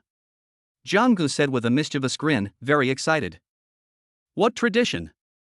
Mo Ruyu was taken aback by Jiang Ji's words and asked in confusion. So what's the code this time? Luo Ningxue asked seriously. There's no code this time. Once we find our target, the three of us will get out of the car together and make our move. We need to be quick. Luo Ningxue nodded in agreement. Seeing that Mo Ruyu nodded as if he understood, Luo Ningxue turned her head and whispered in Mo Ruyu's ear. So, the three of us are going to rob someone? A hint of surprise flashed in Mo Ruyu's eyes. As one of the three top families in the capital, the Mo family has always provided Mo Ruyu with any cultivation resources she wanted since she was a child, and her father always granted her every request. Therefore, after hearing Luo Ningxue's explanation, Mo Ruyu's first reaction was surprise, but she quickly calmed down. The path of cultivation is one of seizing the creation of heaven and earth, and resources are limited, so there's nothing to feel bad about. Mo Ruyu. You look reluctant now, but you'll soon find out that robbery is surprisingly delicious. Jiang Gu observed Mo Ruyu's reactions and thought to herself. At this moment, 300 meters directly in front of Jiang and her group, a boy was walking slowly on the icy glacier, seemingly undeterred by the raging wind and snow. Strangely, the boy's eyes were covered with a coarse blue cloth, making him appear to be blind. As the boy walked slowly, a pair of dark green pupils suddenly appeared behind the snow-capped mountains in front of him, with greed and cruelty constantly intertwining in their pupils. Its snow-white fangs seemed to blend into its surroundings. Its beastly mouth was wide open in a ferocious manner, but it quickly suppressed its aura. The boy seemed oblivious to any danger, continuing to advance step by step toward the snow-capped mountain ahead. The blindfold flapped in the wind and snow, making a series of thumping sounds. As the humans drew ever closer, the polar wolf could no longer contain its drooling. A gigantic wolf-shaped beast, moving so fast it left afterimages, lunged straight at its prey. A pair of sharp wolf claws seemed capable of tearing the prey in front of it to shreds, and a smug look flashed in the dark green eyes of the polar wolf. The boy continued walking forward, seemingly oblivious to the immense danger that was about to befall him, just before the polar wolf's claws and fangs arrived. A loud crack rang out like a thunderclap from a clear sky, followed by a shower of blood that continuously rained down onto the ice, creating bursts of heat. This polar wolf, a level 13 void beast, ended its life in this way. If anything remains on this glacier, it is only a pile of fragments. The blindfolded boy slowly retracted his right leg, which was frozen in midair, without moving an inch or wobbling at all. Then he walked straight ahead.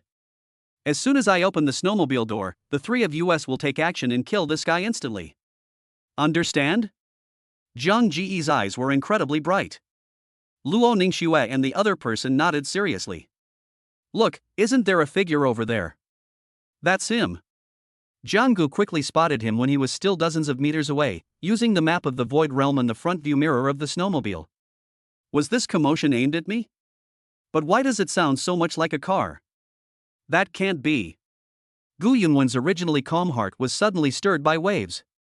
Even when facing various ferocious beasts, his heart had not been disturbed at all. Normally quiet and reserved, at this moment, his heart could no longer remain calm as usual. Boy! Surrender now! Ha ha ha! The silver-white snowmobile quickly drove up to Gu Yunwen, and Jiang Gu got off first, then shouted her slogan. The two women following Jiang Gu were immediately embarrassed, while Gu Yunwen was speechless. Can't he see? Luo Ningxue asked, looking at the strip of cloth covering the boy's eyes. A blind man? He'll still be attacked without hesitation. Don't be soft-hearted with me. Jiang Gu finished speaking and rushed towards Gu Yunwen. Wait! Your car! Gu Yunwen said immediately. Did you hear that? You're trying to steal our car? This is absolutely intolerable. Jiang Gu shouted angrily. Seemingly spurred on by Zhang Ji's series of actions, Luo Ningxue and Mo Ruyu's expressions instantly turned icy, and the three of them launched a fierce attack on Gu Yunwen from three directions. I want to ask. Before Gu Yunwen could finish speaking, three powerful attacks instantly arrived in front of him. Gu Yunwen immediately pushed off the ground with both feet, and the afterimages of his legs kept attacking the three people. A series of violent collision sounds kept coming from Gu Yunwen's ears. So strong. Gu Yunwen, who had distanced himself from the three, was secretly shocked, and his right leg trembled slightly. This blind man is so amazing? Jiang Gu, Luo Ningxue, and the other two were also very surprised. Just as Jiang Gu and the others were about to make their move again, something unexpected happened to them. The blindfolded boy in front of them chose to jump off the glacier crevasse. Damn! Suicide? Bro! You can't do this. Jiang Gu stared at the bottomless crack, his heart trembling. Chapter 54. What can you do to me? Not only Jiang Gu, but Mo Ruyu and Luo Ningxue were also shocked. So you're really going to such lengths just to avoid us looting your corpse? Jiang Gu asked again, her eyes filled with regret. In a forest on the outskirts of the capital, a boy in a wooden house suddenly stood up and rubbed his throbbing head. There's a car in Qilinquan. 3 powerful individuals. I hope to meet you again. Gu Yunwen said calmly, then dragged his tired body slowly toward the waterfall not far away. Why have I never heard of such a person before? The three of them returned to the car and prepared to set off again. Mo Ruyu, meanwhile, rested her chin on her hand, lost in thought. He had considered all the geniuses in the capital, but he couldn't find a single piece of information about the blindfolded boy. Forget it. I won't think about it anymore, we'll run into each other again eventually. Mo Ruyu thought to herself. Jiang Gu. Where do we go next? Luo Ningxue asked Jiang Gu, who was still looking regretful in the back seat. Turn around. This time, we absolutely cannot let the duck that's already in our mouths fly away again, Jiang Gu said firmly. To ensure everything went smoothly, Jiang Gu chose the weak martial artist this time, wanting to see just how incredibly wealthy he was.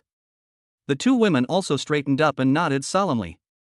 Another roar of engines filled the air, and the silver-white snowmobile executed a beautiful drift before speeding away. To ensure everything went smoothly, all three of them used the Thousand Illusions technique to arm themselves. Jiang Gu transformed directly into the blindfolded boy from before, while Luo Ningxue and Mo Ruyu transformed into ordinary-looking girls. Jiang Gu really didn't want to go through that kind of great escape again. If it weren't for the existence of that mysterious rift, Jiang Gu and the other person would have been doomed. My father is really something. Why should a child like me, born in Rome, suffer in a place like this? A boy with a round face was walking with difficulty on the glacier. However, unlike others, the boy was surrounded by a circular, light blue aura that enveloped him completely, with waves of scorching heat emanating from it. Luckily, I have the secret treasure my mother gave me, otherwise I would have frozen to death, Xian Lei said proudly.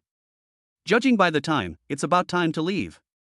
Or should I just find a powerful void beast and kill me outright? The young man was the eldest son of the Qian family, known as the #1 financial conglomerate in the capital. He had been living a life of luxury since childhood, and while others cultivated their skills, they relied on their own hard work to improve step by step.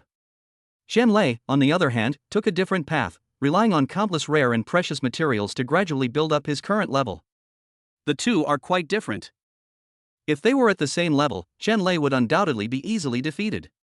However, under the allure of money, Xian Lei has now reached the 5th stage of the martial arts realm, a level that is difficult for ordinary people to achieve. Forget it, I'll just self-destruct. The image of being devoured by the void beast is just too bloody, it's terrifying to even think about, Xian Lei muttered to himself, taking his time along the way. Everyone else came to Qilinquan to train on their own initiative, but Xian Lei was forced to come by his father. What's that car noise? Am I hallucinating? Xian Lei asked, puzzled by the roaring sound. As the roar of the snowmobile drew closer, Xian Lei finally saw it clearly, and he was 100% certain that it was a snowmobile. But how is that possible? How is that possible? How could someone be richer and more powerful than me, Xian Lei? How could they possibly bring such a treasure to the entire bitter Lingchuan? Even the blue flame shield given to him by his mother required a great deal of effort from Xian Lei to activate within the bitter Lingchuan. He couldn't imagine how much energy and blood the other party would have to consume to wield such a powerful treasure. Brother! Xian Lei was stunned for a moment as he watched the blindfolded boy get out of the car first. He's blind and still dares to drive? That guy's got guts. But then two more figures got off the snowmobile, which terrified Xian Lei. An illegal team? 3 of you? What are you trying to do? Xian Lei immediately crossed his chubby little hands in front of his chest, looking wary. The light on the pale blue shield that enveloped him also flickered suddenly, as if some kind of defense mechanism had been activated. Don't come any closer. Do you know who I am? Seeing the 3 people still closing in, Xian Lei said nervously. I am Xian Lei, the eldest son of the Qian family in the capital. Do you understand the consequences of offending me? Xian Lei gradually became incoherent. Xian Lei? Mo Ruyu thought to herself, seemingly familiar with the name. Was this chubby little boy the young talent her father had wanted to introduce to her before? We're after you, the eldest son. Ha ha ha. Jiang Gu instantly transformed into a blur, the blazing flames on his right fist surging directly towards Xian Lei's face. This punch was incredibly powerful. Seeing Jiang Gu approaching menacingly, Xian Lei immediately closed his eyes in fear. The pale blue light shield that had been enveloping Xian Lei suddenly contracted, completely neutralizing Jiang Ji's punch. Ha ha. What can you do to me? Xian Lei said arrogantly, hands on his hips. What Xian Lei didn't notice was that a barely perceptible crack had appeared where Jiang Gu had attacked. Kid. If you've got the guts, don't hide in your shell, come out here. Jiang Ji's eyes narrowed, and he said, Turtle shell? Do you know that this thing could buy several of your lives? Turtle shell? I'm not coming out. Xian Lei laughed even more heartily. Luo Ningxue and Mo Ruyu then launched their own attacks, and unsurprisingly, their offensives were absorbed by the pale blue light shield.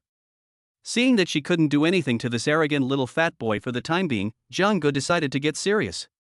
3 orbs of light of different colors gradually appeared behind Zhang Ge, which were Zhang Ji's 3 void spirits. Then, Zhang Ji's hands were instantly covered with gray-white scales, exuding an aura of death. Stop messing around, bro. Looking at Zhang Ge in front of him, Qianlei felt a sense of fear. Even with the protection of the light shield, the intense pressure was overwhelming and directly assaulted him. Let's talk this out. Zhang Ge ignored Qianlei's words and instead raised her fists, slamming them towards the spot where she had attacked earlier. Instantly, sparks flew and a loud bang came from above the light barrier. The light shield, visible to the naked eye, resembled a lake rippled by a giant boulder, creating a huge wave that continued to vibrate and emit a buzzing sound. This powerful attack clearly failed to break through the light shield surrounding Qianlei.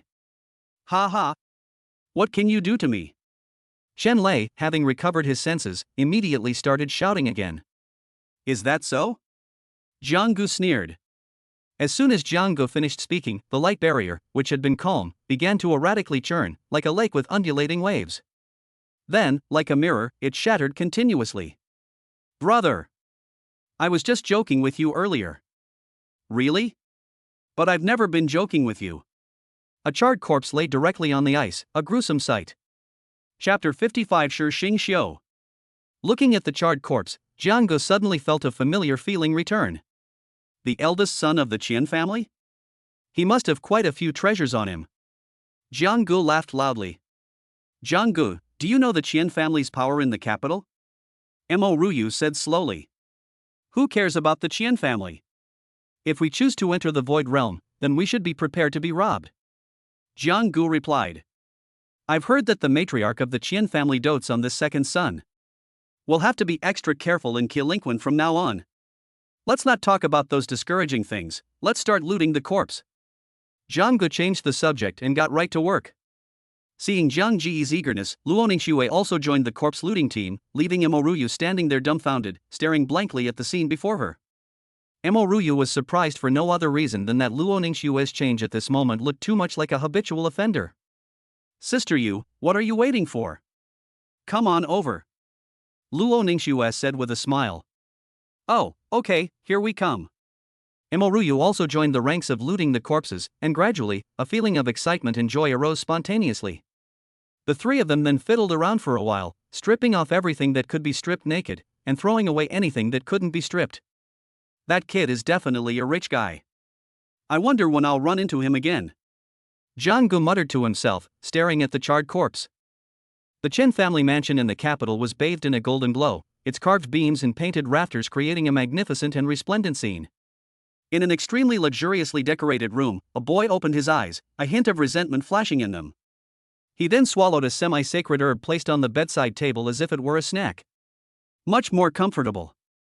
Qianlei muttered to himself. With a creak, Qianlei's door opened, and a beautiful woman adorned with jewels entered the room. Layer, my child, you've really suffered in the Void Realm. Let your mother take a good look at you. The beautiful woman's eyes were full of affection as she immediately stepped forward. Mom! Your son was killed by the warriors of Qilinquan this time. They groped me for a long time. I feel so wronged. Qianlei said, his voice choked with sobs. Them? Layer, wasn't it just one person who hurt you? What exactly happened? Qian's mother asked with concern. Qianlei then told his mother in detail about his various experiences in Qilinquan and the appearance of Zhang Ge and her group. You mean? A blind man and 2 women were driving a snowmobile in the bitter Lingchuan River? And then they robbed you? Qian's mother's eyes widened. Qianlei nodded repeatedly, like a chick pecking at rice. Layer! Are you running a fever? How come there are snowmobiles in the bitter Ling River? Someone, quickly go and ask Dr. Wang to take a good look at Layer. After saying this, Qian's mother walked out of the room with a look of anxiety, leaving Qianlei with a bitter expression. Heavens above! What I said is absolutely true. Why doesn't my mom believe me? Qianlei cried out helplessly in his heart. On the other hand, look at Ku Lingchuan. How does it feel, Sister Yu? Luo Ningxue asked Mo Ruyu beside her. This feeling. I can only say it's fantastic.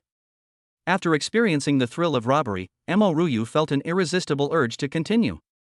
Where can you get an opportunity that you've worked so hard to obtain as quickly as this? The three quickly took stock of what they had obtained, and the haul was quite substantial. 3 A-grade martial arts manuals, 3 semi-sacred herbs, 2 mid-tier golden void spirits, and 1 A-grade weapon. It can be said that robbing one money pile is equivalent to the value of robbing 5 or 6 people on a normal day, or even more. Let's get going, Mo Ryu said to Jiang-gu. What's wrong? Jiang-gu asked, puzzled. Keep robbing, Mo Ryu said excitedly. You're quite conscientious. Very well, I hereby declare the 3-person robbery team officially established. On the ice 3,000 meters away from Jiang-gu and his companions, a shirtless boy was running across the Qilinquan River, seemingly unfazed by its harsh conditions. To everyone's astonishment, a huge iron chain was tied to the boy's back, and the chain was attached to an incredibly exaggerated block of ice. The boy had long, jet black hair, a string of slightly whitish Buddhist prayer beads hanging around his neck, and one hand held in front of his chest in a gesture characteristic of Zen Buddhism. His muscles bulged like a suit of armor, gleaming brightly in the white light. The sea of suffering is boundless. Oh, Amitba. The boy kept chanting these words, his voice low and soft, leaving huge scratches on the surface of the ice. Not far from the boy, a huge white ape with a pure white body was staring intently at him, its beastly eyes flashing with intense killing intent. The boy kept repeating the 8 words, the sea of suffering is boundless. Amitba, seemingly unmoved by external things, and worked very hard to drag the huge block of ice behind him forward. Roar! As the level 14 void beast let out a fierce roar, the surrounding ice and snow trembled continuously, creating a tremendous spectacle. A pair of enormous beastly fists braced against the ice surface, along with 2 incredibly thick hind legs, charging relentlessly towards the boy, like a mountain peak. A bloodthirsty white ape? Oh, Amitba, the boy murmured, still walking forward. Seeing that the human before him was so arrogant, as if ignoring him, the bloodthirsty white ape slammed its pair of black spiked fists straight at the boy's head with tremendous force. The force of the punch was so great and the speed so fast that the wind and snow passing through it made a continuous whooshing sound, like a howling wind. As the enormous beast fist descended from the sky, so close at hand, Shi Xingqiu's eyes remained calm and indifferent, as if everything in time was something that could be transcended in his eyes. Amitba. These were the 4 words that Shi Xingqiu slowly uttered. Suddenly, the iron chain behind him lashed out, and the huge block of ice at one end of the chain was pulled up by the chain, flying straight towards the oncoming bloodthirsty white ape like a meteor hammer. The massive ice block and the bloodthirsty white ape's heavy fist collided violently, and a powerful shockwave instantly blocked the wind and snow around them. The bloodthirsty white ape felt a sharp pain and its massive body was forced back several meters, while Shi Xingqiu remained standing steadily. He then swung the iron chain in his hand again, creating a series of afterimages. As the swinging speed increased, a powerful gale continuously condensed around Shi Xingqiu, resembling a raging storm. The sea of suffering is boundless. A moment later, the bloodthirsty white ape's mountain-like body collapsed onto the ice, a huge crater smashed into its massive body by the ice, blood flowing incessantly. Chapter 56 Rogue. I'm going to take a nap first. Jiang-gu, it's almost time. We should go out. Luo Ningxue said slowly to Jiang-gu, who was resting with her eyes closed in the back seat. Really? But we're almost at our target location. Jiang-gu said, snapping out of her daze. How far are we from our goal? I'm sitting in the driver's seat, Mo Ryu asked hurriedly. 500 meters to go. Shi Xingqiu, who was walking on the ice, suddenly turned around and stopped. Oh, Amitba. Something is rapidly approaching me. Its aura is very strong. Shi Xingzheng said with a serious expression. Just as Jiang-gu and her 2 companions were about to meet Shi Xingqiu, the 3 of them, along with the snowmobile, vanished from this space. Shi Xingqiu, who had been on high alert, was completely speechless and stood frozen in place. Several minutes later, Shi Xingqiu slowly loosened the iron chain he had been holding tightly in his hand, tied it around his waist, and then continued forward. Om Mani Padme Hum. Jiang-gu woke up first. Seeing that the other 2 still showed no signs of waking up, Jiang-gu decided to get out of bed first. She had been in the bitter Lingchuan all night and was extremely hungry. However, Jiang-gu was in the middle of the 2 people and didn't know which way to get out of bed for a moment. Jiang-gu crawled to the right and was about to turn over Mo Ryu's body when Mo Ryu's eyes suddenly opened, and the 2 stared at each other. Seeing Jiang-gu turning over to get out of bed, Mo Ryu blushed. Their current position was rather ambiguous, making this experienced woman like Mo Ryu unable to resist having fantasies. Looking at the beautiful woman beneath him with her big, watery eyes and blushing face, Jiang, who was about to get out of bed, was stunned for a moment. Just as Jiang was about to speak, Mo Ruyu kicked her off the bed. You scoundrel! Mo Ruyu said, then slapped her pretty face hard with both hands, trying to make the blush on her face fade quickly. No, I didn't do anything. Jiang shouted, accusing herself of being wronged. What's wrong with you two? A sudden voice made the two of them tense up instantly. Luo Ningxue rubbed her eyes, looking sleepy. When she woke up, she thought she heard the two arguing. Shuer, you're awake. It's nothing. Jiang said it's cool on the ground, so he's going to take a nap there. Mo Ruyu said without batting an eye. After saying that, he tried to threaten Jiang, who was lying on the ground next to him, with his eyes. Jiang? Is what sister you said true? Luo Ningxue asked doubtfully. How could that be? Okay, it is a bit hot. I need to calm down. I'll take a nap first. Jiang said and fell asleep immediately. After having breakfast, the three of them arrived at the school gate soon after being picked up in a luxury car. Even though it's still early, the school gate is already bustling with people, and all sorts of chattering sounds are constant. Seeing Jiang surrounded by two beautiful women, people around immediately started pointing and whispering about her. Jiang is really something. Most people would have something to lose if they got a beauty like him, but he did it. It's hard to imagine how he did it. Is this the most affectionate man in Mingcheng? Jiang is a real man, someone complained. Look at Jiang Ji's nonchalant attitude, he really put on a show. It's so frustrating, one person said angrily, pounding his chest. You only see Jiang Ji's current shining moments, but you don't know how much blood and tears are behind that glamorous facade. Honestly, I'm not envious at all. Why? Seeing his classmates glancing at him from time to time, Jiang felt a surge of pride and vanity as a man. Actually, I'm quite grateful to my mom for giving me such a handsome face. Jiang muttered to herself. It was only because Jiang didn't say this in public that she would have definitely aroused public anger. As the three entered the classroom, the previously noisy and boisterous sounds inside abruptly ceased, and everyone's attention once again focused on the three. Unexpectedly, Luo Ningxue and Mo Ruyu greeted everyone with smiles, while Jiang seemed somewhat out of place. No, you two are the newcomers, aren't you? You've made me feel really awkward, Jiang muttered under her breath. Everyone could clearly sense that the atmosphere between the three of them was not as oppressive as it was last time. Instead, it seemed rather relaxed. Anyone would feel proud to have a goddess in their class, let alone two goddesses. It's a feast for the eyes. Old Jiang. How are you? I miss you so much. A chubby little hand said, placing it on Jiang Ji's shoulder. Old Ma. How dare you come to see me? Jiang said angrily, grabbing Ma Juanfu's small hand tightly. Ouch. Ouch. Old Jiang, let's talk this out. Ma Juanfu shouted. Humph. I'll teach you to betray me, you brat. Jiang said before putting her hand down. Ma Juanfu rubbed his red wrist and said aggrievedly. Old Jiang. You still don't understand me. So you're planning to betray me again next time? Jiang said speechlessly. Old Jiang, don't say that. I feel really bad that you guessed so accurately. After saying that, the two started playfully fighting.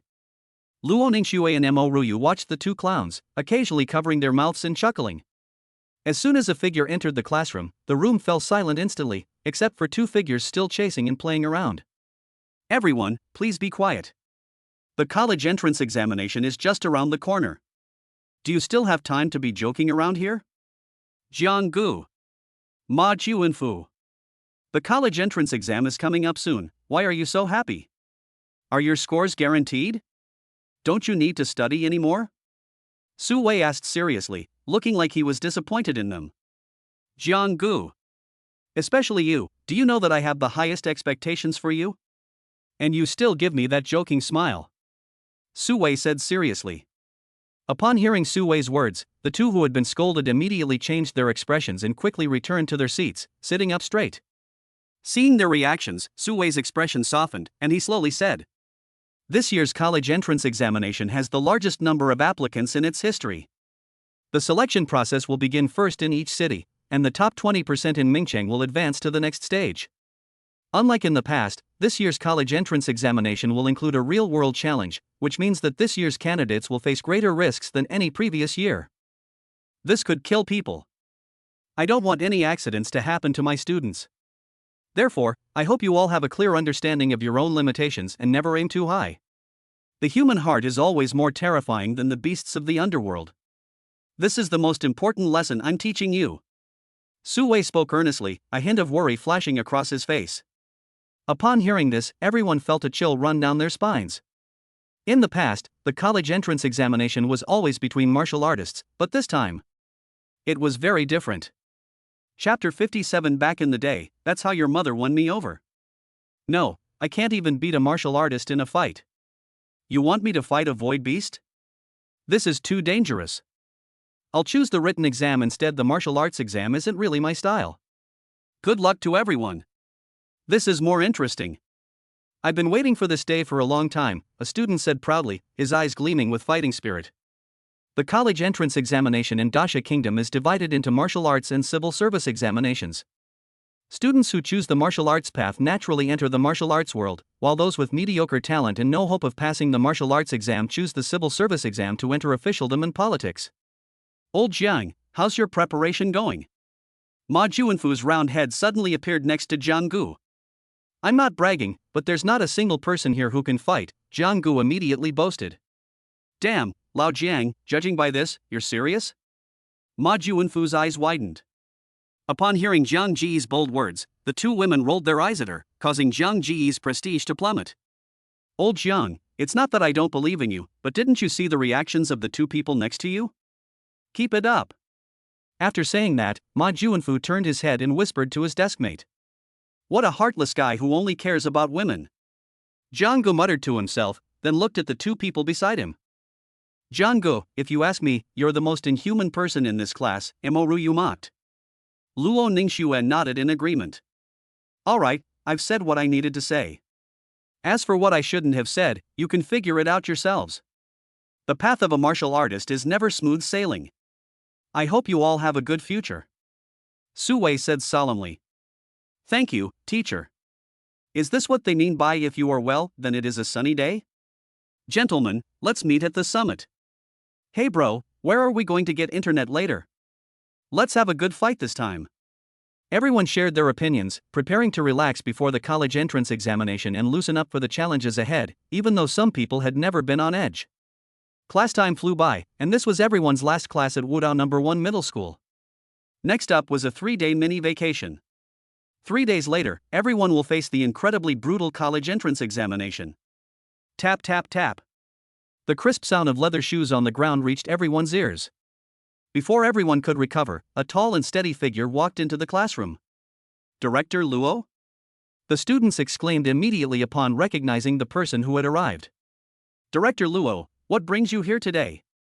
I'm so sorry for not greeting you properly. Su Wei said immediately and solemnly. Director Su, you're too kind. Everyone, please relax. I'm just here to cheer you on. The moment Luo Yuanshan entered the classroom, he saw Jiang Gu surrounded by two girls and forced to smile. Really? The Martial Arts Bureau has never sent anyone to visit us before an exam before, let alone the director of the Martial Arts Bureau coming in person. Many students were very confused. The visit was just a pretense. They really wanted to see their daughter. That was the guess in many people's minds. Even though Luo Yuanshan was very annoyed by the kid in the corner, as the director of the Martial Arts Bureau, he still had to maintain his composure. Students, you are the hope of Mingchang. The future of our city depends on you. I hope you will all achieve satisfactory results in the upcoming college entrance examination. As I always say, act within your means. As soon as Luo Yuanshan finished speaking, Su Wei took the lead in clapping, and the applause thundered. Luo Ningxue, sitting in the audience, was completely bewildered.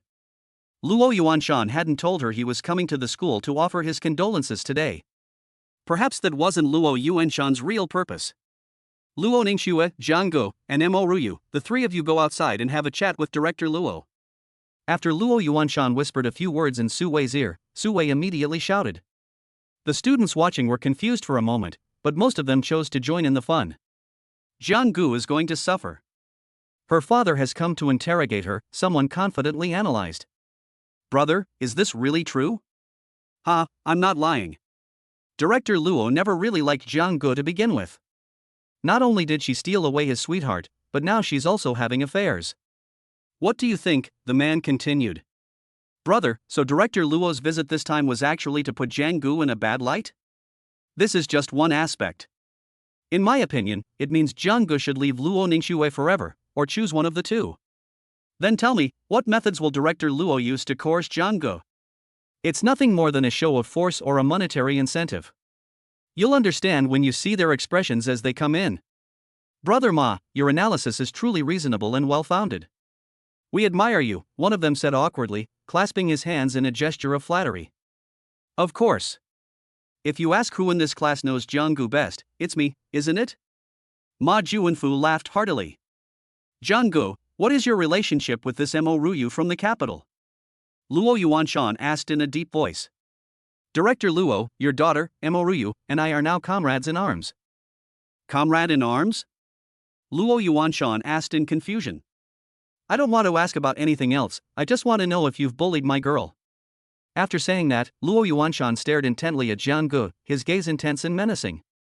An aura of authority emanated from Jiang Gu, making it difficult for her to breathe. I, Jiang Gu, swear. I absolutely did not bully any of them. They were the ones who bullied me. Jiang Gu immediately raised 3 fingers and swore to the heavens. Forget about bullying them, even saying a few words to them will get you locked in by their eyes. They're like the void beasts whose weaknesses have been exposed, locked in place by several infrared beams, unable to move. Is this really true? Luo Yuanshan asked with a doubtful look. Anyone looking at the 2 polite women at this moment would doubt Jiang Ji's words. As a long-established power in the capital, how could the Mo family bear to send their precious daughter here? Seeing that Luo Yuanshan had turned his attention to Mo Ruyu, Jiang Gu was secretly delighted and immediately fell silent.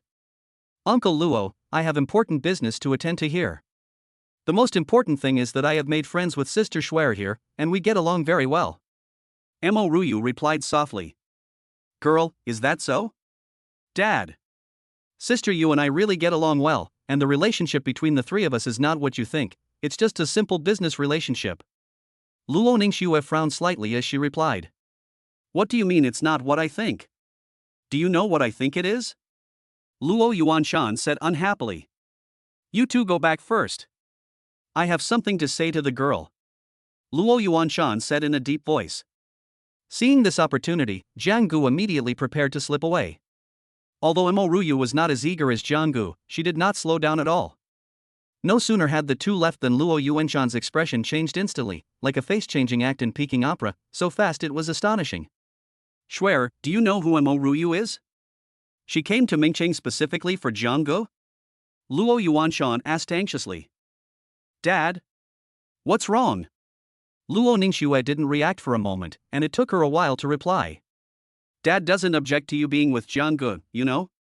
Dad hopes you can seize this opportunity, after all, proximity makes things easier, you know? Your mother won me over in the same way back then. I hope you can learn from her. Dad, what are you talking about? Luo Ningxue blushed and then retorted. Schwerer, think about it carefully. Mo Ruyu traveled thousands of miles to this small Ming city for Jiang Gu. Chapter 58 Is On's still working properly? Luo Ningxue felt completely bewildered, never expecting that her usually stern father would have such a side to him. Dad, are you sure? Should I call Mom to confirm? Schwerer. You're not doing this right.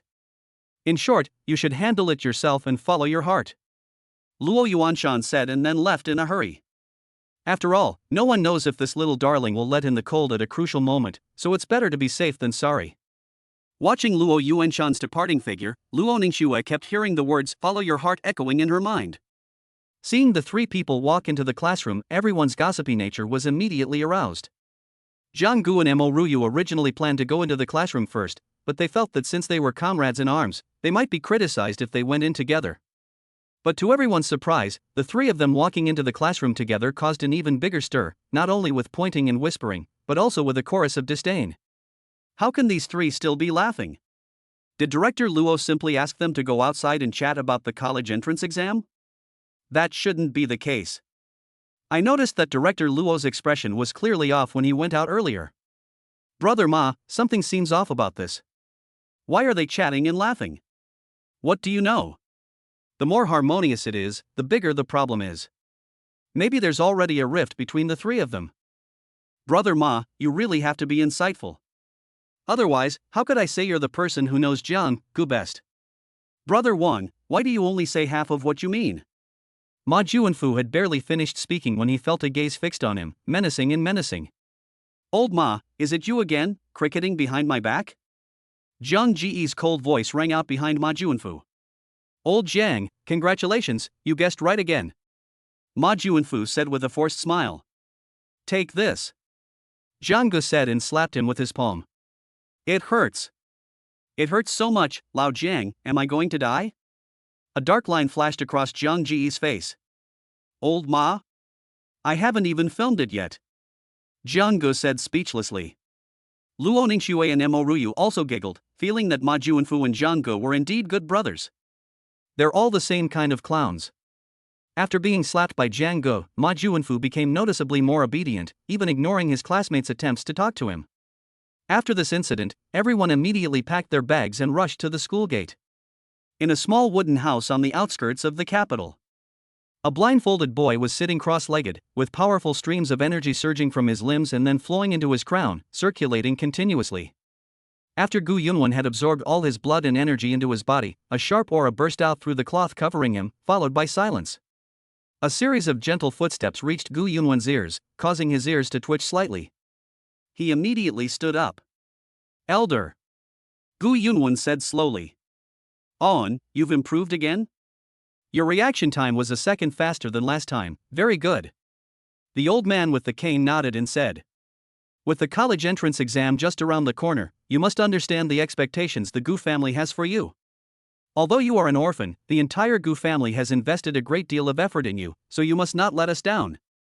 We consider you a member of the Gu family, do you understand? The old man, who was originally a few meters away from Gu Yunwen, suddenly appeared in front of Gu Yunwen and gently patted Gu Yunwen's shoulder with his withered hands.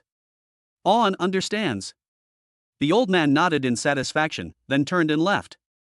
After the old man left, Gu Yunwen clenched his fists and took off the blue cloth that had been covering his eyes.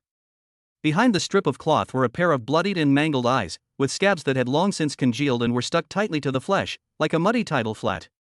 It looks extremely ferocious and terrifying. You killed my mother. You also gouged out my eyes with your own hands. I've been playing this role with you for a full 10 years. Do you really think I'm still that naive child who knows nothing? Gu Yunwen murmured softly, as if the protagonist of his words was someone else. The next second, a violent and malevolent aura suddenly surged from Gu Yunwen's body. The intense malevolent energy caused the entire cabin to tremble incessantly, as if it were about to collapse in an instant. Seeing that the cabin was about to be reduced to ruins, Gu Yunwen withdrew his murderous aura, which instantly dissipated into the world. I want every member of the Gu family to be buried with my mother. Gu Yunwen's surname has never been Gu. This so-called surname was merely imposed on him by the Gu family. All the Gu family members are proud of this surname, while Gu Yunwen wishes that the Gu surname would disappear from the capital forever. Mom. Trust on, the day of revenge is not far off. I will make them pay for their crimes in blood. The boy's cloudy eyes gazed out of the wooden door, and in the darkness, Gu Yunwen seemed to sense his mother's gaze and murmurs. The capital city is a magnificent ancient architectural complex. Unlike ordinary aristocratic families, they are located in a very secluded place. Because it never gets sunlight, the entire ancient building looks like a lost civilization, but only a very few people know what kind of status this family held in the long history of the Great Xia Kingdom.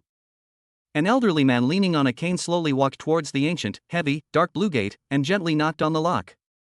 A piercing and muffled sound immediately came from inside the gate. Greetings, second elder. A doorman dressed in dark black immediately pushed open the door and said respectfully. Where is Awu? Is he in the courtyard? The old man's hoarse voice slowly came out from his throat, as jarring as the cawing of a lone crow in the middle of the night. Reporting to the second elder, young Master Qin Wu was cultivating diligently in the courtyard. The doorman gradually lowered his head. For some reason, the second elder's oppressive aura was like a sinister venomous snake, sending chills down one's spine.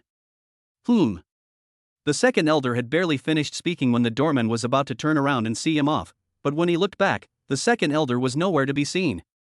Deep within the mansion, a young man dressed in dark gold robes was constantly waving his fists, but what was most striking about him was his pair of bright blue eyes. Blue arcs of electricity flashed constantly in his eyes, as if he possessed boundless power. Ah, Wu. How did it go? Are you confident of winning the top spot in this year's college entrance exam? Second elder. Xin Wu will certainly live up to the trust placed in him by all the elders. Xin Wu immediately stopped what he was doing and said confidently. As expected of the sons of the Gu family. The future of the Gu family belongs to you, younger generation.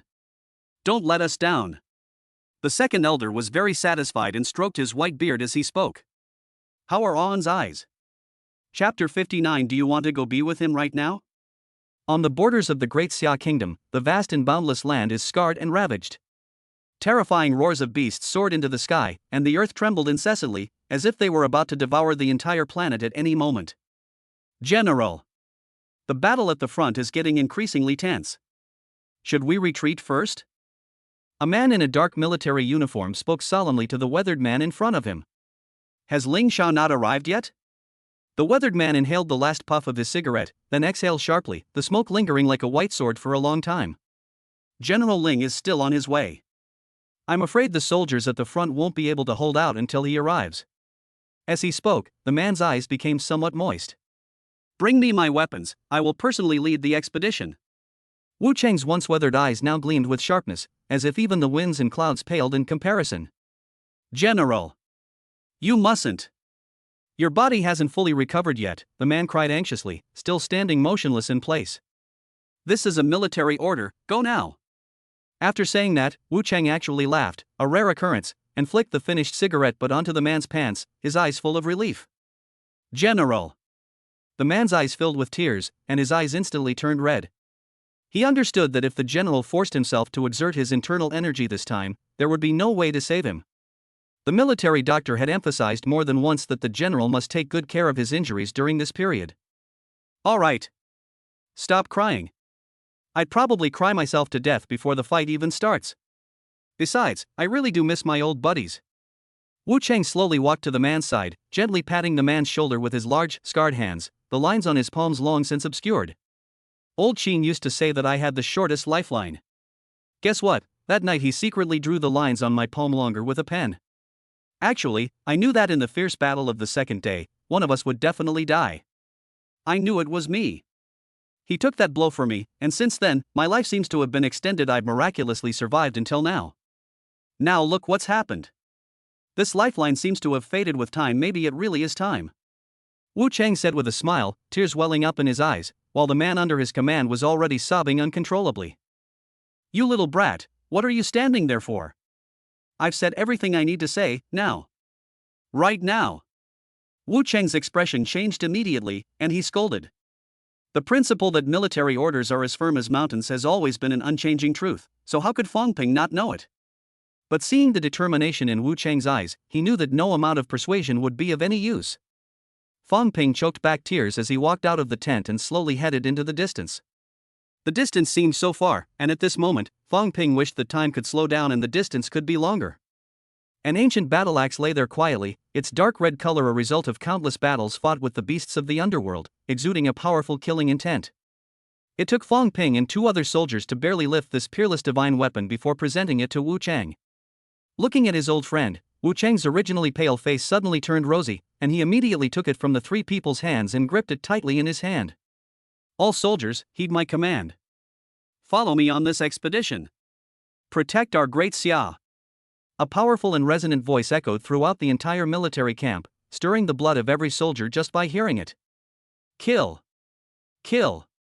Kill. In an instant, the shouts of the soldiers shook the heavens, as if they were about to shatter the sky. Front. Save me. A soldier's face flashed with fear as he watched the void beasts surging towards him, feeling as if he were trapped in an abyss. Before the soldiers beside him could lend a hand, the soldier's body was torn to shreds by the brutal void beast, and the blood that splattered everywhere splattered all over the faces of those around him. The soldier who had initially reached out to help suddenly narrowed his eyes, his gaze unfocused, as if he had been struck a heavy blow to the soul. Before they could even catch their breath, a head was tossed high into the air by a pair of sharp claws, the tangled nerves seemingly not yet completely severed at that moment. Looking down at the headless corpse, the soldier anxiously reached out his hands, only to discover that the headless corpse was actually his own. One tragic scene after another unfolded. Although the void beasts also suffered casualties, their numbers were far lower than those of the humans. Boom! A dark red battle axe exuding a powerful blood aura descended from the sky, cleaving the 5 massive void beasts that had gathered together in two. As Wu Chang clenched his right hand towards the void, the dark red battle axe returned to his hand. The soldiers were incredibly excited, as if they had seen a savior. Wu Chang did not disappoint his soldiers, constantly weaving between the void beasts and the soldiers, mercilessly slashing at each void beast. Through the layers of void beasts ahead, Wu Chang discovered that at the rear of the void beast formation, there was another enormous void beast taking a nap with its eyes closed, seemingly oblivious to the fact that none of the humans present were worthy of its attention. It wasn't until Wu Chang appeared that the void beast finally opened its pair of scarlet pupils, a hint of interest appearing in its eyes, and its ferocious mouth slowly opened. Netherworld Leopard. The 5th stage of the Martial King realm? Wu Chang's expression was solemn, because his own strength was only at the 6th stage of the Martial King realm, and that was before he was injured. Nowadays, let alone the 5th stage of the Martial King realm, even if Wu Chang tried his best, he could only exert the strength of the 3rd stage of the Martial King realm. Despite this, Wu Chang's eyes did not show any sign of retreat. Instead, as he looked at the soldiers fighting on the front lines, a trace of reluctance and pain flashed in his eyes. The cultivation system of the Great Xia Kingdom is divided into several stages: apprentice martial artist, martial master, grandmaster, martial lord, martial king, martial venerable, and finally the ethereal martial saint. Each realm is further divided into 10 stages. Many people spend their entire lives without ever reaching the martial lord realm, let alone the martial king realm. To successfully enter the martial king realm, the 10th stage of the martial lord realm is crucial, because once you step into the martial king realm, the resulting change in strength will be earth-shattering. Because once you enter the martial king realm, you can merge your own void spirit with it to form a kind of illusory body similar to the law of heaven and earth. However, the fusion of the void spirit at the 10th stage of the martial lord realm has caused countless geniuses to fall at this point, and they eventually die in despair, fading into obscurity. Put. Wu Chang suddenly spat out a mouthful of blood. Seeing the mocking look in the eyes of the netherworld leopard, Wu Chang immediately wanted to forcibly activate his own Dharma body. At the same moment, a middle-aged man dressed in green stepped through the void and quickly rushed towards this place. The void was like a vast lake. With each step the man took, it was as if invisible ripples were spreading out, and the speed was astonishing. Old Wu. Old Qin told me. You have to become an immortal old man, and you want to go join him now? Dream on. Oldling, you're still as foul-mouthed as ever. Wu Chang said with a laugh, coughing repeatedly. The newcomer was none other than General Ling Xiao, known as the God of the Army, a martial king at the 8th level. Chapter 60 Project Morningstar. It's the God of War, Ling Xiao. We're saved. That's wonderful. The soldiers were instantly energized, each one incredibly excited. From the moment they joined the army, everyone was filled with awe and respect for that powerful figure, not only because of his high rank and authority in the military, but more importantly because of his extraordinary strength. The nether leopard looked up at Ling Xiao, who was hovering in the air, its scarlet eyes wide open. Its fur stood on end as if it were being electrostatically charged. Compared to humans, the void beasts seem to have a more acute sense of strength, while the nether leopard is cunning by nature. Unlike the other void beasts that charged forward relentlessly, the netherworld leopard's eyes had begun to show a hint of humanity. Upon seeing Ling Xiao's appearance, the netherworld leopard roared to the sky, trying to urge the void beast army to retreat. You think you can come and go as you please? You void beasts really don't respect me at all. Ling Xiao simply tapped the void, and instantly a cyan ripple spread out from the soles of Ling Xiao's feet, rushing downwards at an extremely fast speed towards the netherworld leopard's location. A distant, ancient murmur reached everyone's ears, and the soldiers found the sound incredibly pleasant. On the other hand, the void beasts that were affected by the attack exploded into a cloud of blood mist on the spot, while the netherworld leopard, which was at the center of the attack, lowered its proud head. The once ferocious head seemed to be suppressed by an invisible force, with bright red blood continuously oozing from the pores of the nether leopard, making it look bloody. Roar! The netherworld leopard's limbs trembled uncontrollably.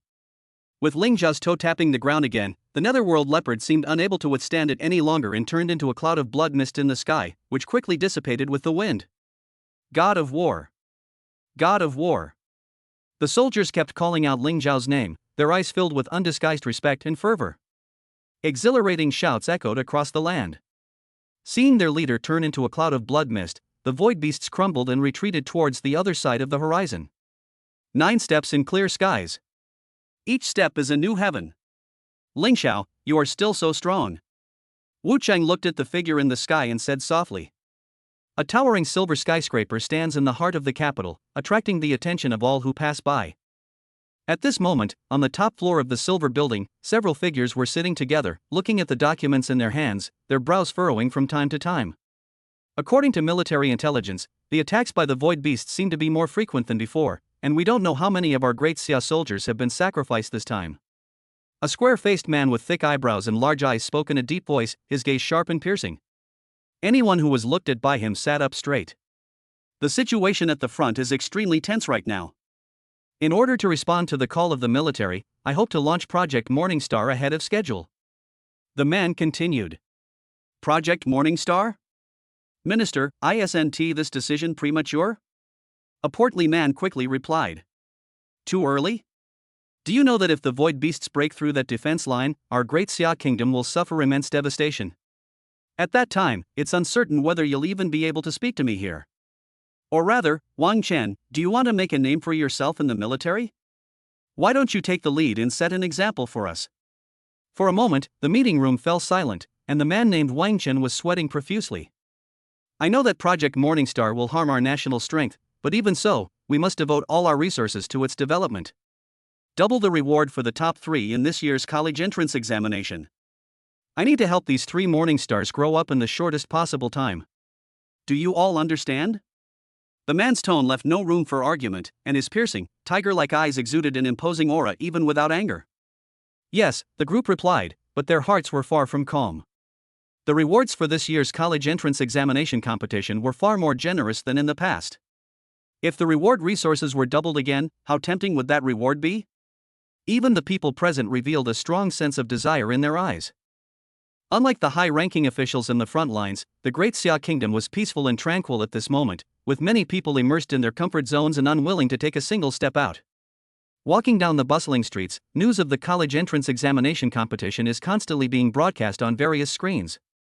After all, this is a major event in the lives of students, and the most important step towards their future. Whether the fate of countless families can be changed depends on the college entrance examination. Whether one can rewrite their destiny depends entirely on the competition 2 days later. The National College Entrance Examination Gokao lasts for 3 days. On the first day, more than 200 million candidates across the Great Xia Kingdom will take basic tests and practical exercises together. The basic test covers the theoretical lessons taught in school. Even students who participate in the martial arts test must take it, although the proportion of the basic test is different from that of the written test. The same applies to practical exercises, except that written tests account for a very small proportion. Unlike previous years, this year a real-world simulation exercise has been added, where the top 1,000 candidates based on their combined scores in the basic test and practical exercise will enter the real-world simulation for a final showdown. However, no one can guarantee that accidents won't happen in the real-world secret realm, so this year's college entrance examination is the only one that requires signing a death agreement. For the vast majority of candidates, their college entrance examination competition will end on the second day, while top talents from all over the country will participate in the final battle in the real-world secret realm on the third day. Finally, the top 10 students will compete in a final battle in the real-world secret realm, and the one with the highest score will be the undisputed top scorer in the college entrance examination, surpassing hundreds of millions of others. The time for the National College Entrance Examination Gokao has quietly arrived, and today is an important day for all students in the Great Xia Kingdom to participate in the Gaokao competition. Son, Dad doesn't expect you to get into a top school. Just remember not to fall asleep in the exam room. You're a rich kid, after all. Dad doesn't need you to work so hard, understand? You little brat. You better do your job well this time, and make sure you shut down old Wang's arrogant attitude next door. You hear me? Juan Fu. Eat more, don't go hungry when you get to the exam hall. Ma Juanfu felt happy as he looked at his mother who kept putting food into his bowl. Xiaoge, give it your best. Shuer, don't be too reckless, safety comes first. Amidst their parents' earnest instructions, students from all over the country began entering the examination halls, awaiting inspection by the invigilators.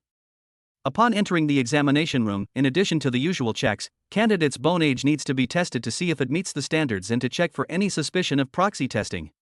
Because in one year's college entrance examination, there was more than one person taking the exam for someone else, and that person is still in prison and has not been released yet. The National College Entrance Examination Gokao has officially come to an end. Chapter 61. Please do not disturb the other candidates' peace of mind. At 10 a.m., the college entrance examination bell officially rang. At this moment, on the main streets of various cities in the Great Xia Kingdom, the Martial Arts Bureau had already dispatched people to maintain order outside the venues, and the entire surrounding area was quiet. The streets were no longer filled with the endless stream of vehicles, only with parents anxiously waiting for their children. At the same time, not only in Mingcheng, the capital, Shanghai City, Daocheng, but also in examination halls across the country, there was an enormous holographic screen. The crowd was already used to seeing the huge screen that suddenly appeared in front of them. Even if they hadn't eaten pork, they had at least seen pigs run. Starting with the third National College Entrance Examination, this giant screen began to appear in everyone's field of vision. On this huge holographic screen, names kept flashing. Of the more than 200 million students nationwide, only a mere 100 are ultimately shown on the list. This is the cruelty of the college entrance examination, but at the same time, it is also the fairest path for most students in their lives. The names on the screen kept refreshing, like strings of computer code, constantly updating everyone's eyes at a speed imperceptible to the naked eye. At this moment, the number of people entering the college entrance examination live broadcast room is increasing exponentially, and various barrages of comments are constantly floating across the screen. I've heard that this year's college entrance exam is the most exciting one in history. I'm really looking forward to it. Hurry up and release the rankings for the basic tests. Let me see who will be this year's Wenkuxing a top scholar in the imperial examinations. Xiang Jia from Daocheng is undoubtedly the top scholar in the written examination. Daocheng has been known for producing scholars since ancient times. You don't really think this is just a saying, do you? What a joke! Will you still be so proud after seeing the live fire exercises at the conference? The barrage of comments from netizens kept scrolling across the screen, and many netizens were typing away so hard that sparks were flying off their keyboards, determined to fight for the honor of their city. Inside the examination room, looking at the exam paper in her hand, Jianggu felt a bit overwhelmed and subconsciously scratched her head. I was so focused on improving my skills that I had no time to study any basic knowledge. Just last night, Jianggu and Mo Ruyu were still fighting against the void beasts in the void realm. They were just about to cram for the last minute this morning. Who knew she almost overslept? Looking at all those questions, Jianggu was overwhelmed and speechless. What is the armored rhinoceros's favorite food? When do snow prison butterflies go into heat throughout the year? Is the person who set these questions joking? The questions get easier every year. Jianggu thought to himself. Just as Jianggu was about to resign herself to fate, a flash of inspiration struck her, and an idea suddenly popped into her mind. If the flaws of the void beast can be seen through, then what about this exam paper? Jianggu subconsciously activated the system's vulnerability detection, and thus, unlike the infrared lock-on for the void beast. Before Jianggu, a red light, visible only to her, continuously scanned the exam paper. The blank space that was originally marked with a horizontal line after the question was quickly filled with red text. Zhang Ji's excitement at this moment was much greater than that of discovering the weakness of the void beast. Ha ha! Jianggu subconsciously wanted to laugh out loud. Hey student! Loud noises are prohibited during the exam. You will be treated as cheating next time, the proctor said coldly to Zhang Ji's seat. Ignoring the proctor's words, Jianggu began writing furiously, perfectly presenting the answers to each question on the exam paper. Jianggu answered without pausing, and the scratching sound of her pen on the exam paper attracted the attention of the proctor. The proctor, with a serious expression, stepped down from the podium and slowly walked towards Jianggu. Excuse me, student. Please don't deliberately disturb the other candidates. Composure. The proctor, who had been looking serious, widened his eyes and his lips twitched involuntarily as he watched Jianggu answer the questions so quickly. He initially thought Jianggu was just answering the questions randomly, but after looking at a few, he realized that was not the case. Although no one knows the standard answers to this test paper, after checking a few questions with his level of expertise, he was surprised to find that Zhang Ji's answers were almost identical to his own. If there's any flaw, it's that the character Jianggu is rather ugly, crooked and twisted, like an earthworm struggling to break through the soil for air after the rain. What's wrong, teacher? Jianggu asked, putting down his pen as he heard the proctor's words. It's all right. Students, hurry up and make the most of your time. There's only 1 hour left to collect the papers. The embarrassed proctor remained expressionless as he spoke, then walked back to the podium. Hearing that there was still an hour left to answer the questions, many students felt a little relieved. Thank goodness. There's still time, so much time left.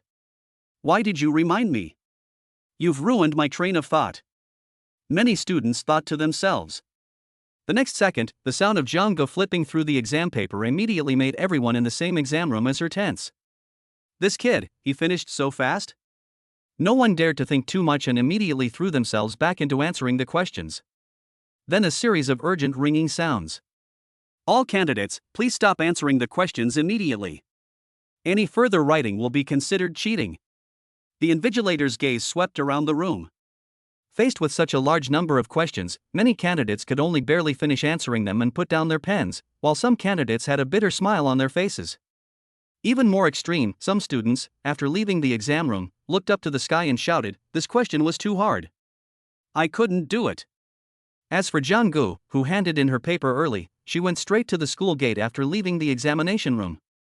As soon as Jiang appeared, a large number of reporters rushed over. "This student. You're the first one to walk out of the exam room. Could you please tell us how difficult this year's basic test was?" Microphones were immediately shoved close to Jiang Ji's mouth. "So easy," Jiang said, then broke through the encirclement and ran straight towards her home. "Ladies and gentlemen, did you hear that? This candidate is quite narcissistic. Believe it or not. Let's wish him good luck." Because it was a live broadcast, the comments section immediately erupted with criticism. "So easy? Which school does this student go to, acting so arrogantly? Young people really don't know their own limitations. I wasn't as arrogant as him back in the day. The results will be out soon. He's really not afraid of exaggerating his abilities." At the same time, names scrolled continuously on the huge holographic screen above the examination hall, finally freezing at the top, followed by the second, third. At the very top of the screen, it read, Jiang Mingcheng Martial Arts No. 1 Middle School, 100 points. Chapter 62 The Real Gap Between Us and Prodigies. At the same time, many students from Mingcheng Martial Arts Middle School stood frozen in place, staring at the first place name on the screen. Jiang? How is that possible? That kid from Martial Arts No. 1 Middle School? That kid who was all over the internet a while ago? Shouldn't he be good at martial arts? How come his academic scores are so terrifying?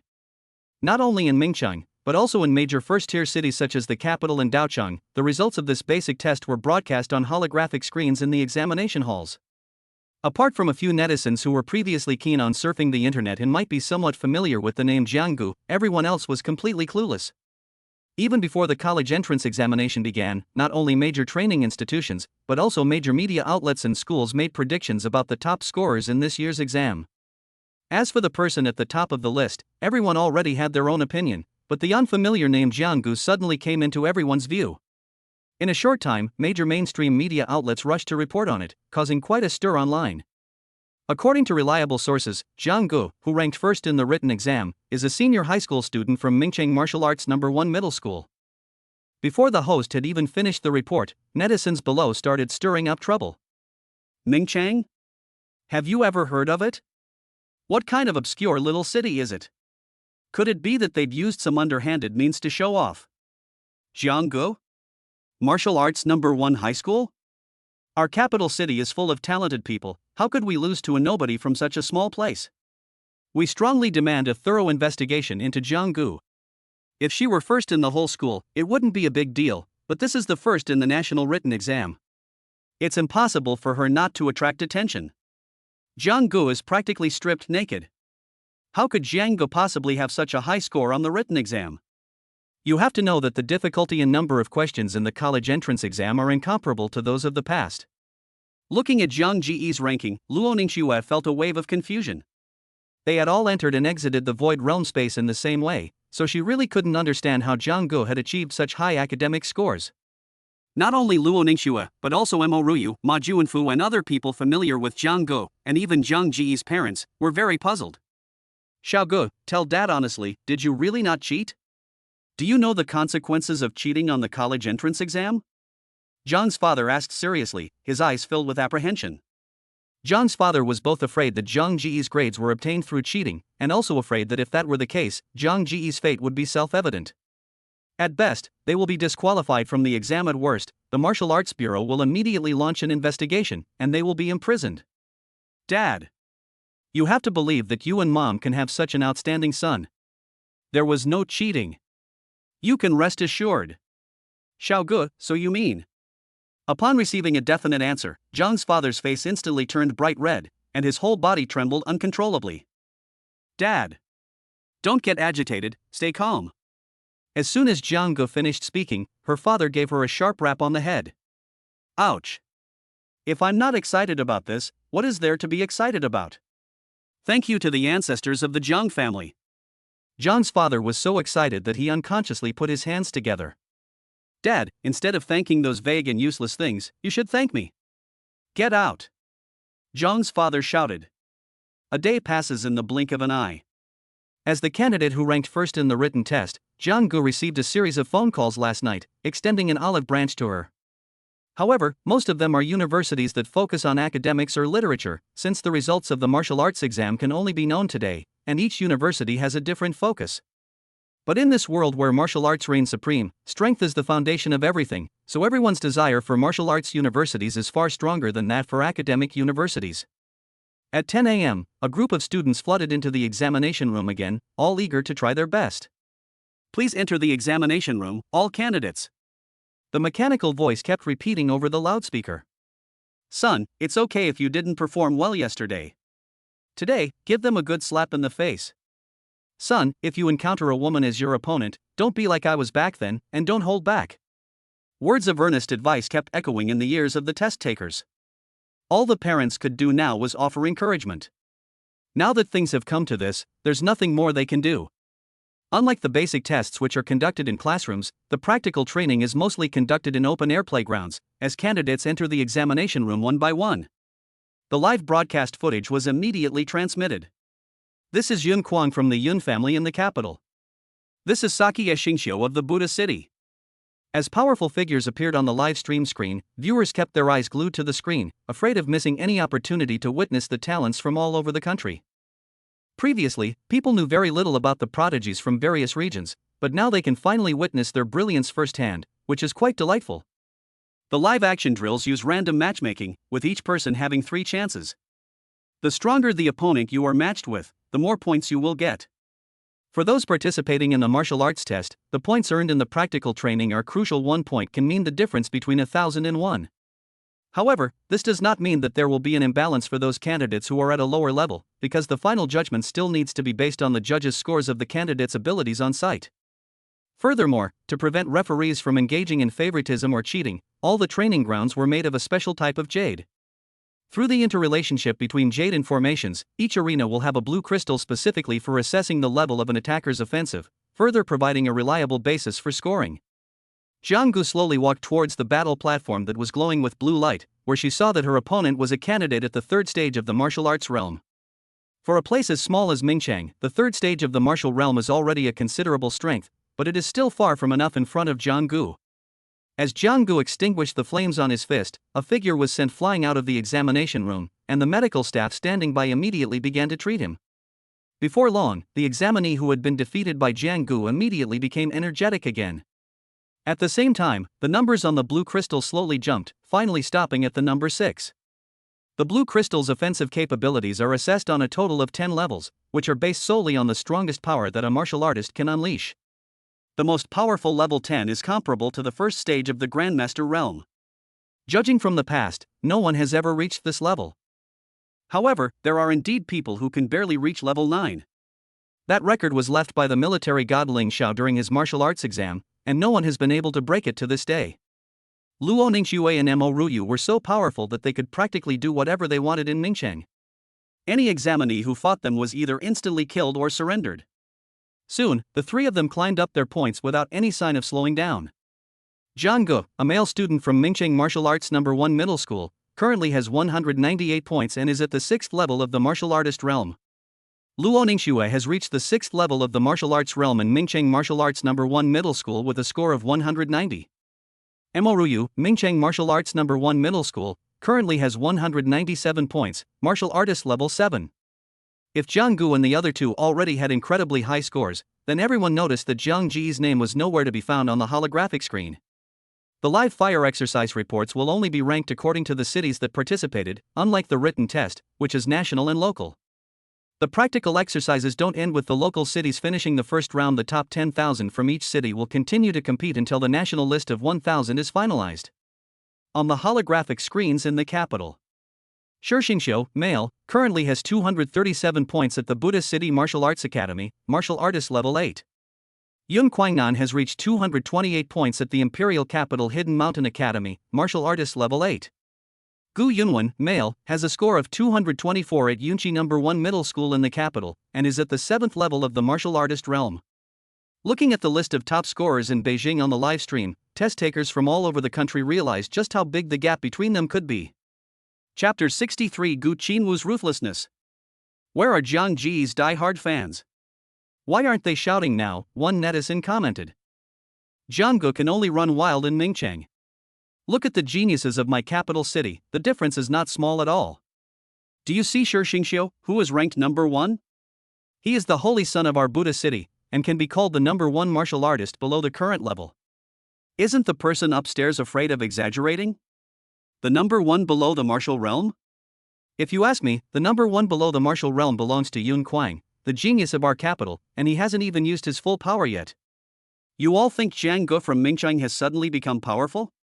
You really don't understand. Remember my name, I'm Wulong.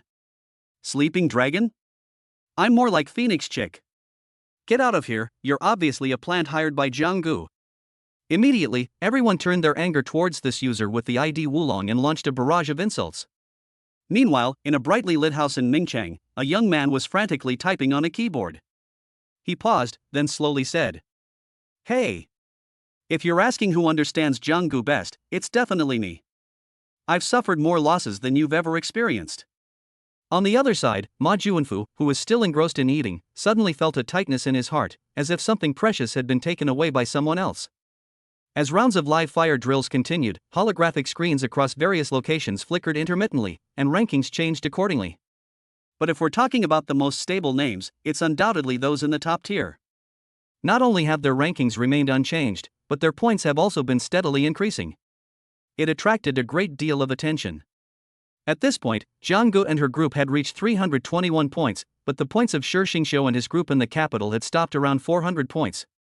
On the other side, in the outskirts of the capital, a group of ancient buildings were hidden among the buildings, and a simple and powerful character was engraved on the door, Gu. A boy with long hair slowly got out of bed, unhurriedly tidying his clothes, a wicked smile on his lips. With a creak, an elderly man with a cane pushed open the door and entered. "Qin Wu, you may now make your appearance," the old man said calmly. "Yes." Gu Qinwu had been waiting for this day for a long time, and his voice trembled slightly, a sign of his extreme excitement. "I can't wait to kill them all." "Ha ha." Gu Qinwu laughed wildly, his laughter echoing throughout the courtyard.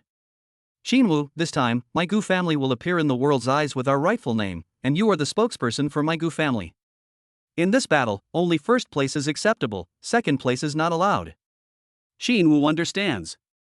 Gu Qinwu clasped his fists together, making a dull thud. Then Gu Qinwu's figure vanished instantly, and a black streak of light could be seen constantly moving through the mountains and forests. According to the regulations of the Great Xia Kingdom's college entrance examination, unless a candidate gives up, all candidates can continue to participate in the examination as long as the examination has not ended. The moment Gu Qinwu appeared, everyone in the room felt as if they were being watched by a fierce lone wolf, sending chills down their spines. "This student is way too late. Are you sure you want to continue the exam?" the verification officer asked. "Isn't this still going on? Why not take the test?" Gu Qinwu's smile seemed to carry a sinister undertone.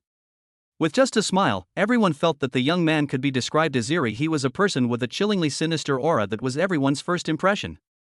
With Gu Qinwu's appearance, Gu Yunwen, who was far away on another battle platform, immediately felt a familiar aura appear in his mind, but it was extremely repulsive. "Begin." The proctor's voice had barely faded when a strange pattern radiating black light appeared on Gu Qinwu's face, like a brand on a demon, exuding an extremely sinister aura. As Gu Qinwu drew his weapon, everyone saw a weapon resembling a flying guillotine, emitting bursts of black energy, hurtling straight toward the examinee opposite him. Careful! Stop! Fortunately, the proctor reacted quickly enough, otherwise, the head of the examinee opposite Gu Qinwu would probably have already disappeared by now. Not only the proctors, but all the candidates stared wide-eyed, while Gu Qinwu's opponent was already sweating profusely and immediately chose to withdraw. Gu Qinwu, your behavior is extremely egregious. If it happens again, you will be disqualified from the competition, the proctor said sternly. Teacher, I've read the college entrance examination rules, and they don't say anything about not being able to kill your opponent. Isn't the safety of the examinees your responsibility? This has absolutely nothing to do with me. Gu Qinwu said with a wicked smile. Gu Qinwu was right on this point.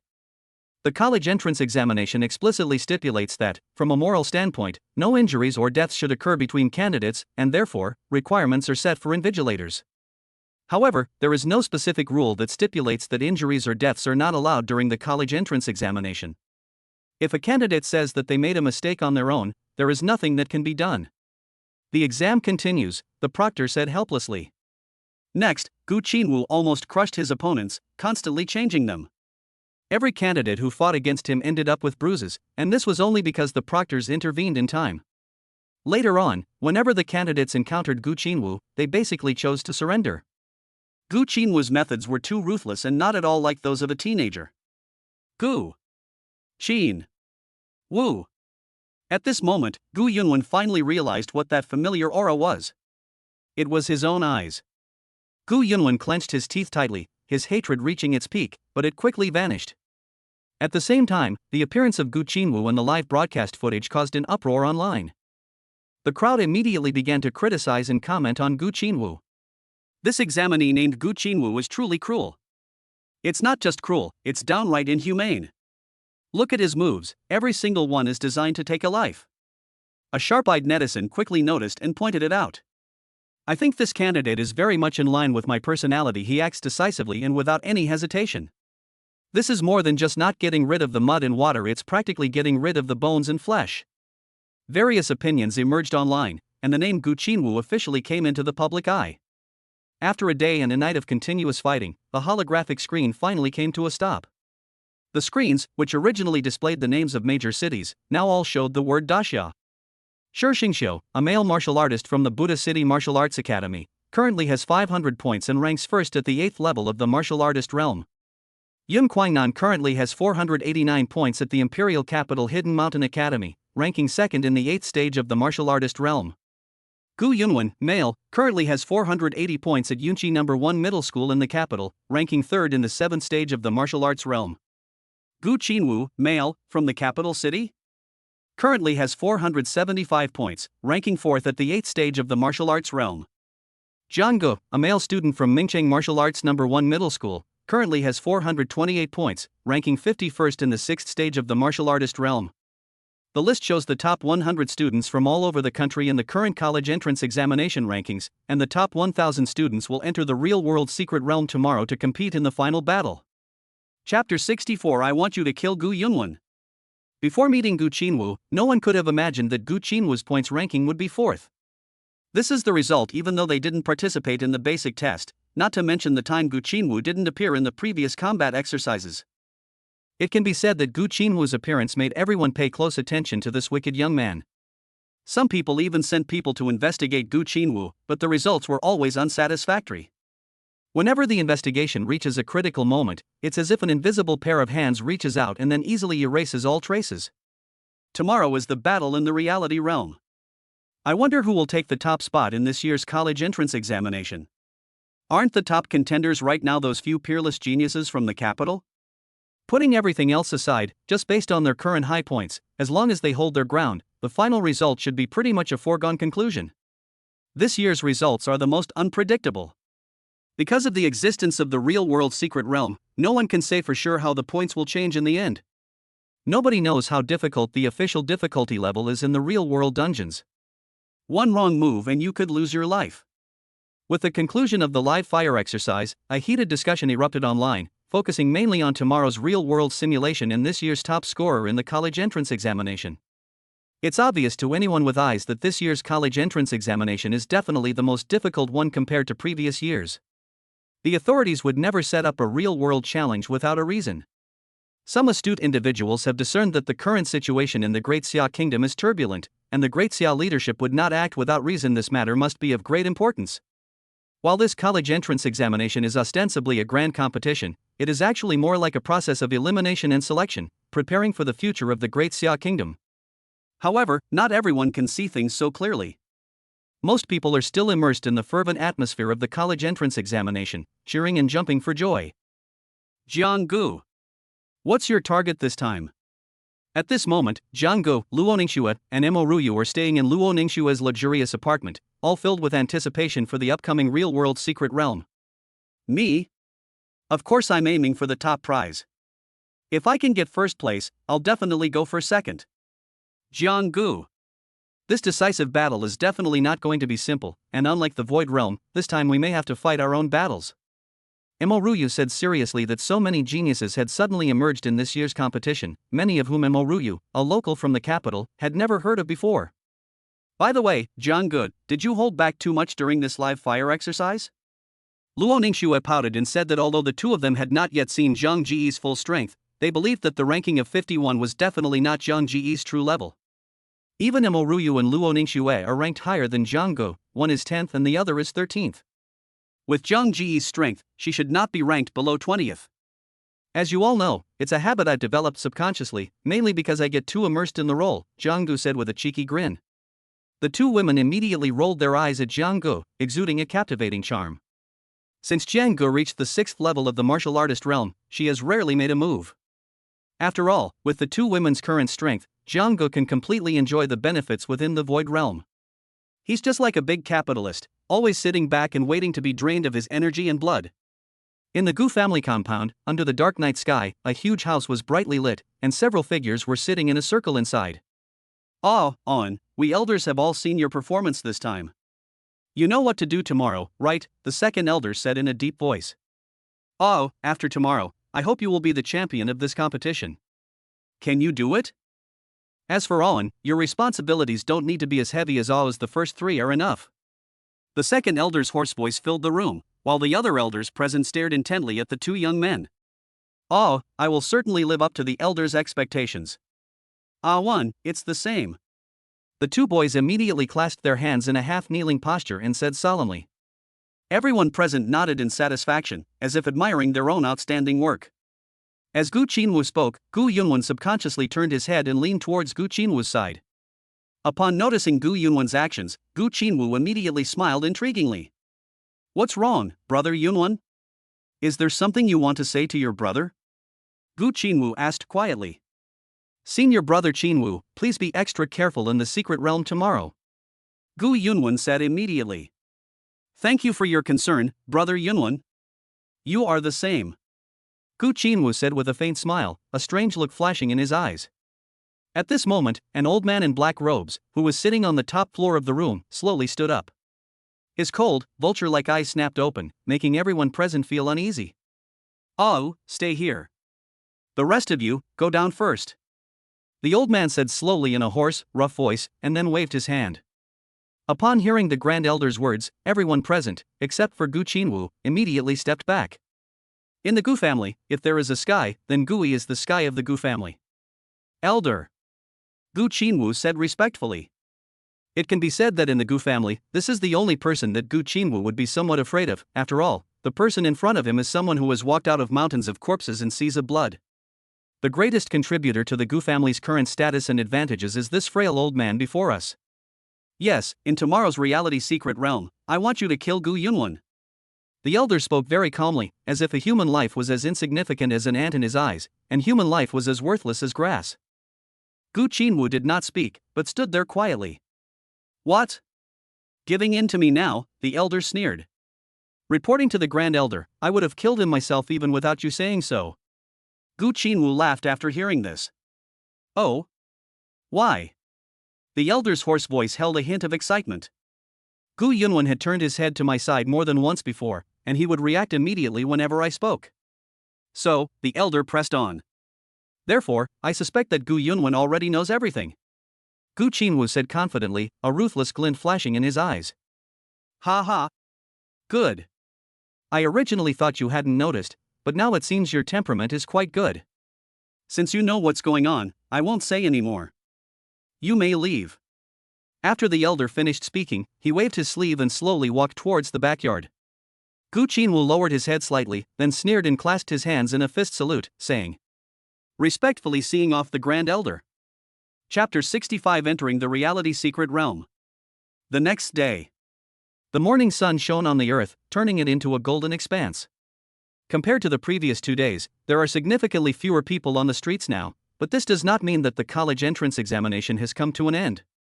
On the contrary, for the 1,000 people who made it to the finals, this is the real beginning of the college entrance examination. The scores for the vast majority of test takers were tallied yesterday, so many people are now staying home watching the final showdown. Ma Juanfu was one of the many viewers, his big, round eyes fixed on the live stream on his computer. He was holding a bowl of fragrant white rice, while the table was covered with various dishes. Old Jiang. Keep it up. Don't become my dinner. After saying that, Ma Juanfu shoveled a mouthful of rice into his mouth. Now, let's welcome the outstanding talents from all over the country to the stage, the host exclaimed passionately. This time, the location of the real-world secret realm is set in the capital city, which is a remote primeval forest. At the entrance of the primeval forest, a passage emitting black light awaits everyone's arrival. It was like a ferocious beast with its mouth wide open, from which murky air kept billowing out and lingered for a long time. Meanwhile, the passageway was lined with armed soldiers and many frontline reporters carrying cameras. With a deafening roar, a fleet of massive armored vehicles, like raging beasts, sped toward the entrance to the secret realm. Even though the area is surrounded by mountains and has steep terrain, the huge armored vehicles move with ease, as if traversing flat ground. Armored vehicles quickly and neatly parked in front of everyone. With a series of heavy thuds, the doors of the armored vehicles opened, exuding a high-tech feel. As they watched the figures descend, everyone was filled with shock. Only when you truly face these prodigies can you genuinely feel their powerful aura. Follow our camera, look. The first one to come down is Shi Xingxiu, followed by Yun Kuang. The host kept reporting, his expression excited. Shi Xingxiu was dressed in coarse linen clothes, and his shiny bald head did not diminish his good looks. On the contrary, it made people want to stir up the worldly heart of this young man. Shi Xingxiu had red lips and white teeth, a delicate face, and a pair of bright eyes that revealed indifference to everything in the world. In stark contrast to his appearance was his strong upper body. Yun Kuang's appearance was quite ordinary. He was the kind of person who would be hard to spot in a crowd and was very inconspicuous. His only distinguishing feature was the arrogant look that he always wore on his face. If we were to talk about the most distinctive feature, it would have to be Gu Yunwen's entrance. At first, everyone thought that Gu Yunwen's blindfold was just for decoration. But upon seeing them today, everyone realized that what makes a genius is not only their exceptional talent, but also their extraordinary resilience. When Luo Ningxue and Mo Ruyu appeared, not only the onlookers but also the viewers in the live broadcast room were stunned. Previous live broadcasts had never filmed the examinees at such close range, so this live broadcast truly showed everyone what real beauty is. With bright eyes and white teeth, skin as white as snow, and graceful figures, it seemed as if the heavens had bestowed upon these two women all the beauty they could. Their appearance and figure amazed many people. Both are products of Nuwa, so why is Nuwa so biased? Many women looked at the two women's appearances and immediately voiced their opinions. She's Nuwa's most satisfying creation. And me? I really wonder if I'm Satan's most outstanding creation. I think everyone should be humble. No matter how beautiful someone else is, so what? We are no worse than anyone else. Hey upstairs, could you please send me a picture? Your online friend has logged off. It took everyone a while to react, and then, as the remaining candidates got off the bus, the 900 candidates officially assembled. As for the other 100 candidates, they do not want to take the risks of the real-world scenario. Their current scores are enough for them to get into a very good university. This is the teleportation shuttle for this real-world secret realm. If you encounter insurmountable danger, I hope you will withdraw in time, because people will really die this time. The person in charge of this real-world secret realm said with a serious expression, and then ordered the soldiers to start distributing hexagonal pyramid-shaped objects to the examinees, which emitted bursts of light. It also has neat circles of patterns on it, like a small formation, unlike anything ordinary. The teleportation shuttle will also record your performance in the secret realm, and will even display the points you get after killing the void beasts. You must keep it safe. Now, please enter the examination room, intern, the person in charge said in a deep voice. As soon as the person in charge finished speaking, a series of figures eagerly walked in, each one brimming with fighting spirit. On, be careful. Gu Qinwu's voice came from behind Gu Yunwen. Be careful too. Gu Yunwen said, then walked into the black passage without looking back. This is the last time I'll call your name, Gu Yunwen. After saying that, Gu Qinwu stepped into the passage of the reality secret realm. You two go in and come find me as soon as possible, and be very careful.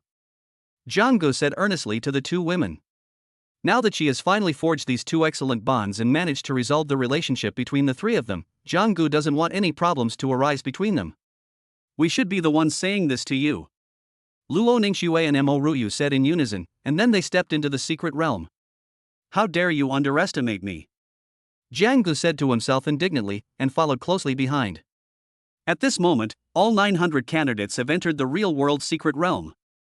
As the examinees entered, the teleportation shuttle immediately emitted a burst of white light, and then live broadcasts appeared before the eyes of the outside audience.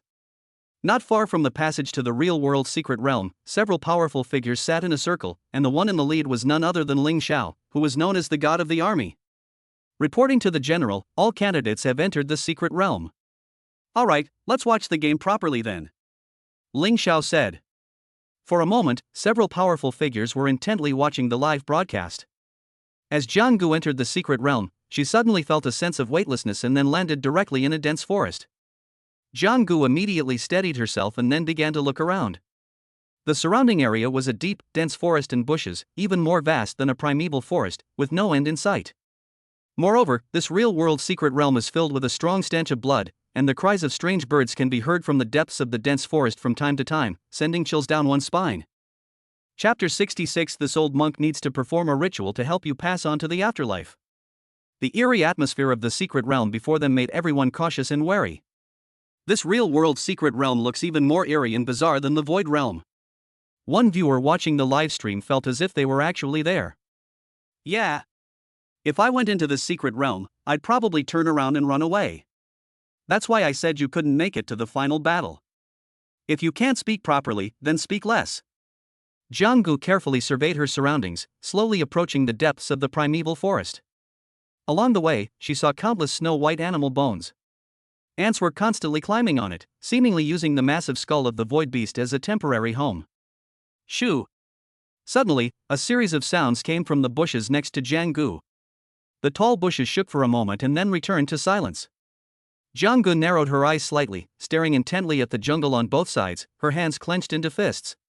With a roar, a large, dark green wolf spider brandished its four sharp spears and lunged fiercely at Zhang Ji's location. It created a series of whooshing sounds, and its speed was so fast that even the spectators didn't have time to react. So fast.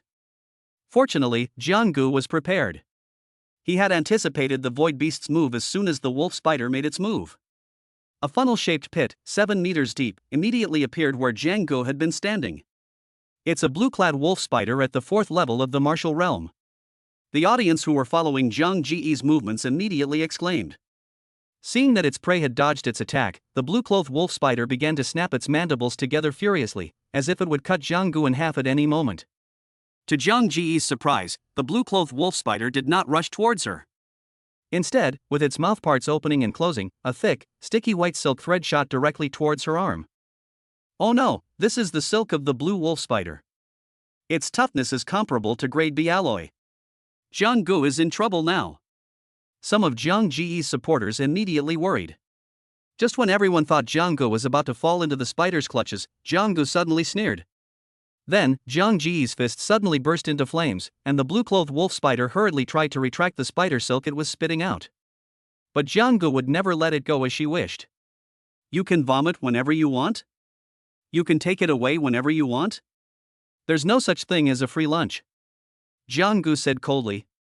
As Zhang Gu clenched her fist, a burst of blazing flames, like a rapid wave of fire, spread swiftly across the spider silk. Oh whoa! Compared to its fierce roar the first time, this time the blue-robed wolf spider let out a miserable howl, its sharp mandibles charred black by the flames spreading from Zhang Ji's fist. The sharp mandibles of the blue wolf spider, which had been bright and shiny before, were now dull and lifeless, and a burnt smell continued to spread through the forest. Dark green blood flowed continuously from the mouth of the blue-clothed wolf spider, soaking the ground. I never expected Jiang Gu to break the blue-clad wolf spider's method in this way. The viewers watching the live stream immediately applauded and cheered. Seeing that the situation was not good, the arrogance of the blue-clothed wolf spider immediately subsided by more than half, and it gradually began to have the intention to retreat. With its 8 spider spears supporting the ground, it continued to retreat backward. Since we're here, let's make the best of it. As soon as he finished speaking, Zhang Ji's figure vanished from the blue-robed wolf spider's sight, and then a strong and intense aura emanated from the top of its head. Raising his enormous head to look up into the sky, Zhang Gu was like a blazing sun, and then a loud bang was heard. Zhang Ji's attack blasted the head off the blue-clad wolf spider. After losing its head, the blue-clad wolf spider collapsed to its knees a few seconds later, and a strong smell of blood wafted out. Zhang Gu extinguished the flames on her fist and continued walking slowly deeper into the area. Jiang Gu, is that strong? Although Zhang Ji's realm was displayed as the 6th stage of the martial artist realm according to the holographic screen, even so, for an ordinary person, it would be difficult to smash a void beast at the 4th stage of the martial artist realm with one punch. There was still a considerable gap between them. At least many people who were also at the 6th level of the martial realm looked on in disbelief when they saw this scene. As for Shi Xingqiu, as the top genius of Buddha City, he has proven his strength with his actions. His first place on the leaderboard is not just talk. Dressed in coarse linen clothes, Shi Xingqiu still held one hand in front of his chest, constantly chanting, "The sea of suffering is boundless." Amit Ba. Why does Shi Xingqiu look so dull, like a broken record, just repeating the same few sentences over and over again? Looks a bit slow? Do you think we should say that to them? Let's see if they're really slow or just pretending. Just kidding, bro, why did you take it seriously? The netizen, who was typing on the keyboard, felt his hair stand on end just thinking about the scene. Just kidding. Everyone says that Buddhists are good at helping others and themselves. If I actually said that to someone's face, I guess I'd be the one being helped to pass on to the afterlife the next moment. I'm not that stupid. As Shi Xingqiu walked, he saw a huge rock and suddenly stopped. Then he pulled out an enormous iron chain from his clothes, which was incredibly long. The viewers watching the live stream were puzzled. They saw Shi Xingqiu wrap one end of the chain around his body and then walk towards the boulder with the other end of the chain. What does Shi Xingqiu want to do? Could it be that he wants to be bound to the great Xia dynasty? I didn't expect Shi Xingqiu to have this kind of taste. What happened next left the audience speechless. Shi Xingqiu put the other end of the chain on the boulder, adjusted the chain around his waist, and then dragged the boulder away.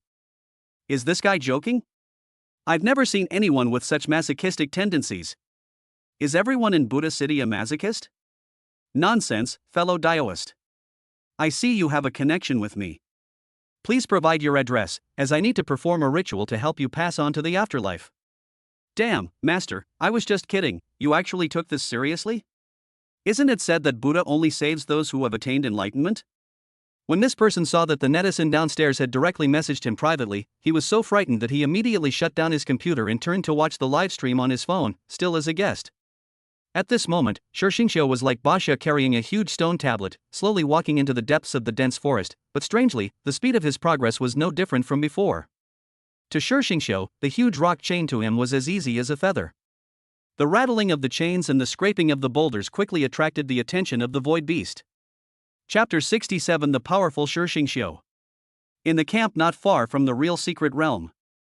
This Shi Xingqiu is quite interesting. Does he want to pursue the path of the physical body? Ling Xiao raised an eyebrow, revealing a hint of interest. General Ling. I think Shi Xingqiu is very likely to be the top scorer in this year's college entrance examination. His perseverance is truly rare. Another person watching the live stream immediately commented, their eyes filled with admiration. You've only seen the surface. It's true that Shi Xingqiu is very strong. But compared to Shi Xingqiu, I have higher expectations for Gu Qinwu, this year's biggest dark horse in the college entrance examination. It's just a pity that this boy is too ruthless. Keep watching. Ling Xiao said, then turned his attention back to the screen. The others, seeing this, said nothing more and also watched intently. Looking at the deep, dense forest before him, Shi Xingqiu suddenly stopped. The swaying of the chains gradually faded away with the inertia. Suddenly, a pair of bright green beast eyes appeared in the originally dark forest. Just staring at those eyes for a moment would send a chill down one's spine. The beast's brutal, emotionless eyes stared intently at Shi Xingqiu. Only after a rustling sound did he finally get a glimpse of the entire void beast. Its jet black fur seemed to blend into its surroundings, and its entire body exuded a chilling aura. The black barbs on its back were dripping bright red blood, likely from the void beast it had killed not long ago. Bloody fangs opened and closed, and a pungent, fishy stench wafted towards Shi Xingqiu. Ahmet Ba. Shi Xingqiu murmured, without the slightest panic in his eyes. The Nine Nether Wolf King, a 7th level martial artist. This must be the strongest void beast we've ever seen. Let's see how Shi Xingqiu handles this. Seeing that the human in front of him showed no fear whatsoever and continued to walk towards him unhurriedly, while muttering incoherently, the Nine Nether Wolf King immediately felt as if he had been insulted, and after images appeared in Shi Xingqiu's eyes. The speed was so fast that it was imperceptible to the naked eye. A pair of sharp wolf claws barely tore through the void, causing the air currents to stagnate, and then streaks of cold light shot straight toward Shi Xingqiu's chest. Danger, the onlookers exclaimed in alarm. Just as the Nine Nether Wolf King's attack was about to reach Shi Xingqiu, the Nine Nether Wolf King's mouth revealed a ferocious expression. Ahmet Ba. After Shi Xingqiu finished speaking, his eyes, which had been slightly closed, suddenly opened wide like an angry vajra. His once handsome face now appeared solemn and sacred, and the veins on his arms bulged, causing the iron chains behind him to sway. The massive boulder, which had been hanging heavily on the ground, suddenly rose up and was lifted into the air by the surging blood and chi around Shi Xingqiu, before crashing down on the oncoming Nine Nether Wolf King. With a deafening roar, the two powerful attacks collided directly. The boulder was sliced in two by the Nine Nether Wolf King's sharp claws and fell to the ground with a loud thud. Seeing his burdened stone split in two by the Nine Nether Wolf King, Shi Xingqiu's originally expressionless face suddenly showed a surge of anger. Today I will send you, you wicked beast, to the afterlife. Seeing that its opponent's weapon had been destroyed, the Nine Nether Wolf King launched another attack. It took a running start and leaped into the air, its sharp fangs tearing fiercely at Shi Xingqiu's neck. Ahmet Ba. Shi Xingqiu's blood and chi surged, and then he put his hands together in a prayer position. Golden light immediately emanated from Shi Xingqiu's body, making him look like a golden statue. This is the indestructible golden light of Buddhism, a sharp-eyed audience member exclaimed immediately. Legend has it that when the Buddhist practice of the golden light indestructible technique reaches its peak, one becomes impervious to swords and spears, and immune to water and fire, thus achieving an invincible position solely through physical strength. Clang!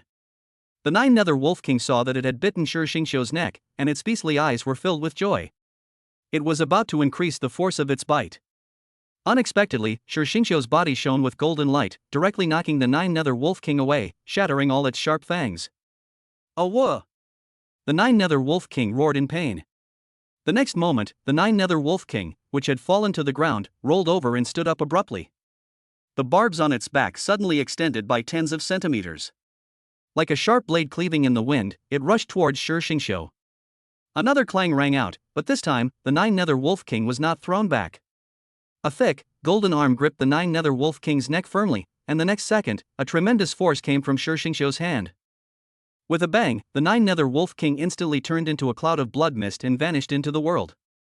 The audience who witnessed this scene were stunned and stood frozen in front of the screen, unable to utter a single word for a long time. Is this the true value of being number one on the leaderboard? The Nine Nether Wolf King is dead already? The Buddhist teachings are truly powerful. The real skill isn't Buddhist techniques. The real skill is Shi Xingqiu. How can the others possibly win? The audience immediately started discussing it, as Shi Xingqiu's performance was simply too amazing. To have such strength at such a young age, his future is truly limitless. He might just be the next Shi Nantian. Shi Nantian is one of the strongest people in the Great Xia Kingdom today. His strength is astonishing. As a leading figure in Buddhism, he holds a pivotal position in the Great Xia Kingdom. Subsequently, the performances of Luo Ningxue, Yun Kuang, and Moruyu, and Gu Yunwen all amazed the onlookers, making them feel as if they were from different eras. Or rather, living in the same era as them was their tragedy. Powerful. Absolutely too powerful.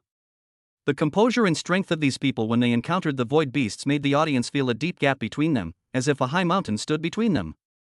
However, not every candidate who enters the real-world secret realm possesses the formidable strength of these exceptional geniuses. Deep in the dense forest, Shen Yang, who had just caught his breath, was preparing to recuperate. Having just gone through a fierce battle, he urgently needed to restore his energy and blood in order to prepare for the next battle. Just as Shenyang was adjusting his breathing, an inexplicable crisis was quietly looming over him. The soil not far away was like churning waves, constantly writhing and moving towards Shenyang, without making a sound. Just as Shenyang was about to open his eyes and make a move after sensing something was wrong, a huge black shadow came crashing down on him. Without uttering a sound, Shenyang vanished from the real-world secret realm. A chilling chewing sound followed from the dense forest, after which the dark figure quickly burrowed back into the soil and fled into the distance to continue searching for its next prey. Not only in Shenyang, but also from the dense forest, screams could be heard from time to time. Seeing the scene unfolding before them, they were speechless for a moment. So it turns out, it wasn't that the void beasts were too weak, but rather that Shi Xingqiu and his companions were too strong. Only then did everyone realize that the cruelty of the real secret realm was far more brutal than they had imagined. Chapter 68 Gu Qinwu's strength is far more than this. Gu Qinwu was strolling leisurely through the dense forest, his aura suddenly becoming more subdued, just like an ordinary person. Even so, Gu Qinwu's sinister aura continued to emanate from his body, and wisps of lightning flickered in his azure pupils. Now we just need to see how Gu Qinwu performs. We've made a preliminary assessment of the combat strength of most of the others. A tall, middle-aged man standing next to Ling Xiao spoke slowly, glancing sideways at Ling Xiao, who was in a high position. Recalling the words of the military genius Ling Xiao, everyone stared intently at Gu Qinwu's every move, afraid of missing anything. It's starting, Ling Xiao said calmly, tapping his fingers on the table before stopping. Gu Qinwu looked up and saw that the towering ancient trees in the dense forest were suddenly leaning towards him as if a gale was howling. Suddenly, a strong wind blew around Gu Qinwu, followed by the piercing cries of strange birds in the forest. Then, the sky above the dense forest where Gu Qinwu was located suddenly darkened. It was as if everything in front of me had been shrouded in darkness, with not a single ray of light remaining. On the other hand, Gu Qinwu, seeing this situation, not only showed no fear, but excitedly licked his lips, a wicked smile flashing in the corner of his eyes. This feels so familiar. Darkness? I'm all too familiar with it. Gu Qinwu laughed wildly, a morbid beauty arising from his expression. When Gu Qinwu was a child, he was locked in a dark and sunless room by the Grand Elder for a long time to cultivate. That period was the most helpless and desperate time for him. No one can understand how Gu Qinwu felt at that time. There was no sound, no light, just like being in the deepest abyss, and he was all alone from beginning to end. After Gu Qinwu emerged from seclusion, his personality changed drastically. He became unpredictable and ruthless, and many of his fellow clansmen who had sparred with him died at his hands. Logically speaking, Gu Qinwu's behavior should have been punished by his family, and in severe cases, he might even have been executed. On the contrary, the elders of the Gu family liked this junior even more. As for Gu Yunwen's eyes, it was Gu Qinwu who took the initiative to suggest them. The second elder was merely a temporary executioner. In fact, if Gu Qinwu had done it himself, it's questionable whether Gu Yunwen would still be alive today. He should be grateful that I didn't kill him, but only took his eyes. These were Gu Qinwu's own words back then. The Grand Elder and the others were stunned for a moment when they heard this, and then they laughed wildly, their eyes full of admiration. Looking at the enormous creature in the sky, Gu Qinwu's eyes were filled with disdain. Although he was being looked down upon by the void beast, in Gu Qinwu's eyes, the prey was never him, but everything that stood in his way of becoming stronger. It's a blood jade falcon. Judging by its size, its cultivation level must be quite high. As a top predator in the air, the blood jade falcon is extremely difficult to deal with, as anyone it targets will either die or be seriously injured.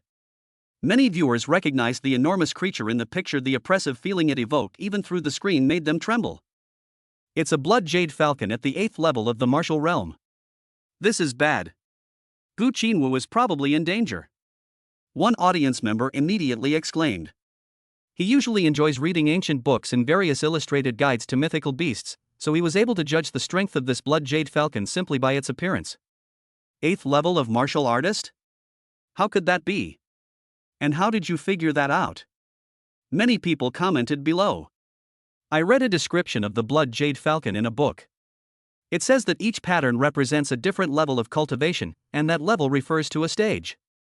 Look closely at the white patterns on its body. Everyone immediately looked at the live broadcast screen, where they saw that the blood jade falcon was entirely blood red, with 8 distinct white lines on its neck. It really is a void beast at the 8th level of the martial realm. The audience couldn't sit still after seeing this. Gu Qinwu was in for a headache now. He might even lose his life here. One is in the air, and the other is on the ground. Just from the perspective of the terrain, it is very disadvantageous for Gu Qinwu. A majestic, enormous red phantom suddenly loomed over Gu Qinwu's location, a sight that inexplicably made the onlookers feel powerless and insignificant. The enormous red phantom had a pair of golden beast eyes, from which a chilling light emanated, and a pair of sharp, blood-red falcon claws that seemed capable of tearing everything apart. The blood jade falcon's beak is like an upside-down hook. If an ordinary martial artist is pecked by it, they will inevitably suffer from heartache and longing. With a shrill cry, the blood jade falcon swooped down from the sky, the air currents it created flashing by like a shooting star streaking across the sky. Interesting. Gu Qinwu's lips curled up slightly. Then his aura suddenly exploded, and streams of violent blood energy surged from his body, shaking the surrounding trees and causing dust to fly everywhere. Then, streams of blood energy, as black as an abyss, surged towards the blood droplet in Gu Qinwu's hand like a waterfall flowing backward. In no time, Gu Qinwu's entire body was shrouded in a cloud of black mist, making him look extremely eerie. Go! Gu Qinwu murmured softly. The weapon in his hand, resembling a flying guillotine, was like a black venomous snake, constantly whistling as it swiftly attacked the swooping blood jade falcon. With a whoosh, Gu Qinwu's blood droplet, like a wildly spinning circular gear, severed one of the blood jade falcon's wings, and eerie black energy continued to emanate from the broken end of the wing.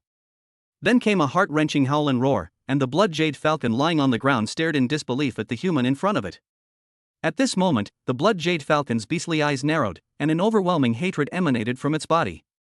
It actually used its beak to fiercely peck at its other intact wing, and a shrill cry echoed throughout the dense forest. Not bad, they actually have such courage. So, are they preparing for a desperate fight? Gu Qinwu looked at the scene before him with a hint of interest. The blood jade falcon was no longer as majestic as before, but its fierce aura was extremely strong, and its two blood-stained wings appeared somewhat neat and symmetrical at this moment.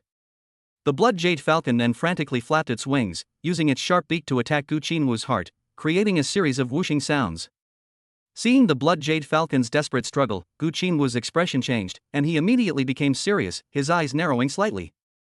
Before long, Gu Qinwu's blood-dripping darts began to fly up and down in an extremely strange way, as if they were dancing in the air. It's over. Gu Qinwu murmured to himself. A second later, the flying blood droplet returned to Gu Qinwu's hand, but unlike before, this time there was a huge head inside the droplet, and bright red blood was flowing out continuously. The blood jade falcon, which had been soaring through the air, fell directly into the dense forest, crushing rows of trees. Chapter 69. What a waste of my time. Am I seeing things? This powerful void beast, known as the Overlord of the Skies, is dead just like that? Tell me quickly, I'm not dreaming. Shocking comments quickly spread online, and many people even recorded Gu Qinwu's combat videos to study them frame by frame. Even more outrageous, many weapon shops have started selling the same weapons as Gu Qinwu. Outside, in a camp not far from the real secret realm. This boy's strength is far beyond this. His strength is in no way inferior to that of a martial artist at the 9th level of the martial realm. Ling Xiao said slowly. General Ling, do you think Gu Qinwu's strength has reached a level comparable to that of a martial master? It took one person a while to recover from the previous scene, and they hurriedly said. I didn't expect you to have such good judgment. Ling Xiao said with a smile. Upon receiving Ling Xiao's affirmation, the man immediately beamed with joy, occasionally glancing at the others with a smug look. Damn it! He beat us to it. I'm so angry. The others were furious. Alright, now who do you think is stronger, Gu Qinwu or Shi Xingqiu? Ling Xiao waved his hand and asked. General, I think Shi Xingqiu's physical strength is too formidable. If the two were to actually fight, it would be a 50-50 situation. General, I think Gu Qinwu is stronger. This boy's ruthlessness is extraordinary, you could even say he's insane. Actually, what you two said makes sense. Now we just need to see how many tricks these kids are hiding. Perhaps what we've seen is just the tip of the iceberg? What do you all think? The general is absolutely right, everyone immediately agreed. Where is Zhang Ge? And what about Sister Yu? I wonder how she is. With a swift and decisive swing of her long sword, Luo Ningxue cleaved a void beast behind her in two. Her movements were clean and efficient, without the slightest hesitation. As the long sword was sheathed, the corpse of the void beast, which had been cut in half behind him, shattered and turned into a pile of ice crystals. Since entering the real-world secret realm, Luo Ningxue has been searching for the two men. Their previous joint battle in the bitter Lingchuan had already made Luo Ningxue feel dependent on them. Although I'm reluctant to admit it, I always feel much more at ease when Zhang Gu is around. It wasn't just Luo Ningxue who felt this way, Mo Ruyu felt the same way. A handsome young man was standing in front of Mo Ruyu, leaning against an ancient tree, looking quite melancholy. Hey beautiful, my name is Wang Gang. I hope we can get to know each other. The young man then blew on his bangs and said with a smug look on his face. A black line immediately appeared on Mo Ruyu's forehead, but it was quickly covered up. I really don't know where this weirdo came from. Compared to this, Zhang Gu is actually quite normal. Mo Ruyu thought to herself, speechless. Although he thought this in his heart, Mo Ruyu did not show it on the surface. Instead, he looked at the arrogant boy with a smile. You've all fallen for my good looks, haven't you? I knew it would be like this, my irresistible charm. Wang Gang thought to himself, then gently stroked the few hairs on his forehead, even though his face looked quite handsome. But in terms of behavior, Wang Gang's actions were no different from those of a clown. This Wang Gang is really something. Looking at his narcissistic self, I really want to punch myself. Dude, what does his being mentally challenged have to do with you? Wah, I used to be just as narcissistic as him. Seeing his brainless behavior, I feel like I'm seeing my younger self. Damn, so he's just a clown too. Get out of here. No, brothers, I've turned over a new leaf. Believe me. I want to be a good person now. He was not only narcissistic before, but also had character flaws? Brothers, quickly find out who he is. I need to perform a ritual to help him pass on to the afterlife. Master, are you also a Buddhist? Looking at Mo Ruyu, who was smiling radiantly as she walked gracefully toward him, Wang Gang felt as if he had reached the pinnacle of his life, and his eyes glazed over. Brother! I'm so scared being all alone in this secret realm. Can you protect me? Mo Ruyu said affectionately. Don't worry, girl, your safety is in my hands. With me here, there won't be any accidents. Wang Gang declared confidently. My brother is so good. My brother is so amazing. Wang Gang felt as if his soul was about to leave his body, and the ground beneath his feet seemed to have become much softer, as if he were walking on cotton. The happier Wang Gang is now, the more miserable he will be later. If Mo Ruyu weren't so bored, she wouldn't bother with this idiot. Mo Ruyu and Wang Gang chatted casually along the way, but eventually Mo Ruyu stopped paying attention to him.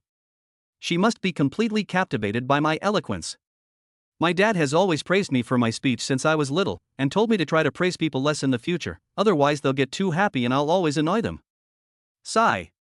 Sure enough, there's nothing you can do when someone is too outstanding. Wang Gang blew on the hair on his forehead again.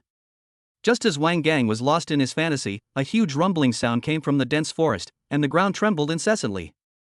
Little sister, quickly hide behind your brother. I sense danger.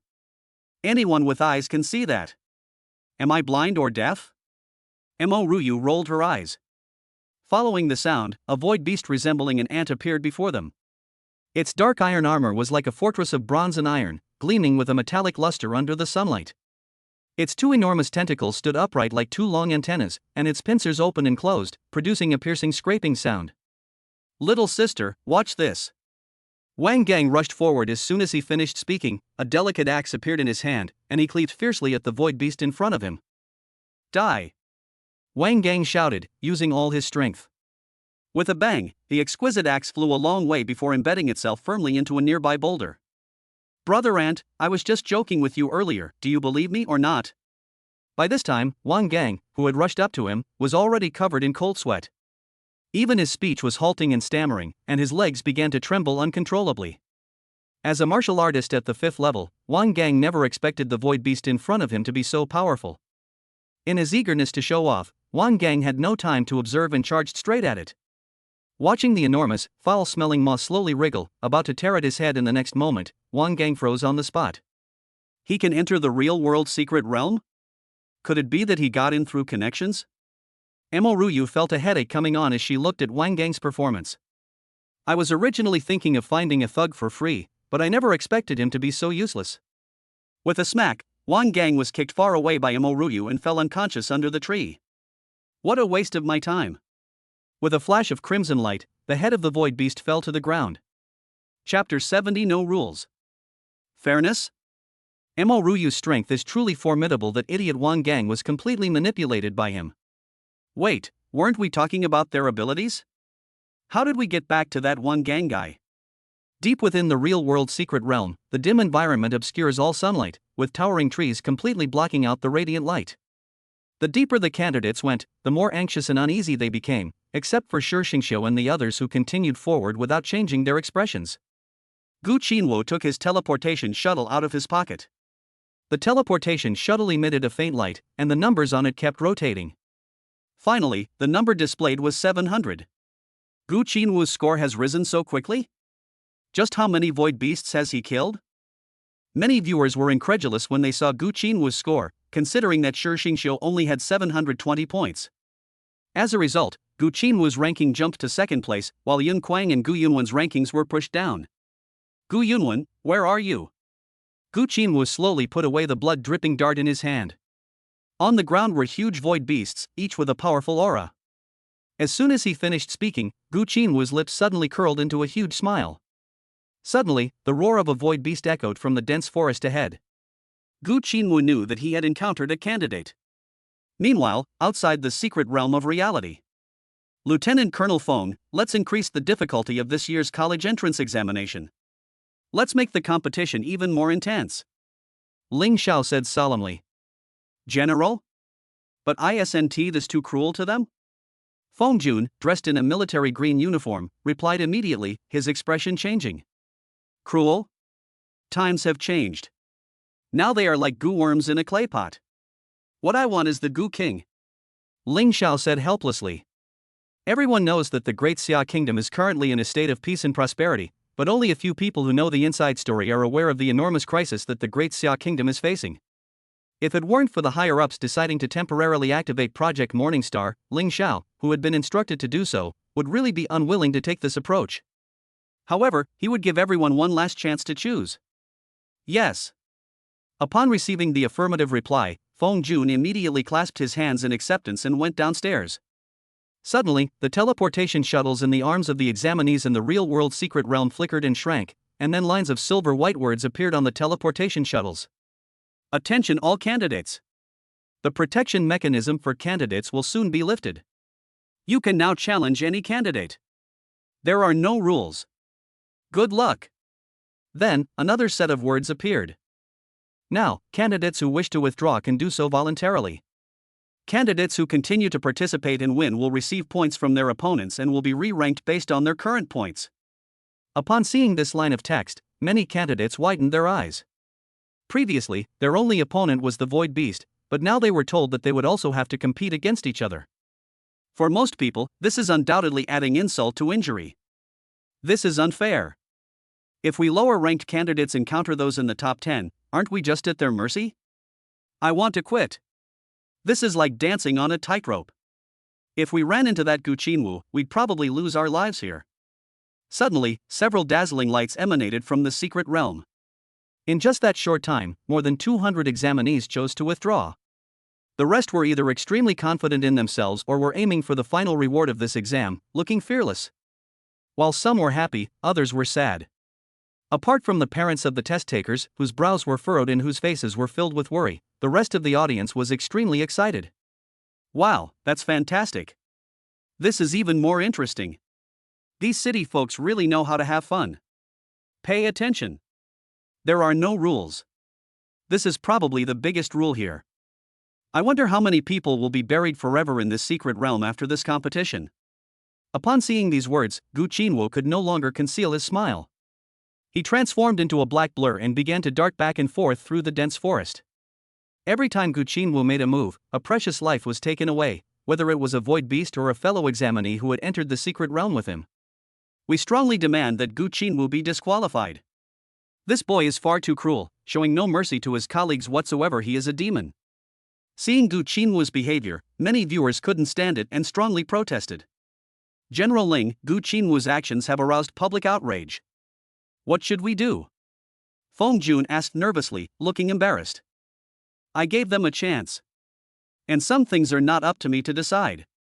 Ling Xiao said calmly, his eyes slightly narrowed. Just as Ling Xiao finished speaking, an old man dressed in a black robe appeared before everyone. Who goes there?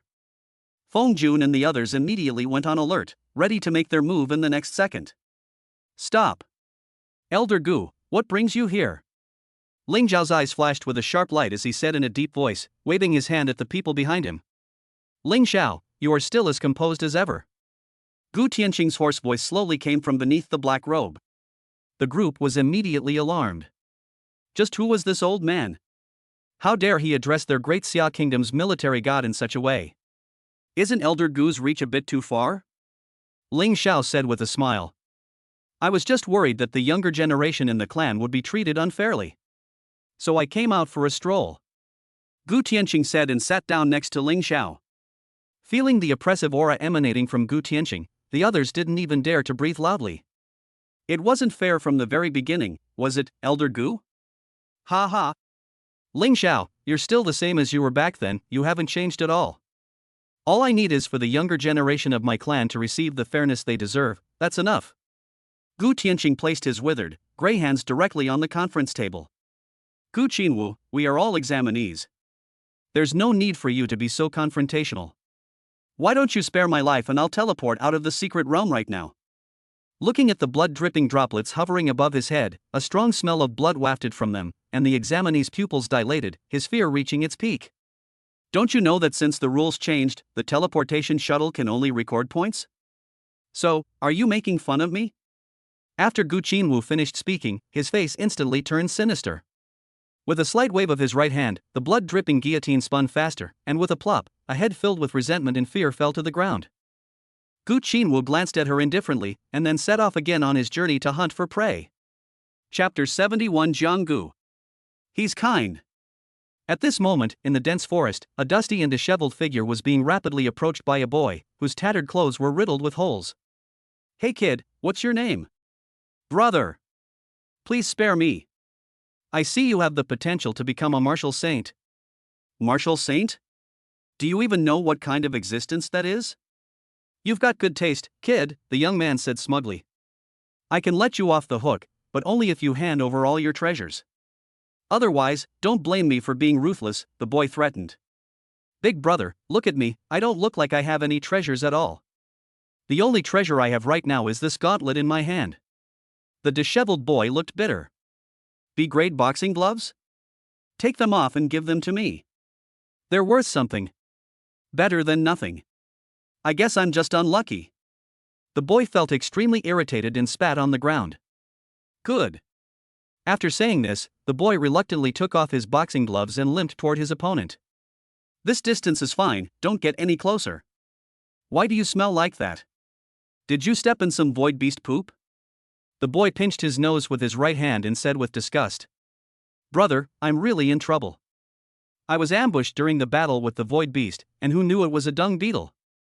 Ugh. Don't come any closer, or you'll get ambushed. Yeah, a sneak attack, the disheveled boy suddenly grinned slyly. What's wrong with your eyes, kid?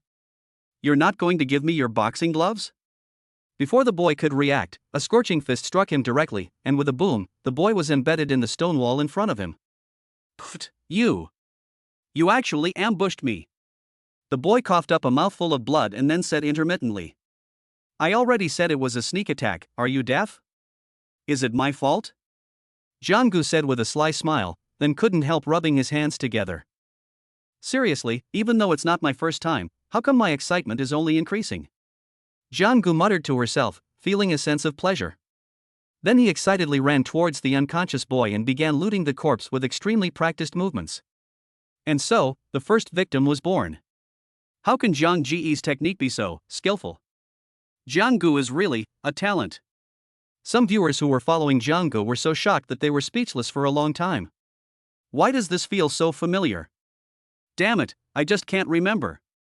Many viewers in Mingcheng racked their brains but still couldn't figure it out. It hurts.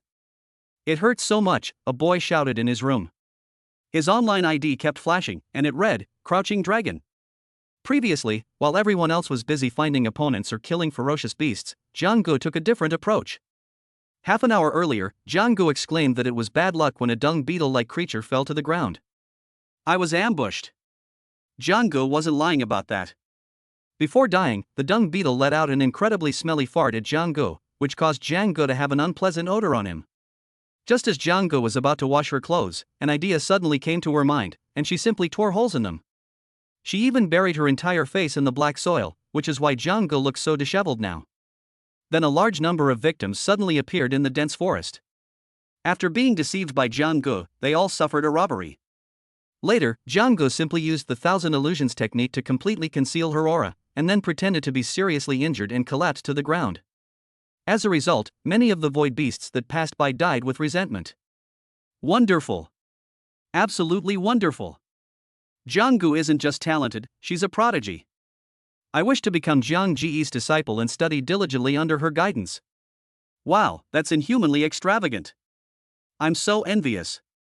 Many people were extremely envious of Jiang Ji's actions, because Jiang Ge always reaped a considerable reward, and it could be said that she never left empty-handed.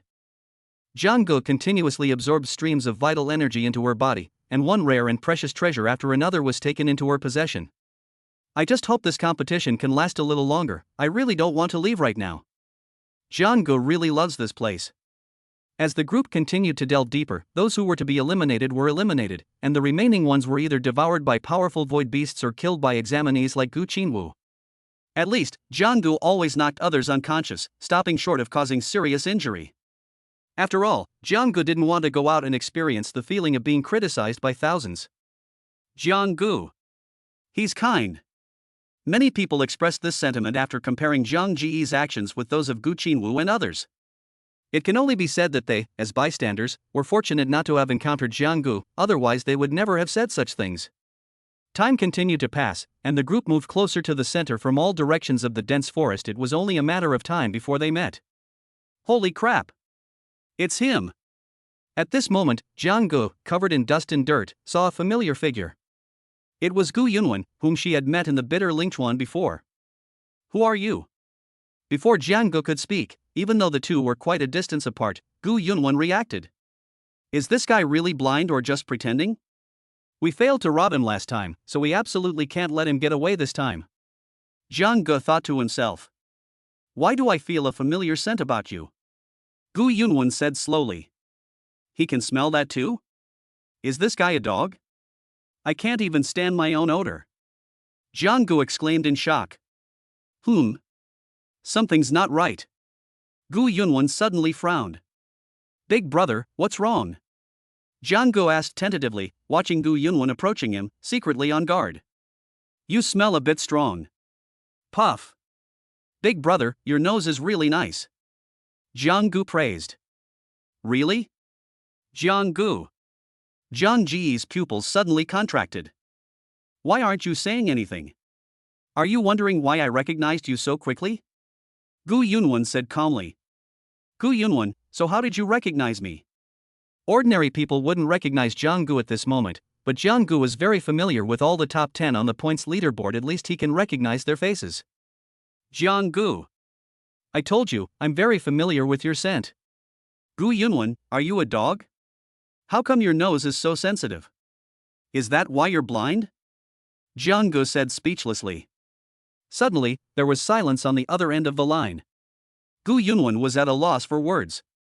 Then, a buzzing sound came from the other end. Gu Yunwen enveloped the teleportation shuttle in his hand in a cloud of blood and qi, and soon the image of Gu Yunwen seen from the outside world became blurry. Jiang Ge, I once had the brightest eyes, but everything I saw was an illusion. Gu Yunwen, this isn't funny. Anyone can brag. Ignoring Jiang Ji's words, Gu Yunwen continued.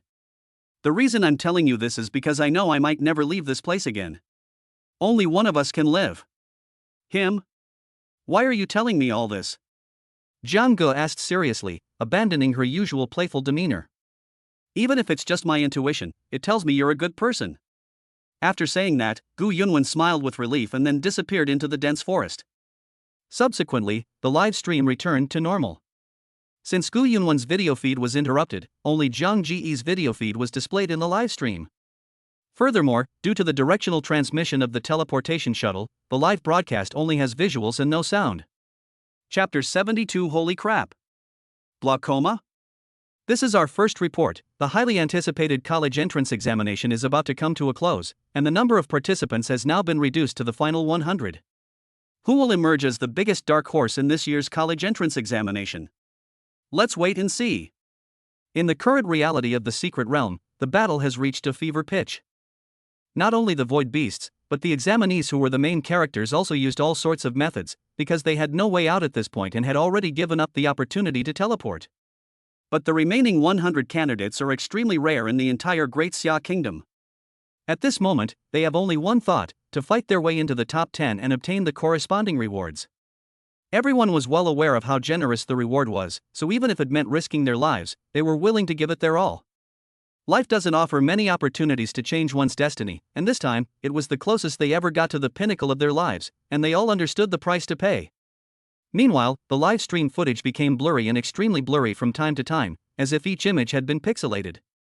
What's going on? What kind of familiar picture quality is this? Can't we even watch the game in peace? Many viewers expressed their dissatisfaction and complained. We're not allowed to witness the climax of the relationship? Is there no justice or law left? Don't you guys understand? One netizen commented. What do you mean? Please explain, sir. The candidates who have made it this far are all exceptionally capable. Interfering with the transmission of images through the teleportation shuttle would be a piece of cake. The question is, why would they simultaneously cut off this image? Have you thought about that? So what?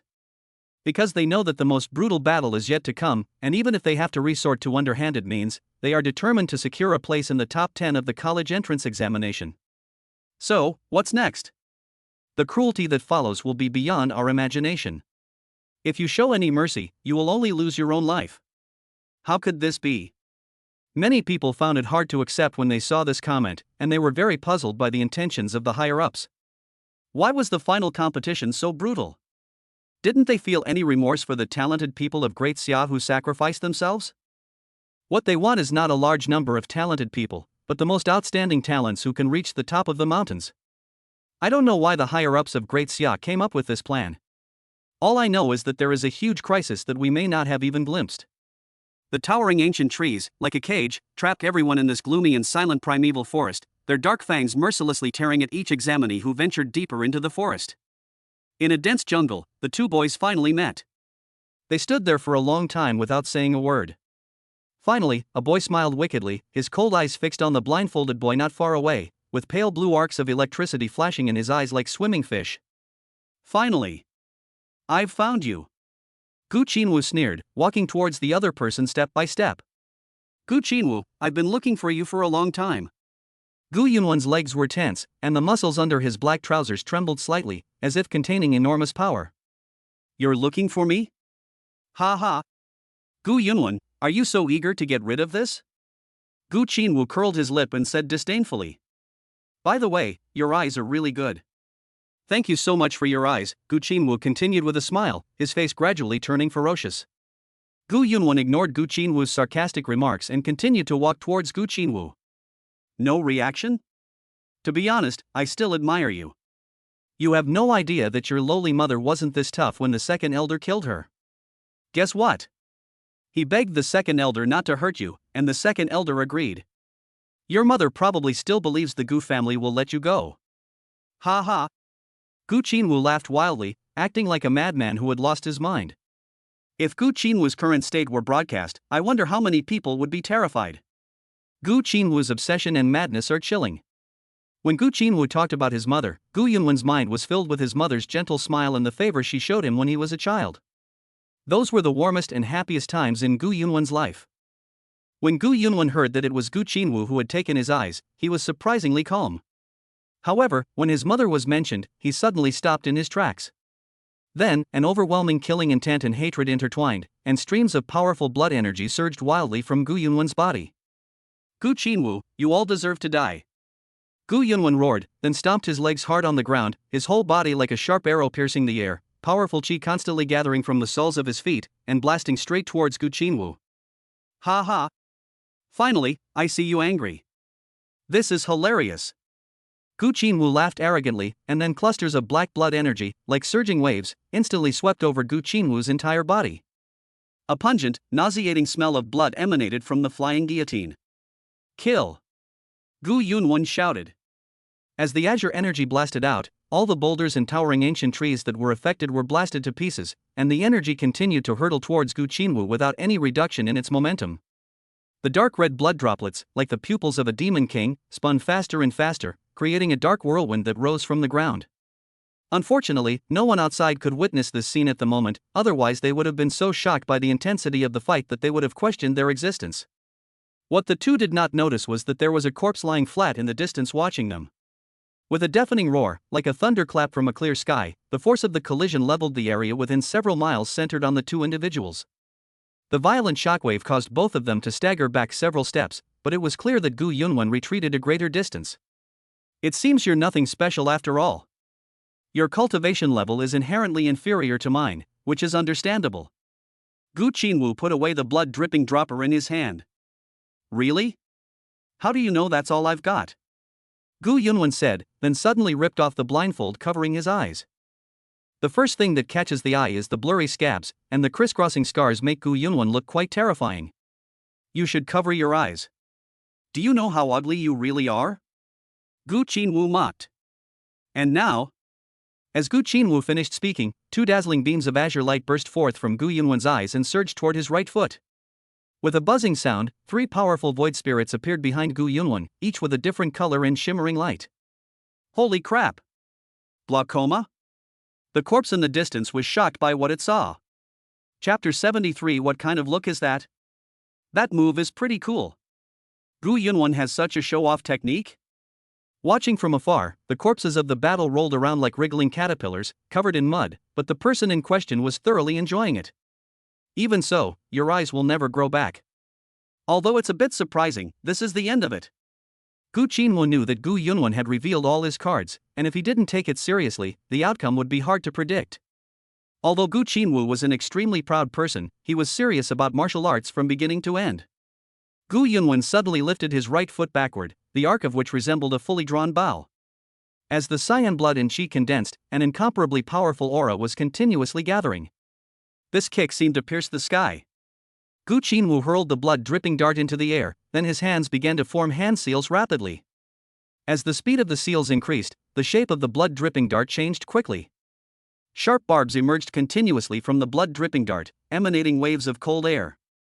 Three powerful void spirits appeared behind it, but they looked even more eerie. The blood-dripping guillotine, now twice its original size, flew up and down in the air without any discernible pattern. Not only that, streaks of azure lightning flashed continuously in Gu Qinwu's eyes, and rolling thunder shot straight towards the blood droplets flying in mid-air. The speed of the blood-dripping jets increased rapidly, like a wildly dancing red and blue venomous snake. The intertwined energy instantly formed a huge net, which continued to solidify. Any void beast that got close to this giant net was instantly sucked into a dried-up corpse. Even the trees nearby that were affected withered instantly and would turn to ash with just a light touch. The 10,000 silence technique. Heavenly leg. The two shouted at the same time, and at the same moment, two powerful figures immediately attacked each other fiercely, and a strong wind suddenly arose.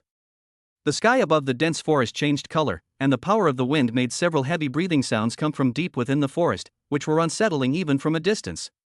The two attacks collided immediately, like two meteorites falling simultaneously from the sky, crashing together violently. The massive cyan aura, like an incredibly solid crescent moon, struck the giant net directly, creating ripples. As the giant net was about to break, a smile gradually appeared on Gu Yunwen's face, but the smile did not last long. The giant net, which was about to break, suddenly contracted, constantly devouring and enveloping the azure Qi, like a beast chewing on a celestial body. Boom! A tremendous sound rang out, and a huge mushroom cloud rose from the ground. The ground beneath their feet cracked continuously, spreading wildly into the distance. Who's winning? The corpse in the distance suddenly stood up, abruptly concealing its aura, and slowly approached the two.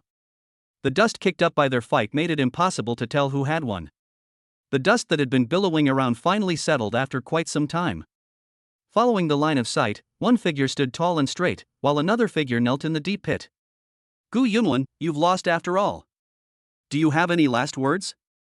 Gu Qinwu wiped the blood from the corner of his mouth and said ferociously, while Gu Yunwen was covered in black aura and grid-like wounds, and was spitting out blood continuously. I haven't lost yet.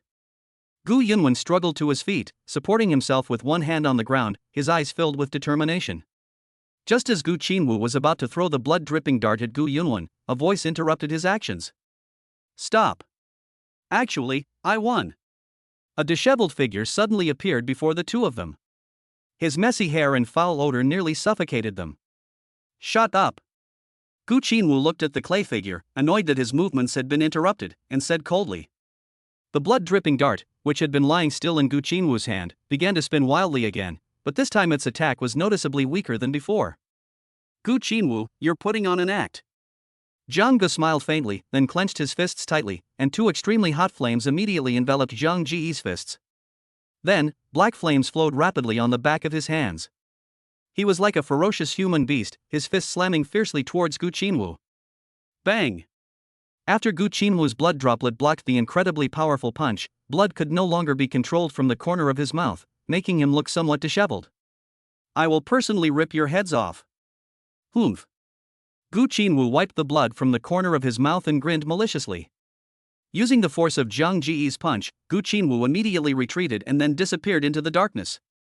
You escaped quickly. Zhang Gu doesn't need to fight to the death with such a madman right now.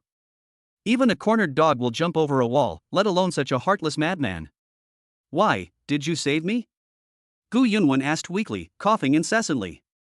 Damn, Gu Yunwen, you're so narcissistic. I didn't intend to save you. I was just thinking that Gu Qinwu must have some rare and precious treasures on him, you understand? Zhang Gu spread her hands and explained. Thank you. Gu Yunwen said gratefully. What kind of look is that? You're not gay, are you? Zhang Gu immediately took a few steps back.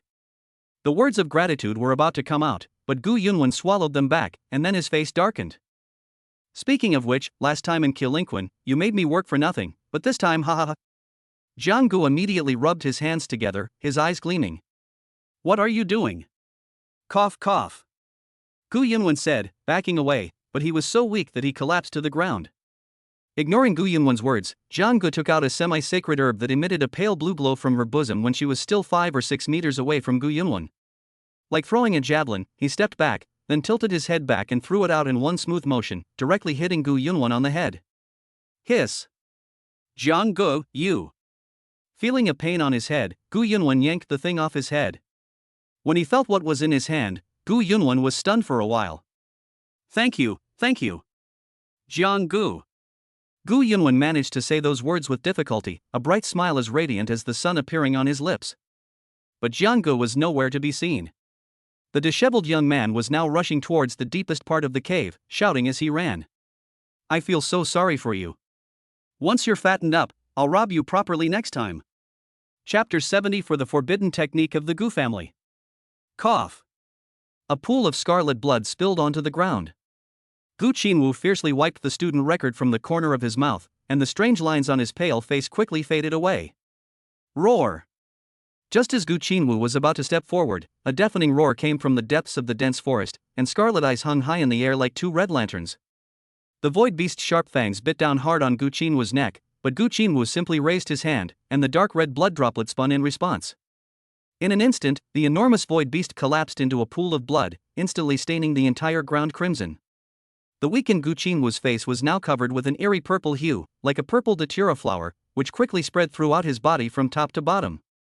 Gu Qinwu did not leave immediately. A moment of hesitation flashed in his eyes, but it was replaced by a resolute determination. He walked step by step toward the corpse of the void beast. Gu Qinwu gently raised his right hand, and a black vortex suddenly appeared in the center of his pale palm. As the vortex appeared, a huge suction force suddenly came from his palm. The air that was flowing suddenly stopped, and then quickly flowed into Gu Qinwu's palm, and the black vortex grew larger and larger. Gu Qinwu's pallor deepened, and the sweat on his forehead had completely soaked through his clothes. Humph! Gu Qinwu grunted, and the blood in the void beast's body instantly turned into a blood-red stream that surged towards Gu Qinwu's palm. The void beast's body visibly shrank rapidly, while at the same time, Gu Qinwu's complexion quickly became rosy. Gu Qinwu's entire demeanor changed accordingly. The originally sinister and awe-inspiring man now exuded a brutal aura similar to that of a void beast. His once azure pupils gradually turned a crimson hue, like a drop of ink falling into a pool of water, slowly spreading throughout his pupils. With a crack, the shriveled body of the void beast was crushed by Gu Qinwu's foot, and then turned into ashes and disappeared into the dense forest. Gu Yunwen! And that guy who suddenly appeared. I will tear you to pieces. Gu Qinwu roared to the sky. As if sensing a deep crisis, the strange birds in the dense forest scattered in all directions like a dark cloud. Blood, I need blood. Gu Qinwu roared, his whole body like a madman, and he immediately transformed into a black shadow, rushing into the dense forest. As the live stream remained unrepaired for a long time, complaints arose one after another. Inside the dark green tent, Gu Tianqing sat upright among the crowd, seemingly asleep, but his faint breathing proved that he was still alive. But this old man, who was on the verge of death, intimidated everyone in the tent. Among them, only Ling Xiao, who was known as the god of war, remained calm. So, the current situation was within your expectations, wasn't it? Ling Xiao asked. Ling Xiao, that's just your subjective assumption.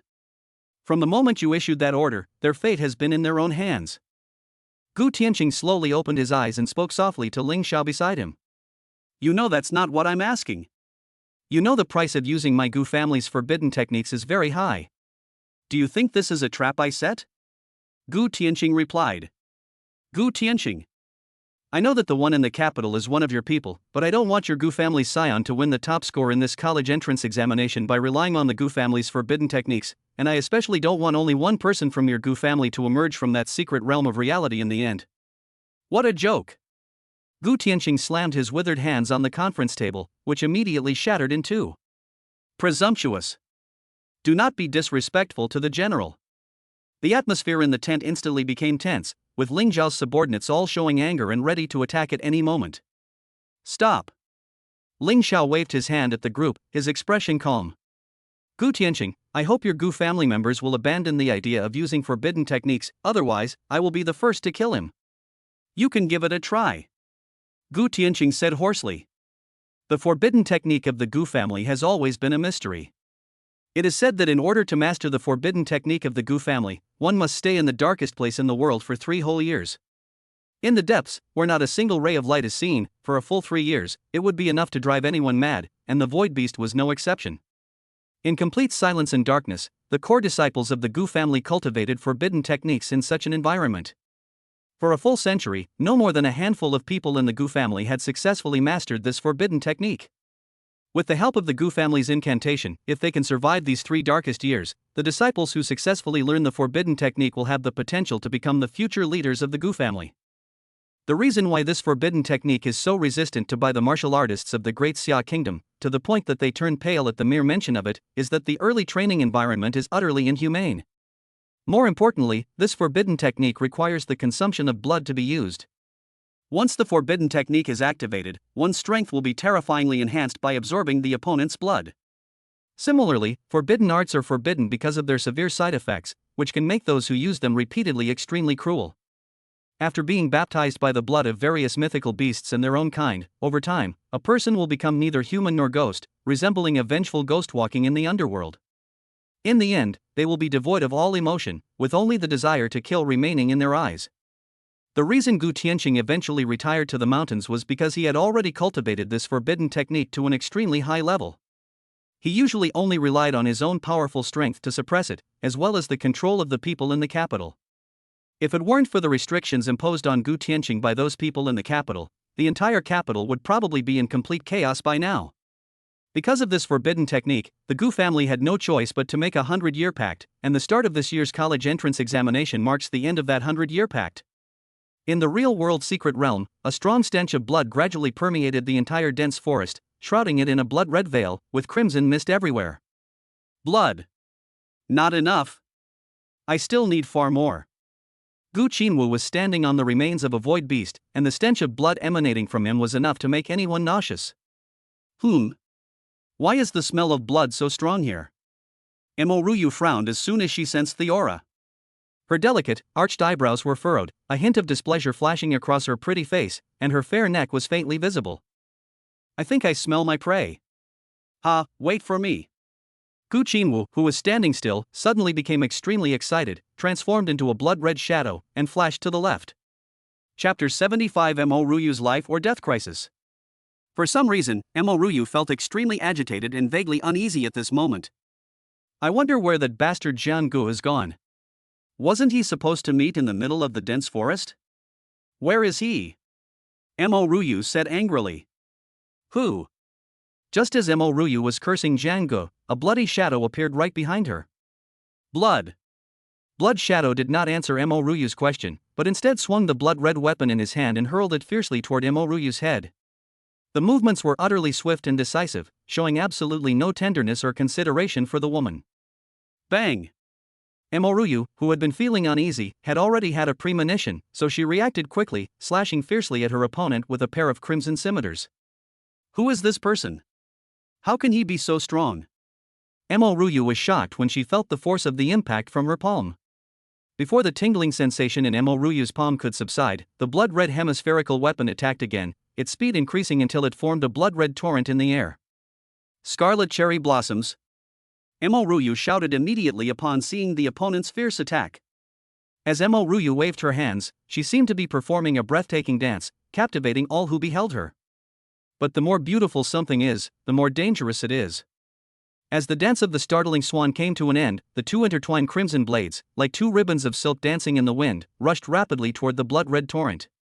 The two overlapping crimson blade lights and the blood torrent quickly collided, and a huge sound came from the point of impact. The powerful shockwave made a corpse that was pretending to be dead not far away extremely unhappy. Is such a big commotion really necessary? Do even the void beasts feel that absence makes the heart grow fonder? Jiang Gu wrinkled his nose, and a piece of dried, hardened mud fell off. It almost shattered my ghillie suit. This is outrageous. After Jiang Gu finished speaking, she bent down again, picked up a clump of mud from the ground, and smeared it on her face.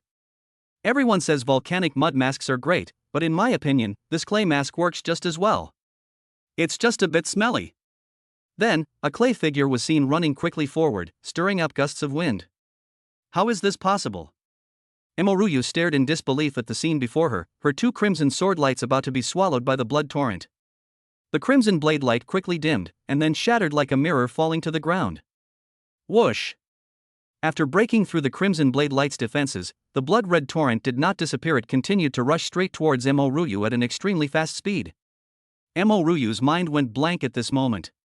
Her usual agile movements seemed to have been completely forgotten, and her brain suddenly shut down.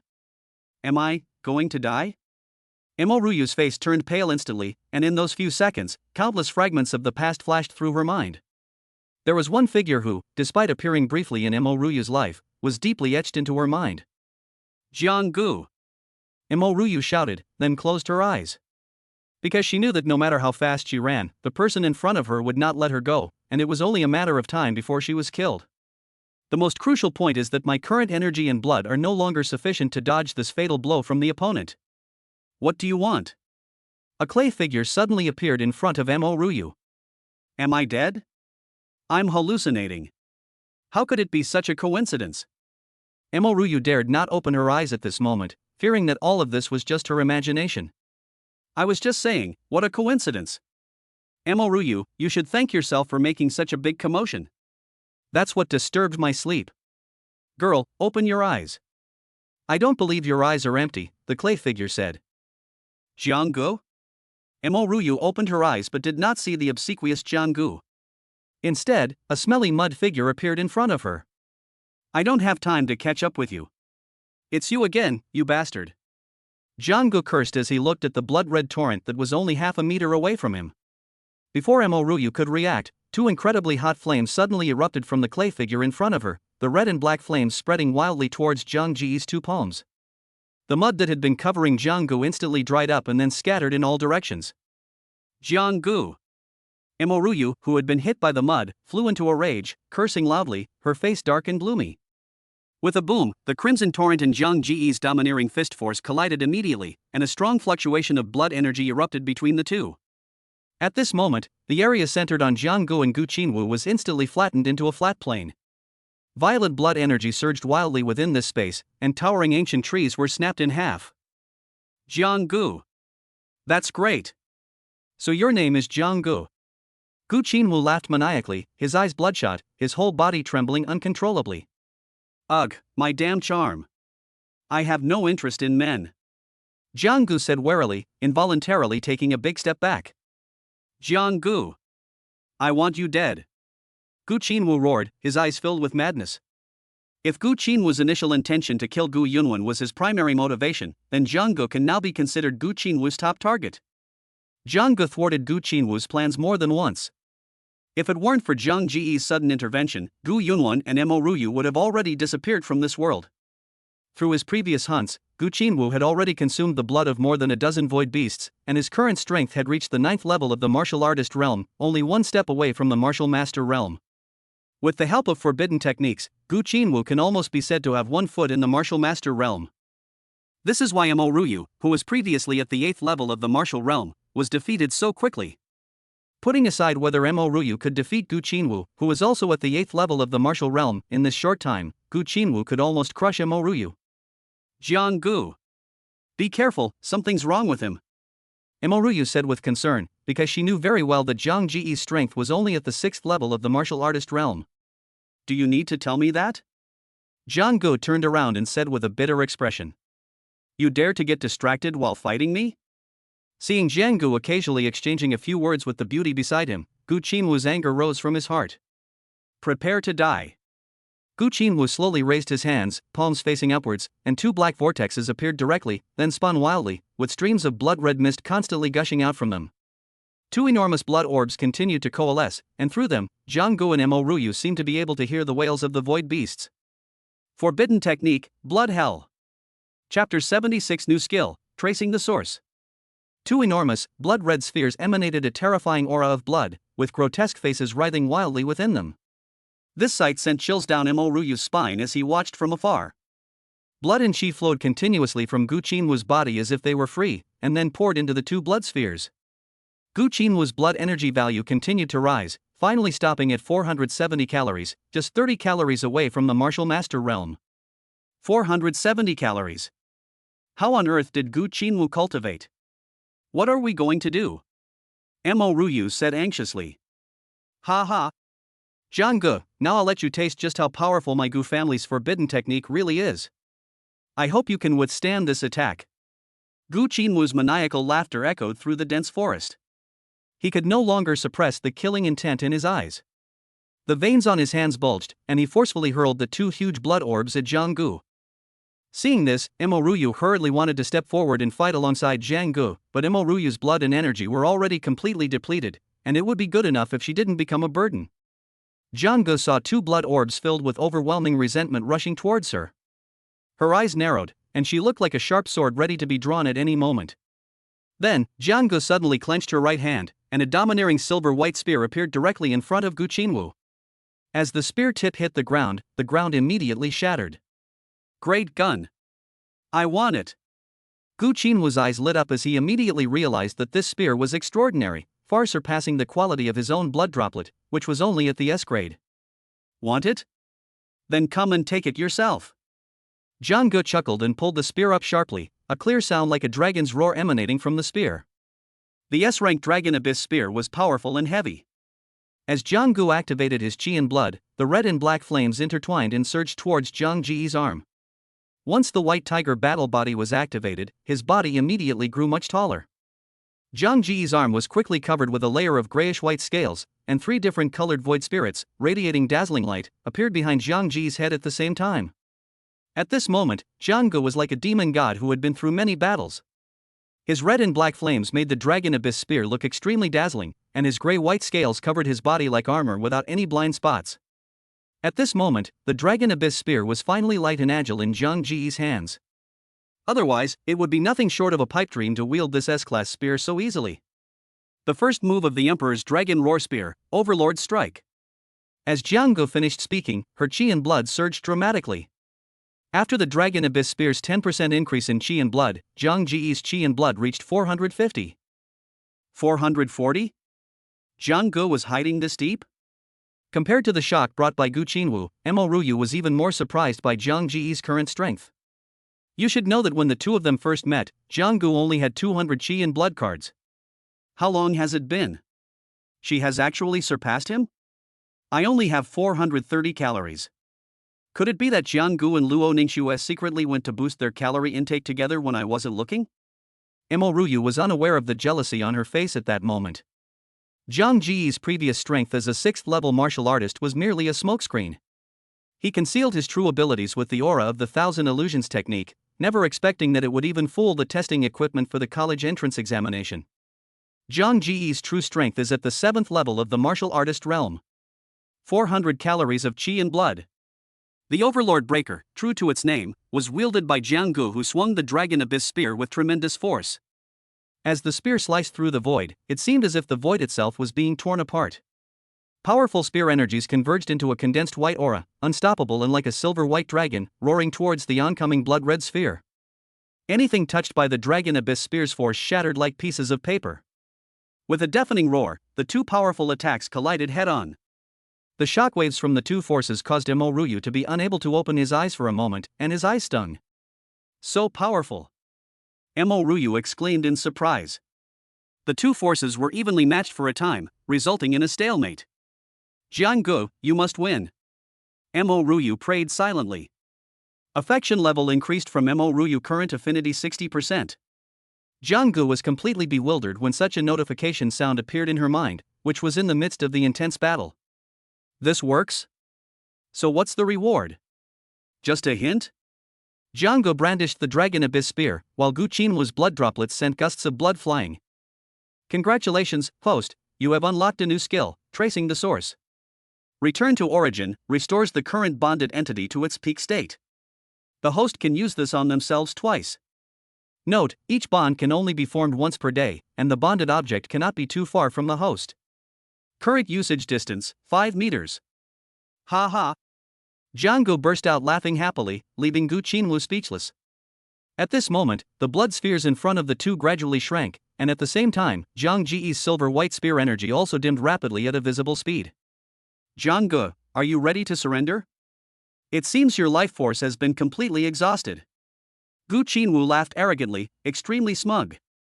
Yeah. As Zhang Ji's overlord break was about to collapse and the blood sphere was about to engulf her, a slight smile appeared on Zhang Ji's lips. Jiang Gu, run. Don't worry about me. Seeing that Zhang Ji's attack was about to be defeated, Mo Ryu shouted loudly. This was the most helpless moment Mo Ryu had ever felt since birth. Leave? If anyone should leave, it should be him. Jiang Gu turned her head and replied. What kind of time is this to be joking? Mo Ryu's slender fingers clenched tightly, leaving marks on her palms from her nails. Just as Mo Ryu was about to step forward, suddenly, her body was enveloped in a ball of white light, and her depleted blood and energy, as well as her injuries, were instantly restored. What's going on? Mo Ryu stood frozen in place, her eyes wide open. What are you standing there for? Come and lend a hand. Jiang Gu shouted as he looked at the blurry Mo Ryu. Oh. Did you do this? Mo Ryu asked hurriedly. Nonsense. Is it some divine intervention? Jiang Gu said speechlessly. Jiang Gu. I don't know what tricks you used, but do you really think that her joining the fray will change the course of the battle? You're being far too idealistic. Unless you're still at your peak right now. As Gu Qinwu spoke, he stuffed various rare and precious herbs into his mouth. Okay. As soon as she finished speaking, Zhang Ji's fatigue vanished instantly, and a ball of white light enveloped her body once again, restoring her energy and blood to their peak state. Chapter 77 Shi Xingxiu vs. Gu Qinwu. Seeing the scene before him, Gu Qinwu almost choked on the pill he was holding before he could even swallow it. What on earth is going on? Could it be that Jiang Gu and Mo Ryu have received some kind of divine blessing? Otherwise, how could such a miracle occur?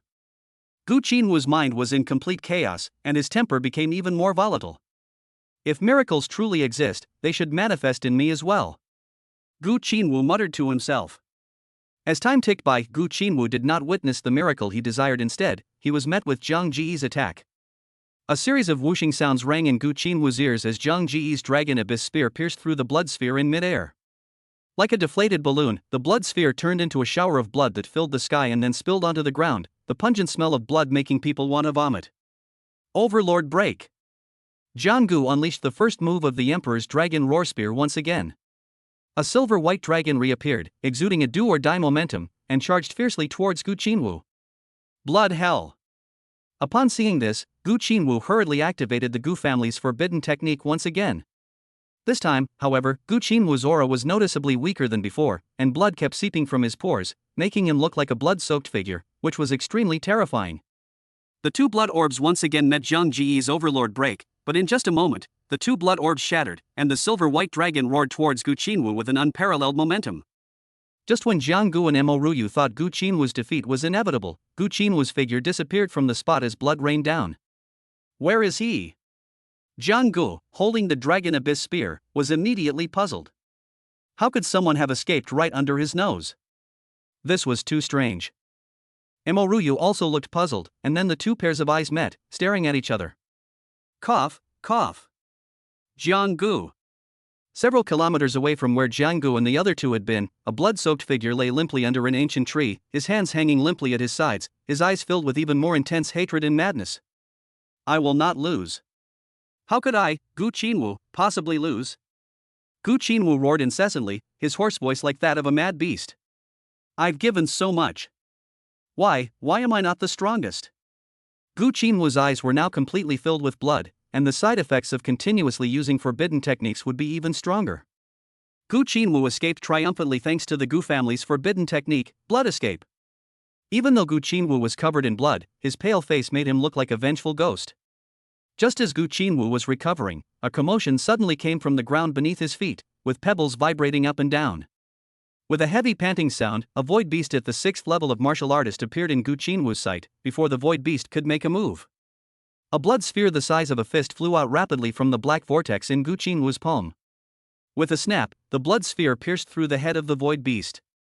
Through the pit in the skull of the void beast, one can see the scene behind it, where chunks of flesh are being rapidly absorbed by fist-sized blood orbs. The blood sphere quickly expanded rapidly, then flew straight towards Gu Qinwu and disappeared into Gu Qinwu's palm. Gu Qinwu breathed a sigh of relief. Under the healing power of the void beast's blood energy, Gu Qinwu's pale face gradually regained its color, but he still looked extremely painful. Although Gu Qinwu managed to dodge Zhang Jiyi's overlord strike in time, the spear force of the overlord strike during the blood escape actually caused the void to distort.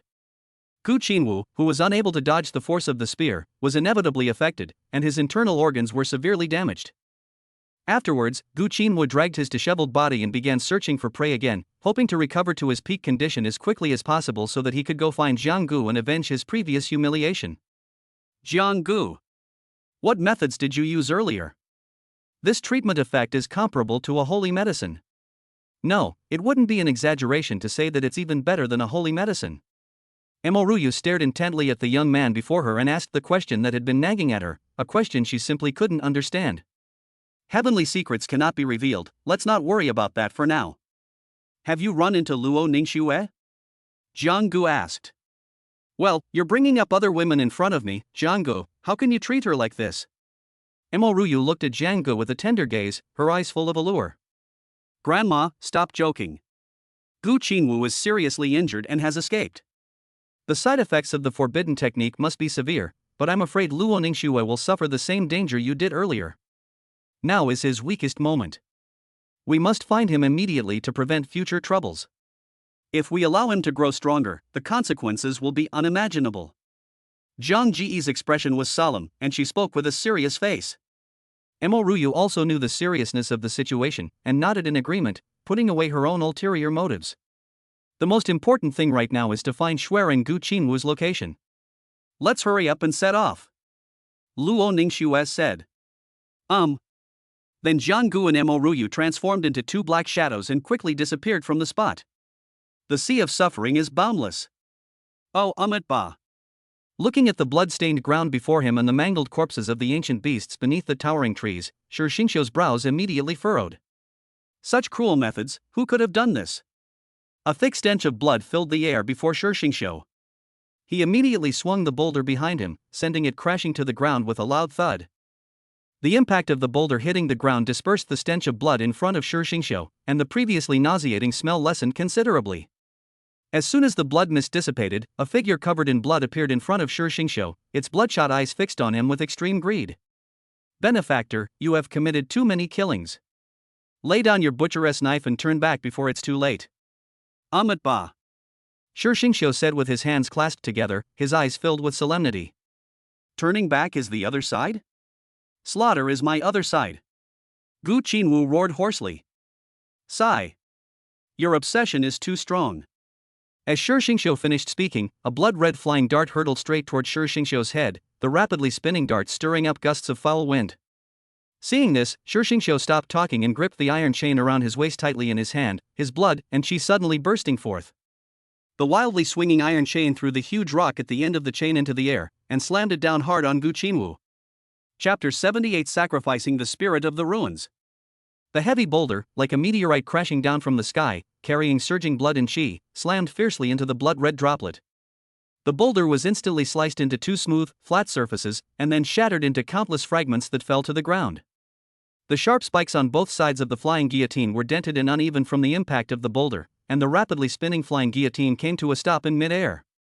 Upon seeing this, Shi Xingqiu clasped his hands together, and a dazzling golden light immediately enveloped his entire body, making him appear solemn and radiant. Indestructible? I'd like to see just how strong your physical body is. Gu Qinwu said ferociously, his entire face contorted in rage. He suddenly stretched his hands forward, and two black vortexes immediately appeared in his palms, spinning incessantly, with violent blood and energy constantly swirling within them. Two enormous spheres of blood instantly coalesced, carrying overwhelming resentment as they hurtled toward Shi Xingqiu. Moo! Shi Xingqiu's voice was like a booming bell, as if thunder rumbled from his mouth. A thunderous sound immediately filled the air as an invisible attack came straight at him. The golden and red shockwaves collided violently, creating ripples that whipped up the robes of the two men and caused the ground beneath their feet to sink. The crisscrossing, arched ground resembled an eggshell about to hatch into new life, crumbling precariously. Shi Xingqiu's five-word mantra directly stirred up huge waves on the blood sphere, but the blood sphere seemed to be a non-Newtonian fluid, and did not break for a long time. As the five-word mantra is continuously compressed, it always manages to bottom out and rebound at crucial moments, before returning to its original state. Moreover, the overwhelming resentment within the blood sphere continued to erode Shi Xingqiu's attacks, with a constant hissing and smoking sound emanating from the collisions. Great thunderclap palm. Seeing that his five-word mantra was about to be destroyed, Shi Xingqiu immediately sat down cross-legged, and golden blood and energy surged wildly towards his palm. Shi Xingqiu slowly raised his right hand, his thumb slightly bent, his 5 fingers tightly closed, like two towering, side-by-side peaks. A giant golden palm print appeared out of thin air in mid-air. As the blood and qi filled the space, the incredibly solid palm print seemed to be a real thing. Like a colossal Buddha, it enveloped Gu Qinwu completely. At this moment, Gu Qinwu felt as insignificant as a mayfly in the vastness of the world. Looking at the golden palm print descending from the sky, a flash of madness and savagery appeared in his eyes. Shi Xingqiu. You think you can defeat me like this? You're oversimplifying things. Gu Qinwu's blood-red hair was completely disheveled, swaying up and down with the surge of his blood and qi, and his expression was extremely frenzied. Gu Qinwu, your sins are grave, stop being so stubborn. Shi Xingqiu said calmly, his solemn expression not lessening in the slightest, but rather a bad premonition rising in his heart. Forbidden technique, blood dance across the heavens. As Gu Qinwu finished speaking, bright red blood began to gush out from the black vortex in his palm, like an inexhaustible stream, constantly condensing above Gu Qinwu's head. In just a moment, the blood-red waterfall, formed by pouring blood, resembled a giant curtain, constantly churning, and one after another, blood-red, terrified faces appeared. Just like being trapped inside a python's belly, unable to escape no matter what he tried, 2 golden and 1 purple void spirits appeared behind Gu Qinwu, their colors gradually dimming. Gu Qinwu, are you crazy? Stop it. Seeing the scene before him, Shi Xingqiu immediately shouted. You actually chose to sacrifice the spirit of the ruins. Do you know what the consequences will be? Shi Xingqiu knew that Gu Qinwu was crazy, but he never expected that Gu Qinwu could be crazy to this extent. Once a martial artist chooses to sacrifice the void spirit, it means that the backlash from the fusion of the void spirit when they step into the martial king realm will be several times that of an ordinary person. The void spirits are products of the void realm. Once a martial artist commits such an outrageous act, they will be punished by the heavenly Tao invisibly, which will have a profound impact on their future martial arts path. What punishment from heaven? What constraints from heaven? None of that matters to me. All I want is to defeat you at this moment. I value the present more than the future. Prepare to die, Shi Xingqiu. As Gu Qinwu finished speaking, the massive, blood-red screen that hung straight down to the ground churned and thrashed about, its surging blood energy extremely chaotic, devouring the golden palm print. Whoosh! The blood-red giant screen completely engulfed Shi Xingqiu's golden palm print in just a moment, without making a sound, and was instantly devoured. Ha ha. Looking at the scene before him, Gu Qinwu was very satisfied. So this is the third level of the Gu family's forbidden technique? It's truly powerful. Ha ha. With Gu Qinwu's current strength alone, he would definitely not be able to unleash the third level of the forbidden technique.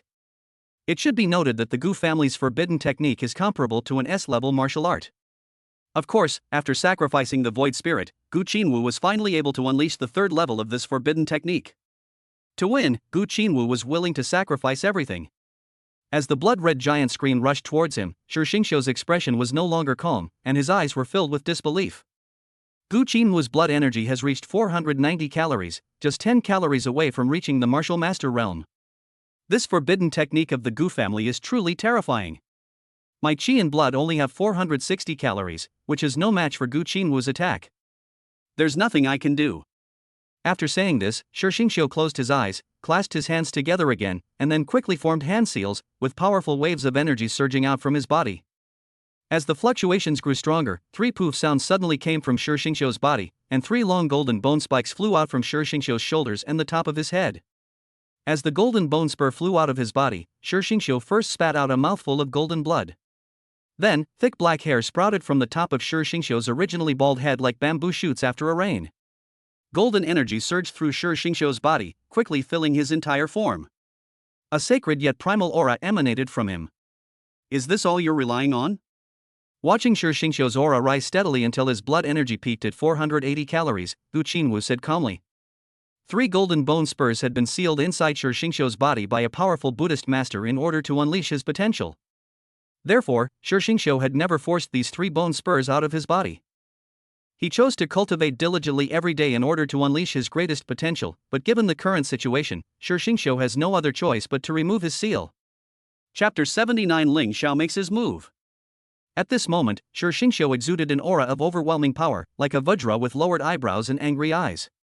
His full head of black hair added a unique charm to the young man's handsome face. So you have hair? I thought you'd never grow any in your life. Faced with Gu Qinwu's sarcasm, Shi Xingqiu suddenly stood up slowly from the spot, and the iron chain around his waist was untied from his body. Dragon Elephant Prajna Palm. The S-rank Dragon Elephant Prajna Palm is a supreme protective divine skill in the Buddhist Tantric school. Its external palm strikes are powerful and fierce, possessing the immense strength of 10 dragons and 10 elephants. Each move weighs 1,000 pounds and is incredibly powerful. Once unleashed, the winds and clouds shift, and the world changes color. The air in front of Shi Xingqiu was instantly sucked away, and a huge palm print radiating golden light condensed in front of his chest, with a massive white elephant appearing on the palm print. The Dragon Elephant Prajna Palm, radiating immense power, slammed directly towards Gu Qinwu's blood-red giant screen. A shattering sound came directly from the center of the collision, and the void seemed to be shattered, with cracks appearing everywhere. The area in front of them was immediately leveled, with dust billowing throughout the dense forest. A huge crack appeared in the ground where they collided, and countless pebbles tumbled down into it. Any of the void beasts affected by the blast were instantly shattered into pieces, with chunks of flesh and blood scattering and falling from the sky. The blood-red giant screen was like an unfathomable sea, completely covering the Dragon Elephant Prajna Palm, which was like a small boat, and constantly devouring its blood and chi. The Dragon Elephant Prajna Palm was equally formidable, with the roar of a white war elephant constantly emanating from its palm, shattering the wronged souls within the blood-red giant screen one by one. After a long while, as their faces gradually turned pale, their energy and blood reached a bottleneck, and for a time it was difficult to determine a winner. Outside the real world. Has the picture still not been restored? General, the candidates have cut off the video feed themselves, we cannot restore it. Has the approval for the Wuji Vision Mirror not been granted yet? Ling Xiao asked in a deep voice. We're just waiting for the final approval. Feng Jun replied. A short while later, a pure white, prismatic mirror was carefully carried into the tent by 4 soldiers and then placed steadily on the ground. With a flick of his finger, Ling Xiao unleashed a powerful burst of energy that pierced through the crowd and shot straight towards the surface of the prism-shaped mirror, where it was quickly absorbed. The milky white energy, like flowing clouds in the sky, instantly spread across the entire mirror surface, and the scene from the real-world secret realm was immediately transmitted. Reporting to the general, the footage has been restored. Feng Jun said, clasping his hands in a fist salute, and then dismissed the soldiers who had helped him. As they watched the series of bloody scenes on the screen, everyone present felt as if a pungent stench could be transmitted through the mirror to them. At this moment, only a dozen or so images remained in the boundless vision mirror. Without a doubt, the rest of the examinees either died at the hands of their competitors or became food for the void beasts. What shocked everyone the most was one particular scene. The dusty, dense forest had long since become a flat plain, and towering blood energy and golden light erupted continuously on the screen, creating waves of energy. Gu Tianqing, what did you promise me? Ling Xiao demanded angrily. Gu Qinwu actually dared to use the Gu family's forbidden technique in the college entrance examination. This is outrageous. Your Gu family must give me an explanation today. What explanation? When has my Gu family ever needed to explain to you, Ling Xiao? Gu Tianqing suddenly stood up, his aura rising steadily. In that case, I will personally go to the realm of truth and kill this brat. After saying that, Ling Xiao transformed into a streak of light and sped toward the entrance to the reality secret realm. You dare! Gu Tianqing couldn't sit still any longer, so he transformed into a streak of light and rushed towards the real-world secret realm. Qi in blood value +1. Qi in blood value +2. Qi in blood value +3. At this moment, Jiang Gu, Luo Ningxue, and Mo Ruyu were frantically searching for the void beast in the dense forest. The three who had met earlier carefully analyzed the current situation and then began to improve their strength. As one massive void beast after another collapsed, three powerful streams of blood energy surged toward the three individuals, with Jiang Ji's blood energy being the most abundant. Just as Jiang Gu and the other two were preparing to continue their search for the void beast, a loud bang suddenly came from the sky, and two streaks of light streaked across the top of their heads and fell forward. What is this? A meteor shower? Jiang Gu asked slowly, looking at the two streaks of light streaking across the sky. It seems like there are two people? Mo Ruyu and Luo Ningxue asked in surprise. This level must be at least Martial King, right? Only Martial Kings can traverse the void. Jiang Gu exclaimed excitedly, casting an envious glance at him. The ability to traverse the void is the dream of countless martial artists, and for Jiang Gu, a reborn individual, it has become his greatest dream. Let's go. Let's go see what's going on. Jiang Gu said, then turned around and sped off in the direction where the light had fallen. Seeing this, the two women quickly chased after them. At this moment, Shi Xingxiu and Gu Qinwu are on their side. Shi Xingxiu's body, which had originally radiated golden light, gradually dimmed.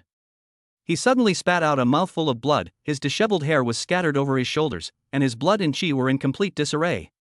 On the other hand, Gu Qinwu's pale face was covered with strange purple patterns that exuded an eerie aura, and his blood-red pupils were fixed on Shi Xingxiu's every move.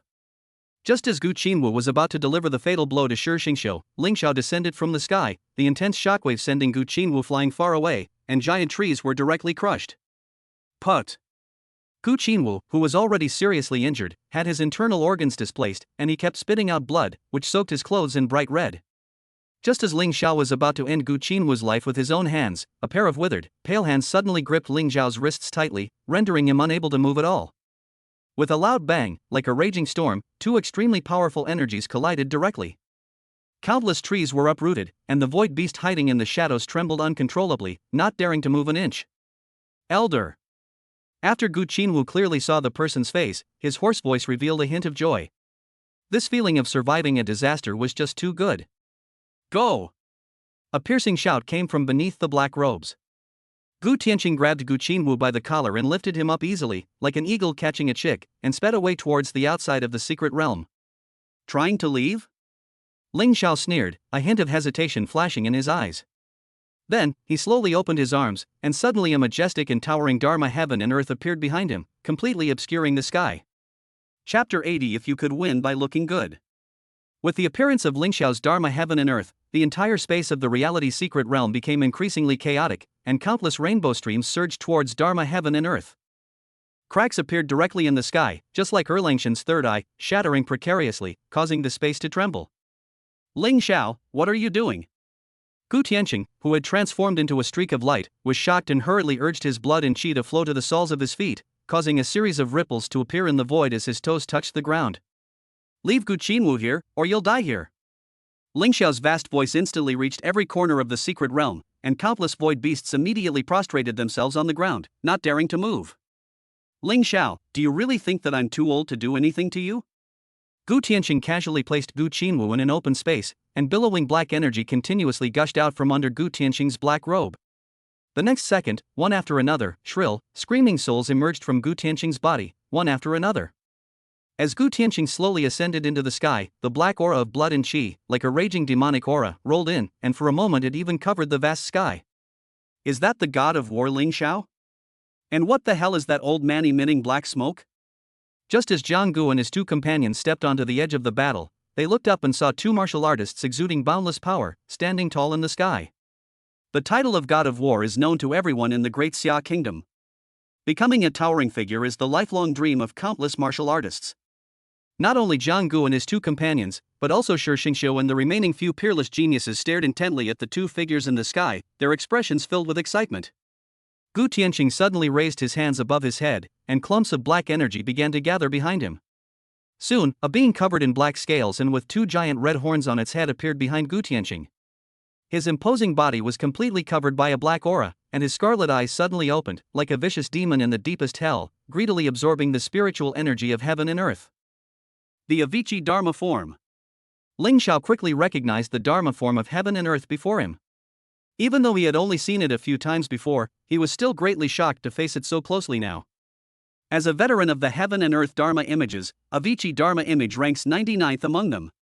It should be noted that in the entire martial arts world, there are only about 300 of the most powerful and famous Dharma images, and the rest are just second-rate Dharma images. Upon becoming a martial king, one can fuse all of their own void spirit, and the resulting Dharma image will have a chance to condense into a powerful Dharma image ranked among the top 300. However, throughout history, many people's Dharma images are just trashy Dharma images that are not even ranked and are not even in the top tier. Compared with the Dharma images of heaven and earth that are on the list, they are far inferior. The top 300 heaven and earth Dharma forms not only greatly enhance the release of a martial artist's chi and blood, but most importantly, each Dharma form on the list possesses its own unique supernatural power. The supernatural power of the Avicii Dharma image is the Avicii Purgatory, which terrifies countless people. Looking at this black Dharma image with two horns on its head, the onlookers felt their blood rushing to it with just a glance, which was extremely eerie. Ling Xiao, your Dharma form seems a bit lacking. Ha ha. Gu Tianqing's hoarse voice came from under his black robes, followed by a burst of arrogant laughter. The heaven and earth Dharma form seemed to possess a spirit, and the majestic body of the Avicii Dharma form constantly roared to the sky, as if it wanted to tear the sky of the secret realm apart. Following Gu Tianqing's voice, everyone looked at another Dharma body with an equally imposing stature. A pair of sharp eyes seemed to pierce through illusions, and the long sword in his hand emitted a blue light. A blue lotus flower suddenly bloomed beside him. It's the Azure Lotus Dharma form. I've finally seen the true form of the God of War's Dharma form with my own eyes. One of the candidates shouted excitedly. Even for a prodigy like him, being able to see the celestial and terrestrial manifestations of the two martial kings up close was an immense honor.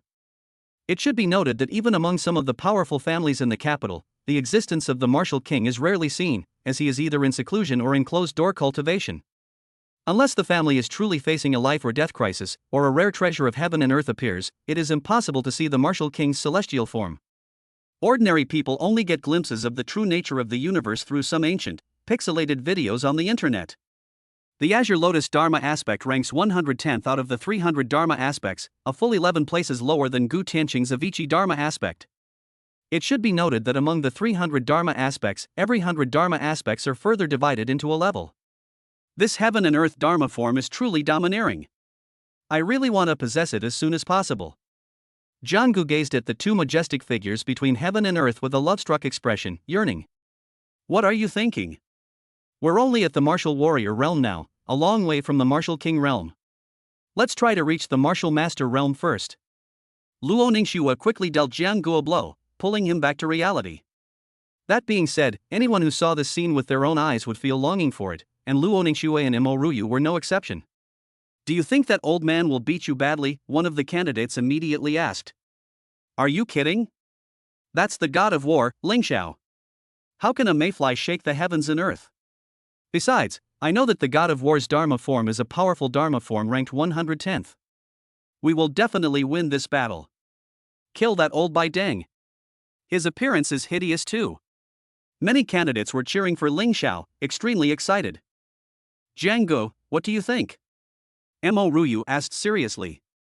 how do I see? I see with my eyes, what else do I use to see?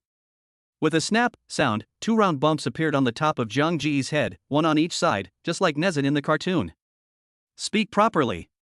Okay, actually I think that there is a high probability that the strange old Bai Deng will win this battle, Jiang Gu said seriously. Why?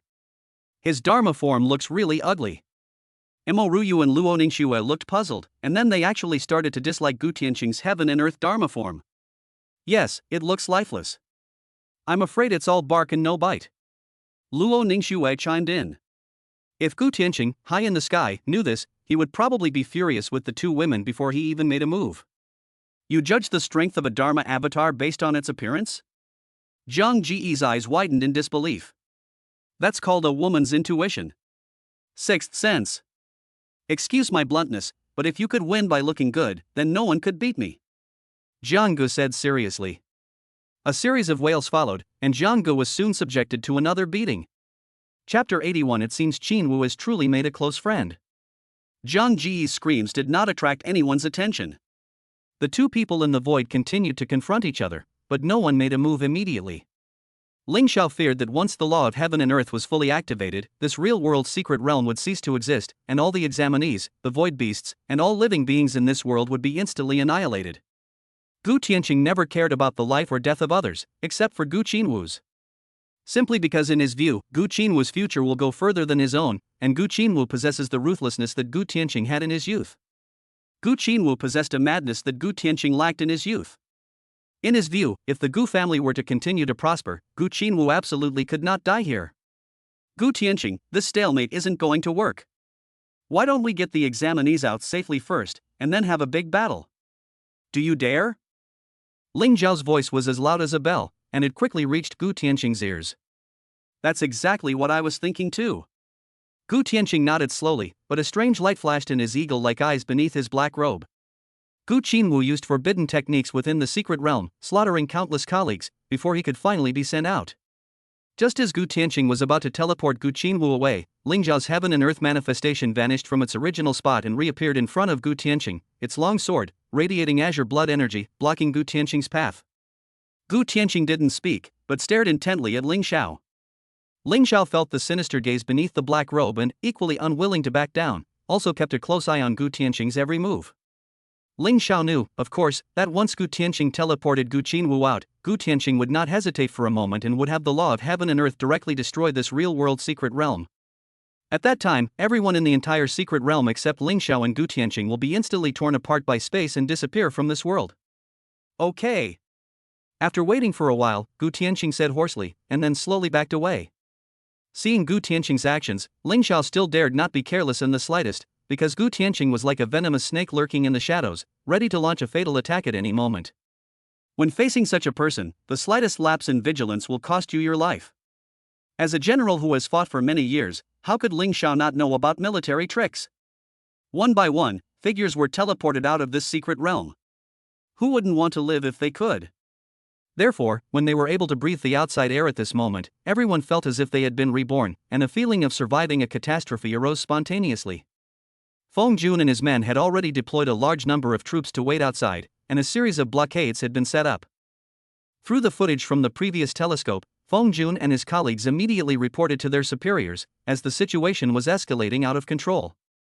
At this moment, there was not just one figure in the void, but a total of 5 figures standing high in the sky, looking down at the crowd below, like gods. My God! Look! There are 5 people in the sky, a bystander exclaimed immediately. As soon as the man finished speaking, an uproar broke out among the crowd, and everyone immediately raised their heads to look up at the 5 black dots in the sky. Have we stirred up a hornet's nest? How come so many martial kings have suddenly appeared? Even those who have seen a lot are incredulous at what they are seeing, staring dumbfounded at the sky. Sister Schwer! Where is Zhang Gu? After being teleported out of the real-world secret realm, Mo Ruyu searched for a long time but could not find Zhang Gu. Strange, they were clearly following behind. Luo Ningxue said subconsciously, also puzzled. Jiang Gu! Why aren't you leaving the secret realm yet? Ling Xiao urged, his tone revealing no trace of anxiety, but his eyes were filled with urgency. God of War, I see that Brother Gu is still unconscious and seriously injured. Do you need my help to get him out?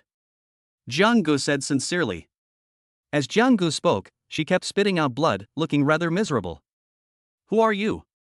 Gu Tianqing stared intently at the young man before him, a hint of doubt and wariness flashing in his usually calm eyes.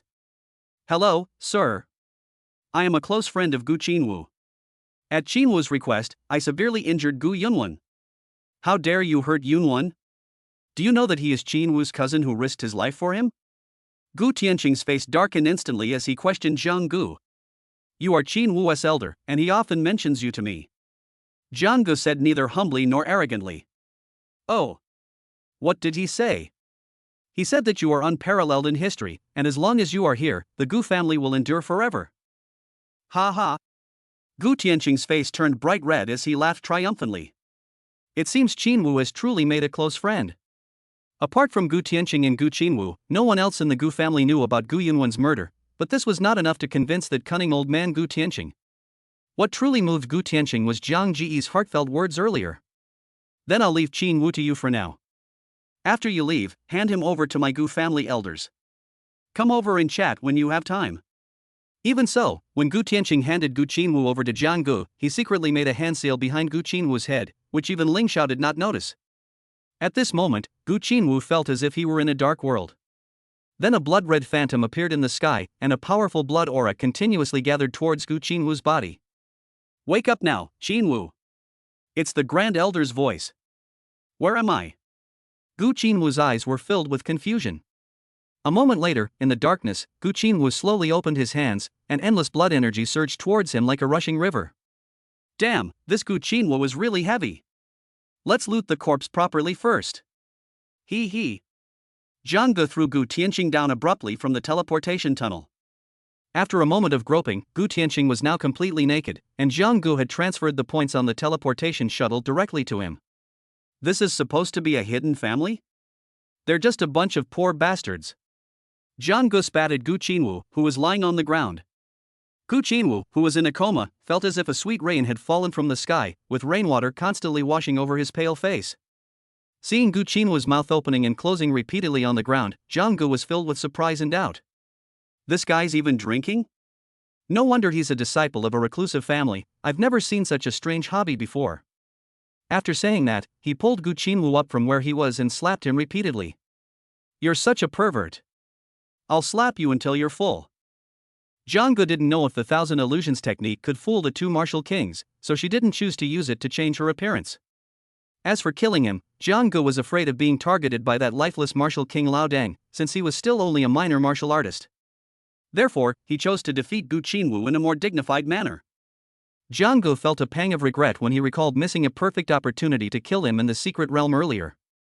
Thinking about it, he spat another mouthful of saliva onto Gu Qinwu's face. Just then, Gu Qinwu slowly opened his eyes. Chapter 82. This was also my first time kicking. I'm really ashamed. Looking at the face before him, so familiar it was almost unbearable, Gu Qinwu could no longer contain his killing intent and was about to raise his hand when I felt a chill run through my body, followed by a wet and sticky feeling on my face. Jiang Gu. A furious roar echoed throughout the teleportation tunnel. Thankfully there were only the two of them there now. If there were other people present, who knows how they would react to Gu Qinwu's tragic state? Being killed to silence him would be the least of their worries. Stop yelling, it won't help even if your eyes are red. I know you want to tear me to pieces right now, but I'm sorry, we need to get out of here. Jiang Gu looked at Gu Qinwu, whose eyes had turned bloodshot, and said slowly, knowing that even if Gu Qinwu suddenly attacked, he would only be asking for trouble when facing Jiang Gu at her full strength. Also, don't hate me so much. It was your elder who personally handed you over to me. If you don't believe me, go back and ask him yourself. After they finished speaking, a dazzling white light appeared in front of them, overlapping in concentric circles. Jiang Gu kicked Gu Qinwu, who was lying in the passage, like a soccer ball, and sent him flying. But with a thud, Gu Qinwu's head got stuck on the side of the passage. Sorry, this is my first time playing too. I didn't expect to be able to compete with the Great Xia national football team. I'm really ashamed. Jiang Gu scratched his head sheepishly, then stepped forward again, took a good look, and kicked Gu Qinwu away once more. Jiang Gu, you'll die a horrible death. Gu Qinwu was nearly driven to madness, roaring wildly, his intermittent voice echoing through the passage to Jiang Ji's ears. The last person to say that about me is already 5 meters old, what's the rush? After Jiang Ge finished speaking, she gently curled the corners of her mouth, and then slowly walked out of the teleportation channel with leisurely steps. Outside the passage to the real-world secret realm, powerful figures gathered, all watching warily, instinctively gripping their weapons tightly, their blood surging within them.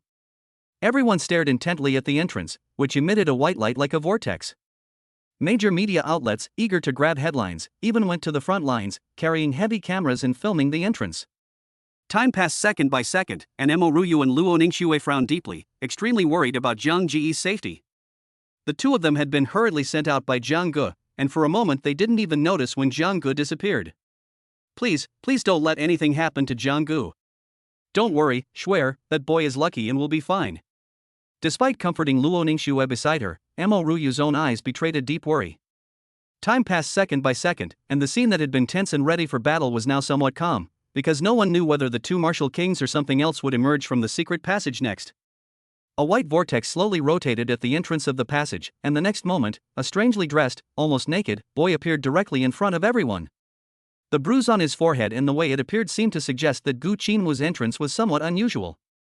The 5 people high in the sky were preparing to fight, but when they saw the naked and disheveled boy in front of them, they were speechless for a moment. We've been preparing for this for so long, and this is what you show me? Was he kicked out like that? And the kicking technique was really terrible. Isn't this Gu Qinwu? What happened to him in such a terrible state? He just used a small piece of torn cloth to cover his private parts. Could he be an exhibitionist? At that moment, a murmur arose from the crowd. Listening to everyone's comments, Gu Qinwu felt for the first time what true social death meant, and his killing intent towards Jiang Ge reached its peak. Fortunately, a cold wind swept in at that moment, and the trees on both sides rustled along with the wind, making them sound like menacing monsters. A sudden gust of cold wind caused everyone present to shield their eyes, and through the haze, they could only see a frail old man leaning on a cane slowly walking towards them. The seemingly distant distance was covered in the blink of an eye, and the old man appeared before everyone. Another family man? A middle-aged man shrouded in red light said in a deep voice high in the sky. Not enough to be a martial king. Not worth fearing. Another person said calmly, without a trace of emotion in his eyes. With a wave of his hands, the second elder of the Gu family wrapped Gu Qinwu, who was barely clothed, in a black robe. Gu Qinwu then took a deep breath and exhaled sharply, his bloodshot eyes fixed on the crowd present. Those who had previously mocked Gu Qinwu could no longer laugh instead. Cold sweat poured down his back, soaking his clothes in no time. The smile didn't disappear instead, it moved to Gu Qinwu's face. Thank you very much, second elder. Gu Qinwu said respectfully. Humph. Useless thing, where is the first elder? The second elder slammed his withered black cane into the ground, and a powerful wave of energy spread out from the second elder. The reporters were so shaken that they could barely hold their cameras steady, and were thrown about by the blast wave. Old man, who are you to be so rude? Many martial artists said indignantly. Rude? My Gu family never needs to lecture you with grand principles. Our Gu family rules are the rules. The second elder's eyes were filled with gloom as he scanned the people who had spoken earlier. Anyone who was looked at by the second elder immediately felt a sense of unease and panic began to rise in their hearts. Just as the second elder was preparing to teach these younger generations how to respect the elderly and care for the young, the secret passage emitting white light began to spin wildly once again. The next second, another disheveled figure emerged. The newcomer was unkempt, coughing every 10 steps, leaving no phlegm behind. Jiang Ge. It's Jiang Ge. Mo Ruyu and Luo Ningxue were overjoyed, and the dark cloud that had been hanging over their hearts finally dissipated. Seeing this disheveled figure, everyone's attention was once again drawn to him. The second elder even narrowed his eyes and carefully examined the young man in front of him. Second elder, it's this man who has brought me to this state. If it weren't for him, I wouldn't be in such a sorry state. If it weren't for him? Gu Qinwu wanted to continue speaking, but the second elder gently raised his hand, interrupting Gu Qinwu's next words. If? There are no ifs, all we want is the result, the second elder said sinisterly, his expression disdainful. Yes. Qinwu knows what to do. Jiang Ge is a thorn in Gu Qinwu's side right now. If this thorn isn't removed, it will be like a fishbone stuck in his throat. Therefore, Jiang Ge must die, and she must die by Gu Qinwu's own hand in order to break Gu Qinwu's own karmic obstacles. Chapter 83 The Blue Lotus on the Other Shore. How could you be no match for a mere 6th-level martial artist? The second elder stared at Jiang Gu for a long time before asking in confusion. This kid's true combat strength is comparable to mine after I use forbidden techniques. Most importantly, this kid is far too insidious. More than anything else, I want to tear his mouth apart right now. Jiang Gu limped to the front of the crowd, her face showing distress as she bit her lip tightly, as if she had something difficult to say. Jiang Gu. May I ask what exactly happened in the secret realm? Why did it lead to two martial kings intervening in the college entrance examination competition? Is the god of war, Ling Xiao, currently in the secret realm? Jiang Gu, besides the two martial kings, are there any other examinees in the secret realm? Faced with a barrage of questions from reporters, Jiang Gu could only say that they had come to the right person. Ahem. Everyone, earlier in the secret realm, some examinees forcibly used forbidden techniques, not only melting some void beasts into their own blood and energy. What's even more unforgivable is that he completely wiped out all my dear classmates. As a participant in the college entrance examination, I deeply understand his determination to win the top score, but his actions are undoubtedly an attempt to eliminate all other candidates except himself. To stop him, I was severely injured, and the god of war was slaughtered while protecting the remaining examinees. He also personally went to stop Liao. As for the other martial king, he was actually the examinee's backer. Zhang Ji's expression was sincere, directly empathizing with the families who had lost their children, and her eyes welled up with tears from time to time. Jiang Gu. Shut up. I'm going to kill you. Gu Qinwu said, his long black hair standing on end involuntarily, moving even without wind.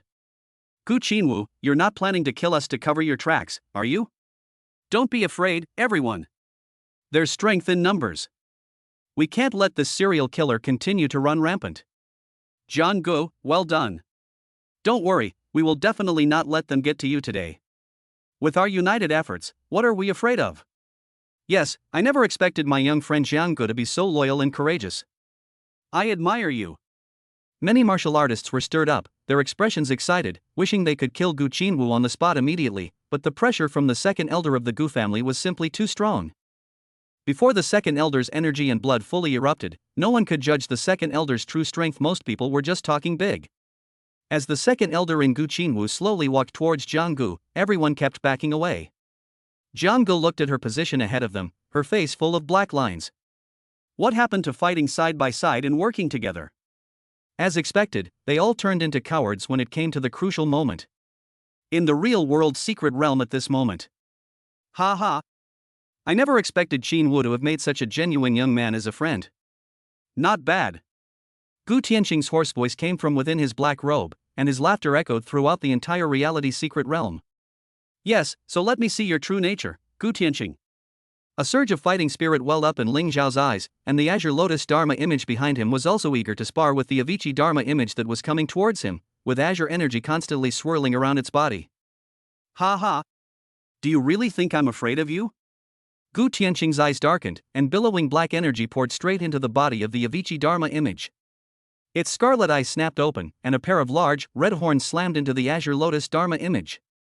The Azure Lotus Dharma image looked at the scene before it without the slightest fear.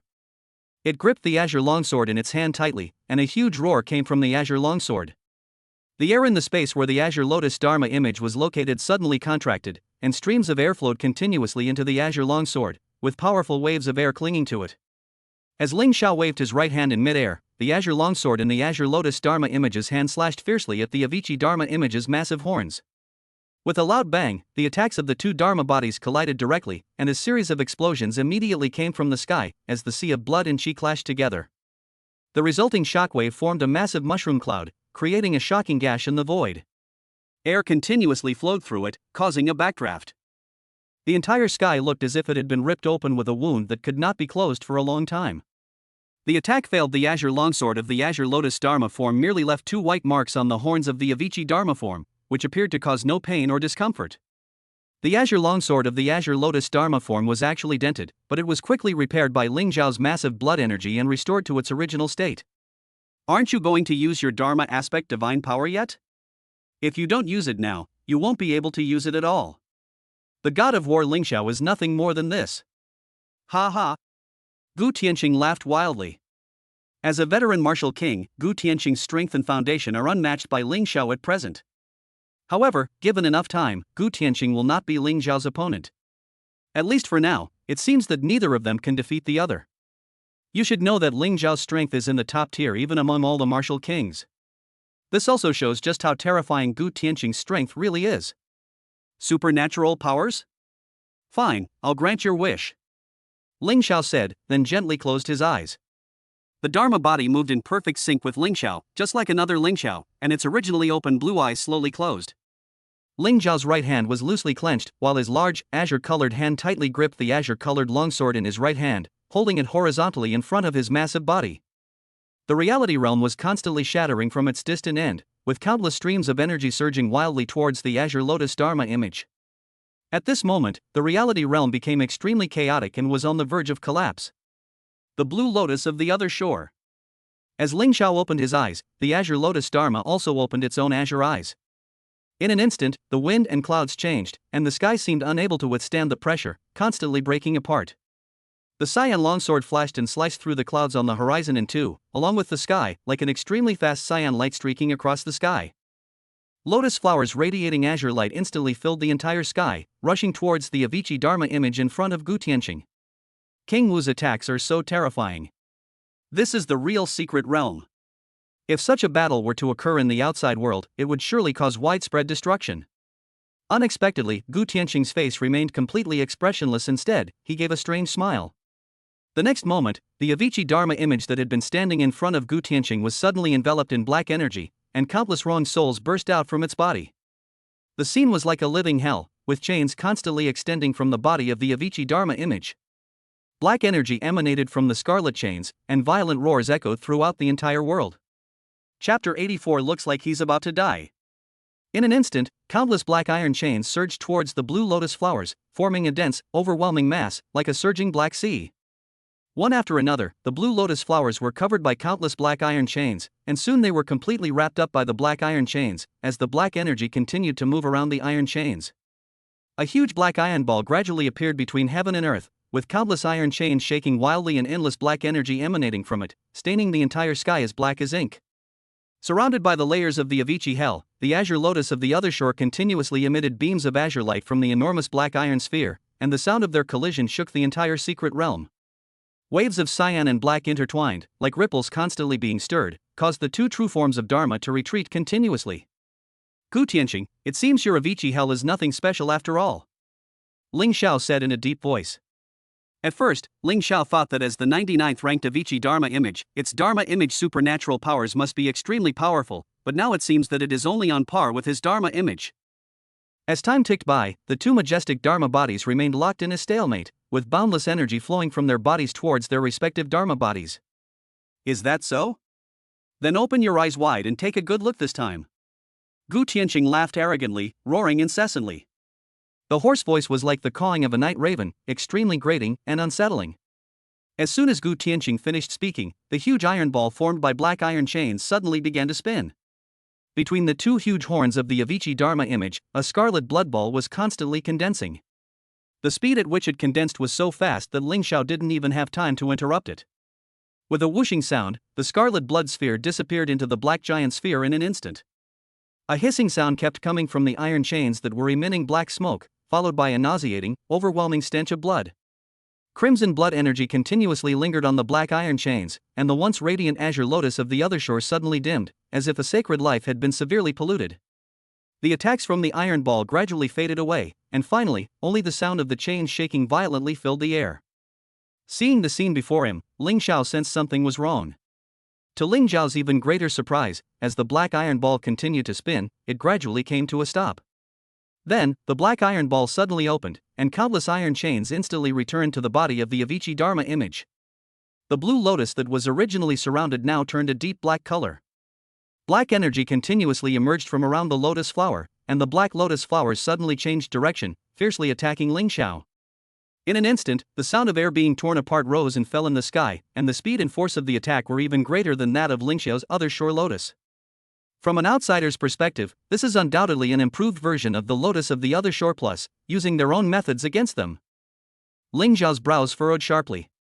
Normally, he was calm and collected, but when he saw the scene before him, his pupils contracted sharply. The power of Avicii hell lies not in its offensive capabilities, but rather in its defensive strength. However, as the 99th of the 300 Dharma characteristics, if the Avicii Dharma characteristic truly had no great power, why would it have been ranked so high throughout history? The defense of Avicii Purgatory is terrifying. It can not only perfectly block the attacks of the opponent's true form, but what is even more frightening is that it has been improved by Avicii Purgatory. The methods originally used to attack you will eventually be assimilated by Avicii Hell, and then counterattacked with even greater power.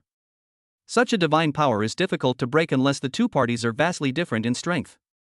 Otherwise, trying to break through the Avicii Hell of the Avicii Dharma form is nothing short of a pipe dream. The Azure Lotus Dharma image swung its azure longsword horizontally once more, and with a sudden swing, countless azure lotus flowers reappeared, rushing towards the oncoming black lotus flowers. Ling Xiao, you can't stop them. Gu Tianqing shouted excitedly as he watched the blue and black lotus flowers about to collide. Whether it can be blocked or not, how will we know if we don't try? Ling Xiao said seriously. Although the power of the Avicii Dharma image far exceeded his imagination, Ling Xiao did not want to back down for a moment, and he was not afraid even for a moment.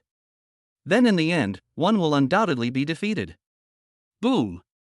The powerful shockwave caused the entire secret realm to tremble. Finally, the secret realm seemed unable to withstand the power before it any longer. With a series of cracking sounds, the entire secret realm shattered instantly, like a mirror being broken, the shattering speed increasing rapidly. Seeing the cracks appearing in the sky, the two instantly transformed into two streaks of light and sped madly into the teleportation channel at an astonishing speed. At this moment, Ling Xiao, who had transformed into a stream of light, suddenly spat out a mouthful of blood.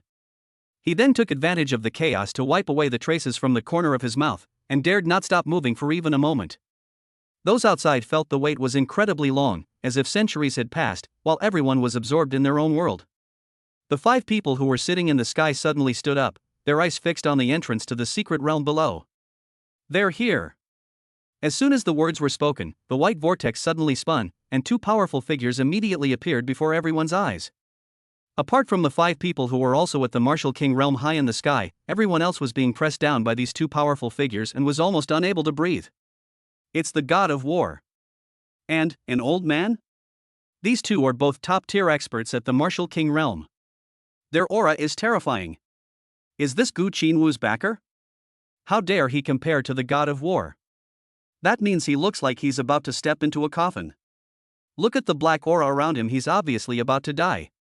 Gu Tianqing suddenly appeared in the center of the crowd, his vulture-like, sinister eyes fixed on the people who had previously insulted him. Dare you repeat what you said before to me again? Looking at the old man speaking to them, everyone finally understood, this was King Wu. How dare they disturb his crickets, especially in front of him? If the god of war hadn't been able to stop him in time, wouldn't he have turned into a handful of dust? No, perhaps not even dust would have remained, he would have turned to ashes and disappeared into the world. The crowd hurriedly retreated, a voice deep within their hearts telling them that this old man truly dared to kill them with his own hands.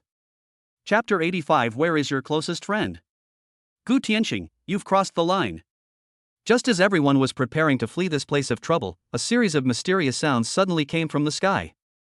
Gu Tianqing finally raised his head, revealing stripes and wrinkles etched by the passage of time and the weight of life beneath his black clothes and hat.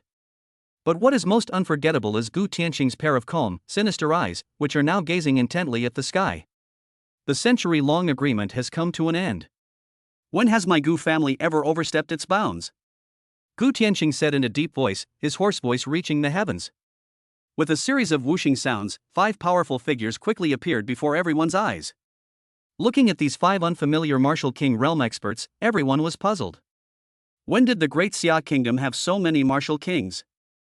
And they were all so young. Judging from their appearances, the 5 people were only about the same age as Ling Xiao, in their middle age. In the martial arts world, having such cultivation at this age was extremely rare. Who are these 5 people? Jiang Gu asked subconsciously. These 5 people belong to the Great Xia Martial Arts Bureau and are the 5 commanders of the Imperial Capital Martial Arts Bureau. As the daughter of the Gu family in the Imperial Capital, Mo Ruyu had heard her father mention these people before. How do they compare to the god of war? Luo Ningxue asked curiously. I'm not entirely sure of their exact strength, but I do know that these 5 are no match for the god of war in a one-on-one fight. However, if the 5 of them join forces, the god of war will be immediately defeated. The century-long agreement has arrived, but your Gu family members have been massacring your fellow countrymen in the secret realm. Your Gu family owes us an explanation for this. A burly middle-aged man with red hair complained, his powerful arms lifting his clothes high, his strong physique seemingly about to tear them apart in a second. An explanation? You actually want an explanation from the Gu family? Gu Tianqing laughed loudly, as if he had gone mad. Since when has the Gu family been required to bear the responsibility for casualties in the secret realm? There is no explicit rule in the rules that prohibits candidates from competing against each other. My Gu family member merely accidentally killed a competitor. What wrong has he done? Gu Tianqing spoke slowly and deliberately. Right, Qin Wu.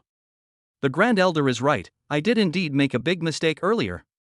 Gu Qinwu immediately followed up, but his face was still full of smiles, as if he was mocking everyone. What can you do to me? Furthermore, isn't all of this precisely the purpose of your trial? Isn't it to select the true peerless geniuses of our great Xia kingdom? After hearing Gu Tianqing's words, the onlookers were instantly agitated. If they weren't so weak as to be unable to defeat Gu Tianqing, they would have torn him apart. Upon hearing this, Ling Xiao and the 5 commanders of the Martial Arts Bureau frowned deeply and were speechless for a moment. Ha ha! Qin Wu, speaking of which, where is your close friend? I haven't seen him. I really need to thank him properly. Everyone was completely dumbfounded when Gu Tianqing said this. Someone like that has close friends? That person must be an utterly wicked villain. Birds of a feather flock together. Close friends? They're all the same kind of scoundrels. I'd like to see which one of them is the real thief. If we can't beat the Gu family, can't we at least kill their closest friends? For a moment, everyone's eyes widened like saucers as they frantically searched for the close friend Gu Tianqing had mentioned. Jiang Gu, being the person involved, certainly couldn't back down. She immediately hid behind the 2 women and grabbed 2 handfuls of soil from the ground, then smeared it on her face. Jiang Gu, what are you doing? We're already out of the secret realm, no need to make yourself look so disheveled. Emoruyu said, hands on her hips, her face full of dissatisfaction. I almost fainted from Zhang Ji's stench in the secret realm before, and now Jiang Gu is going to do this to me again? He won't stop until he stinks to death, huh? Luo Ningxue looked at Jiang Gu, who was constantly fiddling with something behind her, speechless, with a black line on her face. My best friend? When did I have friends? Or even best friends? Gu Qinwu's lips twitched incessantly. As he twitched, he suddenly remembered what Jiang Gu had said earlier in the teleportation channel. It was your eldest elder who personally delivered you to me. At this moment, these words echoed in Gu Qinwu's ears like a broadcast. Elder, is that person named Jiang Gu? Gu Qinwu asked through gritted teeth, his hands gripping the hem of his clothes tightly. You finally remembered? Your friend's words were quite amusing. Gu Tianqing felt as if he had returned to the secret realm of reality, receiving Zhang Ji's flattery. Elder, he is not my close friend. He is my mortal enemy. Gu Qinwu roared angrily, his eyes bloodshot. Upon seeing this, the second elder immediately bent down to Gu Tianqing's side and told him about Gu Qinwu's previous disheveled state. It was a misunderstanding. I was wondering how Jiang Gu could be such a person. Thanks to him for exposing Gu Qinwu's cruelty, I almost wronged him. After saying that, the man put away the sharp dagger in his hand, and was just short of backstabbing Jiang Gu. Jiang Gu, who was hiding behind the 2 women, immediately felt that the dozen or so attacks that were about to be launched behind him had disappeared. He couldn't help but wipe the cold sweat from his forehead. With a clang, the sound of a long sword being drawn came from behind Jiang Gu, startling her so much that she immediately turned around to be on guard. What are you trying to do? Jiang Gu shouted, looking at the sword-wielding youth behind him. Jiang Gu, I'm sorry, I misunderstood you earlier. I was just about to sheath my sword, and I didn't aim it at the scabbard for a moment. I didn't mean anything by it. The man chuckled sheepishly, then sheepishly rubbed his smooth head. 2. Insolence! How dare you deceive me like this? Gu Tianqing's eyes widened in anger, his surging blood and qi churning violently, and billowing black energy bursting out of his body. As Gu Tianqing's gaze swept across the area, a disheveled figure was quickly spotted. Jiang Gu. Prepare to die. Gu Tianqing, how dare you? The 5 commanders and Ling Xiao shouted in unison. Jiang Gu. Luo Ningxue and Mo Ruyu were extremely anxious at this moment, and their originally calm faces could no longer be maintained. The surging black energy instantly condensed into a giant skull, which flew towards Jiang Gu. Upon witnessing the scene before them, everyone gasped in surprise and retreated backward. Just as Jiang Gu was preparing for a desperate fight, even though he knew it was like throwing an egg against a rock, he would not let go of any chance to live. Just at the critical moment, 5 waves of energy of different colors rushed towards the Black Skull, instantly shattering Gu Tianqing's attack. For a martial king like you to personally intervene in a fight between juniors is a bit too much, the red-haired man said angrily. Chapter 86 Qinwu, are you watching? Thank you. Humph, we'll have plenty of time in the future, let's go. Gu Tianqing then transformed into a stream of light, taking Gu Qinwu and the second elder away from the place. You're just letting them go like that? What else can we do? Fight here? The Great Xia Kingdom has explicit regulations for martial artists at the martial king level, prohibiting them from indiscriminately slaughtering ordinary people and martial artists. Moreover, although Gu Qinwu's behavior is despicable, it has not violated the rules of the college entrance examination on the surface. The Gu family is really arrogant, but they are also terrifyingly strong. They can actually hold their own against the god of war in a one-on-one fight. General Ling, since everything is alright here, we'll take our leave now. The 5 commanders clasped their hands in greeting and then immediately disappeared from everyone's sight. After greeting the 5 people, Ling Xiao slowly walked towards the center. Let's conclude this college entrance examination competition here. Let's rank the candidates based on their current scores. Ling Xiao's voice immediately resounded throughout the entire venue, and everyone's eyes lit up again. After all, they had all heard that the rewards were extremely generous. Next, we will count the points. Please hand your teleportation shuttles to the invigilators for verification. Upon receiving the instructions, the proctors immediately spoke, and then rows of soldiers stepped forward to begin the counting task. Who do you think will be this year's top scorer? Gu Qinwu's qualification has definitely been revoked. The last batch of candidates who came out were either dead or injured. Who knows how many points they have now? If you ask me, I think Shi Xingqiu will definitely be the champion this time, because he was firmly ranked at the top before. With Gu Qinwu eliminated, is there any doubt about it? Let's wait for the final score tallying, there's no point in guessing here. Although the 2 major incidents involving Gu Qinwu and Gu Tianqing disrupted the rhythm of the college entrance examination, fortunately, everything turned out alright, and everyone's attention is now back on the exam. At the same time, viewers across the country were watching the scene intently, afraid of missing anything. The rankings after the tally are now being released. The tallying process for some candidates is still ongoing, so please wait patiently. Shi Xingqiu, 2,800 points, currently ranked first. Gu Yunwen, 2,500 points, currently ranked second. Mo Ruyu, 2,300 points, currently ranked third.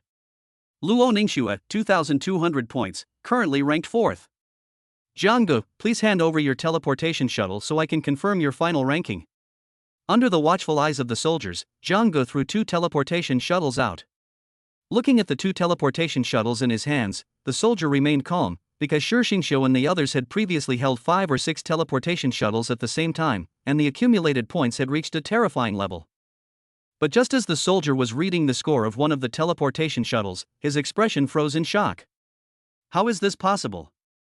Looking at the numbers displayed on the reader, the soldier was incredulous, as the score on the screen was a staggering 3,100 points.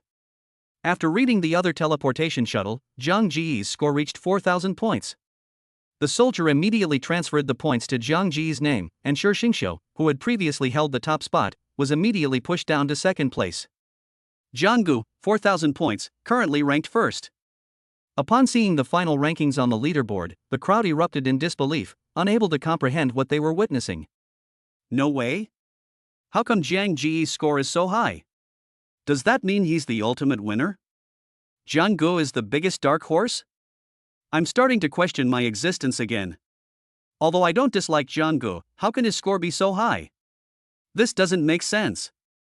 A group of reporters in the crowd immediately rushed towards Jiang Gu, their microphones almost touching her mouth. Jiang Gu, how come your score is so high? Did you cheat again? Luo Ningxue asked in surprise, her cherry-like mouth wide open. Mo Ruyu also looked on with curiosity, her big, watery eyes blinking as she gazed at the boy in front of her. What do you mean, cheating again? I'm an honest person. Jiang Gu said innocently. Jiang Gu, may I ask what great opportunity you obtained in the secret realm? What are your thoughts on becoming the top scorer in this college entrance examination? Jiang Gu remained calm, cleared her throat, and then slowly stepped forward. It wasn't a matter of chance, but as for my feelings, I think I should thank Gu Qinwu the most. What? Why should we thank Gu Qinwu? Not only the reporter, but Luo Ningxue and the others were also completely confused. Without Gu Qinwu's points, I definitely wouldn't have achieved this result. Gu Qinwu, are you watching? Thank you. After saying that, Jiang Gu bowed sincerely in front of the camera. At this moment, in the Gu family mansion, Gu Qinwu sat cross-legged on the bed, his face pale, while the LCD screen in front of the bed was playing a live broadcast of the college entrance examination. Gu Qinwu, are you watching? Thank you. Gu Qinwu, who had just finished circulating his energy, opened his eyes and saw this scene. He immediately spat out a mouthful of blood. I'm looking at your ass. This was the first time Gu Qinwu had ever sworn, and his previously restrained qi and blood suddenly became disordered. Jiang Gu, I will definitely kill you, kill you. Gu Qinwu's eyes instantly turned bloodshot, and his boundless killing intent shattered all the window glass. The exquisite wooden door turned into pieces of wood chips, which were scattered all over the ground. Sensing the fluctuations in the courtyard, a dark figure instantly appeared inside the house. Xin Wu. Focus your mind and conceal your aura. Gu Tianqing's voice echoed throughout the room. Upon hearing this, Gu Qinwu, who had been in a frenzy, immediately calmed down. Xin Wu, you absolutely must not use forbidden techniques again recently. Gu Tianqing said with a serious expression. Seeing Gu Qinwu's eyes gradually regain their clarity, Gu Tianqing finally felt relieved. Gu Tianqing knew this situation all too well, because it was a scene he had experienced countless times, and those unforgettable moments of excruciating pain were something he could never forget. Once Gu Qinwu loses consciousness, he will be completely possessed by demons. This is the huge side effect of using forbidden techniques. Once Gu Qinwu loses control of his emotions, he will become a beast that only knows how to kill, which is the last thing Gu Tianqing wants to see, because such a person will no longer have any use to Gu Tianqing. For members of large families, so-called feelings are nothing more than based on the premise of exploitation. This is the misfortune of being a member of a large family, but it is also what countless ordinary people envy. Only strength is eternal. This is the cruel truth of this world, yet it drives countless people to pursue it like drinking poison to quench their thirst. Chapter 87 welcomes Jiang Gu, the top scorer of this year's college entrance examination. Jiang Gu, still immersed in joy, was of course unaware that Gu Qinwu, far away in a corner of the capital, was currently spitting out blood. As one military green bus after another drove into the square, a series of dazzling spotlights converged on a wide stage, scattering their brilliance. The stands were packed, and every spectator was intently focused on the large stage, their eyes burning with passion, their breath seemingly held in their throats. Am I seeing things? That is a sacred medicine, a spectator said haltingly. It's not just a sacred medicine, is it? Look over there, isn't that a high-grade black gold void spirit? Looking at the black and gold spirit stored in an exquisite jar, the onlookers couldn't wait to go up on stage and claim it for themselves. With sacred medicines, spiritual treasures, and all sorts of rare and precious materials, this year's college entrance examination was arguably the most extravagant one anyone had ever seen. Everyone has been envious of it to death. The country has really gone to great lengths this time. How could they be willing to give up so many good things? Now that you mention it, I also feel something's not right. This is several times more generous than previous years? Those who were interested immediately had some guesses in their minds, but guesses are just guesses, and unverified guesses can never be considered facts. At this moment, in the very center of the stage, besides the neatly arranged prizes, there were also a group of high-ranking leaders sitting upright, as well as school leaders from various martial arts universities. Of course, those sitting at the very front were leaders from various sectors of the military and the three principals of the three top martial arts schools in Great Xia. At this moment, the principals of the three martial arts universities, Pejun, Tianji, and Tianxiang, gathered together and were talking eloquently, but the glint in their eyes kept lingering on the top 10 candidates in the college entrance examination. Old Wu, this year's top scholar title has to go to our Tianji University. Last year's top scholar title was snatched away by your Pejun. A refined-looking man in a blue robe was speaking to a burly man in a black uniform, his eyes almost squinting into slits. Wu Jun. That's not fair of you. This year's top scorer should definitely be admitted to my Tianxiang Academy. A voluptuous woman giggled, her every gesture captivating. Whether or not I agree to enter your university is not up to me. It all depends on the top student's own decision. Woji, the principal of Pejun University, remained calm, spreading his hands, but a sly smile flashed in his eyes. Woji. You bastard, you went back on your word. What did you promise us last year? Xingling cursed loudly. Last year's top scorer was recruited by Pajun University, and Tianxiang University, which has not had a top scorer enroll for 2 consecutive years, is naturally very dissatisfied. Although there is only one place difference, the top scorer is still the top scorer, and the prestige of the first and second place has never been about the same. Last year is last year, and this year is this year. Xingling, you're still the same as before. You need to change your temper. Although Wuji was exceptionally tall and strong, his behavior was completely unlike his appearance, making him seem like a habitual offender. Screw you. If you don't give this year's top scorer to Tianxiang University, I'll keep bothering you all day long. I couldn't ask for more. Wuji said calmly. You. Xingling was so angry that she couldn't speak. Her beautiful eyes widened and she gritted her teeth. Now, let's give a round of applause to welcome the top 10 students in this year's college entrance examination to the stage. The host, dressed in a formal gown, bowed slightly and spoke solemnly. Below the stage, Zhang Ji's parents had rosy cheeks, their pride impossible to hide. Zhang's mother straightened Zhang Ji's collar, looking pleased, while Zhang's father patted Zhang Ji's shoulder hard, his smile widening. Xiaogui, you've really brought honor to our Jiang family this time. You have no idea how many neighbors have been greeting me non-stop since I left the house today. Xiaogui, you will always be our pride. Mom hopes you will be careful in the future, and also, don't overwork yourself. Zhang's mother said softly. After hearing her mother's words, Jianggu paused for a moment before saying to her, Mom, you're the best. You only care about whether your son is tired or not, unlike Dad. Jianggu stepped forward and gave his mother a big hug. You brat, you think you're all grown up now? When have I ever stopped caring about you? You don't know how much Ningxue and Ruyu value their father. They even treated your mother and me to dinner recently. Unlike you, kid, you still need to practice your manners. Next time, you'd better properly reciprocate by inviting their elders back. Seeing Zhang's father's hand slowly reaching for the 7-wolf sword at his waist, Jianggu immediately tried to salvage the situation. Dad, I was just joking earlier. You are the person I respect most in my life. And why would they invite you to dinner? That doesn't make sense. Jianggu asked, puzzled. I think both girls are interested in you. I don't know what kind of luck you've had with women. It does remind me a bit of my own back in the day. Like what? Before Zhang's father could finish speaking, Zhang's mother grabbed his ears tightly. Xiaogui, your dad and I have some things to discuss. Why don't you go up on stage to receive your award first? We'll come over in a bit. Zhang's mother said with a smile, then directly led Zhang's father to a corner to the side. Dad, it seems you still need to practice. Jianggu shook her head with a wry smile, then straightened her clothes and slowly walked towards the dazzling stage in front of her. Luo Ningxue and Mo Ruyu were dressed in long gowns, their faces lightly made up. Anyone who saw them would linger, and some even wished they could stare right into their bodies. Shi Xingxiu, dressed in a golden kasaya, looked sacred and solemn, and his handsome face instantly stirred the hearts of countless young girls. Gu Yunwen was still dressed in coarse linen clothes, but his aloof demeanor attracted the attention of many people. Jianggu, who appeared last, may not be as handsome as Panan, but her scholarly demeanor made her the most eye-catching person at that moment. Not only the audience below the stage and the leaders on the stage, but also Luo Ningxue and others turned their attention to the young man who was walking slowly down the red carpet. The boy had an ordinary face, short black hair with sharp features, but what attracted everyone most was Zhang Ji's deep eyes and his cynical temperament.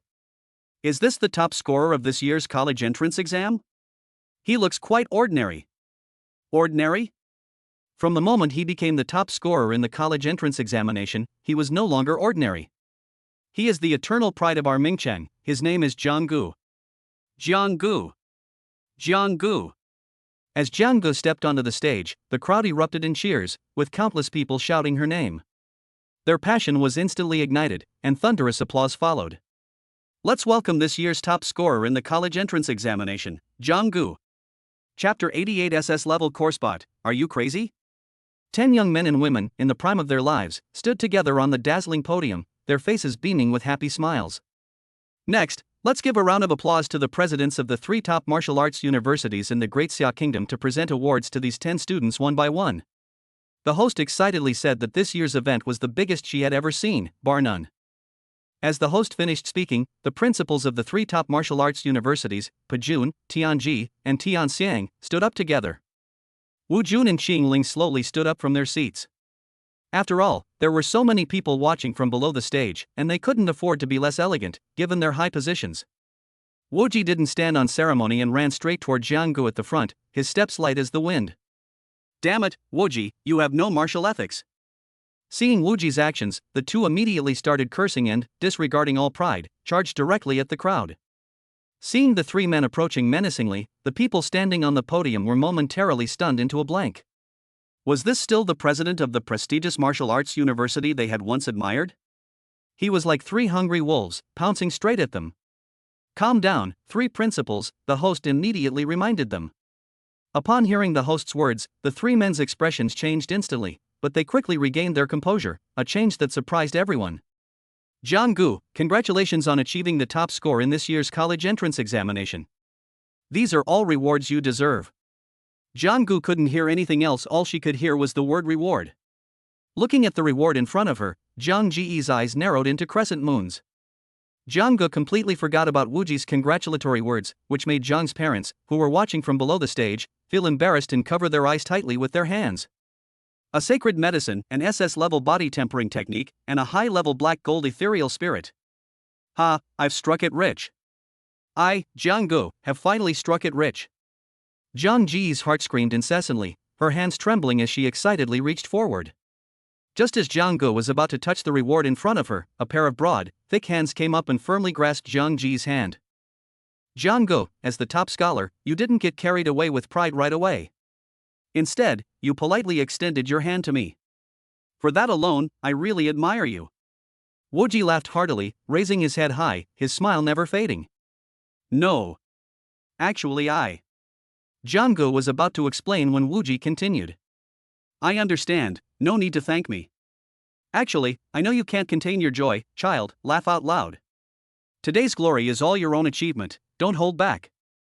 Jiang Ji's face immediately darkened. Is Principal Wuji really that narcissistic? He seems like a very composed person. Jianggu thought to himself. I don't want to shake your hand, I just want my reward. Unfortunately, even though Wuji was at the martial king level, he lacked the ability to read minds, so he couldn't hear Jiang Ji's inner monologue. Jianggu, I've seen you on the live stream before, and seeing you today, you truly are an exceptional individual. Tianxian University sincerely invites you to join us. Before Wuji could continue speaking, a graceful figure walked over and greeted Jianggu with a smile. Xingling, your habit of interrupting people isn't very good. Wuji said with displeasure. I don't know who was so impatient earlier, not even caring about their image, and tried to rush up and snatch the person. Xingling immediately retorted, without backing down at all. Watching the fierce competition for talent on the podium, the crowd below was filled with envy, jealousy, and resentment. Is this the treatment of a top scorer in the college entrance examination? 2 top martial arts universities have actually extended offers to him. For an ordinary person to get into a top martial arts university is already a stroke of good luck, so how can anyone not be envious that Jianggu was able to actively choose which university to attend? Yeah, damn it. The people in the audience were all staring intently at Jianggu on the podium, wishing they could rush up and take her place themselves. What's most infuriating is that he hesitated, sob. Look, the president of Tianji University has gone there too. Behind the podium, Jianggu was like a little lamb, being watched intently by 3 giants. Jianggu, we at Tianji University will cut to the chase. If you join us, we promise you an S-level course spot, a wealth of cultivation resources, and the right to borrow SS-level martial arts techniques every year. An S-level course spot? Jianggu, our Tianxiang University will also offer you an S-level course spot. In addition to an SS-level Wuji book and cultivation resources every year, we can also provide you with 2 senior female students to take care of your daily life. Seeing this, Xingling immediately offered her own terms without hesitation. What? Xingling, you're shameless. When did Tianxian University start offering this kind of service? Is this how you do things? Wuji was the first to shout after hearing this. What do you mean by this kind of service? I'm just worried that Jianggu is working too hard in her cultivation. Besides, there are plenty of beautiful girls at Tianxian University, so what? If you're so good, you should name your price. Xingling immediately retorted. Having long disliked Wuji, she was now seizing the opportunity to ridicule him.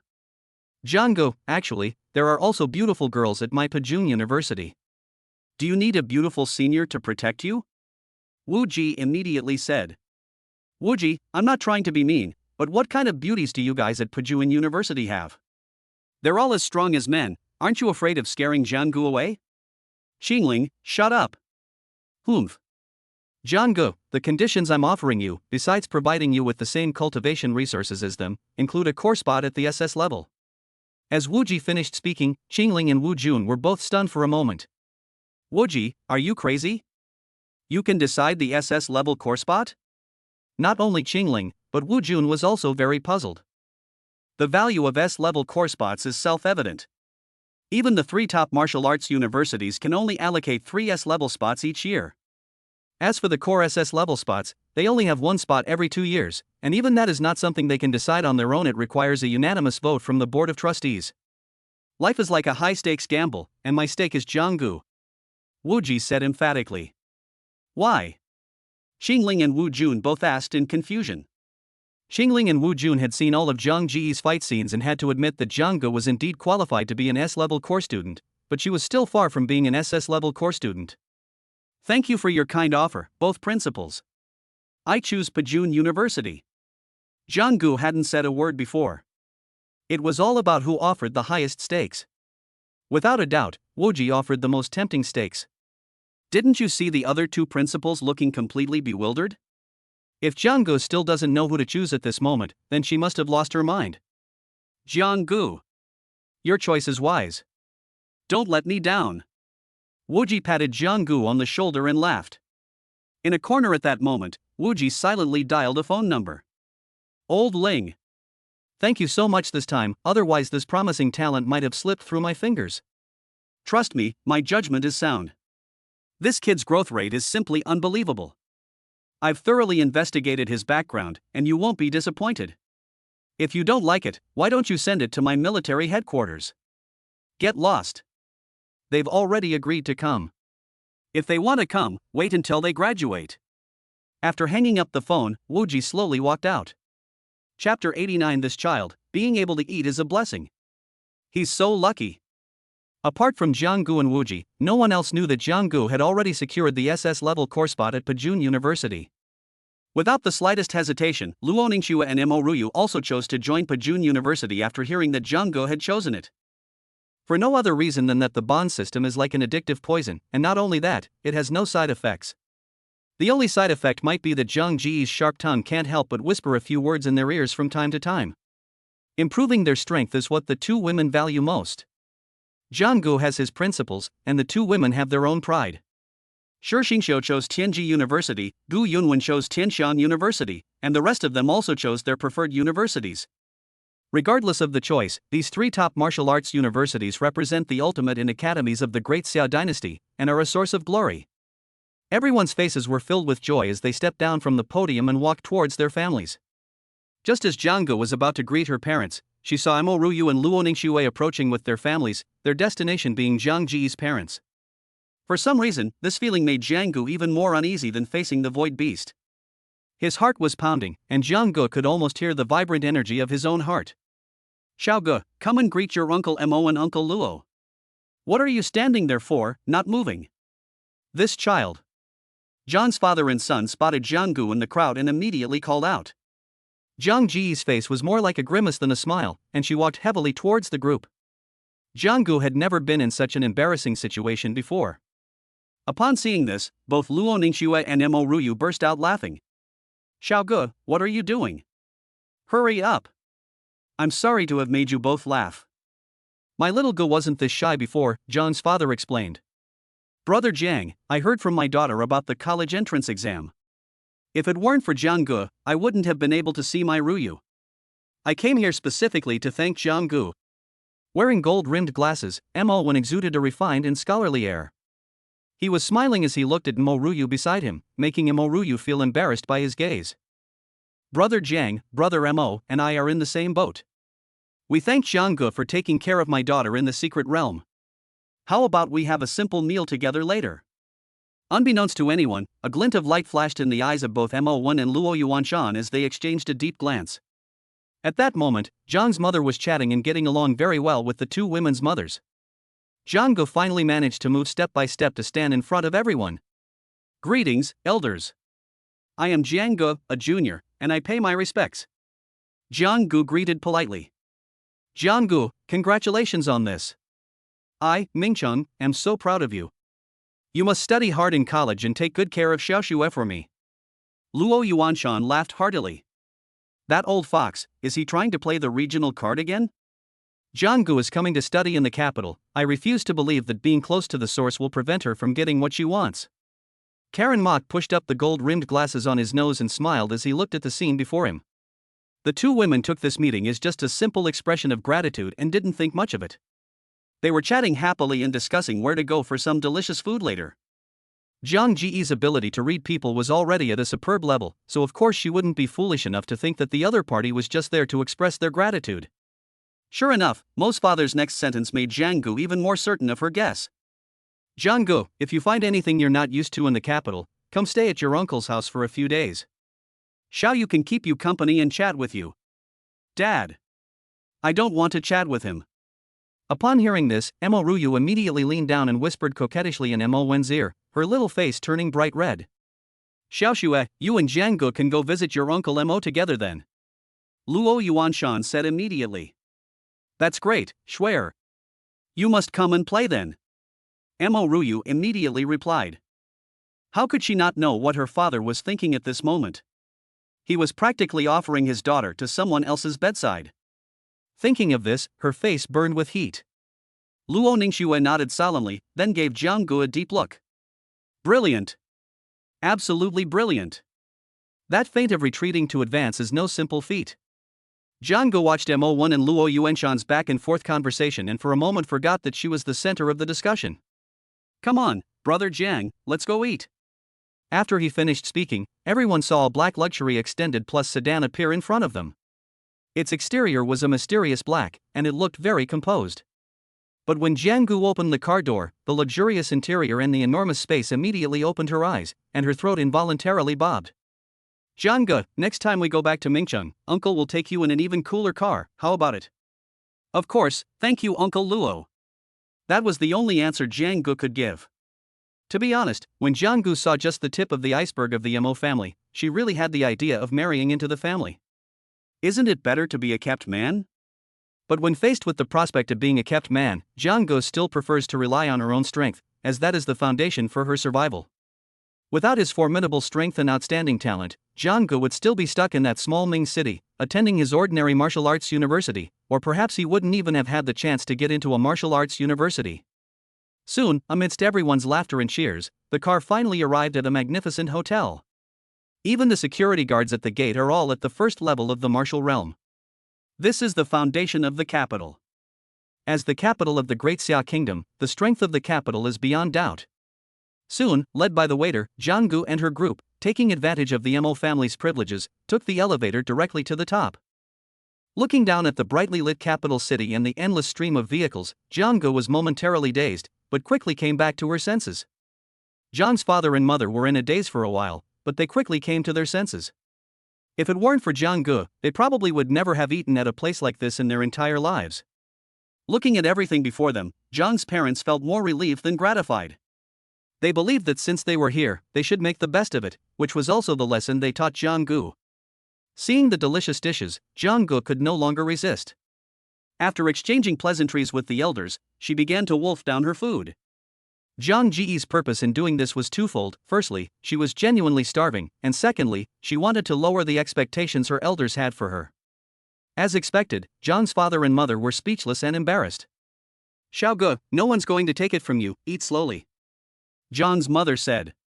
Xiao Gu, be careful when you eat elephants.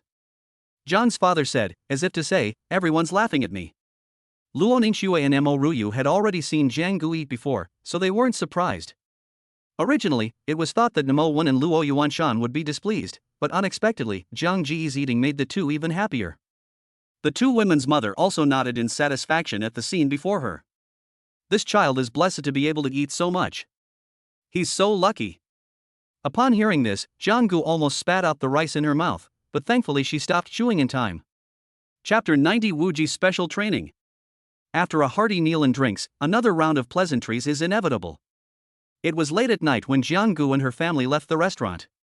The street lights were on, and the neon lights on the street were of various colors, illuminating the asphalt road next to them. Under the watchful eyes of the Mo and Luo families, Jianggu and her family of 3 gradually disappeared from their sight. Brother Mo, we'll meet again someday. Okay, until we meet again. What seemed like an ordinary greeting now felt to them as it came out of their mouths. It's as if leaders always have an unspoken meaning behind their words. The next day, Jianggu and her family returned to their residence in Mingqing early. To be honest, Jianggu preferred the tranquility of Mingqing to the hustle and bustle of the capital.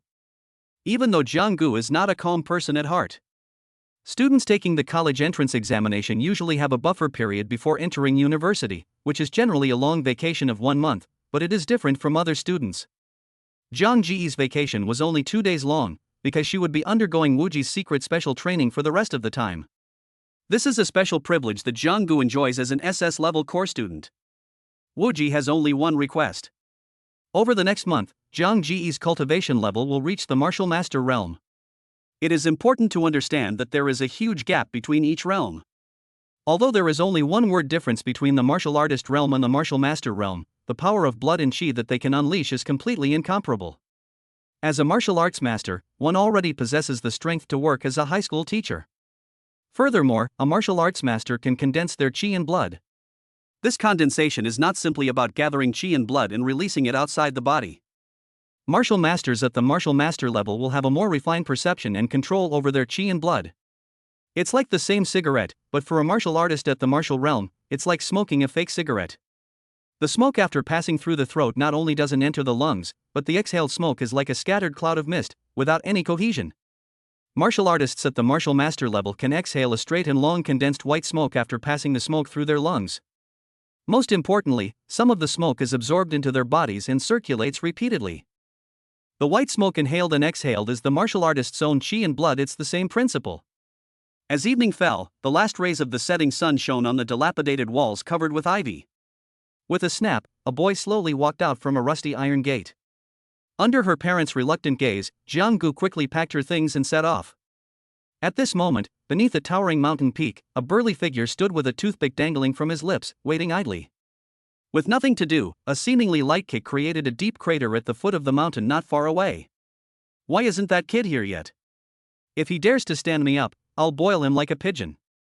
Wuji had been here for more than 3 minutes, and this was the first time he had experienced the pain of waiting for someone. As the president of Pujuan University, he was always the one being waited on by others. Just as Wuji walked towards his luxurious recliner and was about to lie down, a long shadow was cast in the setting sun. Jianggu strolled leisurely toward Wuji, occasionally admiring the beautiful scenery along the way. "You brat, come see me. Run!" Wuji shouted, raising clouds of dust. "Principal, where did you get this line from? It seems you've used it on the wrong person." Jianggu, who appeared in front of Wuji, was speechless. "You used to call him Jiang Tongxue, but now you're calling him brat. Principal, have I been tricked into something? Want to back out now?" "Ha, let me tell you, it's too late." Wuji laughed smugly. Wuji gave Jianggu special training and required her to advance 3 levels in just 1 month to reach the martial master realm. The purpose was to use her strength to silence the dissent of the other higher-ups in the school. Only in this way could the SS-level core spot rightfully belong to Jianggu. Otherwise, even if Wuji uses all his skills, and even with his status at Pujuan University, Zhang Ji's future will definitely not be easy. Even if Jianggu manages to retain her SS-level core spot, she will likely face constant criticism and be targeted at every turn. This is something Wuji doesn't want to see. He trusts Jianggu, and he trusts Ling Zhao's judgment even more. As Jianggu waited expectantly, she saw Wuji slowly take out 8 long, golden metal bars from his clothes. Jianggu subconsciously thought they were silver bars. Is the first test my greed? Principal, you're ruthless, you actually guessed my weakness. Jianggu immediately beamed with joy, and reached out with one hand toward the long, gleaming silver metal. Just as Jianggu grasped one of the silver metal pieces, an incredibly heavy force suddenly surged from Zhang Ji's palm throughout his entire body. Without any preparation, Jianggu suddenly knelt down on the ground, her knees causing the ground to dent. Holy crap, what is this? This isn't a silver bar. Jianggu quickly threw the silver bar in her hand away. It was more like a vertical free fall than a throw. Jianggu couldn't actually throw it out. It was more like it slipped out of her hand by accident. The silver bar was like a long knife plunging into a cake, disappearing completely into the soil. The hard soil was like a piece of tender tofu to it, without any resistance. So heavy? Jianggu unconsciously swallowed, looking in surprise at the silver strip of metal that had sunk into the ground. This is meteorite gold from outer space. I dare say, you can't find more than a few pieces in the entire Great Xia Kingdom. Wuji was very satisfied with Zhang Ji's reaction. That's exactly the kind of reaction Jianggu wanted, otherwise, he wouldn't be able to keep up the act, which would be too boring. Don't be fooled by the small size of the meteorite gold in my hand. Each piece weighs a staggering 20,000 jin. Wuji continued. What? Jianggu found it hard to believe that such a long, thin object could be so heavy. For the next training session, you'll need to strap 2 pieces of meteorite gold to my legs. 2 pieces? You underestimate me. Once my chi and blood power is activated, I can easily take 6 pieces. Jianggu patted his chest, full of confidence. Chi and blood? When did I say I allowed you to use the power of chi and blood? Wuji said with a wicked smile. What? I can't use my chi and blood? Zhang Ji's mouth opened wide enough to fit an ostrich egg. Otherwise, how could it be called special training? Okay, enough nonsense, let's get the legs moving. Seeing this, Jianggu wanted to run away. He was joking, after all. He was a man with a system, how could he be bound by 2 pieces of meteorite gold? The next second, Wuji simply raised his hand slightly, and the meteorite gold that had been buried in the ground seemed to have eyes, and it suddenly sucked up to one of Zhang Ji's legs. Then came another piece of meteorite gold, arriving late but not immediately. Jianggu, who was originally kneeling, finally knelt down on both knees under the weight of another piece of meteorite gold and kowtowed loudly towards the mountains. Chapter 91 Learning from Pain. The sudden attack by the 2 pieces of meteorite gold caught Jianggu completely off guard. Run! Why have you stopped running? Wuji flashed and appeared in front of Jianggu, teasingly saying that the smile in his eyes never stopped. Run? When did I run away? I just wanted to take a leak. What kind of person do you think I am, Jianggu? Jianggu spoke without batting an eye, and then tried to remove the 2 pieces of meteorite metal from her leg, which were like maggots clinging to her bones. But with Wuji's chi and blood surging, how could Jianggu take it off so easily? Wuji is a dignified martial artist, doesn't he have any pride? Having no other choice, Jianggu had to accept this reality, her eyes filled with despair. By the way, Principal, can I still activate my body tempering technique? Jianggu asked hopefully, as if a glimmer of light had returned to his eyes. Does activating chi and blood require chi and blood? Wuji calmly replied. I want it. Damn. Jianggu was completely speechless. At that moment, he felt as if his legs were filled with tons of cement, let alone lead. A moment later, a resolute look flashed in Zhang Ji's eyes. After regaining her balance, Jianggu tried to slowly get up. At this moment, Zhang Ji's forehead and both arms were bulging with veins, and his clothes were completely soaked with sweat. Get up! Jianggu shouted. Upon seeing this, Wuji's eyes flashed with admiration, and then he watched Zhang Ji's actions silently. After Jianggu shouted, she slowly stood up from her knees, but her whole body was trembling, just like a severe Parkinson's patient. Ha, ha, I'm up. Just as Jianggu finished shouting with difficulty, a thump was heard, and Jianggu knelt down again. This time the ground was directly dented by Jianggu. Hiss. The pain from his knee made Jianggu gasp, his mouth twitching and his face contorting in pain. Wuji was not surprised to see this scene. After all, even with his talent, he could only bear the weight of 2 pieces of meteorite metal at the beginning. Moreover, his posture was even more awkward than Zhang Ji's. Now he couldn't even kneel and was crawling slowly forward on his stomach. You brat, you're already done for? Back in my day, I could carry 4 pieces of meteorite metal without collapsing. You still have a lot to learn. Wuji said calmly, his hands suddenly and habitually behind his back, looking unfathomable. Old Deng, still trying to fool me? Does he really think I'm stupid? Bragging in front of me is just showing off your limited skills. Jianggu thought to himself. Seeing Wuji's pretentious manner, Jianggu knew that he must not react to Wuji at this moment, otherwise it would only encourage Wuji's boasting. Why are you so quiet? Are you still amazed by me back then? You'll get used to it. I was also someone who amazed an entire generation. After Wuji finished speaking, he looked up at the sky and laughed loudly. As night fell, under the moonlight, a boy was slowly moving his body in a deserted valley. Strangely, it seemed that half of the boy's body was missing. This person was Jong-gu. He was kneeling, using his knees as leverage to slowly move his body forward, like a snail. Jang Ji-ee's face gradually turned pale. Her clothes, which were originally soaked, were now completely dried by the air. The sweat had long since dried, leaving streaks of white sweat on Jang Ji-ee's face. They look like white stripes someone who doesn't know better might think someone has painted on their face. Directly above Jang-gu, a burly figure appeared on a huge ancient tree, leisurely lying on a branch, looking quite content. Jang Ji-ee's current situation is in stark contrast to Wuji's leisurely enjoyment in the tree. They are worlds apart. An hour later, Jang-gu lay down in a tent that Wuji had prepared for her, but the 2 pieces of meteorite gold on her legs were still there. And so, Jang-gu fell into a deep sleep under the heavy weight of the falling gold.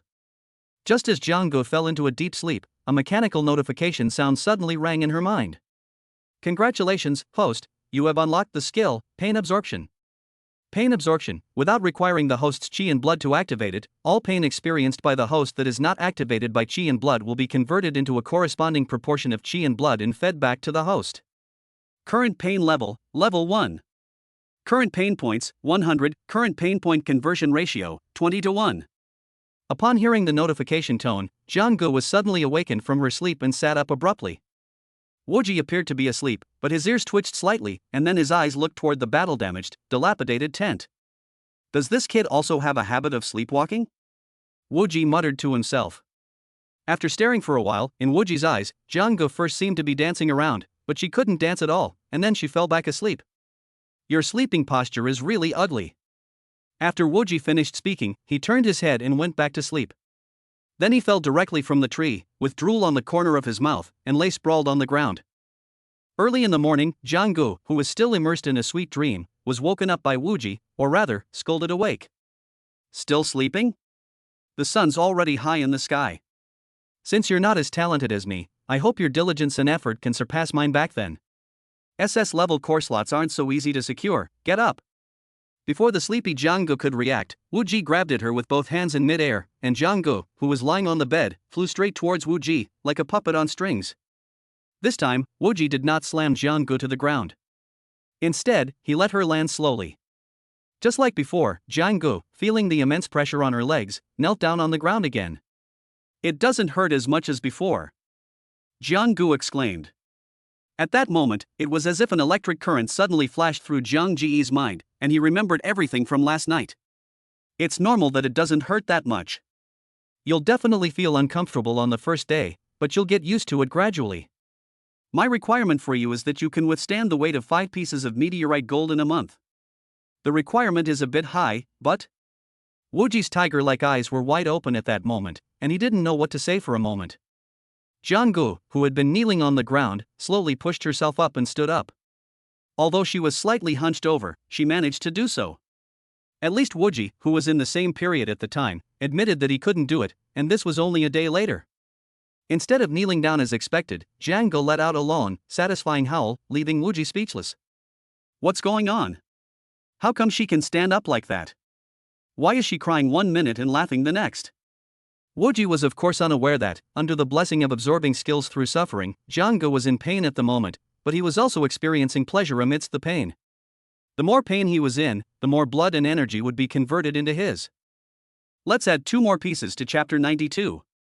Current pain points, 200. Current pain points, 300.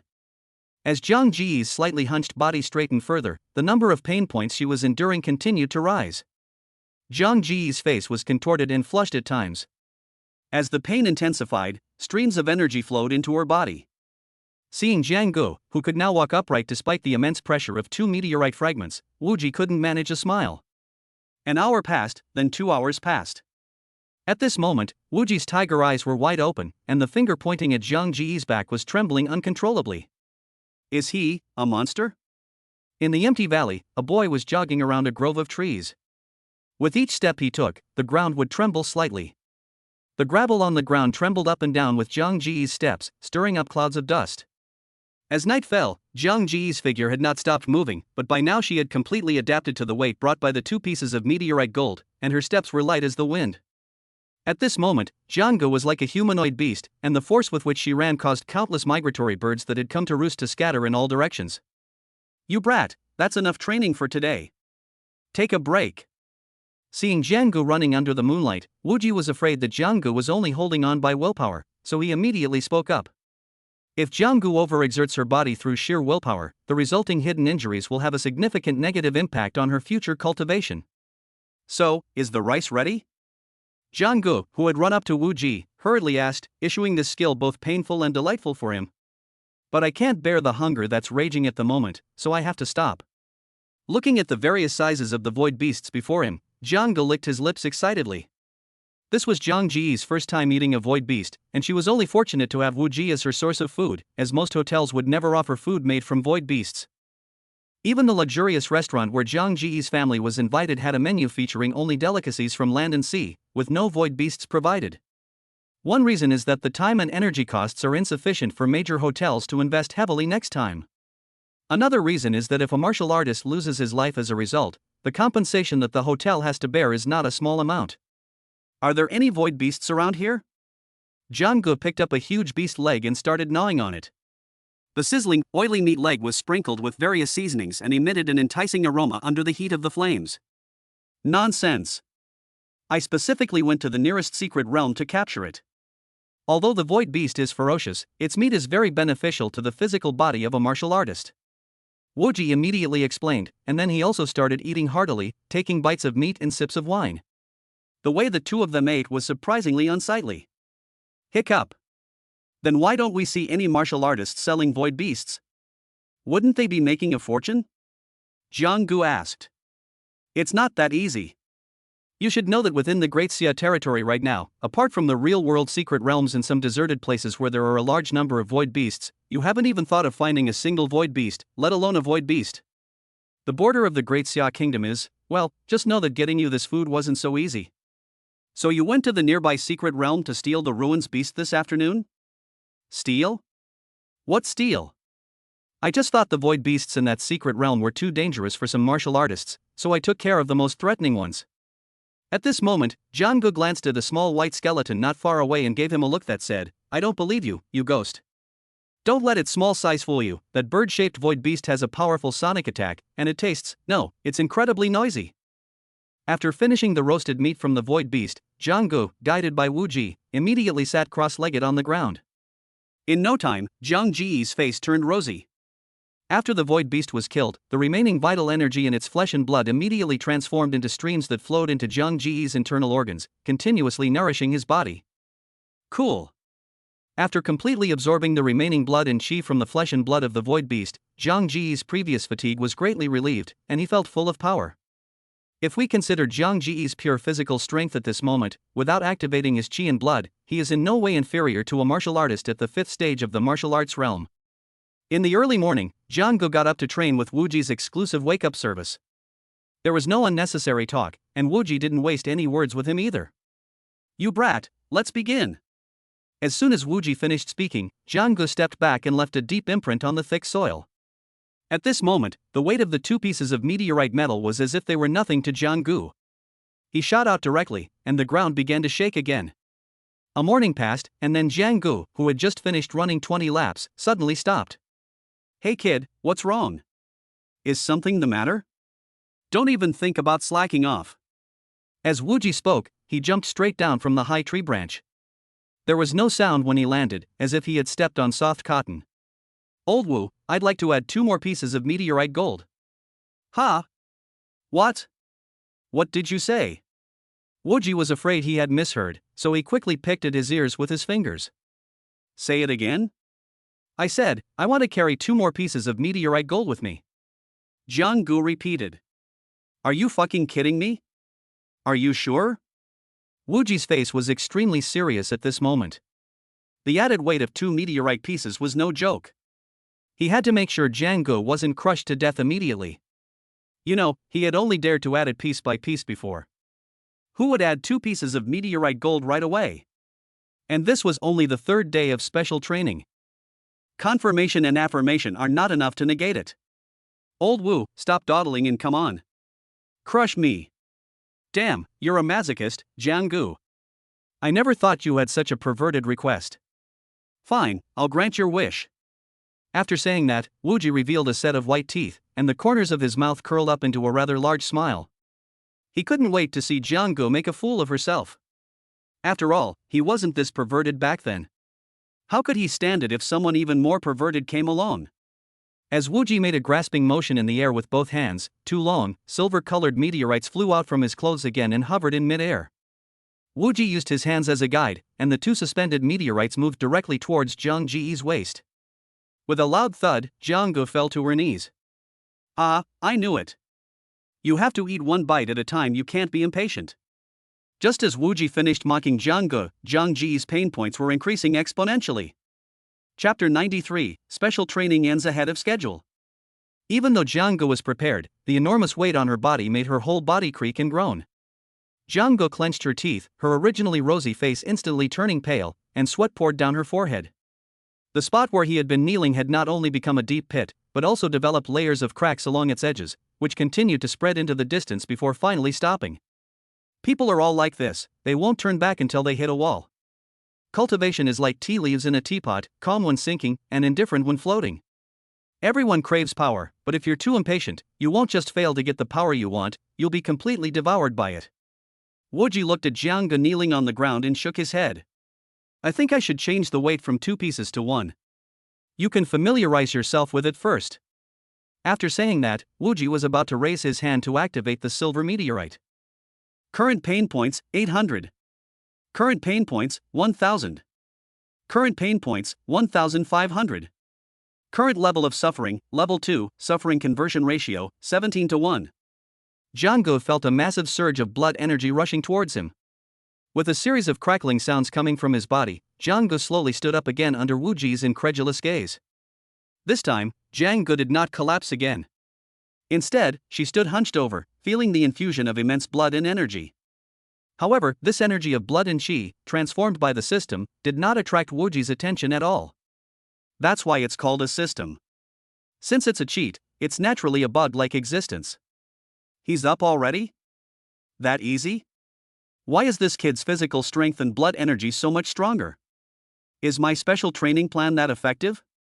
Wuji was deeply puzzled, so he decided to give himself a special training session after Jianggo finished her training. After standing still for a long time, Jianggo was driven by the excruciating pain of undergoing a marrow cleansing and bone renewing process to take a tentative small step forward. With a loud bang, the ground sank in, leaving a clear footprint, like a footprint on the surface of the moon. It was not only exceptionally clear but also impossible to erase for a while. And so, under Wuji's dumbfounded gaze, Jianggo once again walked slowly and stiffly, like a robot.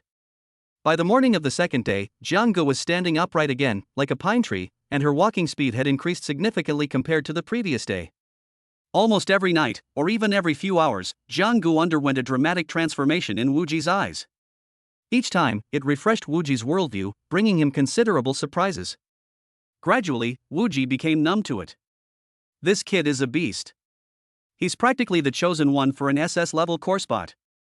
Besides Jianggo, I can't think of anyone else more suitable for him. Looking at Jianggo running wildly through the valley, even Wuji, who was a martial king, had to admit that Zhang Ji's potential was far beyond that of ordinary people. He was simply not human. At this point, there was still 1 week left before Zhang Ji's special training ended. Jianggo was radiating a silver light, with 2 pieces of meteorite gold attached to her feet and 6 more around her waist. But even the weight of 8 pieces of meteorite gold could not stop Zhang Ji's steps. Jianggo was shirtless, and his bronze skin was exceptionally strong. The bulging muscles were like a natural suit of armor, tightly wrapping Zhang Ji's entire body. The sinews and veins were full, as if they contained a huge amount of blood and energy. Every time Jianggo ran, the ground would erupt with a boom, followed by the shattering of the surrounding trees. Any boulder that Jianggo touched was instantly smashed into a pile of dust, which then vanished into the air with the wind, turning into a cloud of dust. At this moment, Zhang Ji's qi and blood reached 650 calories, officially entering the first stage of the martial master realm. It should be noted that the blood and qi of an ordinary martial artist at the martial master level is only 500 calories. When Jianggo reached 500 calories, Wuji was quite happy. However, to Wuji's bewilderment, Jianggo still showed no signs of making a breakthrough. When Wuji learned that Jianggo had received the blessing of the Void Realm, his eyes turned red with envy, wishing he were the one who had received the blessing of the Void Realm. It wasn't until Jianggu absorbed all the rewards she had won in the college entrance examination competition and her chi and blood reached 650 calories that she showed signs of a breakthrough. Whether it was the high-grade black gold void spirit or the SS-level body forging technique Immortal Body, Jianggu directly absorbed the former, while he also cultivated Immortal Body to the point of perfection. Jianggu, I really doubt if you're even human. That's an SS-level body tempering technique. Wu Ji shouted hoarsely. It should be known that S-level martial arts and physical skills are already extremely difficult to master, let alone the SS-level Immortal Body. So what if it's an SS-level body tempering technique? Old Wu, I'm not bragging, but if you have it, even an SSS-level martial art, I'll give you a month to master it. Jianggu said with a smile, winking at Wu Ji. I really want to teach this brat a lesson, but I just can't bring myself to do it with his talent. Wu Ji was both angry and fond of Jianggu. What annoyed him was Jiang Ji's sharp tongue, which he had already experienced firsthand, leaving him speechless several times. What he admired was Jiang Ji's strength and talent, which was truly admirable at her age. Jianggu, who had been speeding through the valley, finally stopped, slowly raised her hands above her head, and stretched out a big yawn. His whole body immediately crackled and popped, and the faint sounds of tigers and leopards could be heard emanating from Jiang Ji's body. His strong and powerful heart beat slowly, emitting a series of muffled sounds. If you look closely, you'll notice that Jiang Ji's pupils are now a dark gold color. For Jianggu, the sound of his bones and muscles resonating was something he could produce with just a few movements. The torrent of chi and blood, as condensed as lead and mercury, surged continuously within Jiang Ji's body, constantly nourishing his flesh. Compared to before, Jianggu is now completely transformed. With just his physical strength, he can overpower ordinary martial artists at the first stage of the martial master realm. School starts in a week. Lao Wu, I'm going back now. Jianggu said and started packing her things. Wait. Wu Ji said immediately. What's wrong? Is there any other special training content? Upon hearing this, Jianggu casually placed his bag back on the ground, his eyes gleaming. It's nothing, the meteorite gold is yours, remember to always keep it with you. Wu Ji instructed. Okay, got it. The anticipation in Jiang Ji's eyes immediately dimmed again. It seemed that her plan to continue enjoying the beast feast for another week was going to be ruined. The void beast was indeed very effective in improving her physical body, and Jianggu was a little reluctant to part with Wu Ji, her professional chef.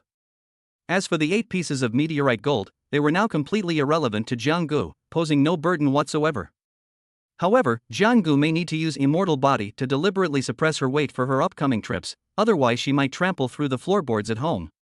Even though the Immortal Body can control its own weight, the substantial weight brought by the 8 pieces of meteorite gold still inevitably and constantly suppresses Jianggu. Chapter 94 In this world, power is everything. After bidding farewell to Wu Ji, Jianggu walked alone in the desolate, uninhabited valley. Even though Jianggu had deliberately controlled her own weight, she still inevitably caused some indelible damage to the ground beneath her feet.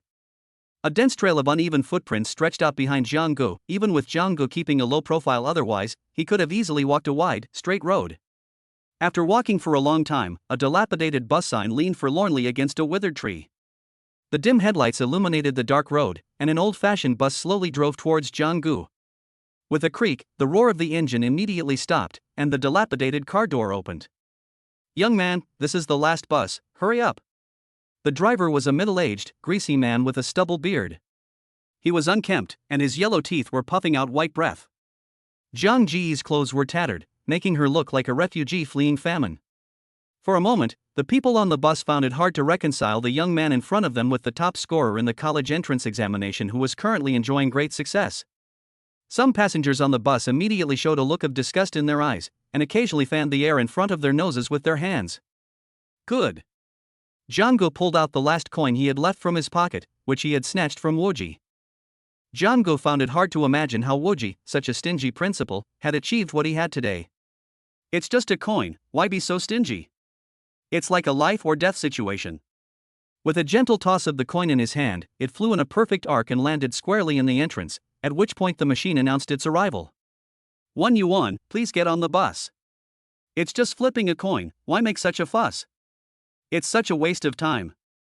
One passenger couldn't help but complain that it was still a long way to go to the city, and the valley gradually being swallowed by darkness also brought a sense of dread to the place. I've heard that the nights here are not peaceful, with rampant bandits. Young man, hurry up. With a loud bang, as soon as Zhang Ji's right foot stepped on the pedal, the entire vehicle made a loud noise. The next moment, the entire car seemed to be about to tip over in Zhang Ji's direction. What's going on? An earthquake? Who would have thought that all of this was caused by Zhang Gu? The crowd looked on with disdain. Seeing this, the driver immediately started the vehicle, his movements fluid and graceful, like a racing god from Mount Akina. Despite the driver's skillful driving, this dilapidated bus is no AE-86. The golden light gradually illuminated the rugged road ahead. The journey was bumpy and undulating, and Zhang Gu felt as if she were riding a roller coaster when she was a child. Fortunately, the car wasn't going fast, otherwise Zhang Gu would definitely have vomited up all the beast meat she ate last night.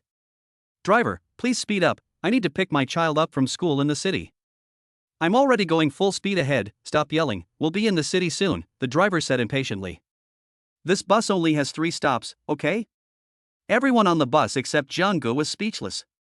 Zhang Gu was resting with her eyes closed, but she was fully aware of the actions of everyone around her. The car continued to sway from side to side as it drove along. The earth was now shrouded in a black curtain, with neon lights twinkling in the distance. Boom! The bus, which was moving, suddenly stopped, followed by the sputtering sound of the engine. Damn it! What's going on? It's broken down now? The driver said, slamming his fist on the steering wheel twice. But the car wouldn't tolerate that it broke down unexpectedly, and some people on board immediately started complaining. What a piece of junk! Couldn't it have held on a little longer? We're almost at our stop. It'll be at least another half hour before we get there. What are you thinking? Stop arguing, is there anyone in the car who knows how to fix an engine? Alright, stop shouting. This isn't the first time I've encountered something like this. Just stay in the car and wait patiently.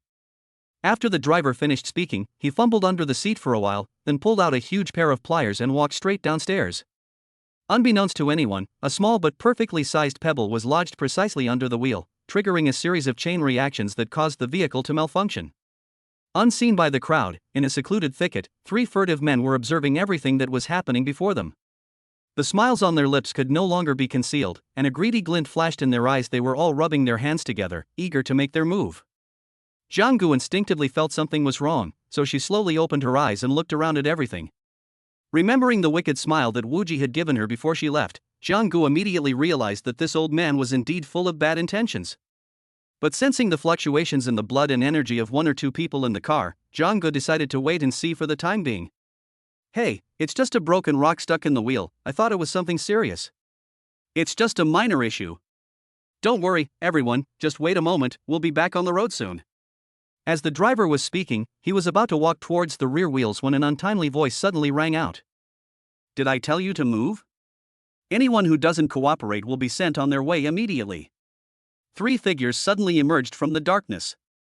The leader was a man with a face full of scars and 2 long, thick scars that converged into a large X. The driver immediately stopped, and the passengers on the bus looked tense, their hearts pounding wildly. Except for Zhang Gu. What are you doing? This behavior is immoral, a woman on the bus immediately shouted. The driver, who was still standing outside the car door, immediately looked annoyed. Damn it, there's a saintly figure on the bus. And you're trying to talk morality about 3 people at this point? Are you out of your mind? Not only the driver thought this way, but everyone on the bus also looked at the woman in front of them with serious expressions. Why are you looking at me? Did I say something wrong? A bunch of cowards who fear death. When did the people of the Great Xia Kingdom become so spineless? Then get out, the driver suddenly asked the woman. Actually, there is really no need for that. The woman said and then fell silent. Gentlemen, as long as you don't harm us, we'll give you everything we have, the driver said calmly. At least you have some sense. Not bad, the leader sneered. Gentlemen, your lives are at stake, you'd better figure it out yourselves. After the driver finished speaking, he and the 3 of them got into the car. Ha, when did you 3 become such arrogant scoundrels within the borders of my Ming city? A man in a jacket laughed loudly and then stepped out from the crowd. With each step the man took toward the 3 people, the power of his blood and chi would become more concentrated. Great! I didn't expect this person to be a master of the 8th level of the martial realm. We're saved now. Many people finally breathed a sigh of relief, their faces beaming with smiles of relief after surviving a disaster. 8th level of martial artist? You're really giving me too much credit. When you're in the game, you need influence. You little punk. As he spoke, the scarred man who was leading the group slapped the man across the face. Chapter 95. Who exactly are you? The man in the leather jacket had just raised his hand to block when a bright red handprint appeared on his face, and he was slapped all the way to the back of the bus. Seeing this, the hearts of everyone who had been feeling good about themselves immediately sank to the bottom. He was killed in an instant? The woman who had been shouting the loudest was now completely bewildered, her pupils instantly becoming dull and lifeless. All bark and no bite, it's all talk and no action. Staying alive is the priority. After saying this, the man immediately took off his valuables and offered them to the maker with both hands. There's an old saying in the Great Xia Kingdom, those who understand the times are heroes. You're not bad either. The scarred man patted the newcomer's shoulder with his large, calloused hands, his eyes full of admiration. Brother, you flatter me. He. The man could only force a smile. What a joke. His life was more important. With the first person taking the lead, the rest of the people also knew how to make their choices. But not everyone is like that. At this moment, a boy was hanging his head, clutching his valuables tightly and refusing to let go. Kid, let go of my hand, or I'll have to chop it off. One of the scarred man's henchmen glared menacingly and warned. Please, this is my mother's life-saving money. I really can't live without it. The boy's eyes immediately turned red, and 2 lines of clear tears slowly flowed down his face, evoking feelings of pity in the hearts of onlookers. Life-saving money? This is our life-saving money for all 3 of us. One last time, let go. The man's eyes grew increasingly fierce. He then raised his other hand, his 3 withered fingers standing straight up, exuding a chilling murderous aura. Every second, the man would lower 1 finger at a time, and by the 3rd second, all 3 of his fingers would be down. The driver was about to speak up to stop him, but then he remembered that he was just an ordinary person, and his eyes dimmed again. A sharp palm strike slashed down directly at the boy's right hand. No one dared to watch any longer, and they covered their eyes with their hands, afraid of getting blood splattered on their faces. There were no screams as expected, and everyone opened their eyes. The scene before them stunned everyone. A disheveled young man easily grabbed the man's wrist with one hand.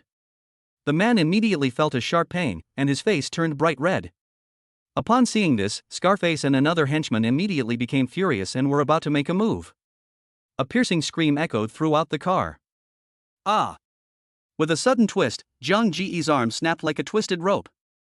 The next second, the man's arm was twisted off from his torso, revealing the white bones underneath.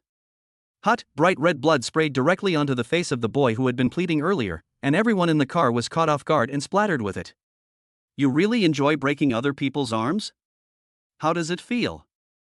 Zhang Gu said calmly, then raised her deep, dark golden eyes and stared intently at the 3 people in front of her. Gulp!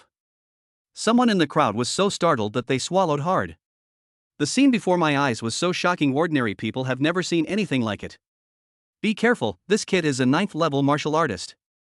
Upon seeing this, the scarred man immediately spoke up, leaving the others momentarily speechless. Such a young martial artist at the 9th level? My God, the driver exclaimed repeatedly. There's hope. This time there's really hope, someone cheered. However, some people are pessimistic and haven't seen how even a martial artist at the 8th level was slapped away by the boss before. Can this seemingly frail boy really do it? Many people, after experiencing the emotional roller coaster of their previous journey from the heights to the depths of despair, did not immediately reveal their feelings. I never expected to find a troublemaker like you on such a beat-up bus. Are we 3 lucky, or are you unlucky? Scarface kicked his one-armed henchman in front of him unconscious, the agonizing screams of pain greatly displeasing him. A martial artist at such a young age, at the 9th level of the martial arts realm, is certainly not an unknown figure in this small Ming city, is he? What a pity, I've killed at least 50, if not 100, geniuses. Scarface said menacingly, his entire face contorting in a grimace. Those who haven't reached the martial master realm are nothing but ants, even if you're at the 9th level of the martial warrior realm. After saying that, Scarface's clothes fluttered without wind, and powerful waves of energy burst forth from his body, but they were different from the release of blood and chi by martial artists. Streams of incredibly refined blood and energy appeared around Scarface's body like long, thin, silvery white needles. Seeing that a major battle was about to break out, everyone in the car immediately got out, leaving only Jiang Gu, Scarface, and another able-bodied henchman. The boy, who had been looking mournful, now looked at Jiang Gu, who was about the same age as him, and cheered her on in his heart. He was thrown down by Jiang Gu, and his face no longer showed any fear, but rather a resolute expression. I'll allow you to participate when you become stronger. For now, young man, you still have a lot of training to do. These were Zhang Ji's last words as she threw the boy out the window. Little did she know that this moment had planted a deep seed in the boy's heart. He's about my age, the boy thought to himself as he stood quietly in place. Boy, aren't you going to activate your chi and blood? This is the aura of a martial master. Are you scared out of your wits? Ha ha. Scarface laughed loudly, his whole body extremely excited. Jiang Gu didn't react at all after hearing this. Her face immediately showed a look of fear, and then her mind went blank, like a puppet. Die. Once you're dead, all your treasures will be mine. Scarface would never believe that someone so young, at the 9th level of the martial realm, wouldn't possess some extraordinary treasure. Countless silver needles of chi and blood seemed to suddenly condense on the scarred man's right hand, and with an unstoppable momentum, they blasted directly towards Zhang Ji's face. Seeing this, the henchman on the other side also hurriedly activated his chi and blood, heading straight for Zhang Ji's lower body. What should we do? This young man is in danger. He can't fight against 4 people, let alone a beast who specializes in attacking the groin. Seeing this, the driver said anxiously. The others didn't know what to do either. They were no match for the other party, and going up would only help them boost their KPIs. 2 attacks came at the same time, but Jiang Gu suddenly gave a wicked smile and then stood there dumbly, letting the 2 attack him. Fight back. Young man, there's no time to stand still, the crowd outside the car shouted immediately. The next second, a bizarre scene unfolded. A crack sound was heard, and a person's right leg was broken in 2. Scarface's fist was also covered in blood. How is this possible? The 2 men with scars looked as if they had seen a ghost in broad daylight, and asked in astonishment. Why not? Anything is possible. Jiang Gu swung his fist quickly, and 2 figures crashed through the windshield and flew outwards, the underling immediately losing consciousness. Only the scarred man, cowering and retreating, stared at the boy in front of him with a look of terror, and shouted loudly. Who exactly are you? Not only Scarface, but everyone else also wanted to know who this young man was. They kept nodding their heads. My name is Jiang Gu. Chapter 96. Mom, it really is me, look again carefully. Jiang Gu? The top scorer in this year's college entrance examination? The driver was completely stunned. I knew it. I had long felt that this young man was extraordinary, a true dragon among men. A dragon among men? I remember when Jiang Gu first got on the bus, you were the first one to pinch your philtrum, weren't you? You even complained about how strong her smell was. Are you kidding me? Did you think I was the only one covering my nose before? I wonder whose nose got the reddest, the person quickly retorted, blushing. Jiang Gu. Even if you were the top scorer in the college entrance examination, how could you have the strength of a martial master? This is not scientific. After wiping the blood from the corner of his mouth, Scarface suddenly stood up and said incredulously. Science? You understand science? Today I'll show you how to get closer to science. After Jiang Gu finished speaking, she leaped up and grabbed the bus window with both hands. Without any hesitation, the whole movement was smooth and she landed steadily on the ground. Then everyone saw that a pit had appeared where Jiang Gu was standing. How did they do that? Is this just pure physical strength? Although the group of people were all ordinary people, even if they had never eaten pork, hadn't they at least seen a pig run? They also had some knowledge about spiritual practice, which they had often been exposed to. Seeing Zhang Ji's actions, the scarred man was terrified. His pupils contracted sharply, and he stood frozen in place, as if he had lost his soul. This is... Before Scarface could finish speaking, a straight body was embedded in the ground, making direct contact with the earth beneath its feet. Just before he lost consciousness, Scarface realized that Jiang Gu hadn't used a single bit of her chi and blood, she had relied solely on her physical strength. The room fell silent. Everyone stared at the scene before them, unsure of what to say.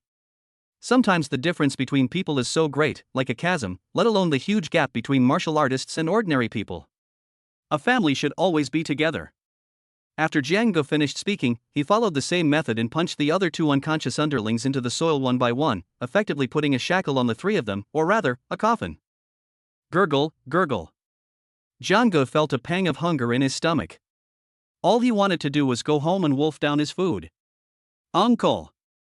The car should be okay now. Can we start it? I'm in a hurry to get back for dinner. Jong-gu patted her flat stomach and shouted at the driver. Oh, okay, no problem. The driver, regaining his senses, quickly spoke, his face filled with fervor. The others couldn't help but smile, but when they saw the bus, which was in such a bad state, they shook their heads with wry smiles. Soon, the bus engine roared again, and then slowly drove toward the neon lights in the distance. Jong-gu, my son is a big fan of yours, could you please sign an autograph? Jong-gu. My daughter is also a fan of yours. Can we get to know each other? Jong-gu was surrounded by people at this moment. If the driver hadn't been unable to take his hands off the steering wheel, he would have wanted to go over and chat with her for a bit. Jong-gu had a headache after returning to her seat and subconsciously rubbed her forehead. Let's see if anyone's phone still has battery. Let's call the police first. What if those three managed to escape? A look of suspicion immediately crossed everyone's faces. Come on.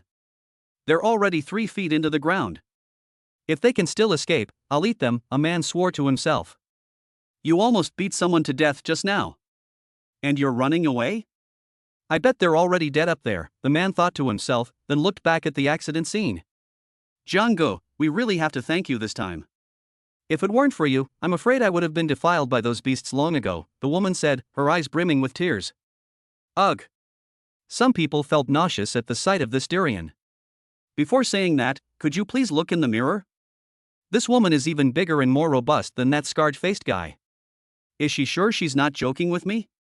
Jong-gu was shocked, then sighed helplessly, and then politely smiled in response to everyone. To be honest, I might still be a little too thin-skinned. Jong-gu muttered to himself. The 3 bandits embedded in the ground were also taken away by the Martial Arts Bureau personnel who arrived shortly afterward. When they were taken away, their eyes were unfocused, just like those of corpses. Ha ha. Xiao Xue. You have such a sweet tongue. I'd be so relieved if that brat could be as charming as you. Just as Jong-gu was about to gently knock on the iron gate, she heard her mother's laughter, her words filled with amusement. What Xiao Xue, why would Luo Ningxue come to my house? No way. Jong-gu wondered if she was hallucinating. Just as Jong-gu was about to press her body against the iron gate to eavesdrop, the iron gate opened the next second. Mom? Jong-gu was stunned and puzzled when she saw the girl behind her mother. Hey! Where did this homeless person come from? Get out of here. If you need some food, I can give you some, but don't linger on my doorstep. John's mother looked at the figure in front of her, who resembled a wild man, and saw 2 white beads swaying from side to side. She instinctively tried to drive them away. Auntie, don't be afraid. Xiao Xue is here. With a whoosh sound, the stunningly beautiful girl in front of them drew a silver longsword from her waist, pointed the tip at the homeless man just a door away, and issued a warning. Damn it, don't rush to attack. Mom, look closely, I'm your son. Jong-gu hurriedly said. Impossible. Xiaogu won't be back for another week. You homeless man, don't even think about impersonating my son. Zhang's mother said with suspicion. Mom, it really is me. Look closely. Is Dad here? Call him over too. Auntie, it really looks like him. Take another look? Luo Ningxue looked at the disheveled figure in front of her and thought of someone's peculiar habit. No need to look, it's Xiaogu. Only he would call you uncle like that. I know my son best. Mom, were you playing a trick on me earlier? Jong-gu looked utterly hopeless. His stomach was growling with hunger, and his eyes were devoid of light. What do you mean? I'm kidding you. Look at yourself in the mirror. Even your mother is starting to find you disgusting. After saying that, he started chatting and laughing with Luo Ningxue again, as if Jong-gu had never appeared. Jong-gu had imagined the warmth of returning home, but life is always full of drama, and his mother gave him a painful blow first. No, could it be that my personal charm has really been obscured by these so-called external things? No, that's not the key point. The key point is, why is Luo Ningxue in my house? Chapter 97 Mom. I didn't turn on the air conditioner. Xiaogu, smell yourself right now. Go wash yourself right now. Aren't you ashamed? John's mother pinched her nose in disgust, but her eyes were full of tenderness. Women are all sharp-tongued but kind-hearted, especially John's mother. However, there are also those who are sharp-tongued but have a heart of stone, so it's not fair to generalize. Okay, Mom. After Jiang Gu finished speaking, she quickly went into the bathroom. To be honest, she hadn't showered for more than half a month, and she was indeed feeling a bit uncomfortable. Feeling the hot water pouring down on her, Jiang Gu unconsciously started humming a song, and the more she hummed, the more enthusiastic she became, forgetting to control her own weight for a moment. That's right, even while taking a shower, Jiang Gu still had those 8 pieces of silver meteorite gold tied to her body. It's the love that brings me joy. I've dried this beef. In the sky of happiness, that's all I have. The loud bang was like a boulder being thrown into a calm pool. Xiao Gu. What happened? Did you fall? How could you be so careless? Are you all right? Upon hearing the commotion, Zhang's mother quickly put down the spatula in her hand and rushed to the bathroom, asking with concern. Luo Ningxue, who was helping out in the kitchen, quickly took off her apron and followed after them. Mom. I'm fine. Zhang Ji's voice came from the bathroom. Hey.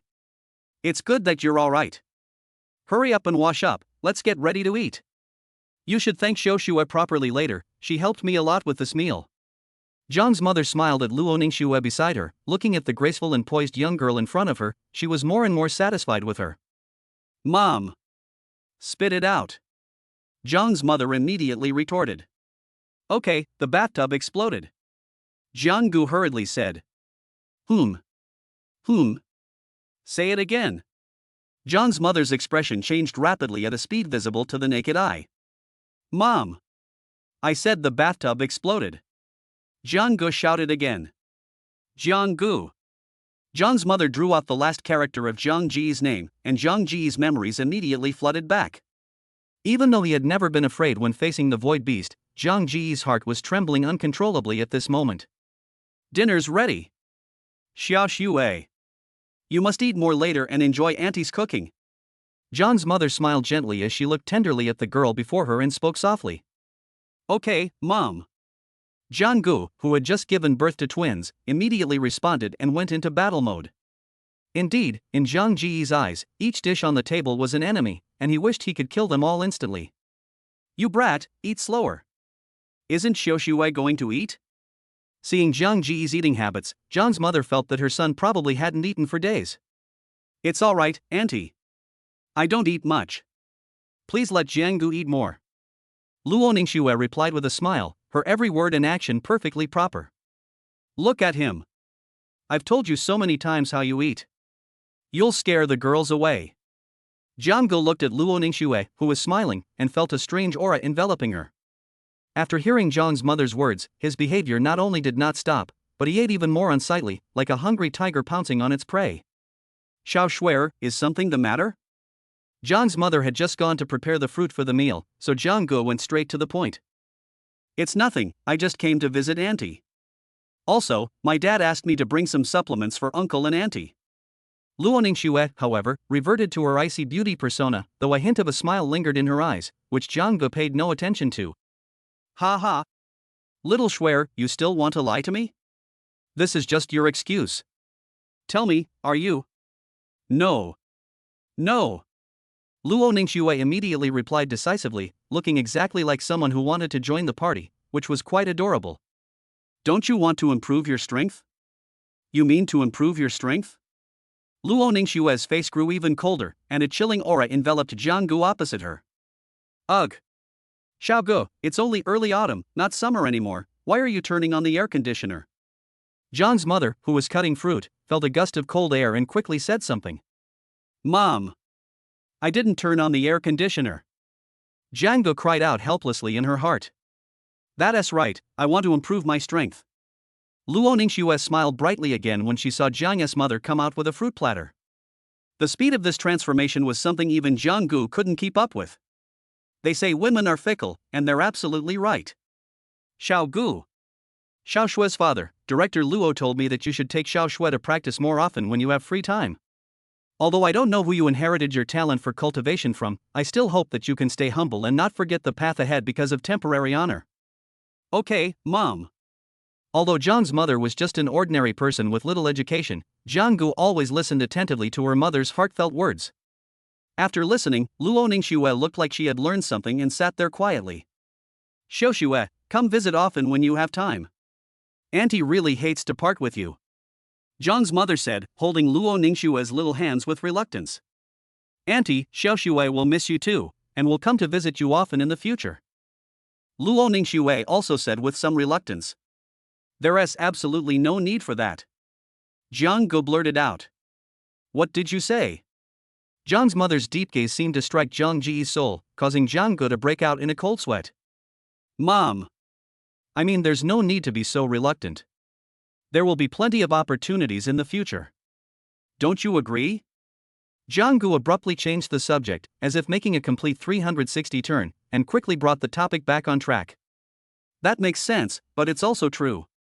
Xiaoxue lives nearby, so Xiaoga, you should visit your Uncle Luo's house more often, okay?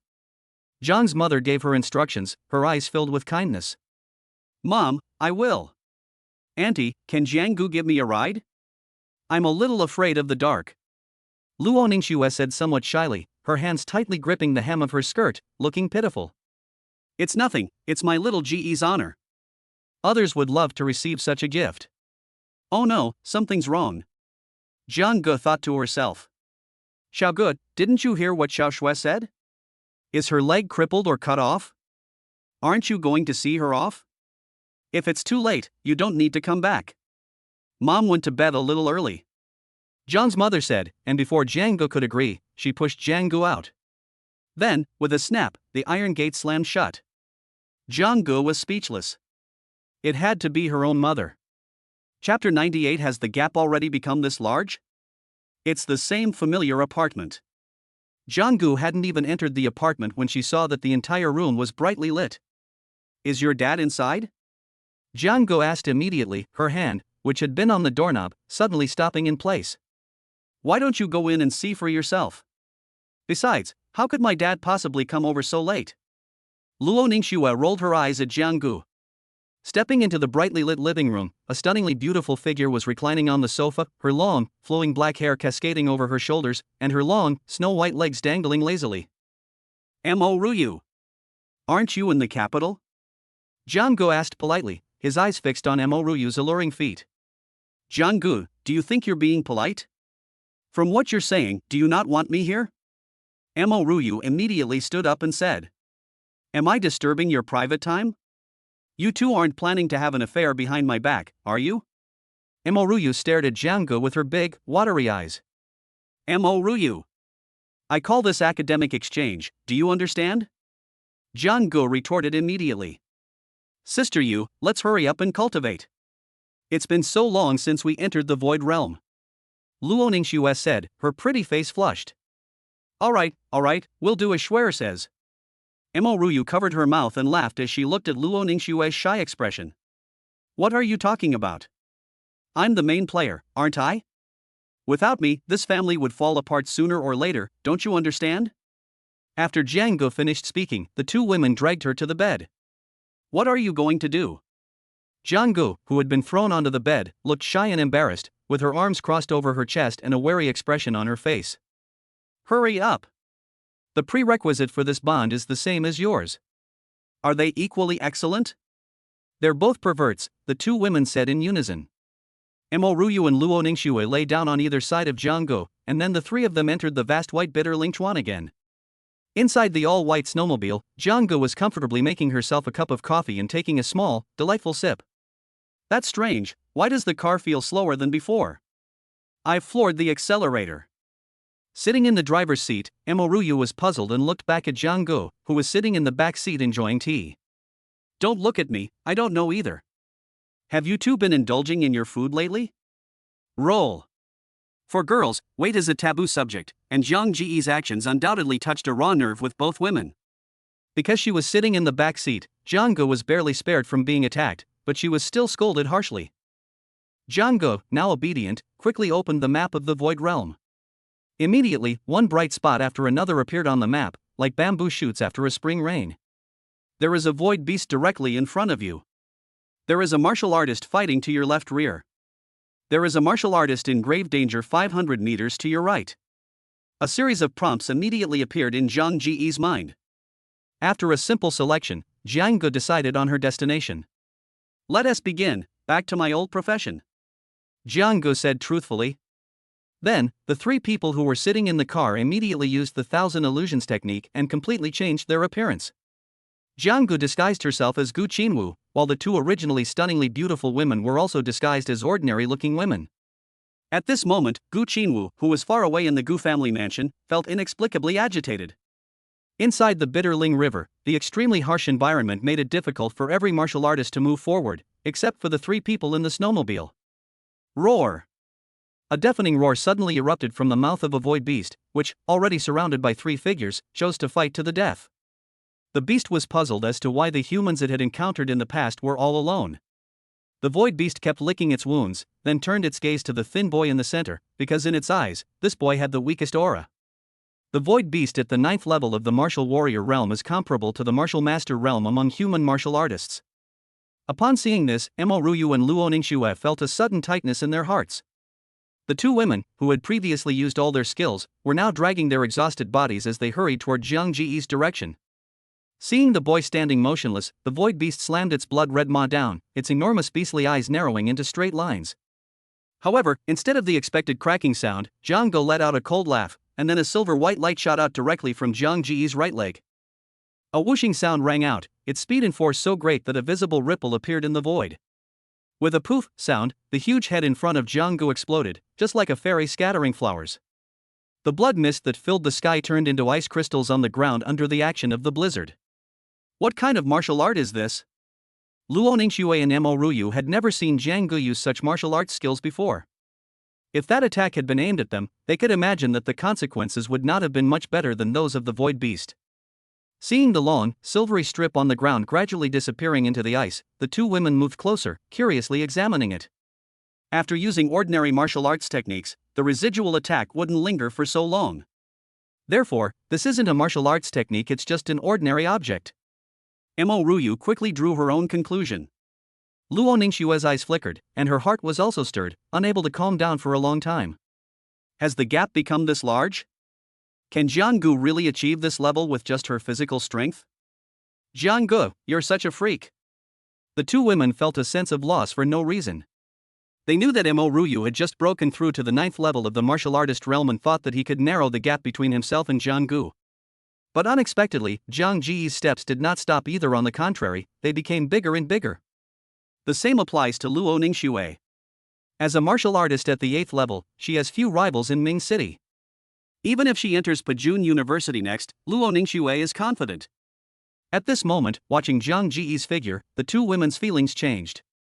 If they didn't keep up with Jiang Ji's pace, perhaps the woman lying next to Jiang Ge in the next moment would no longer be them.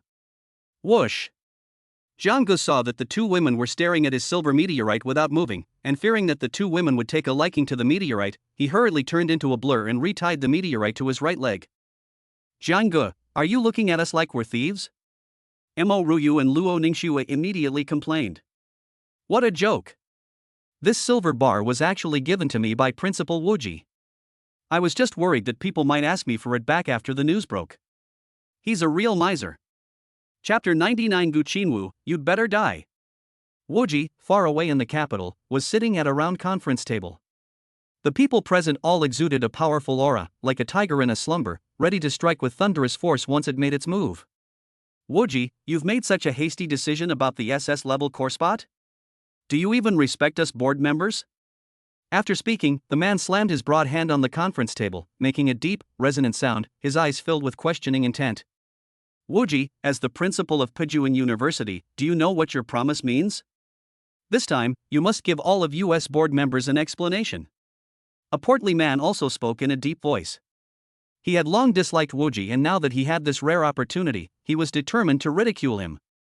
Stop arguing, everyone. I think Wuji must have his reasons. Let's hear what Wuji has to say before we draw any conclusions.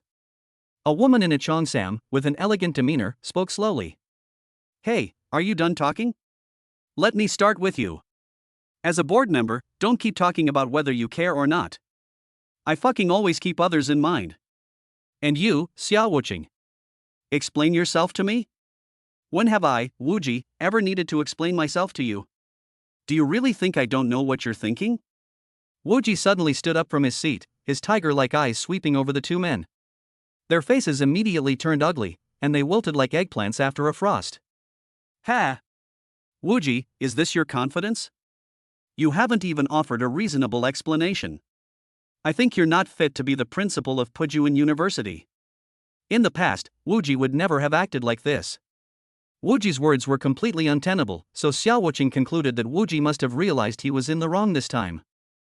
Wuji, we're not going to waste time arguing with you. Anyway, school starts soon. How about we make a bet? A bet? What wouldn't I, Wuji, dare to do? What are we betting on? How are we betting? Wuji blushed deeply. Wuji, why don't you think about it again? The beautiful woman immediately advised. No need to think about it anymore, Xiao Wuqing, you speak. All right. Everyone knows that there's always a competition among freshmen during registration. The other directors also nodded in agreement, a long-standing tradition of Pujuan University that has continued to this day.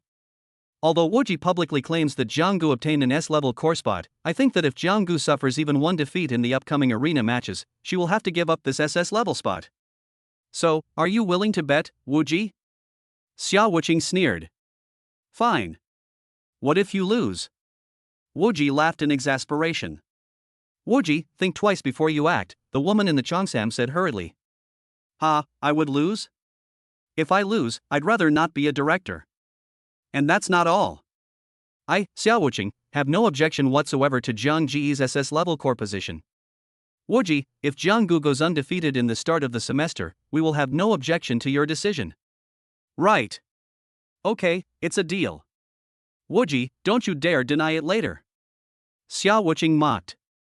I should be the one saying that to you. And so, under the watchful eyes of the board of directors, the bet between the two was officially formed. The others watched with a detached, amused attitude towards Wuji's impulsive actions, and couldn't help but shake their heads. Not to mention Jianggu, even Wuji. The strongest fighter in Pujuan school right now. Even he couldn't claim to be undefeated in the opening tournament back then. In their eyes, Wuji had already lost the moment he agreed to the bet. After the directors left, only Wuji and a beautiful woman with graceful bearing remained in the conference room. Wuji, I'm not trying to be rude, but you have so much confidence in this Jianggu? I've really put on a good show for you this time. Come visit Inger more often when you have time. Jiang Yun, thank you so much this time. I'll go when I have time. Sai, you always say you're free. What happened back then wasn't your fault, Jiang Yun said with a slight pursing of her lips. Inside the Bitterling River, Jianggu and his two companions were like tigers among sheep. Wherever they went, not a single beast was left. Even the ice ants that passed by were spat on. Who are you people? Why are you driving a snowmobile? A martial artist at the 9th level of the martial arts realm looked at the three people and the vehicle in front of him with a serious expression and asked warily. Remember this, the one who robbed you? It was Gu Qinwu. Behind the strange-looking boy, two ordinary-looking girls curled their lips in disdain. As expected, Jianggu is still as shameless as ever. If it were me, I probably wouldn't be able to say that. Is this the reason Jianggu is so powerful? Luo Ningxue realized the gap between herself and Jianggu, at least in terms of shamelessness, which was something she could never catch up with. Gu Qinwu. It's you, you beast that everyone wants to kill. One of my best friends died at your hands during the college entrance exam. You'd better pay with your life. The martial artist's eyes were wide open in anger, and streams of blood and qi continuously emanated from his body, creating ripples that surged in front of him. Gu Qinwu, I didn't expect you to be so unpopular. I'm really happy for you. Jiang Ge thought to herself. Haha, I killed him. What can you do to me? So what if you manage to kill me in the bitter Lingchuan? The real me is still alive and well. To kill someone, you must first destroy their spirit. That's Jiang Ge for you. Gu Qinwu, you die, the martial artist roared, his eyes bloodshot, and a powerful attack rushed towards Jianggu. A bolt of purple lightning, like a swimming dragon, rushed towards Jianggu and devoured him. I'll show you what a difference there is. Even if I stand here and let you hit me, you still can't kill me. Jianggu said with a sneer. Jiang, Gu Qinwu, don't be arrogant, be careful. Are you kidding me? I am Gu Qinwu. The mighty Gu Qinwu. Just as the purple thunder dragon was about to devour Jiang Gu simply stood still, without the expected tragic scene. On the contrary, the thunder dragon, like a trapped beast stuck in a swamp, vanished into the world.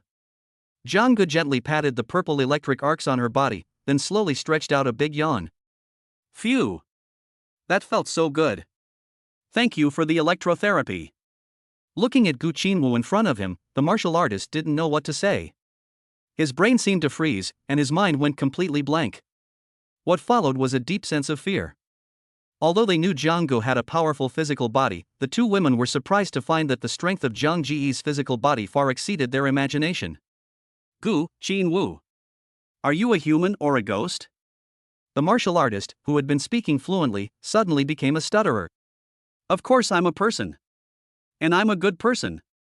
Jiang Gu then revealed a set of white teeth, looking innocent and naive. Then, a body quickly fell to the ground, without saying much, just lying down. Chapter 100 The infamous Gu Qinwu. Meanwhile, within the Bitterling River, tragedy after tragedy is unfolding. Gu Qinwu, I won't let you get away with this. Gu Qinwu. You bastard. From this day forward, I will never forgive you. Anyone who can associate with that bastard Gu Qinwu is no good either.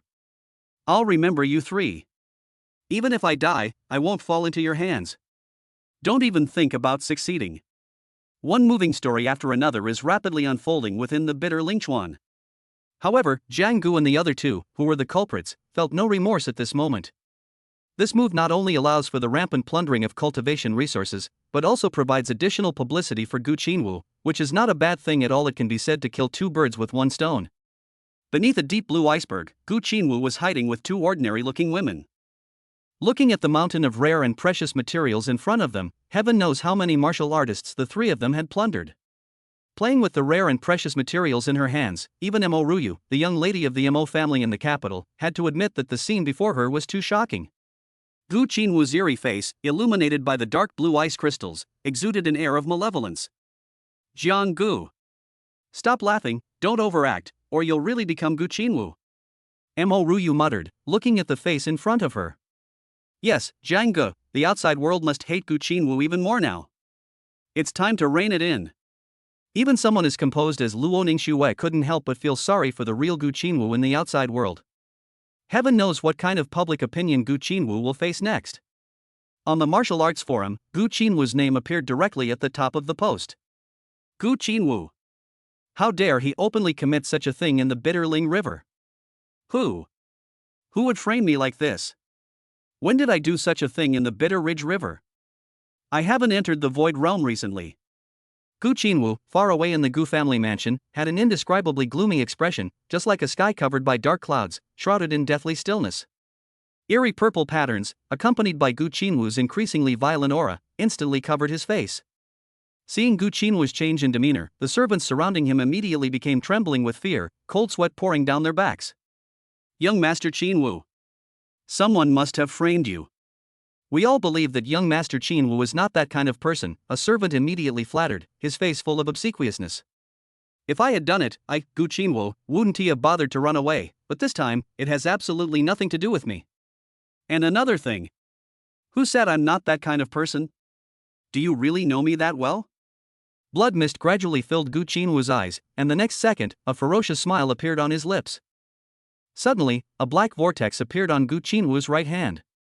Judging from its size, its diameter was several times larger than that of the one shown in the secret realm earlier. With a flash, Gu Qinwu appeared directly behind the servant. A sixth sense told the servant that a huge crisis was looming behind him, and his hair stood on end. With a poof sound, a huge black vortex instantly enveloped the servant's head, and the servant's head was completely crushed as if sucked into a meat grinder. The entire backyard was immediately filled with the stench of blood. The servant's body visibly shrank and soon collapsed to the ground. Streams of bright red blood flowed like trickles into the black vortex, and soon the entire backyard returned to calm. Gu Qinwu's expression at this moment was like that of an addict, a look of satisfaction flashed across his face, and the bloodshot in his eyes disappeared. The others watched Gu Qinwu's bloody methods with their hearts in their throats, not daring to utter a sound. Don't be afraid. I only punished this person slightly earlier. I didn't scare you, did I? Gu Qinwu said calmly. No. The group was terrified and nodded hurriedly, shaking their heads like rattles. That's good. Immediately minimize the negative impact of the forum's public opinion. Also, find out who dared to impersonate me and act in this way. Gu Qinwu looked at his pale, slender fingers, a smile spreading across his face. Yes. After absorbing all sorts of rare and precious materials, Mo Ruyu and Luo Ningxiu's qi and blood were exceptionally refined. The two women's blood energy finally reached 500 kilocalories, which is enough to officially enter the martial master realm. Focus on your breakthrough, I'll protect you, Jiang Gu said calmly, looking at the aura surrounding the two women, who seemed poised for a breakthrough. All right. Mo Ruyu and Luo Ningxiu both nodded and said, and then the two beautiful figures immediately sat down cross-legged and focused their minds. As soon as the words fell, two enormous wisps of blood energy appeared in the ice cave, continuously gushing out from the two women's bodies. They then transformed into streams of condensed blood energy, frantically feeding back into the two women. And so it goes, in a continuous cycle. The two women's faces quickly turned pale, their blue shirts were gradually soaked with sweat, and their bodies trembled slightly. Looking at the two women in front of him, Jiang Gu couldn't bear to look at them for a moment. The time lasted for almost an hour. As the blood and energy around the two women became stronger, the ice cave where the three of them were located gradually melted away. Outside the ice cave, the raging blizzard seemed to have suddenly encountered two natural barriers, and was forcefully blocked by two powerful cyclones that had gathered outside. Inside, the pure white snowflakes seemed to have suddenly frozen in the air, gradually reaching a state of equilibrium under the influence of the two cyclones. Fortunately, there were no martial artists around at the moment, so they did not suspect the changes that had occurred here. The void beast, lurking not far away, originally intended to bare its fangs at the three people inside the ice cave. However, after sensing an extremely powerful aura within the ice cave, the void beasts all abandoned their plans. To the void beasts, Jiang Gu was enveloped in a crimson light, looking like a messenger walking through hell, with countless killing intents condensed within him. The terrifying pressure made the void beasts feel a deadly threat, and their instincts told them that this human was absolutely not to be provoked. After a long while, the snowflakes that had been motionless outside seemed to be gently stirred, and under the influence of gravity, they fell down again. The two women inside the ice cave stood up, their eyes flashing with a sharp light, glistening with tears. If the two women were unable to freely control the outward release of their internal energy and blood before, now their aura was like a vast ocean, deep and restrained. Judging by the time, today should be the day for school registration. You've all successfully broken through, let's get ready to head back. Jiang Gu looked at the two happy people and said directly. The two women exchanged a glance and nodded slightly. Chapter 1013 People Reporting. According to our station, universities will see an unprecedented surge in student traffic today, with students heading to their desired institutions. Let's wish them all the best. Mom, I really can't bear to leave you. I really don't want to go to report for duty so early, the boy said, hurriedly stuffing things into his suitcase. Kid, you can't even stop lying a little. You call this being reluctant to part with something? You probably wish you could be at university right now. The parents stared at the scene with exasperated expressions, occasionally rubbing their foreheads in exasperation. Dad, Mom, don't worry about me, your son is off. As the boy slammed the heavy door shut, the parents, who had initially seemed reluctant to part, burst into celebration, and cheers erupted from inside the house. Ha ha! Great, we finally got rid of that bastard. It wasn't easy. In short, at this moment, different scenes of parting are unfolding all over the country, with some feeling sad and others feeling sorrowful. Good luck. I wish you good luck. Accompanied by a piercing alarm clock, three figures opened their eyes on a large, spacious bed. Strangely, the three figures remained lying quietly on the soft, comfortable bed, showing no intention of getting up. Gurgle, gurgle. In this quiet environment, a sound suddenly came from the stomach of a figure, breaking the peace. Is it you, Xiao Xue? How can a girl be so rude? Jiang Gu. Luo Ningxiu unconsciously raised her voice several decibels. Ha, it's you, Mo Ruyu. You're supposed to be the daughter of a prominent family in the capital, how can you be so careless about your image? Upon hearing this, Mo Ruyu didn't waste any more words. He immediately used a grappling technique to pin Jiang Gu to the center of the bed, where she remained motionless. Jiang Gu, how could you slander two such delicate beauties like us? If word gets out, you'll be condemned by everyone. Mo Ruyu's two adorable little tiger teeth were revealed, and her slender, white fingers pinched Jiang Gu, giving her a pleasant sensation. Jiang, you've really taken the victim accusing first tactic to the extreme. Mo Ruyu continued. Sure enough, just a few seconds later, the culprit Zhang Ji's stomach made another sound. This time, the sound was incredibly loud, and Jiang had no chance to argue. I'm going to wash up first. You guys chat. After saying that, Jiang dashed out of the bedroom in a flash, so fast that no one could catch her. After packing their luggage and saying goodbye to their parents, the three boarded the train to the capital. Since Mo Ruyu's home is in the capital, this trip can be described as a triumphant return home. Whoosh. Next stop Mingcheng. Passengers, please collect your luggage and disembark first, then board. With the roar of a train, an armored train gleaming with a gray metallic sheen slowly pulled into Mingcheng Station. It was 3 p.m., but travelers were still coming and going in a steady stream. The three quickly settled their luggage and went into the first-class cabin, where they sat down. Jiang, when we went through security earlier, your phone kept beeping. Why didn't you say so sooner? Mo Ruyu said slowly, gently playing with her hair. I only brought a few pieces of scrap metal, who knew it would cause so much trouble? Jiang spread his hands, also expressing his speechlessness. Just 15 minutes ago. Jiang and her two companions hurriedly headed to the train station with their bags and belongings because the traffic in Mingcheng was so congested. As Jiang went through security, alarms suddenly went off on her body, almost causing panic among the others present. So, under the tense gaze of everyone, Jiang slowly took out the meteorite gold from her waist and legs one by one. Jiang managed to get through security thanks to her silver tongue, but it was only after Luo Ningxue made a phone call to Luo Yuanshan that Jiang was allowed to bring the meteorite gold onto the train. What? Jiang was stopped from boarding the train with 8 pieces of iron? Xiuxue, don't worry, let me make a call and ask. How heavy were those pieces of iron? What did you say? Are you sure? You crushed the security checkpoint into a piece of paper? Are you sure you're not kidding me? After calming down, Luo Yuanshan hung up the phone and then asked the martial arts bureau to handle the situation immediately before he was allowed to take the person on the train. But the premise is you must not damage the train engine. Jiang hurriedly raised her hand and swore.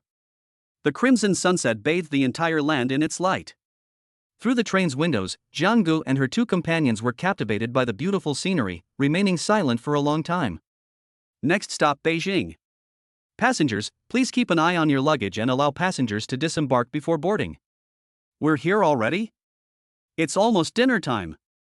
Speaking of which, the food at Pajun University must be pretty good. Jiang, all you ever do is eat. How come you don't gain weight no matter how much you eat? Your appetite has gotten a bit too big lately. Mo Ruyu said. Jiang, the cafeteria at Pajun University is self-service, there's definitely enough for you. I've already asked my dad. Luo Ningxue said unhurriedly. That's good, that's good. Jiang said excitedly. To be honest, she had been eating so much lately that she was starting to get a little scared. For some reason, ever since the special training ended, his appetite has been increasing every day. Every time Luo Ningxue orders food, it's no less than a Manchu Han imperial feast. So much so that every time the neighbors thought the homeowner was celebrating some grand festival, otherwise why would their kitchen range would be almost never quiet all day? As soon as the three of them stepped out of the train station, they saw banners held high in rows of buses waiting in place. Are you 3 freshmen at Pajun University? Please show me your admission notices. The beautiful senior student was full of energy and curiously looked at the 3 people in front of her. This junior has such charm? These 2 junior girls' looks will probably cause quite a stir as soon as they enter the school. He's really an enviable guy. Although the National College Entrance Examination Gokao is a grand event, not everyone pays attention to it. Even those who do may only glance at the names of the top scorers, as it has nothing to do with them. Jiang and the other 2 immediately took out the admission notices they had prepared in advance. However, unlike Luo Ningxue and Mo Ruyu's notices, Jiang Ji's notice was dark gold all over, which was quite unique. You 2 are actually freshmen with S-level core spots? You 2 junior girls are really amazing. The senior was shocked. You flatter me, senior. Shall we get on the bus now? Mo Ruyu asked politely. Of course. Please get in the car, both of you juniors, the senior said with a smile. Wait. This one probably won't do. Our Pajun University doesn't issue this type of admission letter. Seeing Jiang preparing to board the bus, the senior student immediately spoke up to remind her and stood in front of Jiang. Senior, are you implying that my admission letter is fake? Jang-gu was completely bewildered. Was the admission letter from Woji really that unreliable? Wait a minute, I need to make a phone call to confirm. Mo Ruyu and Luo Ningxue were also puzzled. Was there something wrong with Jian Ji's admission notice? Under the watchful eyes of the three, the senior student in charge of reception suddenly turned astonished, her eyes filled with disbelief. Excuse me, are you the top scorer in this year's college entrance examination? That's right. It's me. Jiang-gu immediately became arrogant. Junior, you are an SS level core member? Upon hearing this, Mo Ruyu and Luo Ningxue were puzzled. When did Jiang-gu become an SS level core? Wasn't he an S level core like them? Alright. I'll lay my cards on the table. Yes, I am an SS class core. Chapter 102 UMO, Bewitched by You. Pajun University has existed on this land since the founding of the Great Xia Kingdom, possessing an extremely profound historical heritage. The black buildings stand side by side, with two towering, dark gold pillars standing outside the gates of Pajun University, exuding an air of mystery. A dark gold-colored black spear seemed to pierce through the entire school, spanning the center of Pajun University. Silver white iron chains adorned it, tightly wrapped around it, exuding majesty. At this moment, buses were slowly driving in through the main gate of Pajun University. Looking around through the thick gate, the view stretched as far as the eye could see, as if one were in a vast and boundless starry sky. The campus was bustling with people, and students were gathered around a circular battle platform made of metal. On the platform, two figures were sizing each other up and probing each other. Both of these freshmen are at the 9th level of the martial artist realm. The strength of this year's freshmen is truly not to be underestimated. Yeah. Who can disagree? Each year they're getting stronger than the last. Speaking of which, it seems like 3 out of the 5 S-class cores have shown up this year. The other 2 haven't appeared yet. As they spoke, the eyes of the senior students immediately turned to the 3 figures standing in the front row below the battle platform. Each of them had a cold expression and looked at the other 2 freshmen on the battle platform with a slight smirk. These 3 are really strong. They've reached the martial master realm at such a young age, while we're already juniors and only at the 3rd stage of the martial master realm. They're truly monsters. Many people looked at the 3 figures directly in front of them with a hint of admiration and envy in their eyes. As one of the top martial arts universities in the Great Xia Kingdom, Pajun University upholds the principle that only the strong are respected. Here, as long as you have the ability, fame, power, status, and so on are all within your grasp. In their eyes, strength is the only true path. Is it finally time to make a move? Let's get started, it's almost lunchtime, the cafeteria will be packed soon. Yeah. It's so inconvenient. The cafeteria is already crowded, and now a batch of freshmen have arrived. We have to run around to get food. It's not easy for us upperclassmen. The auras of the 2 figures on the battle platform grew increasingly solid, and the next second, the 2 figures collided violently. With a loud bang, the metal battle platform made a dull sound, and a figure fell directly off the platform, pounding his chest in an attempt to stabilize his blood and chi. Junior, you're too kind. The figure still standing on the battle platform simply leaped down from the platform using the railings on both sides. Thank you for your guidance, Senior. Please enlighten me, Senior. A boy with a buzz cut in the front row slowly clasped his hands in a fist salute, then calmly walked onto the battle stage and addressed the students below. An S-level core? How about this, which senior student goes up and gives this junior a lesson? Martial Master Level 1. We third-year students shouldn't participate. Otherwise, people will say we're bullying the younger ones. UMO, as a top student in your second year, shouldn't you do something? The man nudged the crew-cut youth next to him with his shoulder. I hate it when people touch me physically, especially you. After saying that, the short-haired boy, carrying his sharp long knife, walked straight up, and the older students below were all incredibly excited. UMO, keep it up. We can't let our sophomore year be a disgrace. UMO. I'm obsessed with you. Many sophomore female students cheered and jumped for joy, shouting encouragement for the young man with the buzz cut. Cold and aloof, that's the first impression UMO gives off. A diamond stud earring on his right ear adds a touch of roguish charm to his look. His sharply defined features, red lips and white teeth, and deep, unfathomable eyes made many girls' hearts flutter for a moment. Hello Senior, I'm Chen Cohen, a freshman. Please enlighten me. A fighting spirit flashed in the boy's eyes. He wanted to see if the top student among the sophomores at Pajun University was just a name without substance. UMO, Class 1, Sophomore Year. UMO simply held his long sword horizontally across his chest and thrust it forward. This simple action was enough to make Chen Koan feel a powerful aura. Moreover, this was without UMO drawing his long sword from its sheath. In short, UMO gave Chen Koan an extremely dangerous feeling. War. UMO murmured softly, then bent down slightly, and 2 wisps of blood and chi writhed beneath his feet, growing stronger and stronger. Chen Koan dared not underestimate UMO in front of him. He became highly tense, feeling a mix of excitement and nervousness. Chen Koan himself wasn't very confident about whether he could withstand UMO's attack. Chen Koan also released his own chi and blood suddenly. The extremely condensed chi and blood swirled around his body, and a huge, thick blue palm print gradually appeared in mid-air, continuously solidifying. Azure Cloud Palm. Thunder Shadow Slash. A massive, azure palm print slammed towards UMO's location, causing ripples to spread throughout the space it touched, as the air was continuously compressed. This Chen Koan truly lives up to his S-level core rank. He seems to have some skills after all. What a pity. Even though he's an S-class core member, he has absolutely no chance against UMO. Don't forget, UMO was also an S-class core member from the previous generation. As time went on, everyone seemed to focus on the core freshmen who were admitted each year.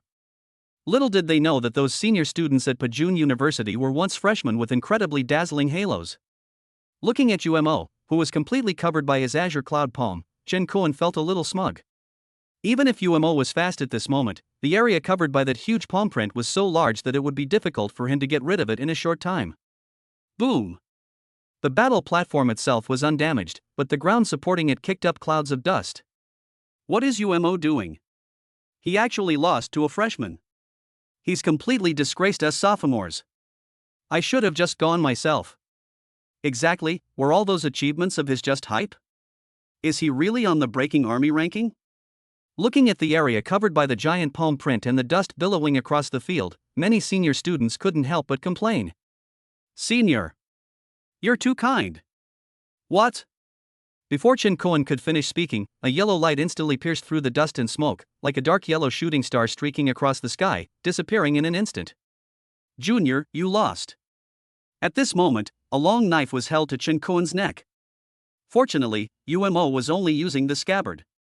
However, in the eyes of some people, Chen Koan's strength was far from reaching the level where UMO could use the blade. UMO's strength undoubtedly silenced the doubts of some people, and the audience fell silent. UMO, I'm obsessed with you. UMO, you're awesome. That incredibly fast flash of light and shadow has undoubtedly left a very deep impression on many people. Chapter 103. What? Him? The top scholar. The setting sun cast its last rays across the entire land of the Great Xia Kingdom, with less than 2 hours remaining before the start of the school year.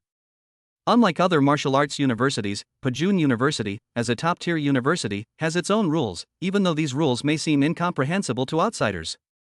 That is, Pajun University only gives you 18 hours to register, and you won't be able to register after that. Other universities have registration periods of a few days, and some even take as long as half a month. In response, Pajun University declared to the outside world, if a person doesn't even have a sense of time, he will waste too much time on his path as a martial artist. In fact, for martial artists, time is the greatest resource in their lives, and the Void Beast has a unique advantage in this regard. Oh no, I forgot to tell that brat that the reporting period is only 18 hours. Did he oversleep? Woji was sitting at a conference table with several members of the board of directors, and the screen in front of them was broadcasting live footage of the battle on the battlefield. Woji, you didn't forget to tell Jiang Gu about the rules of our Pajun University, did you? Why hasn't she arrived yet? There's only 1 hour left. We'll all be happy to claim this SS grade core then, huh? Xiao Wuqing originally thought it would take a lot of effort, but he didn't expect such an unexpected surprise. He couldn't help but see the disappointed look on Woji's face after losing the bet. Xiao Wuqing, what's your hurry? It's like the emperor isn't worried but the eunuch is. The time hasn't come yet, has it? Are you afraid you'll lose to me? Woji said calmly, his face composed and at ease, but his heart was slightly unsettled. Are you kidding me? You think I'd lose to you? You're not trying to get Jiang Gu to cover this, are you? Even so, he can't avoid the ring match, you know that. Are you a sparrow? All you do is chatter on and on. Just don't go back on your word later. Humph. After saying that, Xiao Wuqing turned his head and started watching the fight on the stage again, looking like he had victory in his grasp. After rounds of battles, the one who currently holds the highest record is an S-level core player named Gao Hanja, who is also the only one among the new students to maintain a 10-game winning streak. Until UMO appeared, Gao Hanja, an S-level core player, barely managed to last 3 rounds, but was eventually blasted off the battle stage by UMO. Are there any younger students who haven't been through the baptism yet? UMO remained standing on the stage, his cold gaze sweeping over the crowd below, exuding an oppressive aura. Senior UMO. There are still 3 freshmen on the list who haven't shown up yet. It seems they haven't signed in. Why aren't they here yet? Putting on such a high and mighty act, aren't they afraid of embarrassing themselves later? Yeah. They have no sense of time at all. Aren't they afraid of losing their spot? Many people were dissatisfied with the fact that the 3 individuals had not yet been reported on, and there was a chorus of complaints from the audience. Let's wait a little longer. If they don't come soon, I'm going to eat now, I'm starving. Who can argue with that? At this moment, on a wide, tree-lined avenue, the 4 wheels of a luxury bus were stuck in the ground, clearly indicating that it had broken down halfway. Good, didn't I tell you to control your weight? Now look what's happened, the car is completely broken. Luo Ningxue and Mo Ruyu were both speechless, unsure of what to say for a moment. The senior student sitting opposite her looked as if she had seen a ghost, staring blankly at Jianggu in front of her. It's all your fault. If it weren't for you, would I be able to concentrate? Jianggu retorted directly. What? Blame us? You tell us what we did to you. If you don't give us a straight answer, you know what will happen. As they spoke, Mo Ruyu and Luo Ningxue were ready, their hands rubbing together, preparing to strike Jianggu.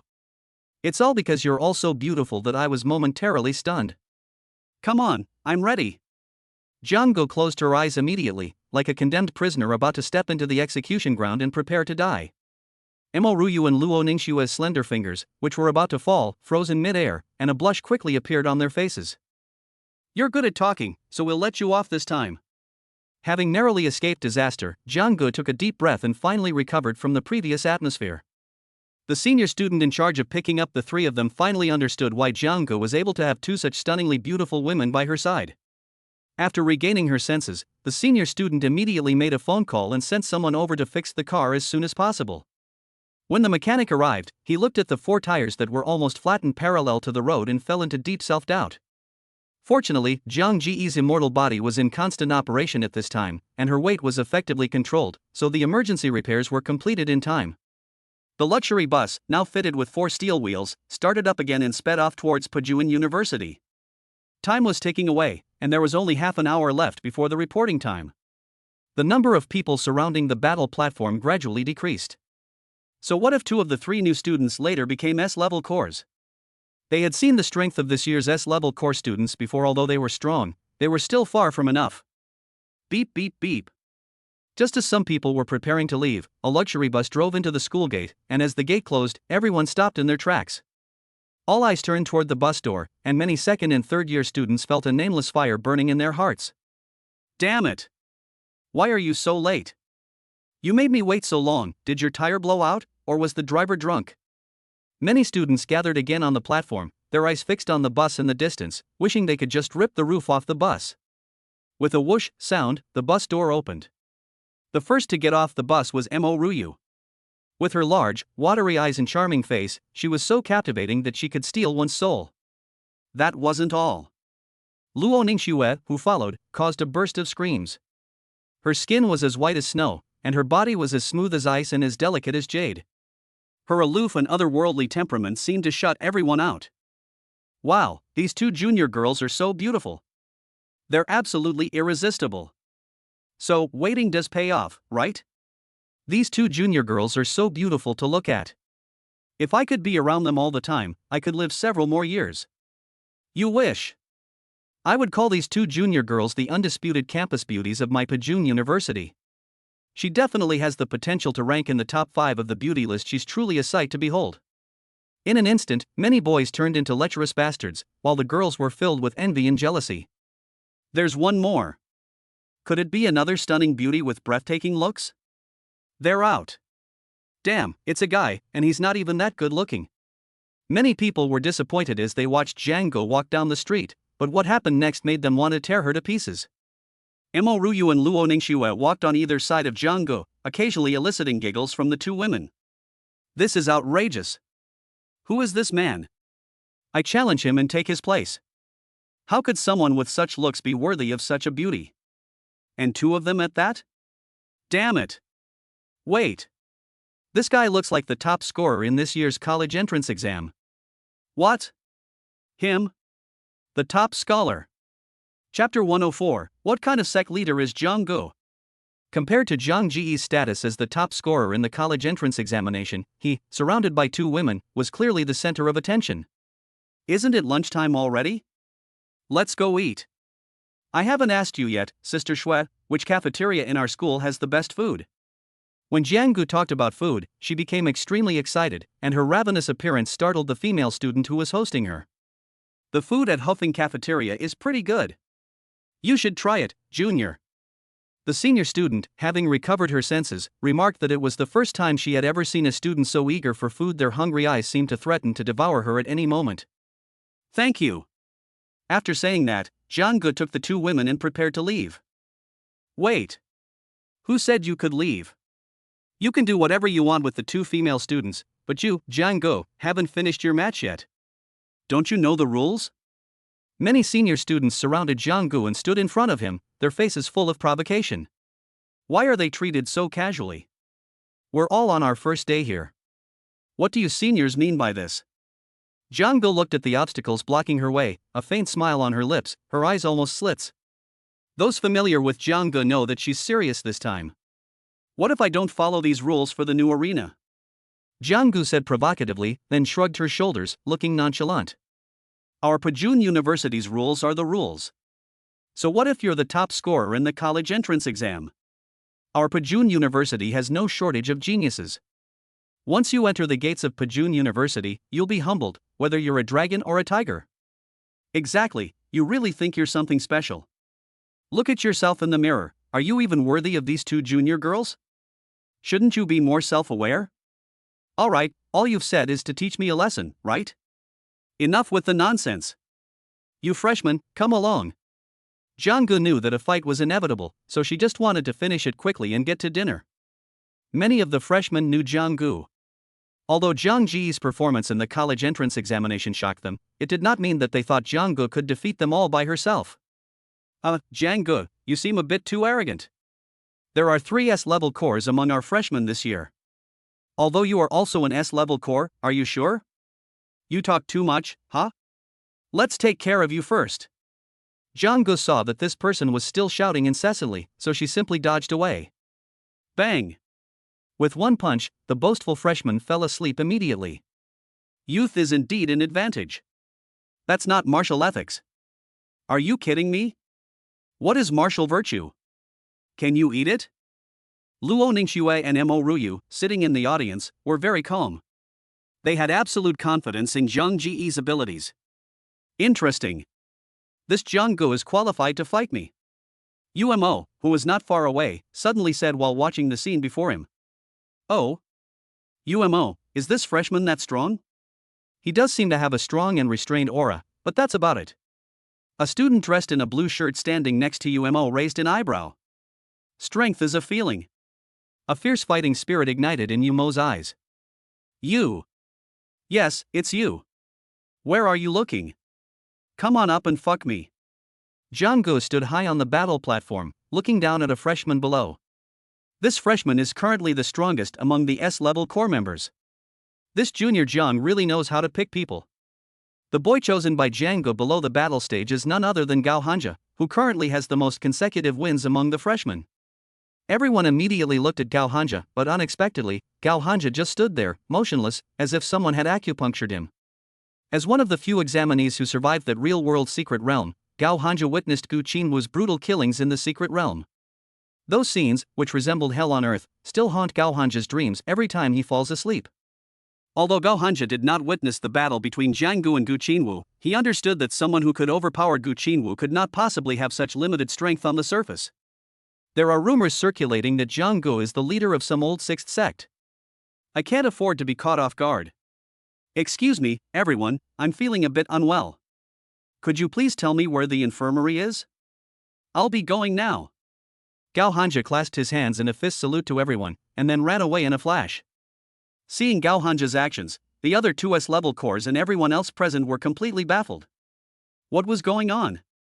You're lucky you ran fast, otherwise I would have beaten you to death. Zhang Ge thought to himself. Since none of you are coming up, fine, then I'll come down. After Zhang Ge finished speaking, she took 2 steps forward, leaped into the air, and landed steadily on the ground. Not only that, Zhang Ge also provocatively beckoned to the freshman, her gesture full of provocation. This is intolerable. Everyone, attack. Seeing Zhang Ji's actions, the freshman felt a surge of anger and launched a series of fierce attacks directly at Zhang Ge. Upon seeing this, the older students quickly separated the crowd, and a rescue team was already on standby nearby. Zhang Ge is really out of control. Originally, it was hard to say who would win or lose if he fought alone, but now he's saying he's taking on a whole group by himself. Hey, stretcher team, get ready. Seeing this, the head nurse shook her head helplessly and then gave instructions. Junior Jiang is facing so many attacks alone, the outcome is already decided. Even if I were to go up there, I wouldn't last more than a few seconds. The next second, everyone stared in disbelief at the bizarre scene before them. All that could be heard was a clanging sound, like an iron hammer constantly forging iron, with dull thuds coming from Jiang Ji's body. As Jiang Ji's body trembled violently, the attack aimed at her was instantly neutralized, and the recoil sent several people nearby flying. With a thud, an injured figure flew directly onto the medical staff's stretcher. Quickly, prepare several more stretchers. The medical staff were also surprised. They had thought that the stretcher was prepared for Zhang Ge, but now the situation had completely reversed. The first move of Immortal Body, Primal Resonance, which maximizes the potential of a martial artist's physical body and uses it perfectly for their own benefit. This creates a vacuum area around the martial artist, radiating powerful energy. Under the high-speed vibration, the physical body is comparable to a humanoid ferocious beast. How is this possible? How could he be so strong? Did he kill him instantly? Many older students unconsciously swallowed hard, looking at the teenagers in the arena in disbelief. What a powerful physique. This junior brother Zhang's physical body has already reached the level of a martial arts master. It's truly terrifying. No wonder he's so arrogant. He has the right to be arrogant. He's really given us quite a surprise. Fellow seniors, is that enough? I'm in a hurry to eat. Junior Jiang, I'm sorry, but you still have to fight me first. Yu Mo's voice suddenly came from the crowd. Chapter 105. What is Zhang Ge going to do? Wuji, Zhang Ji's good luck has come to an end. Xiao Wuqing said with delight as he saw Yu Mo about to appear. You said the same thing when Zhang Ge challenged a group of freshmen. Wuji said with a faint smile. Zhang Ji's performance had truly surprised the directors present. This was the realm of physical cultivation. Back then, even geniuses like Wuji could not have achieved such a level at this age. Wuji. Just you wait and see. You know Yu Mo's strength all too well. After all, he was one of your prized students back then. Ha ha. Xiao Wuqing laughed loudly. As soon as he said this, the expressions of some people who knew the inside story changed unconsciously. Senior, is this also a rule? Zhang Ge looked at the buzzcut man in front of her and felt threatened for the first time. She was certain that the figure in front of her had extremely strong strength. However, this is only comparing Zhang Ji's physical strength to that of the opponent. It should be noted that Zhang Ge has not yet used her full strength. Junior Jiang, I'm sorry, there's nothing I can do about this rule. Yu Mo helplessly spread his hands, then raised an eyebrow. How could Zhang Ge not understand? It was obvious that someone in the upper echelons of Pajun University disliked her and deliberately sent Yu Mo and others here to obstruct her. Senior, then I would be grateful for your guidance. I dare not presume to offer my guidance. We were merely exchanging ideas. As soon as Yu Mo finished speaking, an extremely fast yellow light flashed past Zhang Ge. The speed of the thunder shadow slash was so fast that, apart from a few senior students, almost no one could see the trajectory of Yu Mo's attack.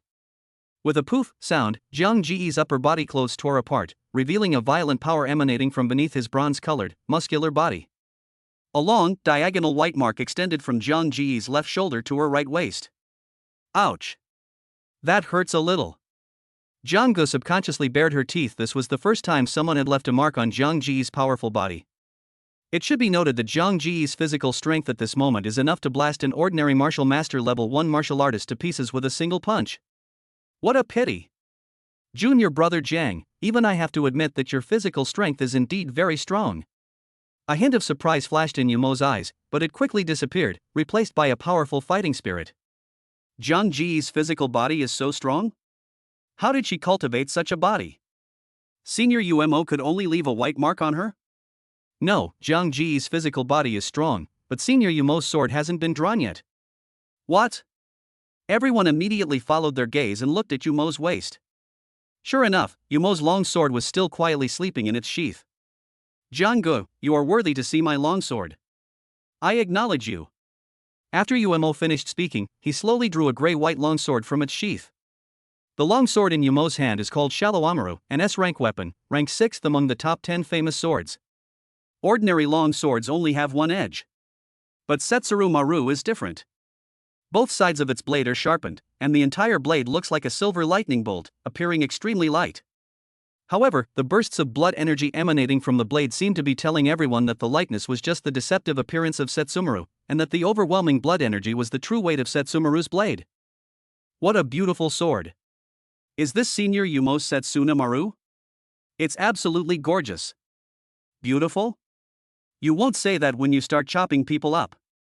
Umo was very satisfied with everyone's reaction. This one of the 10 famous swords was something Umo had obtained by chance after a lot of effort, and it had accompanied him in slaying one ferocious beast after another. I thought he'd get straight to the point, but guess what? He still can't resist showing off. Jianggu had no interest in the Shallow Amaru in front of her. It wasn't like she didn't have an S-class weapon.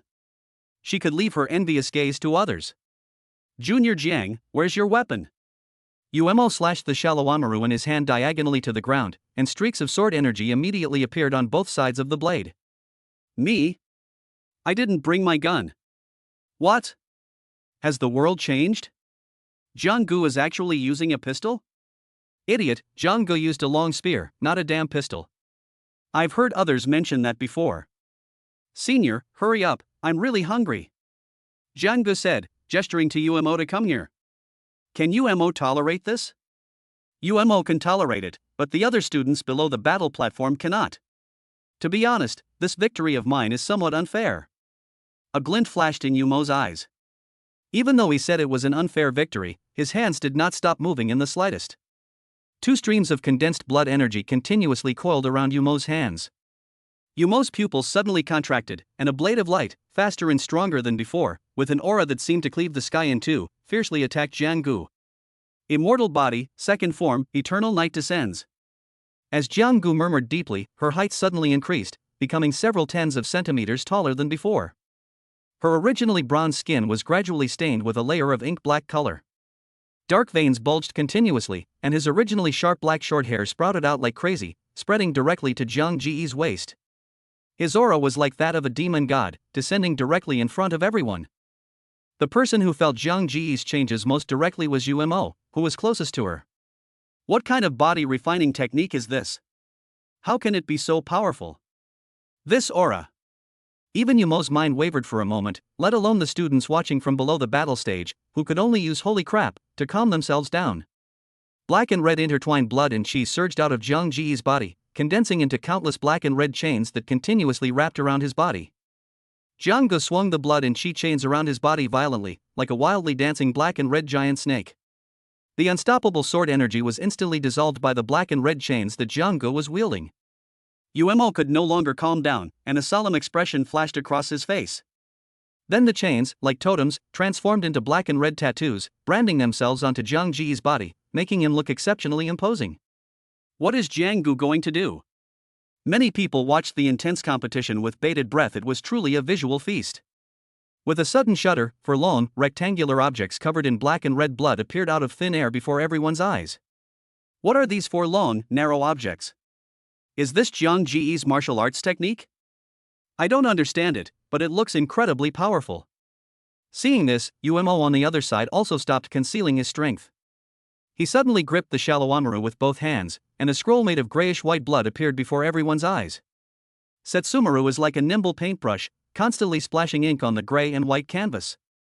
With each gentle touch, Setsumaru's momentum grows stronger. The grayish-white flowing shadows even caused Setsumaru to leave behind afterimages. Rashomon, the gray-white boundary. Just as Umo shouted out his martial arts technique, four long, black and red strips arrived in front of Umo's forehead. The speed was so fast that the sound of air being torn apart didn't ring out for several seconds. Chapter 106. What kind of bizarre speed is this? Umo looked at the four torrents coming towards him and slashed out with the shallow Amaru in his hand.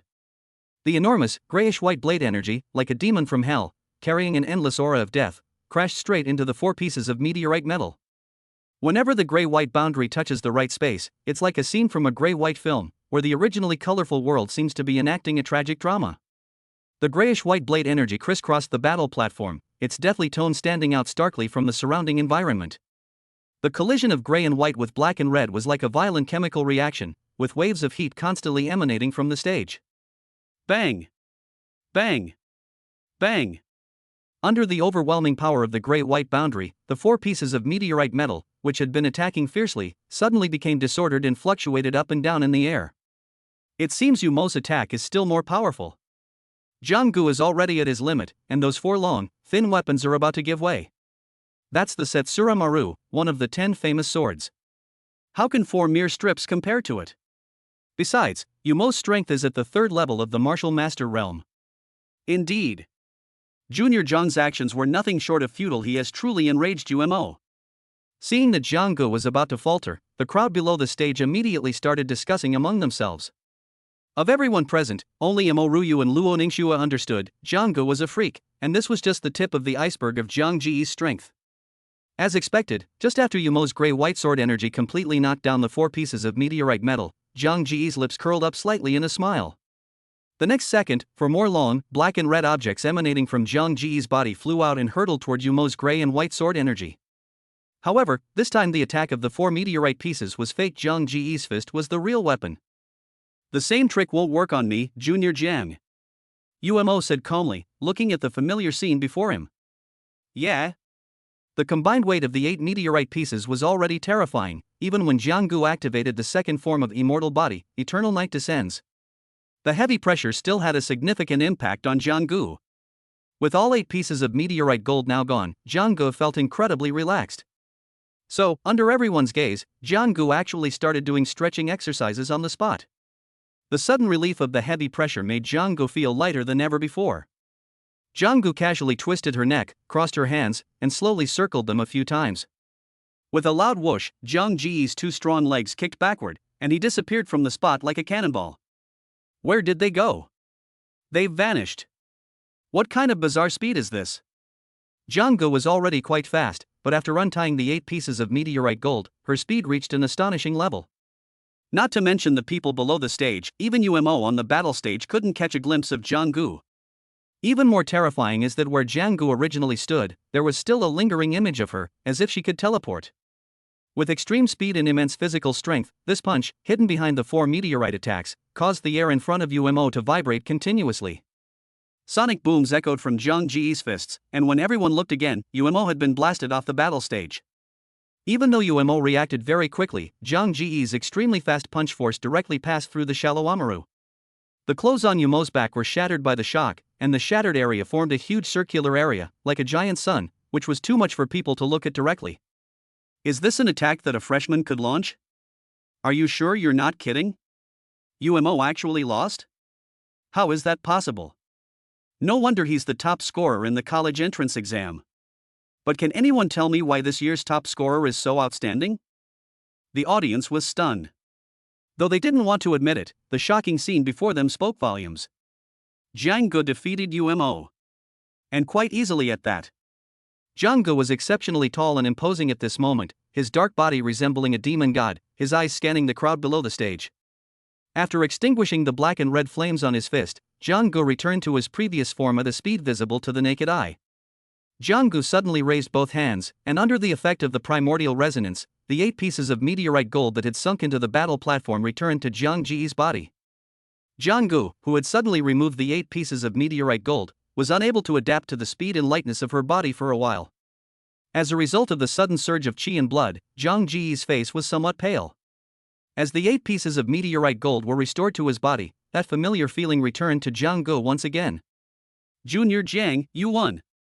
As Jiang Gu slowly walked down from the battle platform, a trace of loneliness and confusion flashed in Yu Mo's eyes, but it was quickly replaced by an undying fighting spirit. Thank you for accommodating me, senior. May I go now? Jiang Gu nodded and smiled, then looked at the crowd around her. Please make yourself at home, junior. From this moment on, Jiang Ji's reputation as the top freshman will soon spread throughout the entire Pajun University. It was at this moment that these usually arrogant geniuses truly recognized the strength and identity of the young man before them. Xiao Wuqing, you lost. Wuji laughed loudly as he looked at the screen, then started playing with his fingers. Useless. Xiao Wuqing cursed inwardly, his face turning ashen, which suited his name. Wuji, you don't need to be so smug. I lost this time. But you won't keep winning forever, we'll see. After saying that, Xiao Wuqing stormed out of the door, slamming the heavy door shut with a dull thud. This caused everyone present to look at each other in bewilderment. The directors who had previously had doubts about Jiang Gu all accepted her status as an SS-level core member at this moment. There was nothing they could do. Wuji's fist was the biggest. Even if they wanted to back out, they were now in a difficult position. Didn't they see that even Xiao Wuqing suffered a loss in silence? They suspected that Wuji had been deliberately feigning weakness, and the purpose was obvious. This was all so that Jiang Gu could gain a foothold at Pajun University. What a cunning old fox. Xiao Wuqing is still too green. An elderly man with white hair was smiling as he looked at the imposing figure sitting in the main seat and murmured softly. Chapter 107 wasn't gone, it was completely taken over by one person. Because of its rigorous daily training, Pajun University spares no expense in providing for its students clothing, food, accommodation, and transportation. However, the funds and resources in these areas are not available for Pajun University to handle on its own. The Ministry of Finance of the Great Xia Kingdom and the major families in the capital provide Pajun University with various subsidies every year. Any amount of money spent on education by Pajun University would be an astronomical sum to outsiders, but it is insignificant compared to the amount spent on students' education. Among them are teaching buildings donated by various aristocratic families.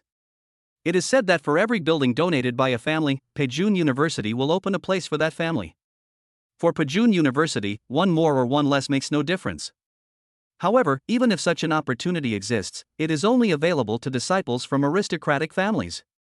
An ordinary person might not even be able to collect enough for the first floor of a school building in their entire life.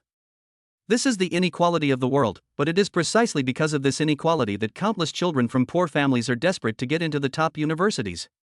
Students from Pajun University, even compared to those from other universities, can all be considered outstanding individuals. But in this academy that produces so many outstanding talents, genius is merely the threshold for entering Pajun University. Pajun University has 6 canteens. At this moment, the aroma of cooking wafts from the 6 adjacent canteens, filling the entire street. Excuse me, senior, which way do I get to Hafenjiwan? After quickly settling her luggage, Jiang Gu headed to the cafeteria alone. Mo Ruyu and Luo Ningxue were assigned to the same villa, a privilege reserved for S-level core members. At Jiang Ji's request, she was arranged to stay in another villa next to the 2 women. As an SS-level core member, Jiang Gu was assigned a single detached house. But to be honest, Jiang Gu felt a little uncomfortable living alone. Fortunately, she lived close to Luo Ningxue and the others, just a short walk away, so she wasn't too lonely. You must be a junior.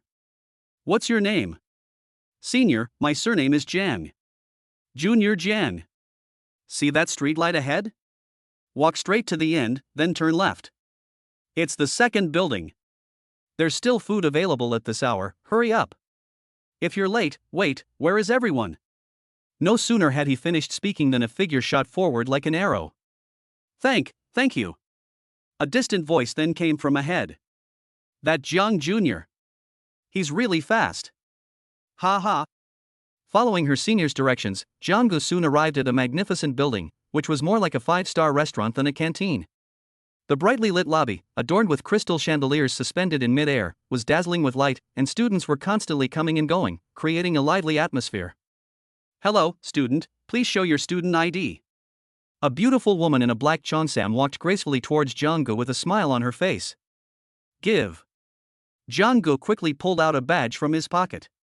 The badge's design resembled a sharp spear and was entirely black. Zhang Ji's badge was engraved with the 3 golden numbers 001. "This way, please." Although the woman still wore a calm smile, her pupils suddenly contracted. Having run this restaurant for so long, Wu Li knew exactly what the code 001 meant. Her face then softened with respect. Jiang Gu naturally noticed that Wu Li's attitude had clearly changed, but that was not important to Jiang Gu at the moment. The world is vast, but rice is the most important thing. Jiang, do you need my help? Wu Li's temperament is more like that of a ripe peach, as if you could squeeze out juice with just a gentle touch. Her short, glossy black hair, combined with her curvaceous figure and the cheongsam that accentuated her curves, made Jiang Gu feel a surge of appetite. "Thanks, but no need, I'll just wander around by myself." "Manager Wu, are you sure it's self-service?" Wu Li was clearly taken aback by Zhang Ji's answer, and stared blankly for a moment before covering her mouth and chuckling softly. "Jiang, please eat as much as you like. The cafeteria at Pajun University is free. Then I won't stand on ceremony." After saying that, Jiang Gu immediately began to wreak havoc, but what she killed were all fresh and delicious dishes. "Master, please give me 50 of these king crabs." "Yes, that's all I want, I won't waste any." "Master, give me 80 jin of these shrimp dumplings." "Student, we don't charge by weight here, we charge by the basket," the chef said, looking speechless. "Okay, then let's make 80 steamers. If it's good, we can add more later," Jiang Gu said, subconsciously swallowing her saliva. "Are you kidding me, classmate? 80 drawers? I can only make about 400 drawers a day if I work from morning till night." Upon hearing Zhang Ji's answer, the chef's eyes widened in shock. He strongly suspected that the student had deliberately come to cause trouble. "I've seen people who can eat, but this appetite. Are you sure you're not kidding? Anyone who didn't know better would think a human-shaped glutton had appeared. Old Huang. Give him 80 drawers." Just then, Wu Li's beautiful figure appeared in front of Jiang Gu, and she nodded slightly to the chef. "All right, for Manager Wu's sake, I'll trust you for now and give you 80 drawers. But if you dare to waste them, don't blame me for being ruthless." "The baker will definitely not waste any of your money, thanks, Manager Wu." And so, Jiang Gu, like a juggler, placed the king crab in her left hand and the shrimp dumpling in her right, steadily on the dining table. Just as the chef was preparing to see Jiang Gu make a fool of herself, Wu Li's eyes were fixed on Zhang Ji's back. "Delicious, great, really delicious." Jiang Gu seemed to have a grudge against the food in front of her, while everyone else ate slowly and gracefully. But Jiang Gu started wolfing down her food, one basket of shrimp dumplings after another, and one king crab after another. She was like a bottomless pit, her movements never stopping. "He can eat so much. Is he even human?" Seeing the scene before them, everyone present stopped what they were doing and stared intently at Jiang Gu. "Master, give me another 80 steamers. Your shrimp dumplings are great." A short while later, Jiang Gu came over again. "Only 80 trays left." The chef was completely bewildered, like someone who had lost their soul, and stammered, "Thanks." After saying that, Jiang Gu started eating again, and this time, her eating speed increased rather than decreased. Just then, another group of students walked in. "Master, give me 3 baskets of shrimp dumplings." "I'm going to eat my fill this time, huh?" "Master, give me 2 baskets of shrimp dumplings too." "Classmates, I'm so sorry, we're out of shrimp dumplings." "Seriously? Isn't this supposed to be self-service? There's not a single drawer left at this hour?" "It's not that they're gone, it's that one person bought them all." After saying that, the chef pointed in Zhang Ji's direction. "You bought it all? I'd like to see just how much you can eat." Following the direction the chef was pointing, the group was utterly astonished. All that could be seen on Zhang Ji's table were stacks of shrimp dumplings high, leaving almost no room to put them on the table. All the plates filled with food were completely empty. "Awesome. I haven't had such a satisfying meal in ages." Jiang Gu remarked subconsciously that it was a truly exhilarating battle, before turning her gaze to the remaining delicacies. Many chefs who met his gaze broke out in a cold sweat, thinking, "Don't come any closer." Chapter 1087 Killing Platform, Heavenly Ranking. Burp. I'm finally full. Jiang Gu let out a big burp, then patted his 8-pack abs with satisfaction. Of course, he was now in a state of complete relaxation. The mountains of plates piled on the table resembled countless chips stacked on a gambling table, overwhelming everyone present. Every food station had been completely emptied, and the chef's hands were trembling uncontrollably.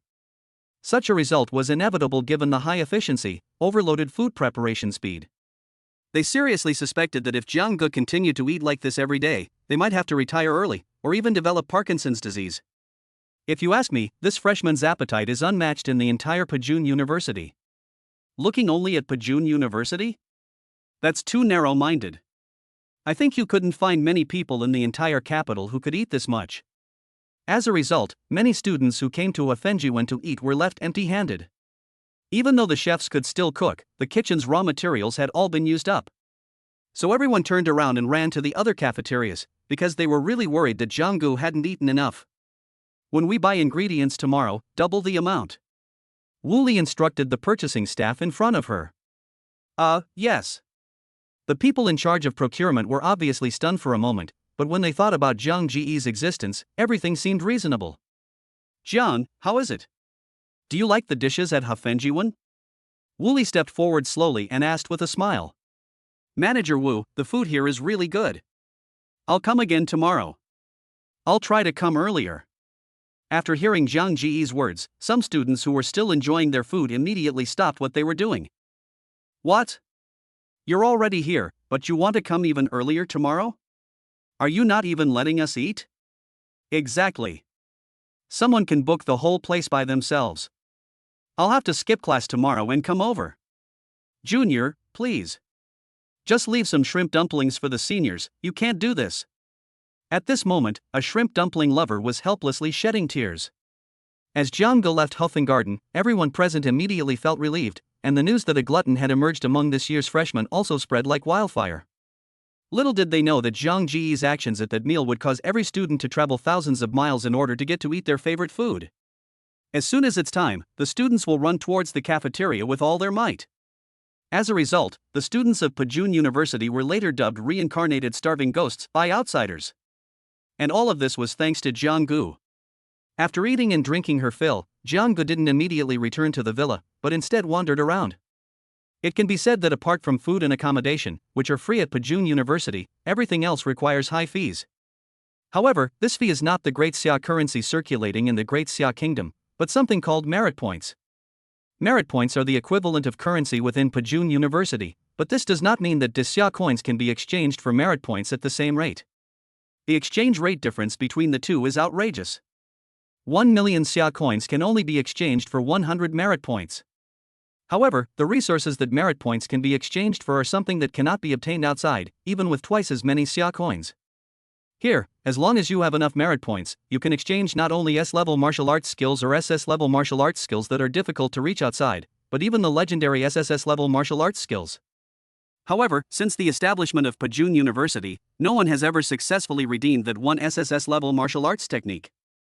The reason why no one has redeemed that SSS-level martial arts skill to this day is that it requires 100 million merit points to redeem, and even borrowing it requires 80 million merit points. Let alone tens of millions of merit points, even a student who studies at Pajun University for 4 years and is nearing graduation would be considered to have a few 100,000 merit points, let alone tens of millions. That's something I almost wouldn't even dare to think about. Merit points are obtained simply by accepting quests. The greater the difficulty of the quest, the more merit points you will receive. There are all sorts of tasks available, some involving exploring secret realms, others collecting the remains of mythical beasts, and still others guiding others in their cultivation.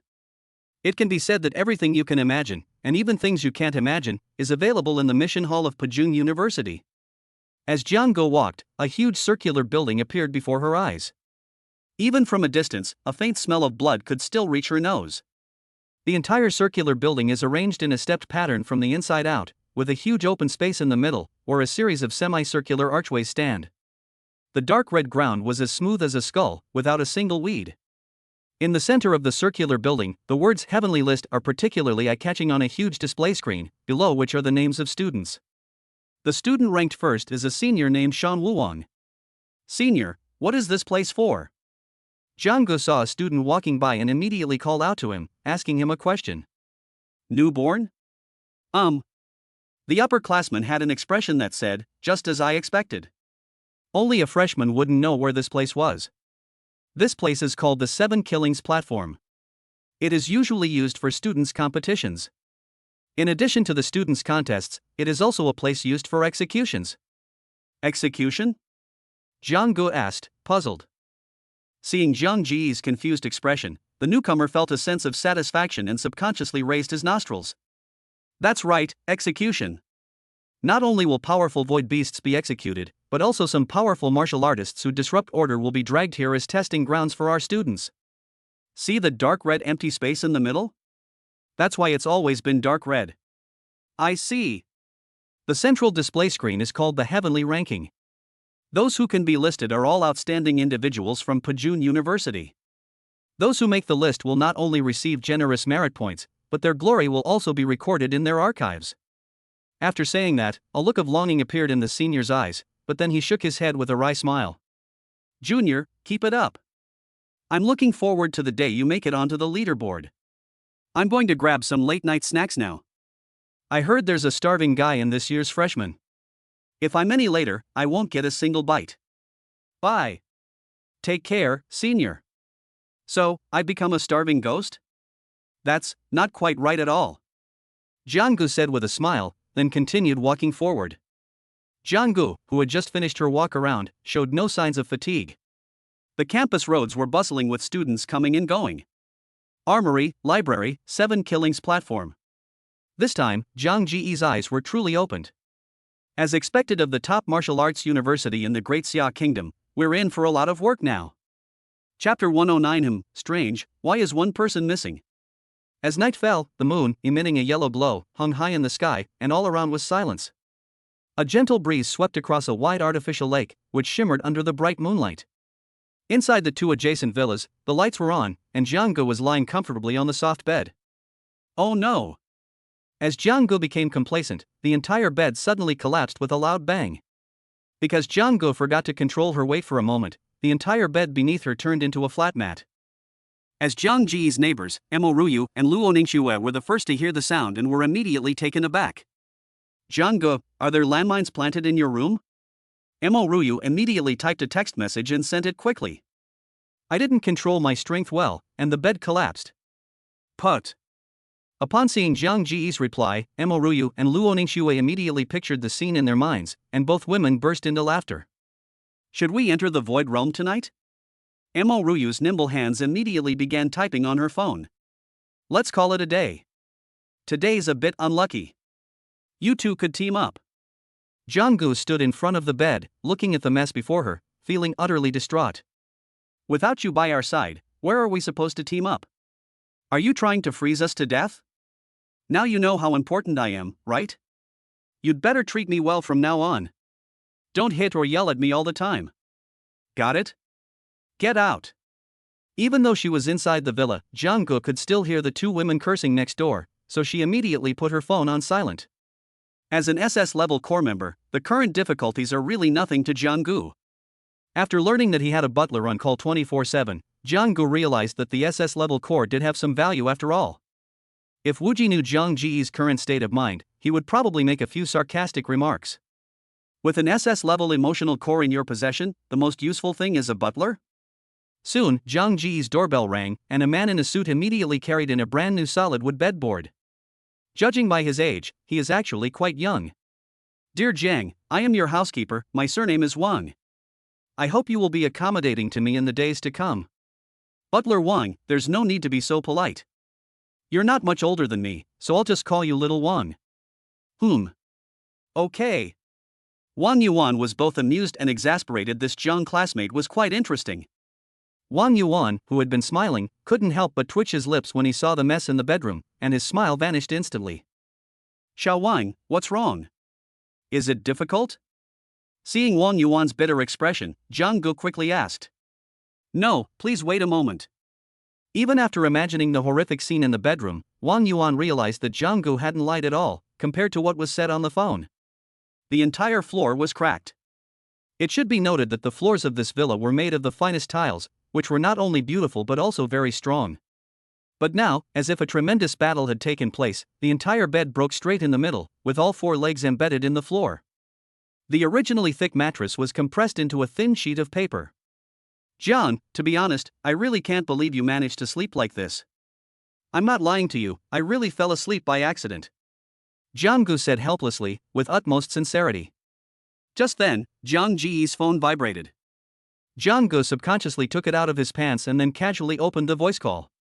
A sweet, soft voice suddenly came from the other end of the line. Jiang, can the bed be fixed? Why don't you come and sleep with us tonight? Holy crap! Holy crap! Jiang and Wang Yuan were both startled and then burst out of their mouths. In the next bedroom, Mo Ruyu was giggling, and Luo Ningxue was also covering her mouth and chuckling softly. Sister Yu, isn't this a bit inappropriate? Sister Schwer, what's the big deal? It's just that Jiang always has such a foul mouth, he should be taught a lesson. That's true. Just a few minutes ago, Mo Ruyu and Luo Ningxue saw a man in a suit carrying a bedboard into Jiang Ji's villa, and they immediately decided to play a trick on him. Xiao Wang, believe me, I'm innocent. Yes, I believe you. Wang Yuan nodded solemnly. I don't believe you. Wang Yuan thought to himself. It would be a lie to say he wasn't envious, but he felt that everything was too coincidental. Wang Yuan's movements were quite efficient, and he quickly restored the scene to its original state, which made Jiang Ji's eyes widen in surprise. As expected of the top-notch butler, Wu Ji is quite reliable in crucial moments. Jiang, I'm leaving now. Please feel free to call me anytime if you need anything. Looking at the phone in her hand, Jiang instinctively wanted to destroy it, wishing she would never use a cell phone again. But is that even possible? The next second, Jiang started playing with her phone, watching with great interest. The next day, Jiang, who was still sound asleep, was awakened by a clear doorbell ring. She got dressed, went downstairs, and opened the door in one smooth motion, but her eyes were still half closed, clearly indicating that Jiang hadn't slept very well. Jiang, hurry up and wash up. Today is the day we choose our mentors. Don't be late. We're leaving now. The two beautiful figures standing in front of Jiang Ji's door were Mo Ruyu and Luo Ningxue. Compared to Jiang, who had dark circles under her eyes, the two women looked refreshed and energetic. Okay. Jiang nodded with her eyes half closed, then slammed the door shut and lay back down on the bed. For a freshman at Pujuan University, the second day of registration was particularly important, as it was the day for choosing a mentor, or rather, the day for mentors to choose their students. So, early in the morning, the freshmen gathered on a playground, where powerful figures stood directly in front of them. Now, all freshmen, please count off. 1, 2, 3. A series of voices rang out in the arena, each one full of energy. That's strange, why is one person missing? Jiang, which one is Jiang? The teacher in charge shouted, and the entire playground was immediately filled with the name Jiang. Fine. Let's not wait any longer, let's start. I've never seen a student with such a poor sense of time before. I'm speechless. As a result, Jiang perfectly missed the best opportunity to choose and be chosen. At this moment, he was still lying in bed fast asleep, with drool dripping from the corner of his mouth. Chapter 110. Jiang arrives late. The playground was bustling with people, each freshman hoping to choose a mentor they liked, as it was crucial to their future martial arts path. A good mentor not only possesses strong abilities and a powerful background, but more importantly, they can provide students with the resources they need. For students, resources are the most crucial factor. Mentor Qingyu, I wonder if I could have the honor of joining your team. A young man looked at the man in blue with expectant eyes. You must know that Qingyu is the number one person below the Martial King, a powerful expert at the 9th level of the Martial Lord realm. Looking across the entire Great Xia Kingdom, Qingyu's strength is among the top, not to mention his powerful background. However, Qingyu's conditions for accepting people are extremely strict, even somewhat strange. Sometimes, no matter how strong you are, you may not be able to catch Qingyu's eye. In Qingyu's own words, it's all about fate, and everything depends on Qingyu's own preferences. But precisely because of this, the number of students under Qingyu's tutelage is always the smallest, making him arguably the mentor with the fewest disciples. But each of them, taken individually, is a leader in the martial arts world today. Next. A gentle voice reached the boy's ears, and receiving a definite reply, the boy had no choice but to leave dejectedly and begin searching for his next target. Qingyu, you need to change this bad habit of yours. Your quota is the lowest every year. I'm really worried that you won't be able to silence the criticism from the higher-ups. On the other side, the white-clad man who witnessed the scene spoke up. Bai Zhe, no need for you to worry. My approach to selecting people is based on their free spirit. As for you, you may have many students, but so what? You can't concentrate all your resources on one person. Never mind, there's no point in talking to a lonely old man like you. It could be said that there were long queues in front of every mentor, but at this moment there were only a few people in front of Qingyu, and every student in front of Qingyu was very nervous. Even though they knew they would most likely be rejected by Qingyu, they still chose to give it a try, which was undoubtedly noticed by some insightful mentors. So you only chose me because Qingyu didn't choose you? I'm still an honorary mentor at Pujuan University. Some mentors couldn't help but think this way. There are petty and narrow-minded people, but fortunately they are only a minority. Luo Ningxue, as an S-level core member, would you be willing to become my disciple? A beautiful woman in palace attire, with a hairpin in her hair, spoke gently to Luo Ningxue. Nangong Qin, a 7th-level martial lord, is the eldest daughter of the Nangong family and one of the few female instructors at Pujuan University. Teacher Nangong, I'm willing to join, but I have to be with Sister Yu. That's my only request. After Luo Ningxue finished speaking, she pointed to Mo Ruyu beside her. The Mo family's daughter, Mo Ruyu? Greetings, Instructor Nangong. Mo Ruyu nodded slightly and replied politely. Luo Ningxue, my next disciple is Mo Ruyu. Your concerns are not a problem at all. The biggest problem now is whether Mo Ruyu is willing to become my disciple. Nangong Qin gazed at the girl before her with her bright eyes.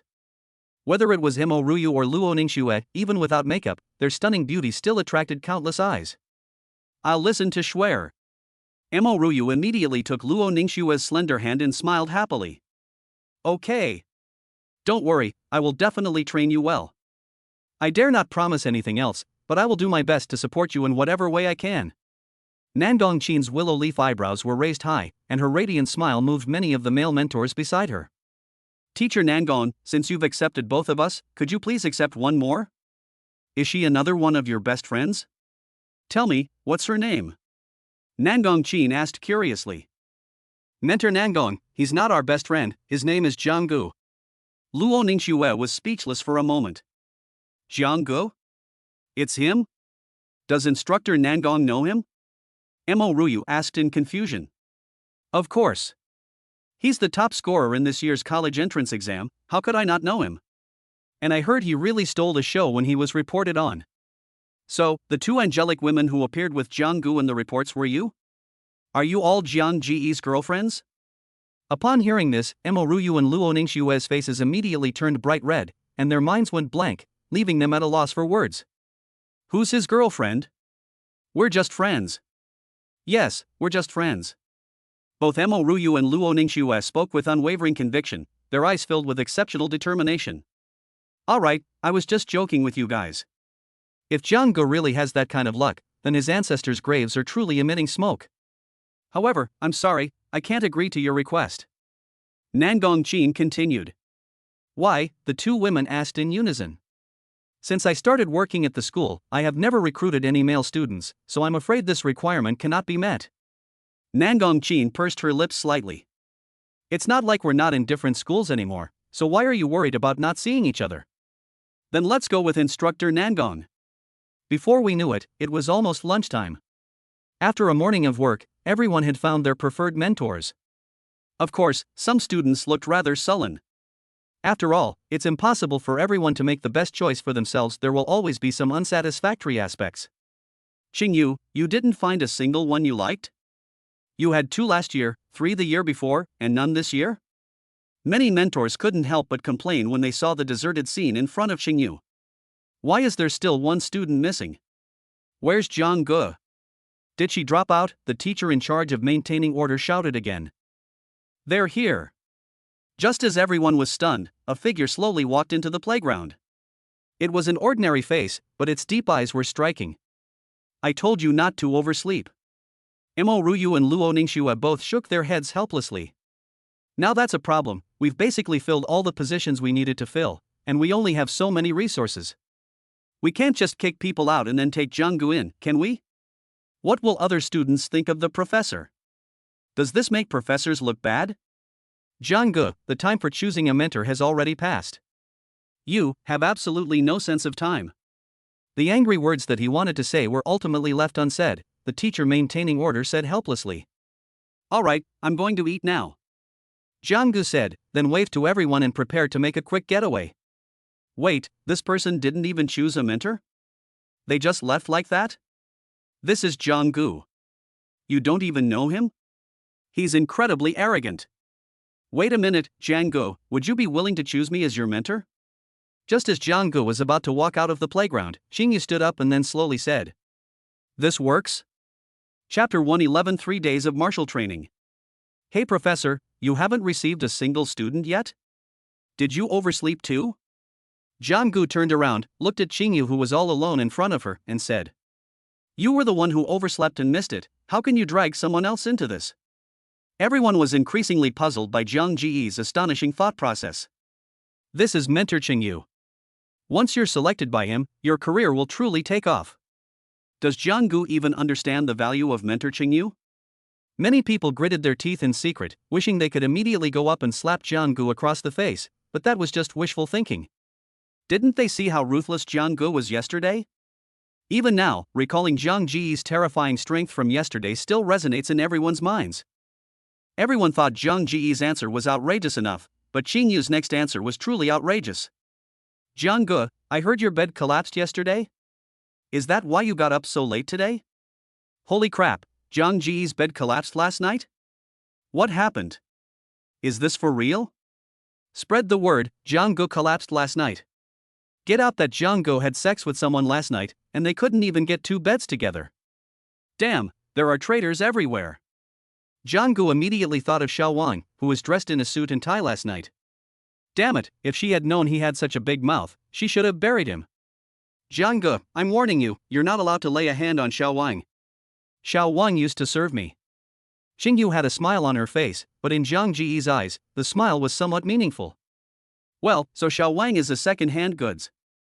I valued him so much, but he's truly loyal to Cao Cao while his body is with Han. Jiang Gu felt that all her sincerity had been misplaced, and she wished she could break another bed today so that Wang Yuan could come to her door again in the middle of the night. Mentor Xingyu, I am willing to become your disciple. In fact, from the moment I stepped onto the training ground, I felt that we had a great understanding. Really? Not bad, I'll take you as my student. And so, amidst the clamor of discussion, Jiang Gu was officially accepted as Qingyu's disciple, becoming Qingyu's only student this year. Many people cast envious glances at Jiang Gu, while the other mentors looked on in bewilderment at the scene before them. It's only because they don't know Jiang Ji's true strength that they would fight tooth and nail to choose her, even if it means breaking off all relations. Their understanding of Jiang Ji's abilities was largely based on rumors, and they preferred to believe what they saw with their own eyes rather than just hearsay. Instructor Xingyu, I'm going to eat now. Before Xingyu could even nod, Jiang Gu had already vanished without a trace. What was even more unacceptable to everyone than the mentor selection process was the figure rushing towards the cafeteria at that moment. Oh no! Hurry and chase them.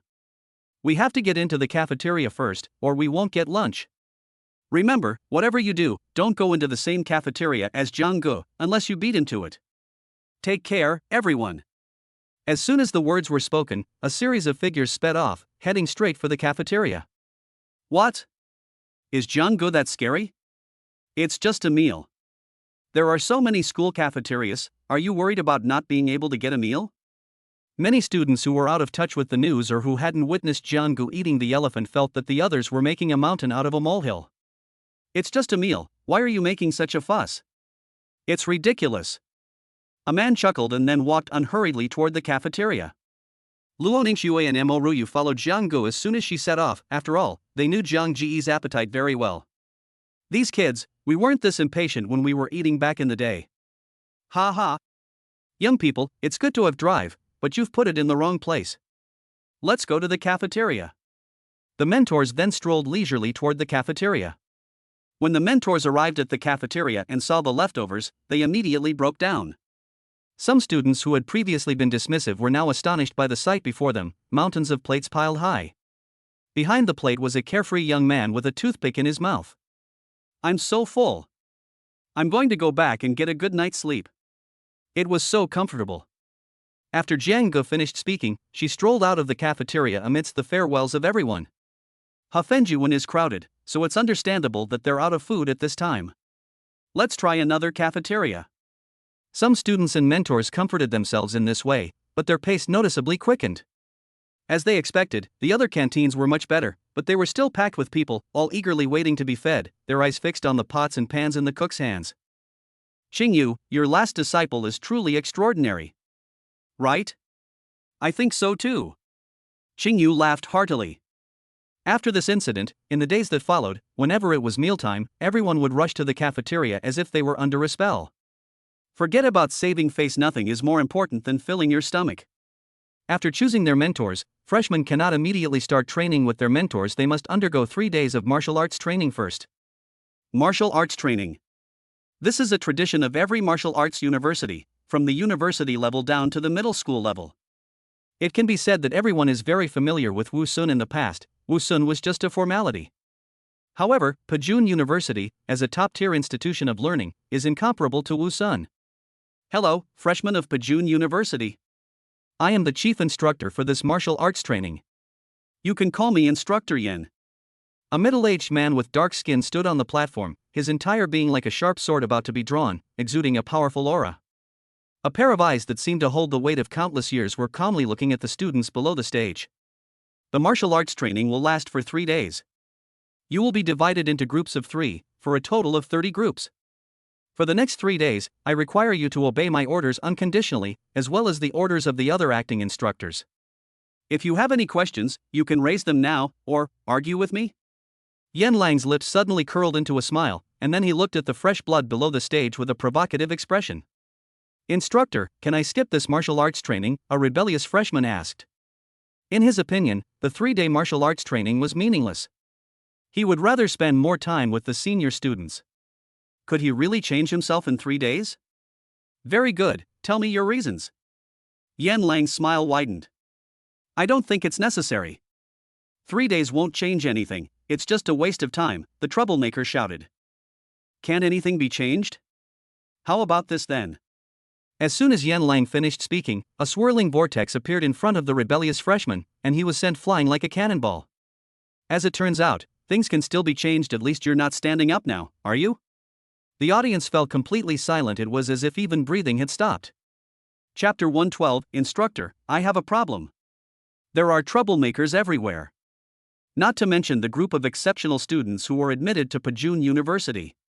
Besides their exceptional talent, they generally come from well-off families and enjoy various privileges as geniuses in their respective schools, which inevitably fosters a sense of arrogance, as if they are the best in the world. But their arrogance, their family background, and their talent amounted to nothing in front of Yen Lang. Who wasn't a genius when they were young? Now, does anyone have any objections? Yen Lang's calm voice rang out on the playground. Wherever his gaze swept, all the freshmen lowered their heads, afraid of being used as the next troublemaker to establish his authority. Okay, since no one has any objections. Then follow my orders, form groups of 3, 1 in front and 1 behind, and then line up in groups. Upon hearing this, some people began to subconsciously look at the people in front of and behind them. It turns out that you are randomly teamed up with the people in front and behind you. Doesn't that mean? Some of the male students standing behind Luo Ningxue and Mo Ruyu suddenly became excited and shouted loudly, Instructor is wise. I promise to give my best performance to complete these 3 days of martial arts training. For every person who is pleasantly surprised, there is someone who is disappointed. The other students looked at those few people who were overjoyed to be part of the training team with Luo Ningxue and Mo Ruyu, and their eyes turned red, with tears of envy streaming down their faces. It hurts. Why wasn't it me? I also want to team up with Luo Ningxue and Mo Ruyu. What's the use of you thinking about it? Do you think I'm thinking about it too? Django must be really unhappy right now. I'm happy because he's unhappy. It's one thing for that guy to always be seen with 2 beauties like Luo Ningxue and Mo Ruyu, but he also often eats all the food in the cafeteria, leaving me with nothing if I arrive late. This kind of behavior is simply outrageous. I really hope Django will fight back and get a good beating from the instructor. Various whispers arose from the group of new students, and eventually everyone's gaze unconsciously focused on Django, Luo Ningxue, and Mo Ruyu. Who could blame them when the 3 of them are the most eye-catching among this year's freshmen? One is a top scorer, and the other 2 are campus beauties, it's hard not to pay attention to them. Instructor, I have a problem with this. I have a problem with that too. When Mo Ruyu and Luo Ningxue heard that the 3 of them would be in a team, their instinct was to team up with Jianggu. However, the random team assignment mechanism would separate the 3 of them, which made them feel a little uncomfortable. After hesitating for a moment, the 2 looked at each other and spoke at the same time. As they spoke, the two of them turned their heads at the same time and looked at Jiang Gu, who was standing at the end of a line. Because he was carrying tens of thousands of kilograms of extraterrestrial meteorite gold, Jiang Gu had gradually adapted to the exaggerated weight over the past few days, but his energy consumption had increased significantly. This leads him to always seize every opportunity to adjust his physical condition in order to maintain a balance between his physical exertion and expenditure.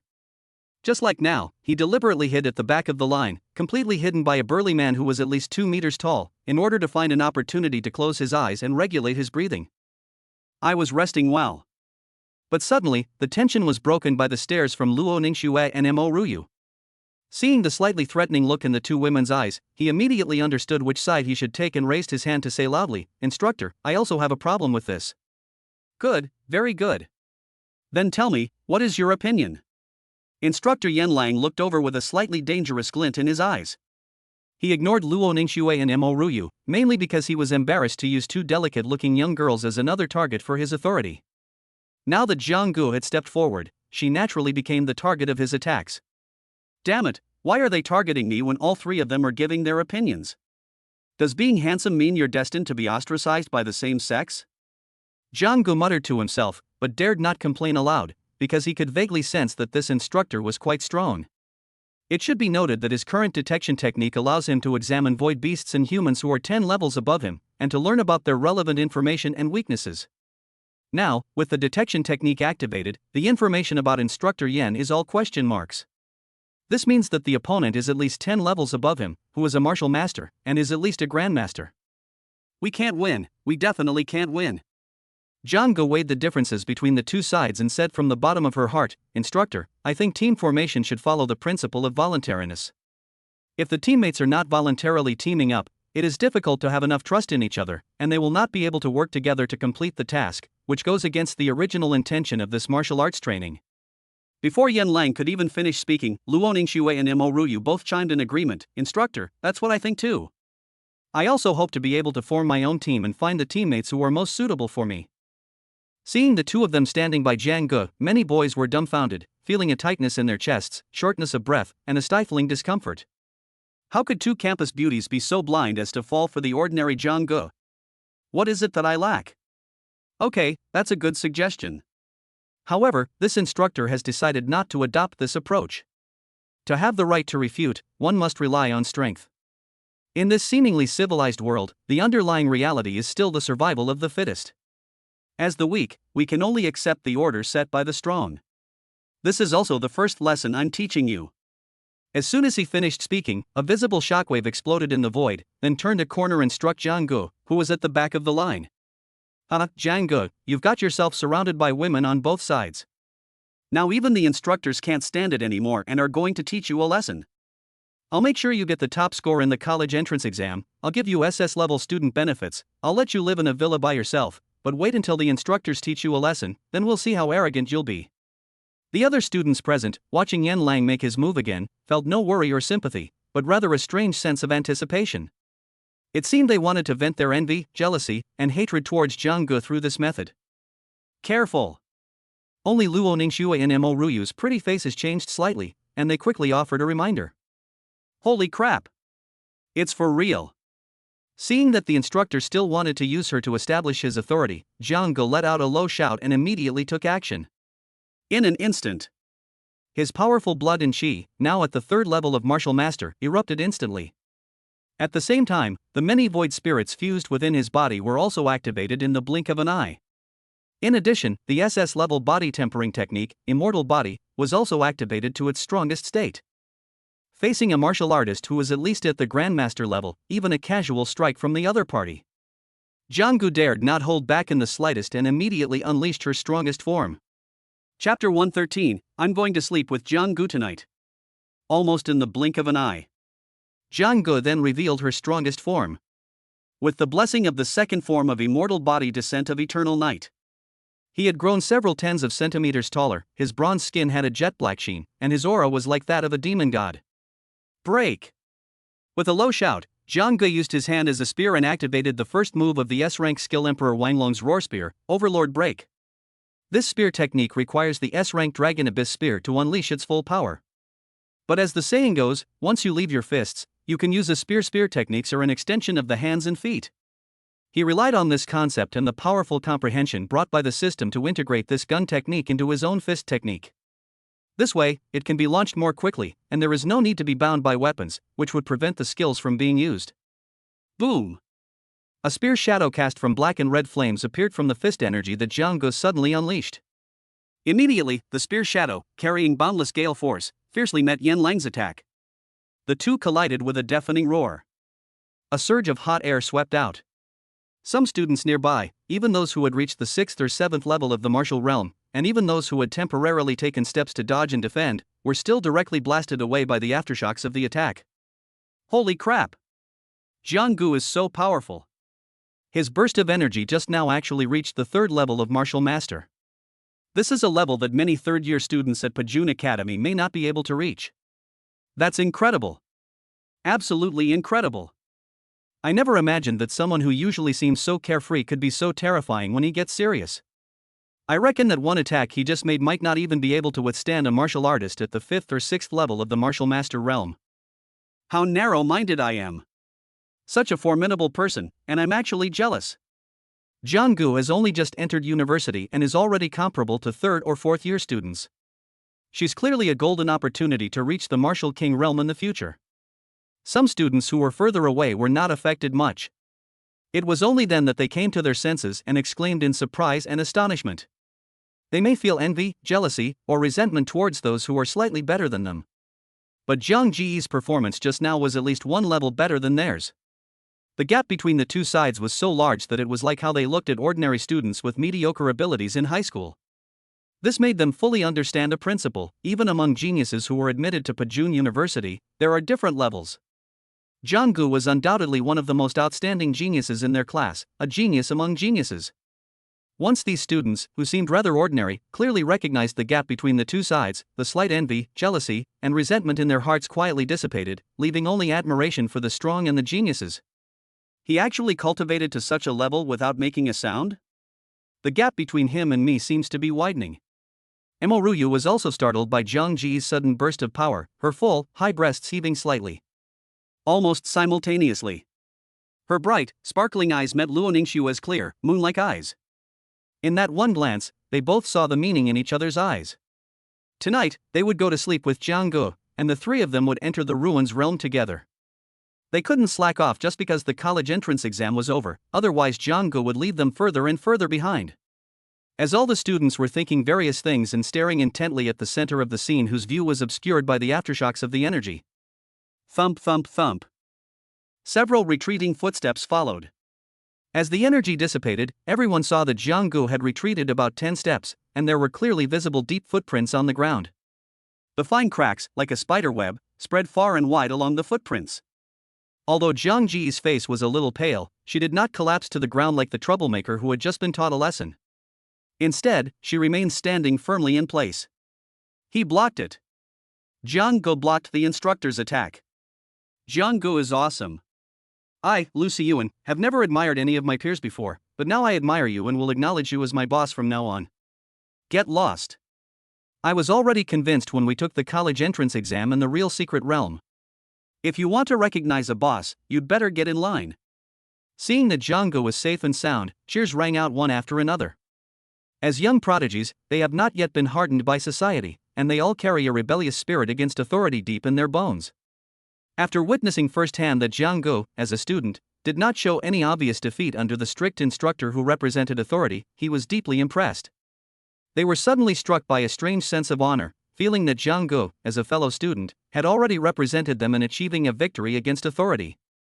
You can withstand one of my moves. Very good. If you can withstand my second move, then I will acknowledge that you have the right to refute my opinion, and I will agree to your previous suggestion. Yan Lang's tone remained serious, with a hint of domineering. However, a hint of surprise flashed deep in his eyes, as if he hadn't expected that a freshman who had just entered university could actually block his casual strike, which was at the 7th level of the Grandmaster realm. Such talent is rare even in the history of schools spanning thousands of years. At this moment, he had the idea of testing Jiang Ji's limits, and at the same time, he wanted to maintain his authority as an instructor. If he can't even manage one student easily, then he'll probably have a hard time managing this group of students during the next 3 days of martial arts training. Etc. Upon hearing that they were about to continue, Jiang quickly reached out and called for a stop. Is this a sign that they're about to admit defeat? All the students were hoping that Jiang could represent them and broaden the horizons of that instructor surnamed Yen, so that he wouldn't treat them, these geniuses, like children who could be scolded at will. Hearing Jiang Ji's words so suddenly, I felt my expectations were dashed and couldn't help but feel a little disappointed. Instructor, let me get ready first. Jiang then uttered the second half of her sentence, which she hadn't finished. Then, to everyone's astonishment, several heavy objects fell to the ground with a series of thuds. This person, he's carrying such a heavy load? The ground was clearly dented from the weight. It must have weighed at least several thousand kilograms. The students stared wide-eyed at the pieces of meteorite gold that Jiang had temporarily removed. Some of them had seen the meteorite gold on Jiang Ji's body before, and thought it was a weapon he carried with him. They never expected that it was actually a weight used to train his physical fitness. Holy crap, this is so heavy! Out of curiosity, some students wanted to weigh the pieces of meteorite, but even after putting in their best effort, they ended up with red faces and thick necks and still couldn't lift a single piece of meteorite. Only after this person mustered his chi and blood did he manage to pick up a piece of meteorite gold with some difficulty. This piece must weigh at least tens of thousands of kilograms. Jiang actually carries a full 8 pieces with him and can still walk and eat normally. This is simply not something a human can do. Several other students, refusing to believe the superstition, stepped forward one after another to weigh the fallen object. Finally, the way they looked at Jiang changed to how they looked at a monster. Comparing yourself to others will only make you miserable. Their former arrogance and confidence as the chosen ones have been completely shattered by Jiang, a monstrous student of the same age. Chapter 114. I truly did not act rashly for the sake of a woman. A piece of meteorite gold this size must weigh over 20,000 jin, 10,000 kilograms. 8 pieces equal 160,000 jin. He carries such a heavy load all the time, yet he seems unaffected. In terms of physical fitness alone, he is no less than me, a grandmaster. Yan Lang immediately recognized that the things Jiang had just removed were meteorite gold. After a moment's consideration, he had already withdrawn his powerful chi and blood energy, showing no intention of launching a second attack. Jiang Ji's performance was truly astonishing. He would only be confident of suppressing Jiang in one move if he were at his peak condition.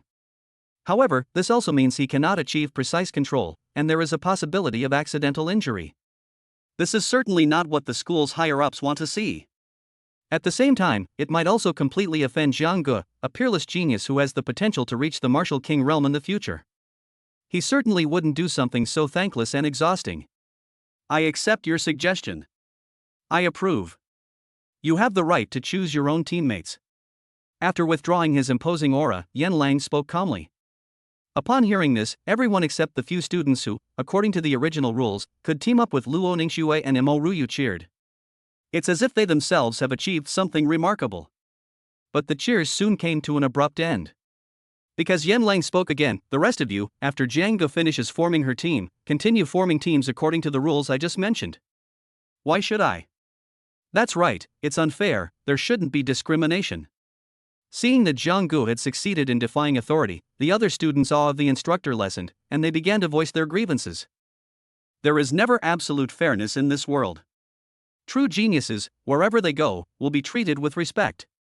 If you can't even understand the essence of this world, then I advise you to drop out of school and go home as soon as possible. In your small cities, you were praised as geniuses by everyone, but at Pajun University, geniuses are as numerous as fish in a river.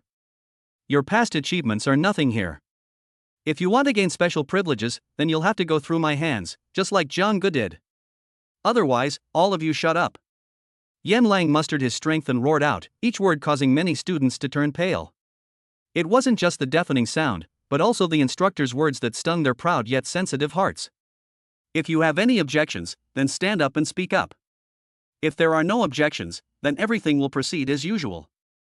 Yan Lang, however, showed no mercy to them and continued to reprimand them with cold words. As a genius, can he tolerate it? Of course we can't tolerate it. It wasn't until 2 other students stood up, unwilling to accept defeat and wanting to rebel against authority like Jiang, that Yan Lang easily suppressed them. Only then did these students lower their proud heads and obediently follow instructions. But many people clenched their fists quietly, feeling that while today's lesson was frustrating, it also made them more aware of certain aspects of the world. Next, the training for the new students began in an orderly manner. Having been granted special privileges, Jiang naturally applied to team up with Luo Ningxue and Mo Ruyu. He didn't actually want to do anything special, but he couldn't resist the glares from the two women that seemed to shoot daggers. If he dared not team up with them, he feared he would be subjected to 1,000 cuts. Left with no other choice, he could only blame himself for being too charming, and amidst the envious gazes of the new students, he and Luo Ningxue began today's martial arts training. This 3-day martial arts training primarily aims to develop the students' teamwork skills. Going it alone is never a good idea. After all, a person's energy is limited, and in this world, there are only a few geniuses who can master all the skills in attack, defense, and support. If you have a teammate who can complement you, the combat power you can unleash and your ability to deal with the void beasts can often achieve a 1+1 greater than 2 effect. Even martial king level experts sometimes need to cooperate in order to gain a sufficient advantage in high-level battles. This is one of the advantages that humans have over the naturally physically powerful beasts, because humans have the ability to summarize and learn, and know how to achieve victory against all odds through cooperation. Therefore, the 3-day martial arts training was mainly designed to improve the team's collaborative combat capabilities. This kind of training was like a fish in water for Jiang Gu, Mo Ruyu, and Luo Ningxue. The three of them, who often went in and out of the Void Realm together, had cooperated countless times. While they might not say they were in perfect sync, they were certainly quite adept at it. However, on the other hand, this martial arts training had a good effect on the three of them. Because in the past, the three of them relied entirely on intuition to work together as a team. Now, however, with Yan Lang, a master-level expert, watching from the sidelines, he can offer some more suitable tactics based on their individual characteristics, thus allowing their team combat capabilities to reach their full potential. As expected, during the morning's martial arts training, Jiang Gu and his two companions overwhelmingly defeated the other 20 or so teams, achieving first place in the training results. And the consequences of this move. The only response was a chorus of groans from the other students. According to Yan Lang's rules, the team with the highest overall score in each martial arts training session can be dismissed and rested first. Those ranked second need to carry 1,000 pounds of weight and run 5 laps of exercise before they can be dismissed. Third, add 2 more laps. The freshman team consists of a total of 90 people, including Jiang Gu and 2 others, and 29 groups of 3. Those at the very end of the line have to run more than 60 laps with weights, a distance of tens of thousands of meters, before they can rest. By then, it will probably be too late. This is not a metaphor, but a literal description. For example, the 3-person team that is currently ranked second has achieved excellent results, even compared to previous freshmen, they are among the top.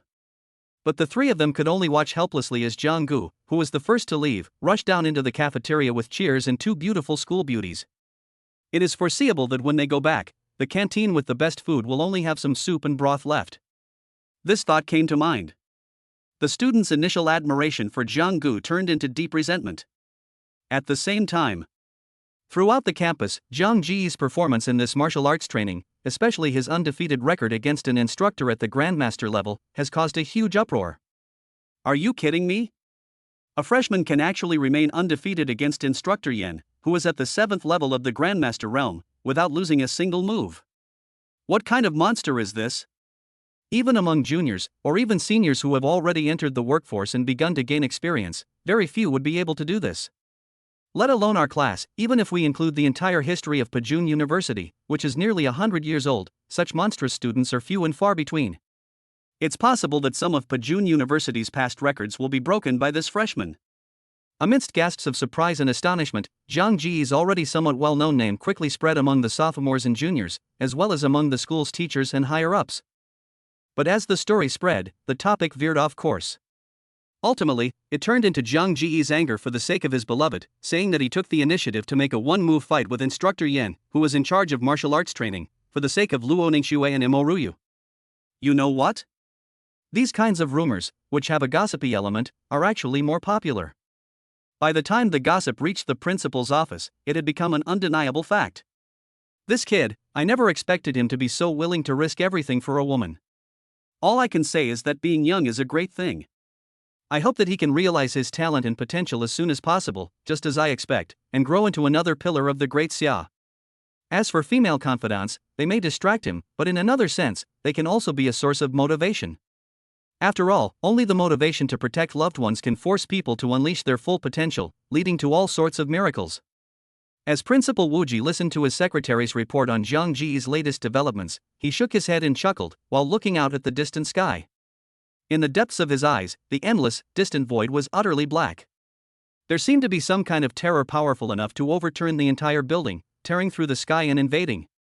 Chapter 115 is full of such vulgar and offensive language. I said that Luo Ningxue, Moruyu, and I are just very good friends. Do you believe there's absolutely no such thing as someone risking their life for a woman? After finishing her meal and returning to the villa, Jiang Ge was digesting when she received a video call from her best friend from high school, Ma Juanfu. Unlike him, the other person had a cheat code that could defy fate, so even though he gave the other person some good things that could improve their health and vitality before the college entrance examination, they still couldn't get into some of the prestigious universities in the capital. Ultimately, the other party chose a martial arts university located in their hometown of Mingcheng, which was considered quite good. When they have free time, the two of them will chat via video and keep in touch about each other's lives. As for Ma Juanfu, what he cared about most was Zhang Ji's gossip. Sure enough, as the conversation went on, his topic gradually veered off course, and he started asking about a news article he had just seen online. Keep pretending. Keep pretending. Do you know that the incident today, in which you fought with your military training instructor for Luo Ningxue and Mo Ruyu, has made the front page of your school's forum? Those of us who only got into ordinary schools love to browse the forums of your three top universities, Pujuan, Tianxiang, and Tianji. I reckon that by now, college students all over the country probably know about your little scandal. Ma Juanfu curled his lip and, based on the truth he obtained from the Pajun Dejun campus forum, directly exposed Zhang Ji's lie. Slander. All those news articles on the forum are slandering my innocence. Luo Ningxue, Mo Ruyu, and I are really just good friends. Their spreading these rumors will affect my ability to find a girlfriend in the future. Jiang Ge began to righteously condemn the fake news on the school forum. Of course, it might be more convincing if the corners of his mouth weren't turned up so high. With a creak. At that moment, the door was suddenly pushed open. Two women with stunningly beautiful faces and perfectly proportioned figures walked straight in. Who are you chatting with? I could hear you talking loudly inside when I was still outside. Mo Ruyu swung her long, shapely legs and entered first. Luo Ningxue, who was a little more reserved, followed closely behind, her flowing ponytail swaying back and forth, exuding youthful energy. You don't even try to hide it from people at Pajun University, and you're still pretending with me here. Judging from your expression, you two have already started to. Before Ma Juanfu could finish his accusations, Jiang Ge abruptly ended the video call. Why are you here? Where is my butler, old Wang? He didn't even announce your arrival before letting you in? I'll replace this irresponsible guy sooner or later. Jiang Ge looked at the two women who came towards her and immediately found a place to sit down without any hesitation, and began to complain about her irresponsible housekeeper. Oh, I'm here. Do I need to announce my arrival? That was because I was being ignorant. Shall we leave now? Mo Ruyu smiled, but her eyes turned somewhat dangerous. I was just talking about my housekeeper. What do you mean by that? Besides, I'm only thinking of you guys. Right now, the school forum is full of rumors about our ambiguous relationship. And you guys are just swaggering over here. This will damage your reputation. Jiang Ge began to take the initiative, acting as if she simply didn't want their reputations to be damaged. After he finished speaking, he was met with a glare from both women. Mo Ruyu scoffed, "You have the nerve to say that? If it weren't for your strange ability that only activates within a 3-meter radius, would we be in this situation now?" Luo Ningxue's pure face, full of collagen, also revealed a look of full agreement. When she first met Jiang Ge, the two went to a hotel together. This story has been passed down for so long that it has been updated several times, and it has no reputation left. For me, becoming stronger is the greatest pursuit. As for all sorts of rumors, let others spread them if they want, it won't affect me anyway. Luo Ningxue expressed her attitude and opinion, but her eyes, as clear as autumn water, inadvertently swept over Jiang Ge and Mo Ruyu. This complicated love triangle is indeed quite easy to be criticized. If Zhang Ji's ability only worked on her, that would be great. Luo Ningxue couldn't help but sigh. Don't be fooled by how close she and Mo Ruyu are now, like sisters. When it comes to good things, who would want to share them with others if they could? Okay, stop talking about that. Neither of us girls care, and you're just being dramatic. hurry up and get into bed. Ryu's beautiful eyes revealed a glimpse of white again as she stepped forward, took Jiang Ji's hand, and walked towards the bedroom. As she spoke, she waved to Luo Ningxue, who was sitting on the sofa. Xiaoxue, come quickly, I can't wait. Outside, the housekeeper, old Wang, who had just returned from a short trip, was horrified by the conversation taking place in the living room. Unexpectedly, the eldest daughter of the prestigious Mo family would utter such lewd words, especially when she was with 3 other people. It seems that the soundproofing in the bedrooms of this villa needs to be improved. The loyal butler, hearing the footsteps of 3 people in the living room heading towards the bedroom, couldn't help but think this. After the bedroom door is closed, Jiang Gu stared at Ryu for a few moments, scrutinizing her carefully, and said, so now, you're not planning to hide anything at all? What are you avoiding? Wasn't the lesson that Instructor Yen taught us today profound enough? No matter how civilized and harmonious this world may appear on the surface, its ultimate essence is the survival of the fittest, and the rules are always made by the strong. We now have such unique advantages, what reason do we have to delay our growth because of idle gossip? I had already discussed it with Xiaoxue before I came. From now on, we will come to your place to stay overnight every Monday, Wednesday, Friday, and Sunday, and go into the ruins realm together to train and improve ourselves. The free day is used to digest and adapt to the increased qi and blood levels.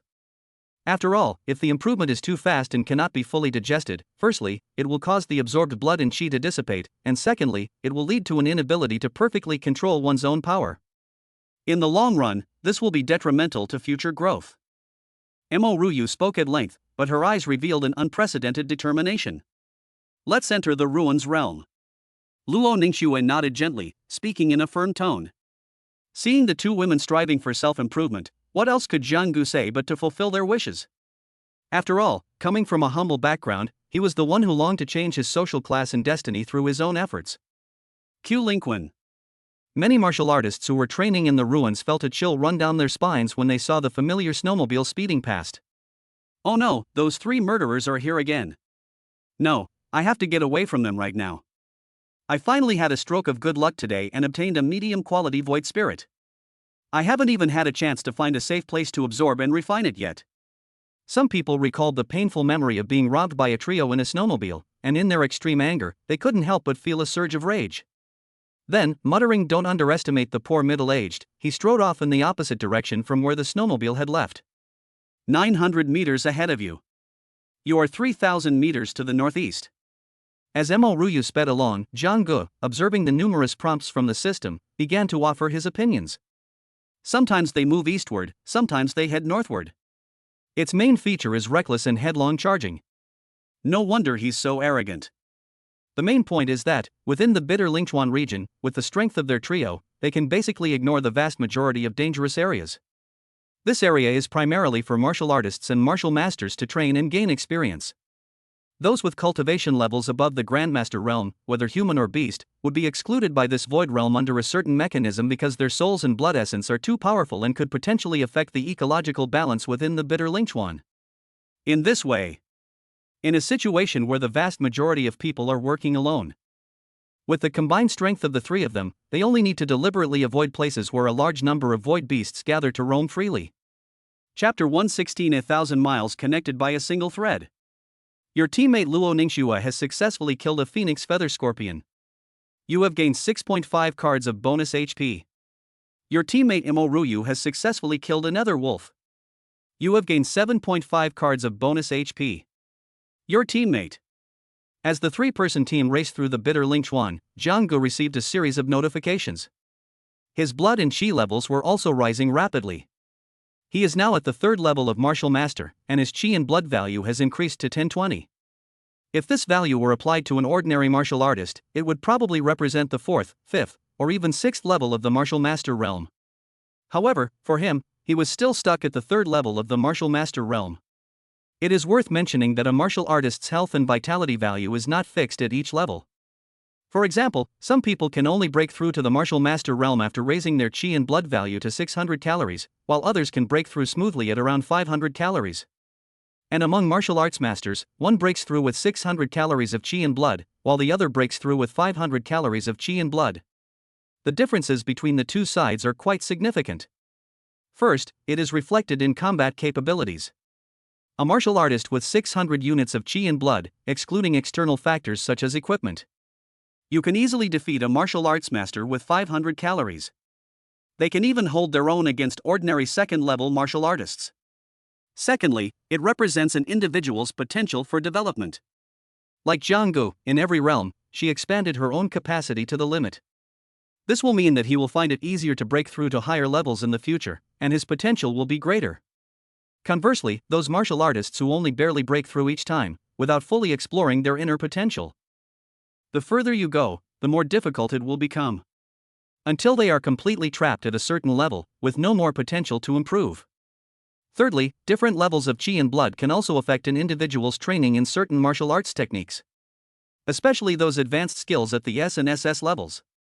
Without a sufficiently profound foundation and strong vital energy to power martial arts, one can often only cultivate to the entry level or minor achievement level before stagnation. Those with strong chi and blood can, as long as they have sufficient comprehension, understand the true meaning of those advanced skills. Then one can cultivate all the way to great success, or even perfection. It is precisely because of these many benefits.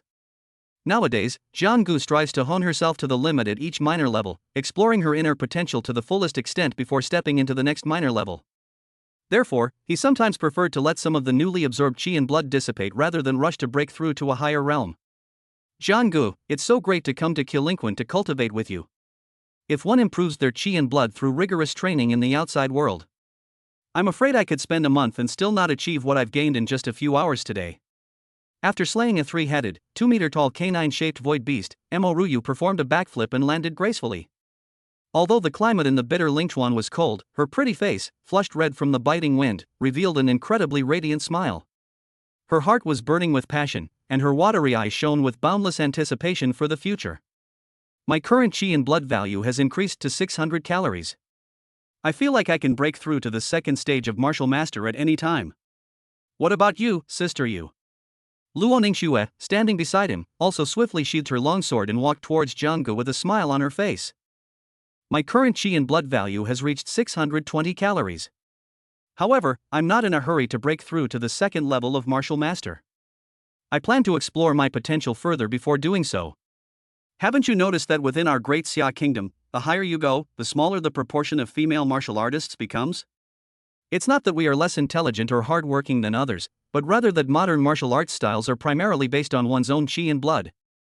In this respect, we women are naturally at a disadvantage because of our petite stature. If we want to reach the pinnacle of martial arts, we can only solidify our foundation when we are at a lower level, so that we can be comparable to or even surpass men of the same level.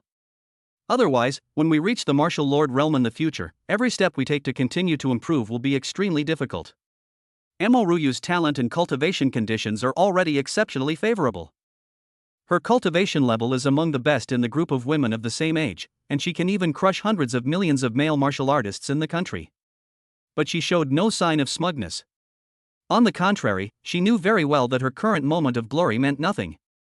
Only when one reaches the profound realms of martial lord and martial king, and can consistently maintain a significant lead, can one truly be considered extraordinary. Sister Yu, you have a much deeper perspective. From now on, I will follow in your footsteps, Sister Yu. Before I met Jiang, my biggest expectation was to cultivate to the martial lord realm, since my father was only at that level. But now that I have Jiang as a human cheat code, I can save a lot of time in improving my chi and blood, so it's time to set my goals higher. After listening to Mo Ruyu's words, Luo Ningxue's fair and jade-like face showed a hint of contemplation, and then she nodded in agreement. Jiang, did you hear that? Whether Xiaoxuer and I can reach the martial king realm in the future depends entirely on you. Mo Ruyu smiled and looked at Jiang. Ding! Your compatibility with Luo Ningxue has increased. Current compatibility, 70%. Congratulations! Your teammate synergy has been increased, and your HP bonus has been increased by 30%. Congratulations! You have unlocked a new skill, 1,000 miles apart. As long as you and Luo Ningxue are within 1,000 miles, you can use this skill to track each other's whereabouts. Furthermore, by consuming a certain amount of health, you can teleport directly to each other's side. The current maximum teleportation distance is 10 miles. Ding! Your compatibility with Mo Ruyu has increased. Current compatibility, 70%. Congratulations! Your teammate's synergy has been increased, and your HP bonus has been increased by 30%. Congratulations, you have gained permission to use the 1000 miles of connection skill on Emoruyu. Just as the two women turned their gazes over, Jianggu received a whole bunch of notifications. A thread connecting us across 1,000 miles? Teleportation? When he saw the newly unlocked skill, a look of excitement appeared on his face. This time, the skill that was unlocked was actually a teleportation skill. That's absolutely an amazing skill. This 10-mile teleportation distance is not fixed. It's because of my own limitations and the current cultivation level of the person I'm connected with that I can only teleport such a long distance. When Luoningshue, Emoruyu, and I all become martial lords or even martial kings in the future, once the skill is activated, we can truly teleport directly to our bonded partners from thousands of miles away. By then, Jianggu suddenly grinned as she thought of certain scenes. Emoruyu didn't get a reply from him. Instead, she saw him grinning foolishly and rolled her eyes, scoffing, "What are you grinning about? Hey. Of course we're laughing at this." As soon as she finished speaking, Zhang Ji's figure suddenly disappeared from the spot. When he reappeared, he was several meters away, right next to Emoruyu, almost shoulder to shoulder. Oh my god. Emoruyu was startled when she saw Jianggu, who hadn't moved at all and seemed to have teleported to her side out of thin air. Then, with wide eyes, she asked in surprise, "You've gained a new ability." Chapter 117 Re-encounter with Gu Qinwu. Jianggu possesses various incredibly amazing abilities. Although Emoruyu and Luoningshue had seen a lot, they were still extremely surprised and shocked whenever he gained a new ability. Your ability is just too useful. It can teleport 10 miles directly. If it is used suddenly in battle, it can be completely unpredictable. If you encounter a powerful enemy that is difficult to deal with, you can also use it to escape. Upon learning the effects of this new skill, Emoruyu immediately exclaimed, her beautiful eyes filled with envy. What she envied was that only Jianggu could use this skill to teleport to her side, while she could not use the same skill to teleport to the other party's side. Don't be envious. We're the perfect trio, what's mine is yours, isn't it? Although you can't use teleportation skills, you can ask me for help in emergencies. This skill, connecting thousands of miles, allows me to pinpoint your location within 1,000 miles. As long as you call out to me from the bottom of your heart, I can sense it through my skills and then I'll be there in a flash. Jianggu patted Emoruyu on the shoulder, as if to say, we're like family. As he spoke, he winked at Luoningshue, meaning, don't be envious, as long as you call out, I will definitely teleport over to find you immediately. You don't want your hand anymore, do you? How dare you take advantage of me so openly? Emoruyu admired and envied for a while, but soon her attitude changed faster than turning the pages of a book.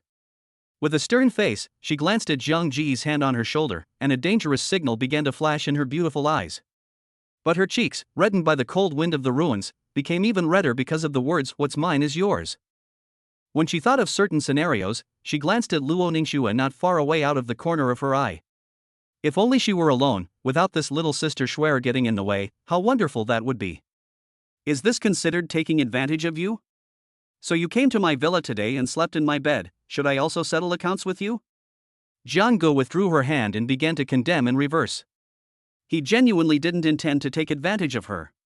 Every time she came to this bitter Lingchuan, Emoruyu would wear thick clothes, completely covering her beautiful chest. How could he have any romantic thoughts? Okay, then it'll be settled. Do you want me to take responsibility for you? Upon hearing Emoruyu's words, Jianggu was speechless and could only hum, Xiao Schwer, let's go, don't bother with her. After saying that, he took Luoningshue's small hand and climbed into the snowmobile parked not far away. Luoningshue watched the two bickering, her thoughts unknown, but she maintained a faint smile on her face and called out to Emoruyu, let's go, Sister Xiaoyu. Not long after, the snowmobile, inside the Qulinquin River, once again entered high-speed mode. The rest of the journey was uneventful. After killing many void beasts and robbing several unfortunate warriors they encountered, the three of them calculated that they had been inside for several hours, so they decided to end their training for the day and leave the ruins. But at that moment, Jianggu received a new notification. 5 martial artists are rapidly approaching from 1,000 meters to the southeast. A martial artist is rapidly approaching from 1,300 meters to the southeast. Seeing these two notifications appear one after another, Jianggu hesitated for a moment before saying, there are several martial artists not far from here. Should we go back now? Or should we go and take a look? Upon hearing this, Mo Ryu, who was in charge of driving, immediately lit up and said without thinking, "Quickly report the location." I don't know if I'm just having bad luck today or what, but apart from gaining a lot of health points, I haven't encountered any treasure chests, precious medicines, or spirit stones. And most of the martial artists in the bitter Lingchuan region already know of our existence. As soon as they see our snowmobiles from afar, they know to avoid us in advance, which is why we haven't been able to encounter many people today, let alone obtain anything of value. I really wouldn't feel comfortable leaving empty-handed like this. Mo Ryu's tone subtly revealed a hint of excitement. Having followed Jiang Gu and robbing others throughout this ruined area, she's now addicted. The thrill of getting something for nothing is truly irresistible. Furthermore, according to metaphysical principles, the three of them had generally had average luck before, and now, in their final wave before leaving, they are very likely to hit rock bottom and rebound, experiencing a major breakthrough. Therefore, after obtaining the location information, Mo Ryu immediately floored the accelerator, kicking up a trail of snowflakes. There are countless roads, but safety is the most important. Ryu, we're not in a hurry. Jiang Gu felt the snowmobile was about to take off, so she quickly spoke up to remind it. At the same time, he also used the rewind source skill to restore all three of them to their peak condition. Oh no! There's a snowmobile ahead. It's the trio of robbers that's all over the internet. With obstacles in front and pursuers behind, what incredible luck did I have today? Let's just fight them. At worst, we'll die. Anyway, dying in the ruins won't really kill us at most, we'll just have to go back and recuperate for a while. Under Jiang Ji's guidance, the distance between the two sides quickly closed to a level that was visible to the naked eye. Several martial artists, looking rather disheveled and frantically fleeing, immediately recognized the snowmobile that was driving towards them and was unique within the bitter Lingchuan region. While secretly lamenting their bad luck, the men being hunted were also filled with a determination to fight to the death. Run! Why did you stop running? You just accept your fate like this, but it takes away a lot of my fun. Behind the fleeing group, a figure dressed in black was chasing them at a leisurely pace. He frowned slightly when he saw that the group had suddenly slowed down. Jiang Gu, it's that guy. That madman who killed many test takers in a real-world secret realm during the college entrance examination. What was his name again? Gu Qinwu, yes, that's him. Through the car window, Mo Ryu could see in the distance the black-clad figure chasing after the people in front. Although she couldn't see the other person's face clearly through the endless wind and snow, she could still vaguely recognize the aura on the other person that she found extremely repulsive, even from a great distance. Back when I was taking the college entrance exam, I almost fell victim to his evil schemes. What a small world we've run into today. Mo Ryu never expected to encounter her enemy, Gu Qinwu, in this vast ruin. Excitement immediately shone in her eyes. At this time, in her eyes, the five martial artists being chased by Gu Qinwu were completely ignored, and she let them escape from both sides of the car. Laugh. With a sudden stop, Mo Ryu brought the car to a stop about 100 meters in front of Gu Qinwu. Before getting off the vehicle, she hesitated for a moment, but ultimately chose to use the 1,000 illusions technique to change her appearance. Although it would be more satisfying to beat Gu Qinwu to death in this ruined area with his true appearance and steal everything from him. However, considering the other party's powerful family background and their extremely reckless and unscrupulous behavior, they had no bottom line. She ultimately chose to play it safe. Interesting, to actually run into this person in this ruined territory. I just don't know if he'll drop anything good. Jiang Gu, who was initially worried about the snowmobile's rapidly deteriorating wear and tear, has now become quite interested. Chapter 118. If you can do it, then you do it. Not much time has passed since that exam in the real secret realm. That time when I clashed with him, I finally managed to defeat that madman Gu Qinwu by relying on the skill of tracing back the source. I wonder how much this person has improved over this period of time. Jiang Gu was quite curious at this moment. He was very curious whether Gu Qinwu, who had the best family background and the best resources, could match his own improvement in recent times. With these slight curiosities in mind, he and Luo Ningxue also used the 1,000 illusions technique to change their appearances and stepped out of the snowmobile. Huh, there are snowmobiles in this bitter Lingchuan? Very good, I'll gladly accept this car. In consideration of the fact that you brought this to me, I can let you choose your favorite way to die. Dressed in all black, Gu Qinwu walked over with unhurried and composed steps. But his words, and the hint of confusion deep in his eyes, all indicated that this man was a very crazy and dangerous fellow. That man has something good on him. He deliberately set a trap, using the light emitted by the treasure to lure the martial artists in the ruins to search for it, and then killed them all. This man is a ruthless madman who kills without blinking an eye. Not far away, the 5-person escape team, who were ready to fight to the death, saw that the snowmobile did not stop them, but instead stopped directly in front of Gu Qinwu. While they were a little puzzled, they did not forget to shout a warning. They certainly didn't mean any harm. Instead, Gu Qinwu, who hoped to lure them there and then hunt them down like a cat playing with a mouse, was able to confront Jiang Gu and the other two. Online, Jiang Ji's trio of snowmobiles are also notorious figures. The best course of action for both sides is to have a major battle, resulting in mutual destruction. In this way, they might even be able to stage a drama of the snipe and the clam fighting while the fisherman benefits. They are nothing more than weak, insignificant lives, like ants. Why do they always harbor illusions, believing they can control the will of the powerful?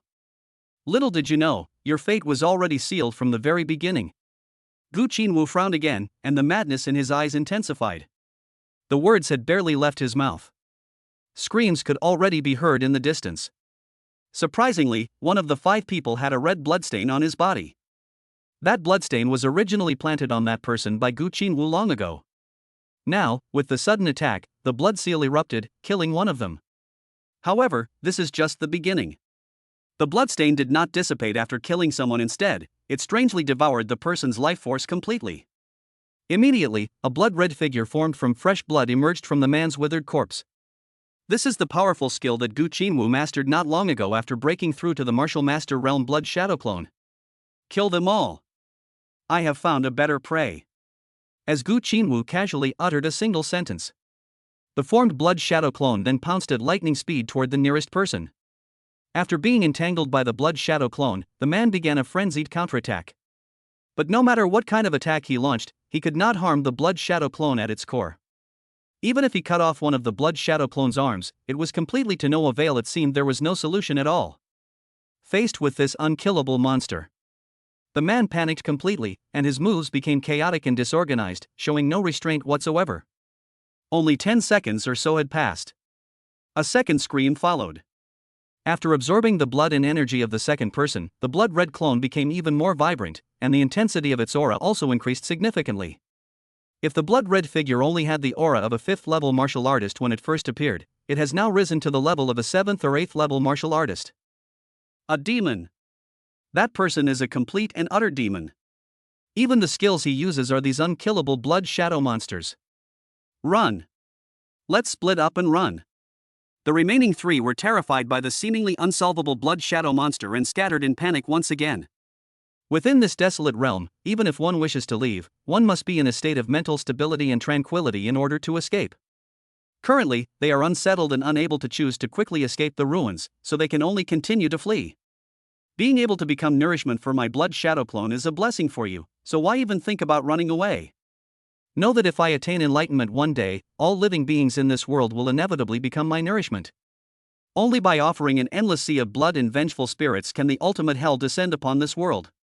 As Gu Qinwu looked at the 3 people in the distance who were gripped by immense fear, the smile on his lips grew increasingly sinister. But his feigned profundity crumbled the next second. That skill looks weird, but it's actually pretty useless. Did you guys notice that when that blood shadow first appeared, it was actually as weak as a chick? If the person who was killed by the blood shadow at the beginning doesn't panic and cuts the blood shadow into several pieces, he will find that the blood shadow has consumed a lot of energy in order to reform and its strength will become weaker. Therefore, this kind of skill can fool the weak who do not understand the principles. If you were to confront it, you could easily eliminate the threat by hacking that blood-red shadow into 108 pieces with your swords. The voice naturally came from Jiang Gu. He looked at Demo Ruyu and Luo Ningxue beside him, who were also intimidated by the strange blood shadow clone, and then spoke up to remind them. The reason why he was able to see through the essence of the blood shadow clone and point out the way to deal with it was because of the ability of the detection technique to see its weaknesses. I see. I thought that skill was truly unbeatable. Upon hearing this, Emo Ruyu felt much more at ease. Having been eager to try her luck, she took out 2 blood-red curved blades and scolded Gu Qinwu in a coquettish voice, "Boy, I really don't like you right now. If you kneel down and beg for mercy now, I'll let you choose whichever position you like to die later." It's no wonder she's so high profile, she simply can't possibly lose this battle. There were 3 of them on her side, while the other side only had 1 person. It was a 3-on-1 situation, giving her the advantage. In my eyes, he is full of flaws. An opponent like this can no longer serve as a training tool for me. But weren't you just saying you wanted to hone your skills and unlock your potential? Then why don't you just go and see if you can kill him all by yourself? Seeing Ryu brandishing his sword, ready to fight, Zhang Ge pulled Luo Ningxue back 2 steps, giving the other party room to maneuver.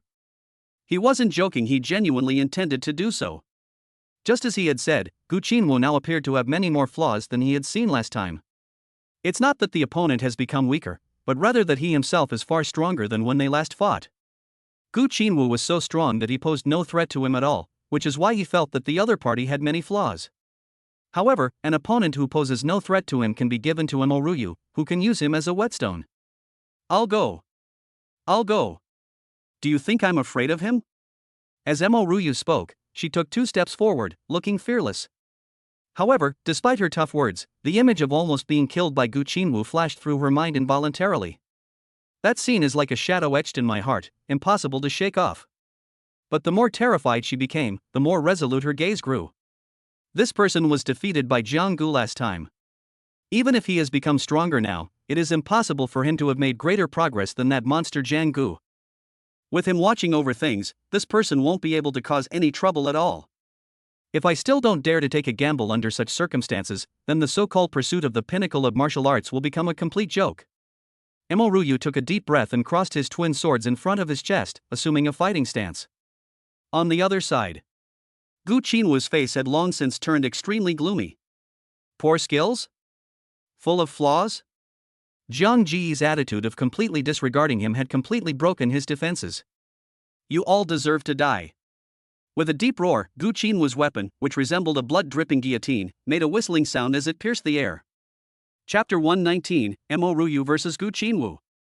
During the last college entrance examination, Ryu suffered a complete defeat when she clashed with Gu Qinwu. If Jiang Ge hadn't been nearby at the time, this young lady from the Mo family may have already passed away. Now, he faces Gu Qinwu once again. Despite her greatly increased strength, Ryu still retains some of her composure. Seeing her opponent make the first move, she instinctively adopted a defensive stance. She wielded her twin swords continuously, sending out sharp and menacing blade energies that pierced the air. In the span of a single breath, she unleashed over 30 slashes, the crisscrossing and howling blade energy almost covering the sky, enough to instantly turn any opponent below the martial master realm into mincemeat. Showy but impractical. Gu Qinwu, on the other side, merely scoffed. His weapon, shaped like a blood-dripping guillotine, had its surrounding blades spinning upwards, creating a massive crimson gust of wind that swept up and shattered all the incoming blade energy. Bang, bang. The battle escalated rapidly from the very beginning. The energy generated by their clash exploded violently in mid-air. The aftershocks of the collapse tore apart the swirling snow and wind throughout the Qilinkwan River. Even the ever-present, biting wind was kept out of their battle.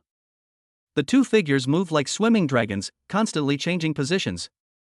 They appear suddenly in the east and suddenly in the west, making it almost impossible to spot their exact figures with the naked eye. Sister Yu, it seems we're at a disadvantage now.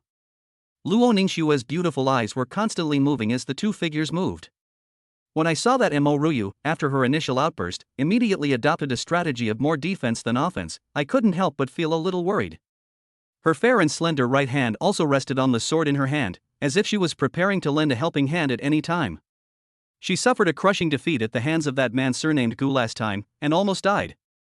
This time, when she clashed with her opponent again, she was inherently at a disadvantage in terms of momentum, which made her somewhat restrained and unable to fully unleash her strength.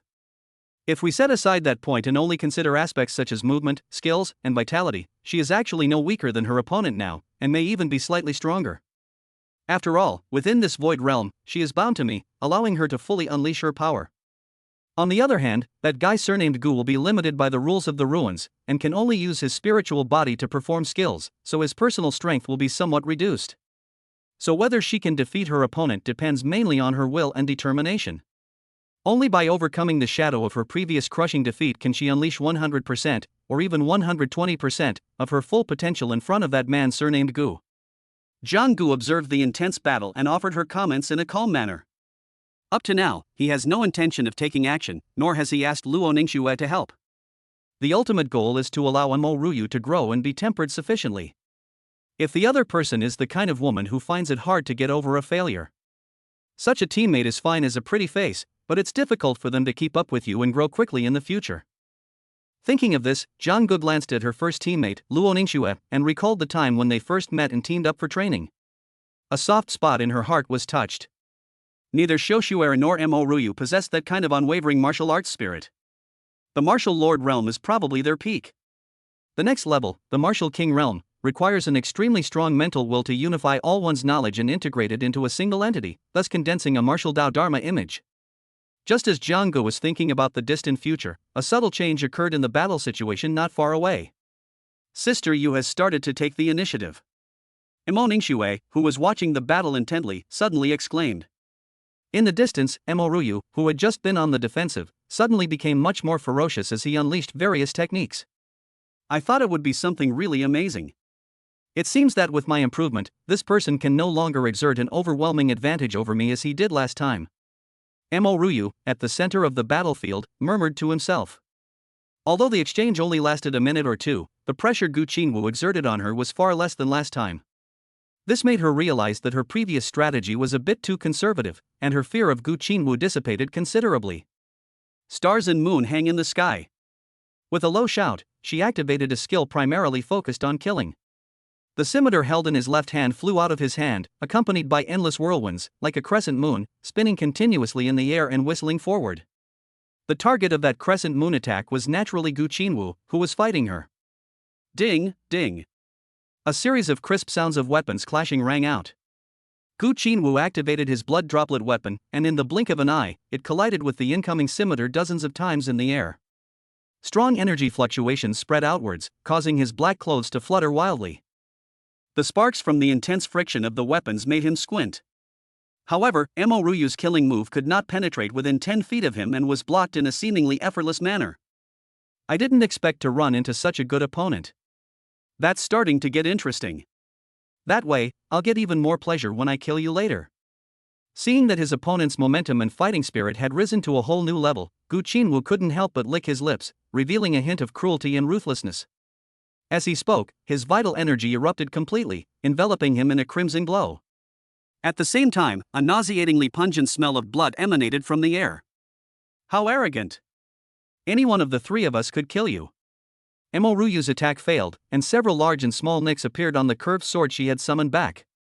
However, she was not discouraged at all. Instead, she used her movement technique to actively approach Gu Qinwu. At the same time, she pushed her vital energy to its limit, and flame-like light appeared on her two curved blades. That's one of Sister Yu's signature moves, Meteor Shower. Although she hasn't mastered this S-rank skill yet, when activated, the blade is as fast as a shooting star and also possesses a scorching heat like flames. With Luo Ningxue's soft exclamation, both of their attacks escalated to a new level. At this moment, Jianggu and Luo Ningxue, who were watching the battle, could no longer see the two people's specific figures, as their entire bodies were shrouded in the power of blood and qi and various energies. Only two halos, one blood red and one dazzling white, could be seen colliding repeatedly before separating again. Splash! Even the snow on the ground was melted by the burst of energy from the two, turning into flowing streams. Just when the battle was at a stalemate, a blood-red shadow was rapidly approaching from afar. It was none other than Gu Qinwu's blood shadow clone. In the short time that followed, this blood shadow clone caught up with another fleeing martial artist, killed him, and devoured his life force, thus elevating itself to the 8th or 9th level of the martial artist realm. Now, Gu Qinwu summoned the blood shadow clone back, wanting to take down Mo Ruyu as quickly as possible in his strongest form. Sister Yu, be careful.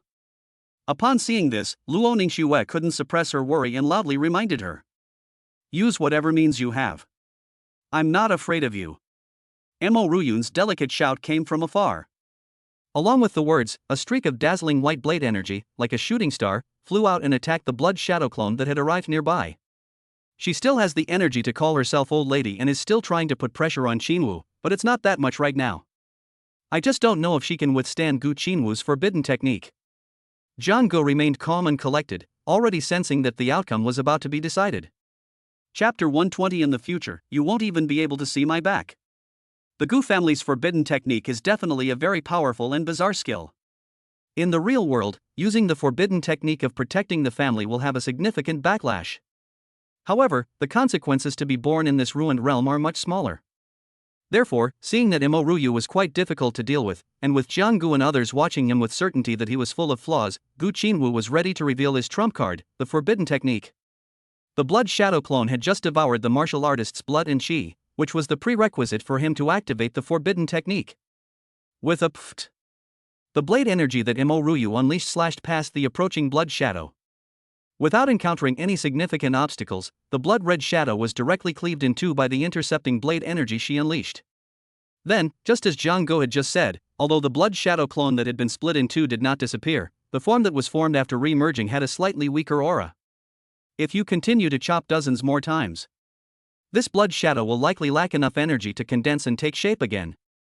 However, Gu Qinwu was clearly not going to let Imo Ryu succeed so easily. With a flash, he appeared before the blood shadow clone, a burst of crimson light swirling around him. Then, a black vortex appeared in his left palm, directly absorbing the blood of the martial artist that the blood shadow clone had devoured into his own body. The best way to overcome fear. It's about facing your fear head-on. At this moment, Imo Ryu did not immediately take action to obstruct or interrupt Gu Qinwu's process of activating the forbidden technique. She began frantically channeling her inner energy, preparing to confront Gu Qinwu's forbidden technique with her strongest moves. Last time, she was easily defeated when her opponent used a forbidden technique. Now, facing her opponent's forbidden technique once again, she chose to confront it directly. 622 cards. 623 calories. Imo Ryu's blood and chi were slowly increasing. This is the energy she temporarily stored in her body after slaying many void beasts today, which she hasn't had time to fully refine yet.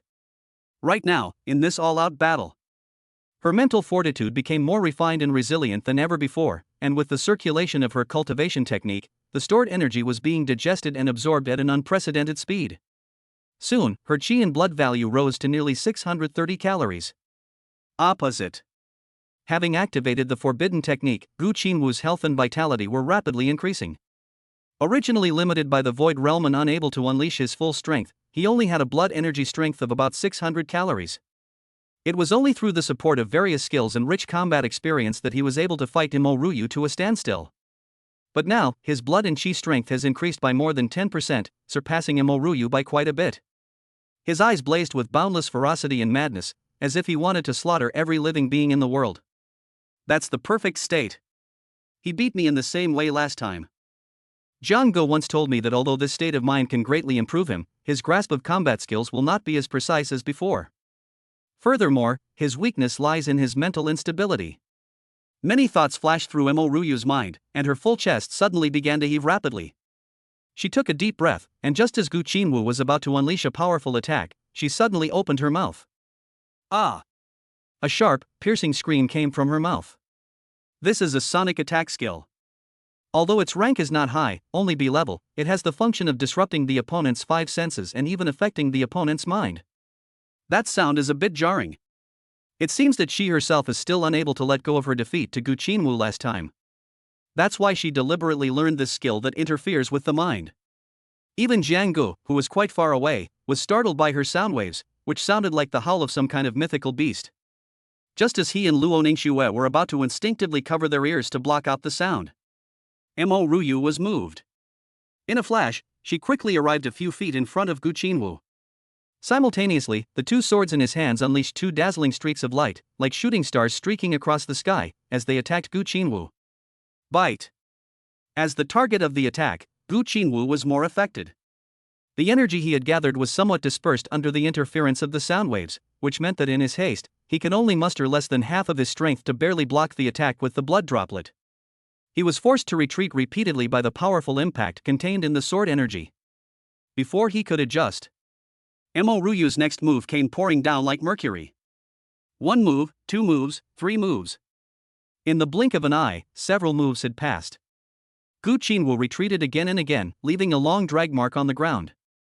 Just as he was freed from the effects of the sonic attack and gathered all his vital energy back together, Imo Ryu had already dodged and retreated swiftly. After creating some distance between them, she resorted to her old tricks again, taking deep breaths and activating her sonic abilities. This time, Gu Qinwu, who was already prepared, was less affected. Despite the shock to his mind, he was still able to forcibly gather 90% of his blood and chi to launch an attack. However, even with 90% of his strength, he was still unable to gain a sufficient advantage over Mo Ryu. Ah! I'm going to kill you, kill you. After being attacked by Mo Ryu several times using this tactic, Gu Qinwu, whose mental state was already poor due to the use of forbidden magic, began to go berserk. Between his offense and defense, his various moves became increasingly chaotic, losing much of their structure. However, Mo Ryu seized upon these weaknesses. She has now fully adapted to Gu Qinwu's various moves and skills. In addition, being in a state of high concentration, flashes of inspiration would occasionally appear in her mind, allowing her to glimpse some flaws that the other party occasionally revealed. If Gu Qinwu were in perfect condition, even if she could find the flaws in his moves, she wouldn't be able to capitalize on them. After all, both of them moved extremely fast, and many openings were fleeting. Gu Qinwu couldn't keep revealing his openings, allowing her to easily seize the opportunity to win. However, the opponent's mental state is currently quite chaotic, and instead of quickly concealing those flaws, they have become even more obvious. This gave Mo Ryu a glimmer of hope for victory. Soon, Gu Qinwu's body was covered with wounds, all concentrated on his left rib and left calf. By the time he realized that Mo Ryu had seized upon his weakness and was launching a fierce attack, it was already too late. In his injured state, he was no longer at his peak, he could only defend himself and had no chance to retaliate. Let's see you be arrogant and domineering. Let you be as arrogant as you want. Having already secured victory, Mo Ryu would scold Gu Qinwu every time she inflicted a wound on him. As those words were uttered, the shadow of her defeat at the hands of Gu Qinwu completely dissipated from her heart. Her spirit and energy became even more refined and pure. When her energy level reached 635 calories, she had fully digested the day's gains. She naturally broke through to the second stage of the martial master realm. It's you. I remember you. I remember your weapon. You are the woman Jiang Gu saved during the college entrance examination. I'll remember you. Covered in blood and powerless to fight back, Gu Qinwu's eyes flashed with madness as he shouted loudly. Although Mo Ryu changed his appearance using the Thousand Illusions technique, but the weapon she used, the pair of curved swords, remained unchanged. This is her most proficient weapon, and she cannot switch to any other weapon when facing an opponent like Gu Qinwu. It was those two curved swords that revealed her identity. If he were facing a weaker person, Gu Qinwu would naturally have no interest in recalling their past actions. But now that he had been defeated by Mo Ryu, and the other party was speaking as if he harbored a great grudge against him, he began to actively search for whether he had ever seen such a person before. Finally, he recalled a scene from his college entrance exam. As he spoke, he suddenly turned his head and looked at Jiang Gu and Luo Ningxuan not far away. Jiang Gu, I know it's you. You must have used some kind of ability to change your appearance, right? Ha, are you that afraid of me? You don't even dare to face me with your true face. Don't worry, no matter how you change. Sooner or later, I will find you and kill you with my own hands. And you. When Gu Qinwu turned to look at Mo Ryu again, a burst of energy, like a dragon emerging from the sea, rushed towards him from afar. His remaining words were swallowed back down by Jiang Ji's powerful punch, leaving him no chance to speak. Today, you don't even have the desire to make me take action. In the future, you won't even be able to see my back anymore. Gu Qinwu, now only a soul, watched as Jiang Gu walked towards his corpse from a distance. What he heard was a string of words that were extremely contemptuous of him. This caused Gu Qinwu to break down his defenses once again.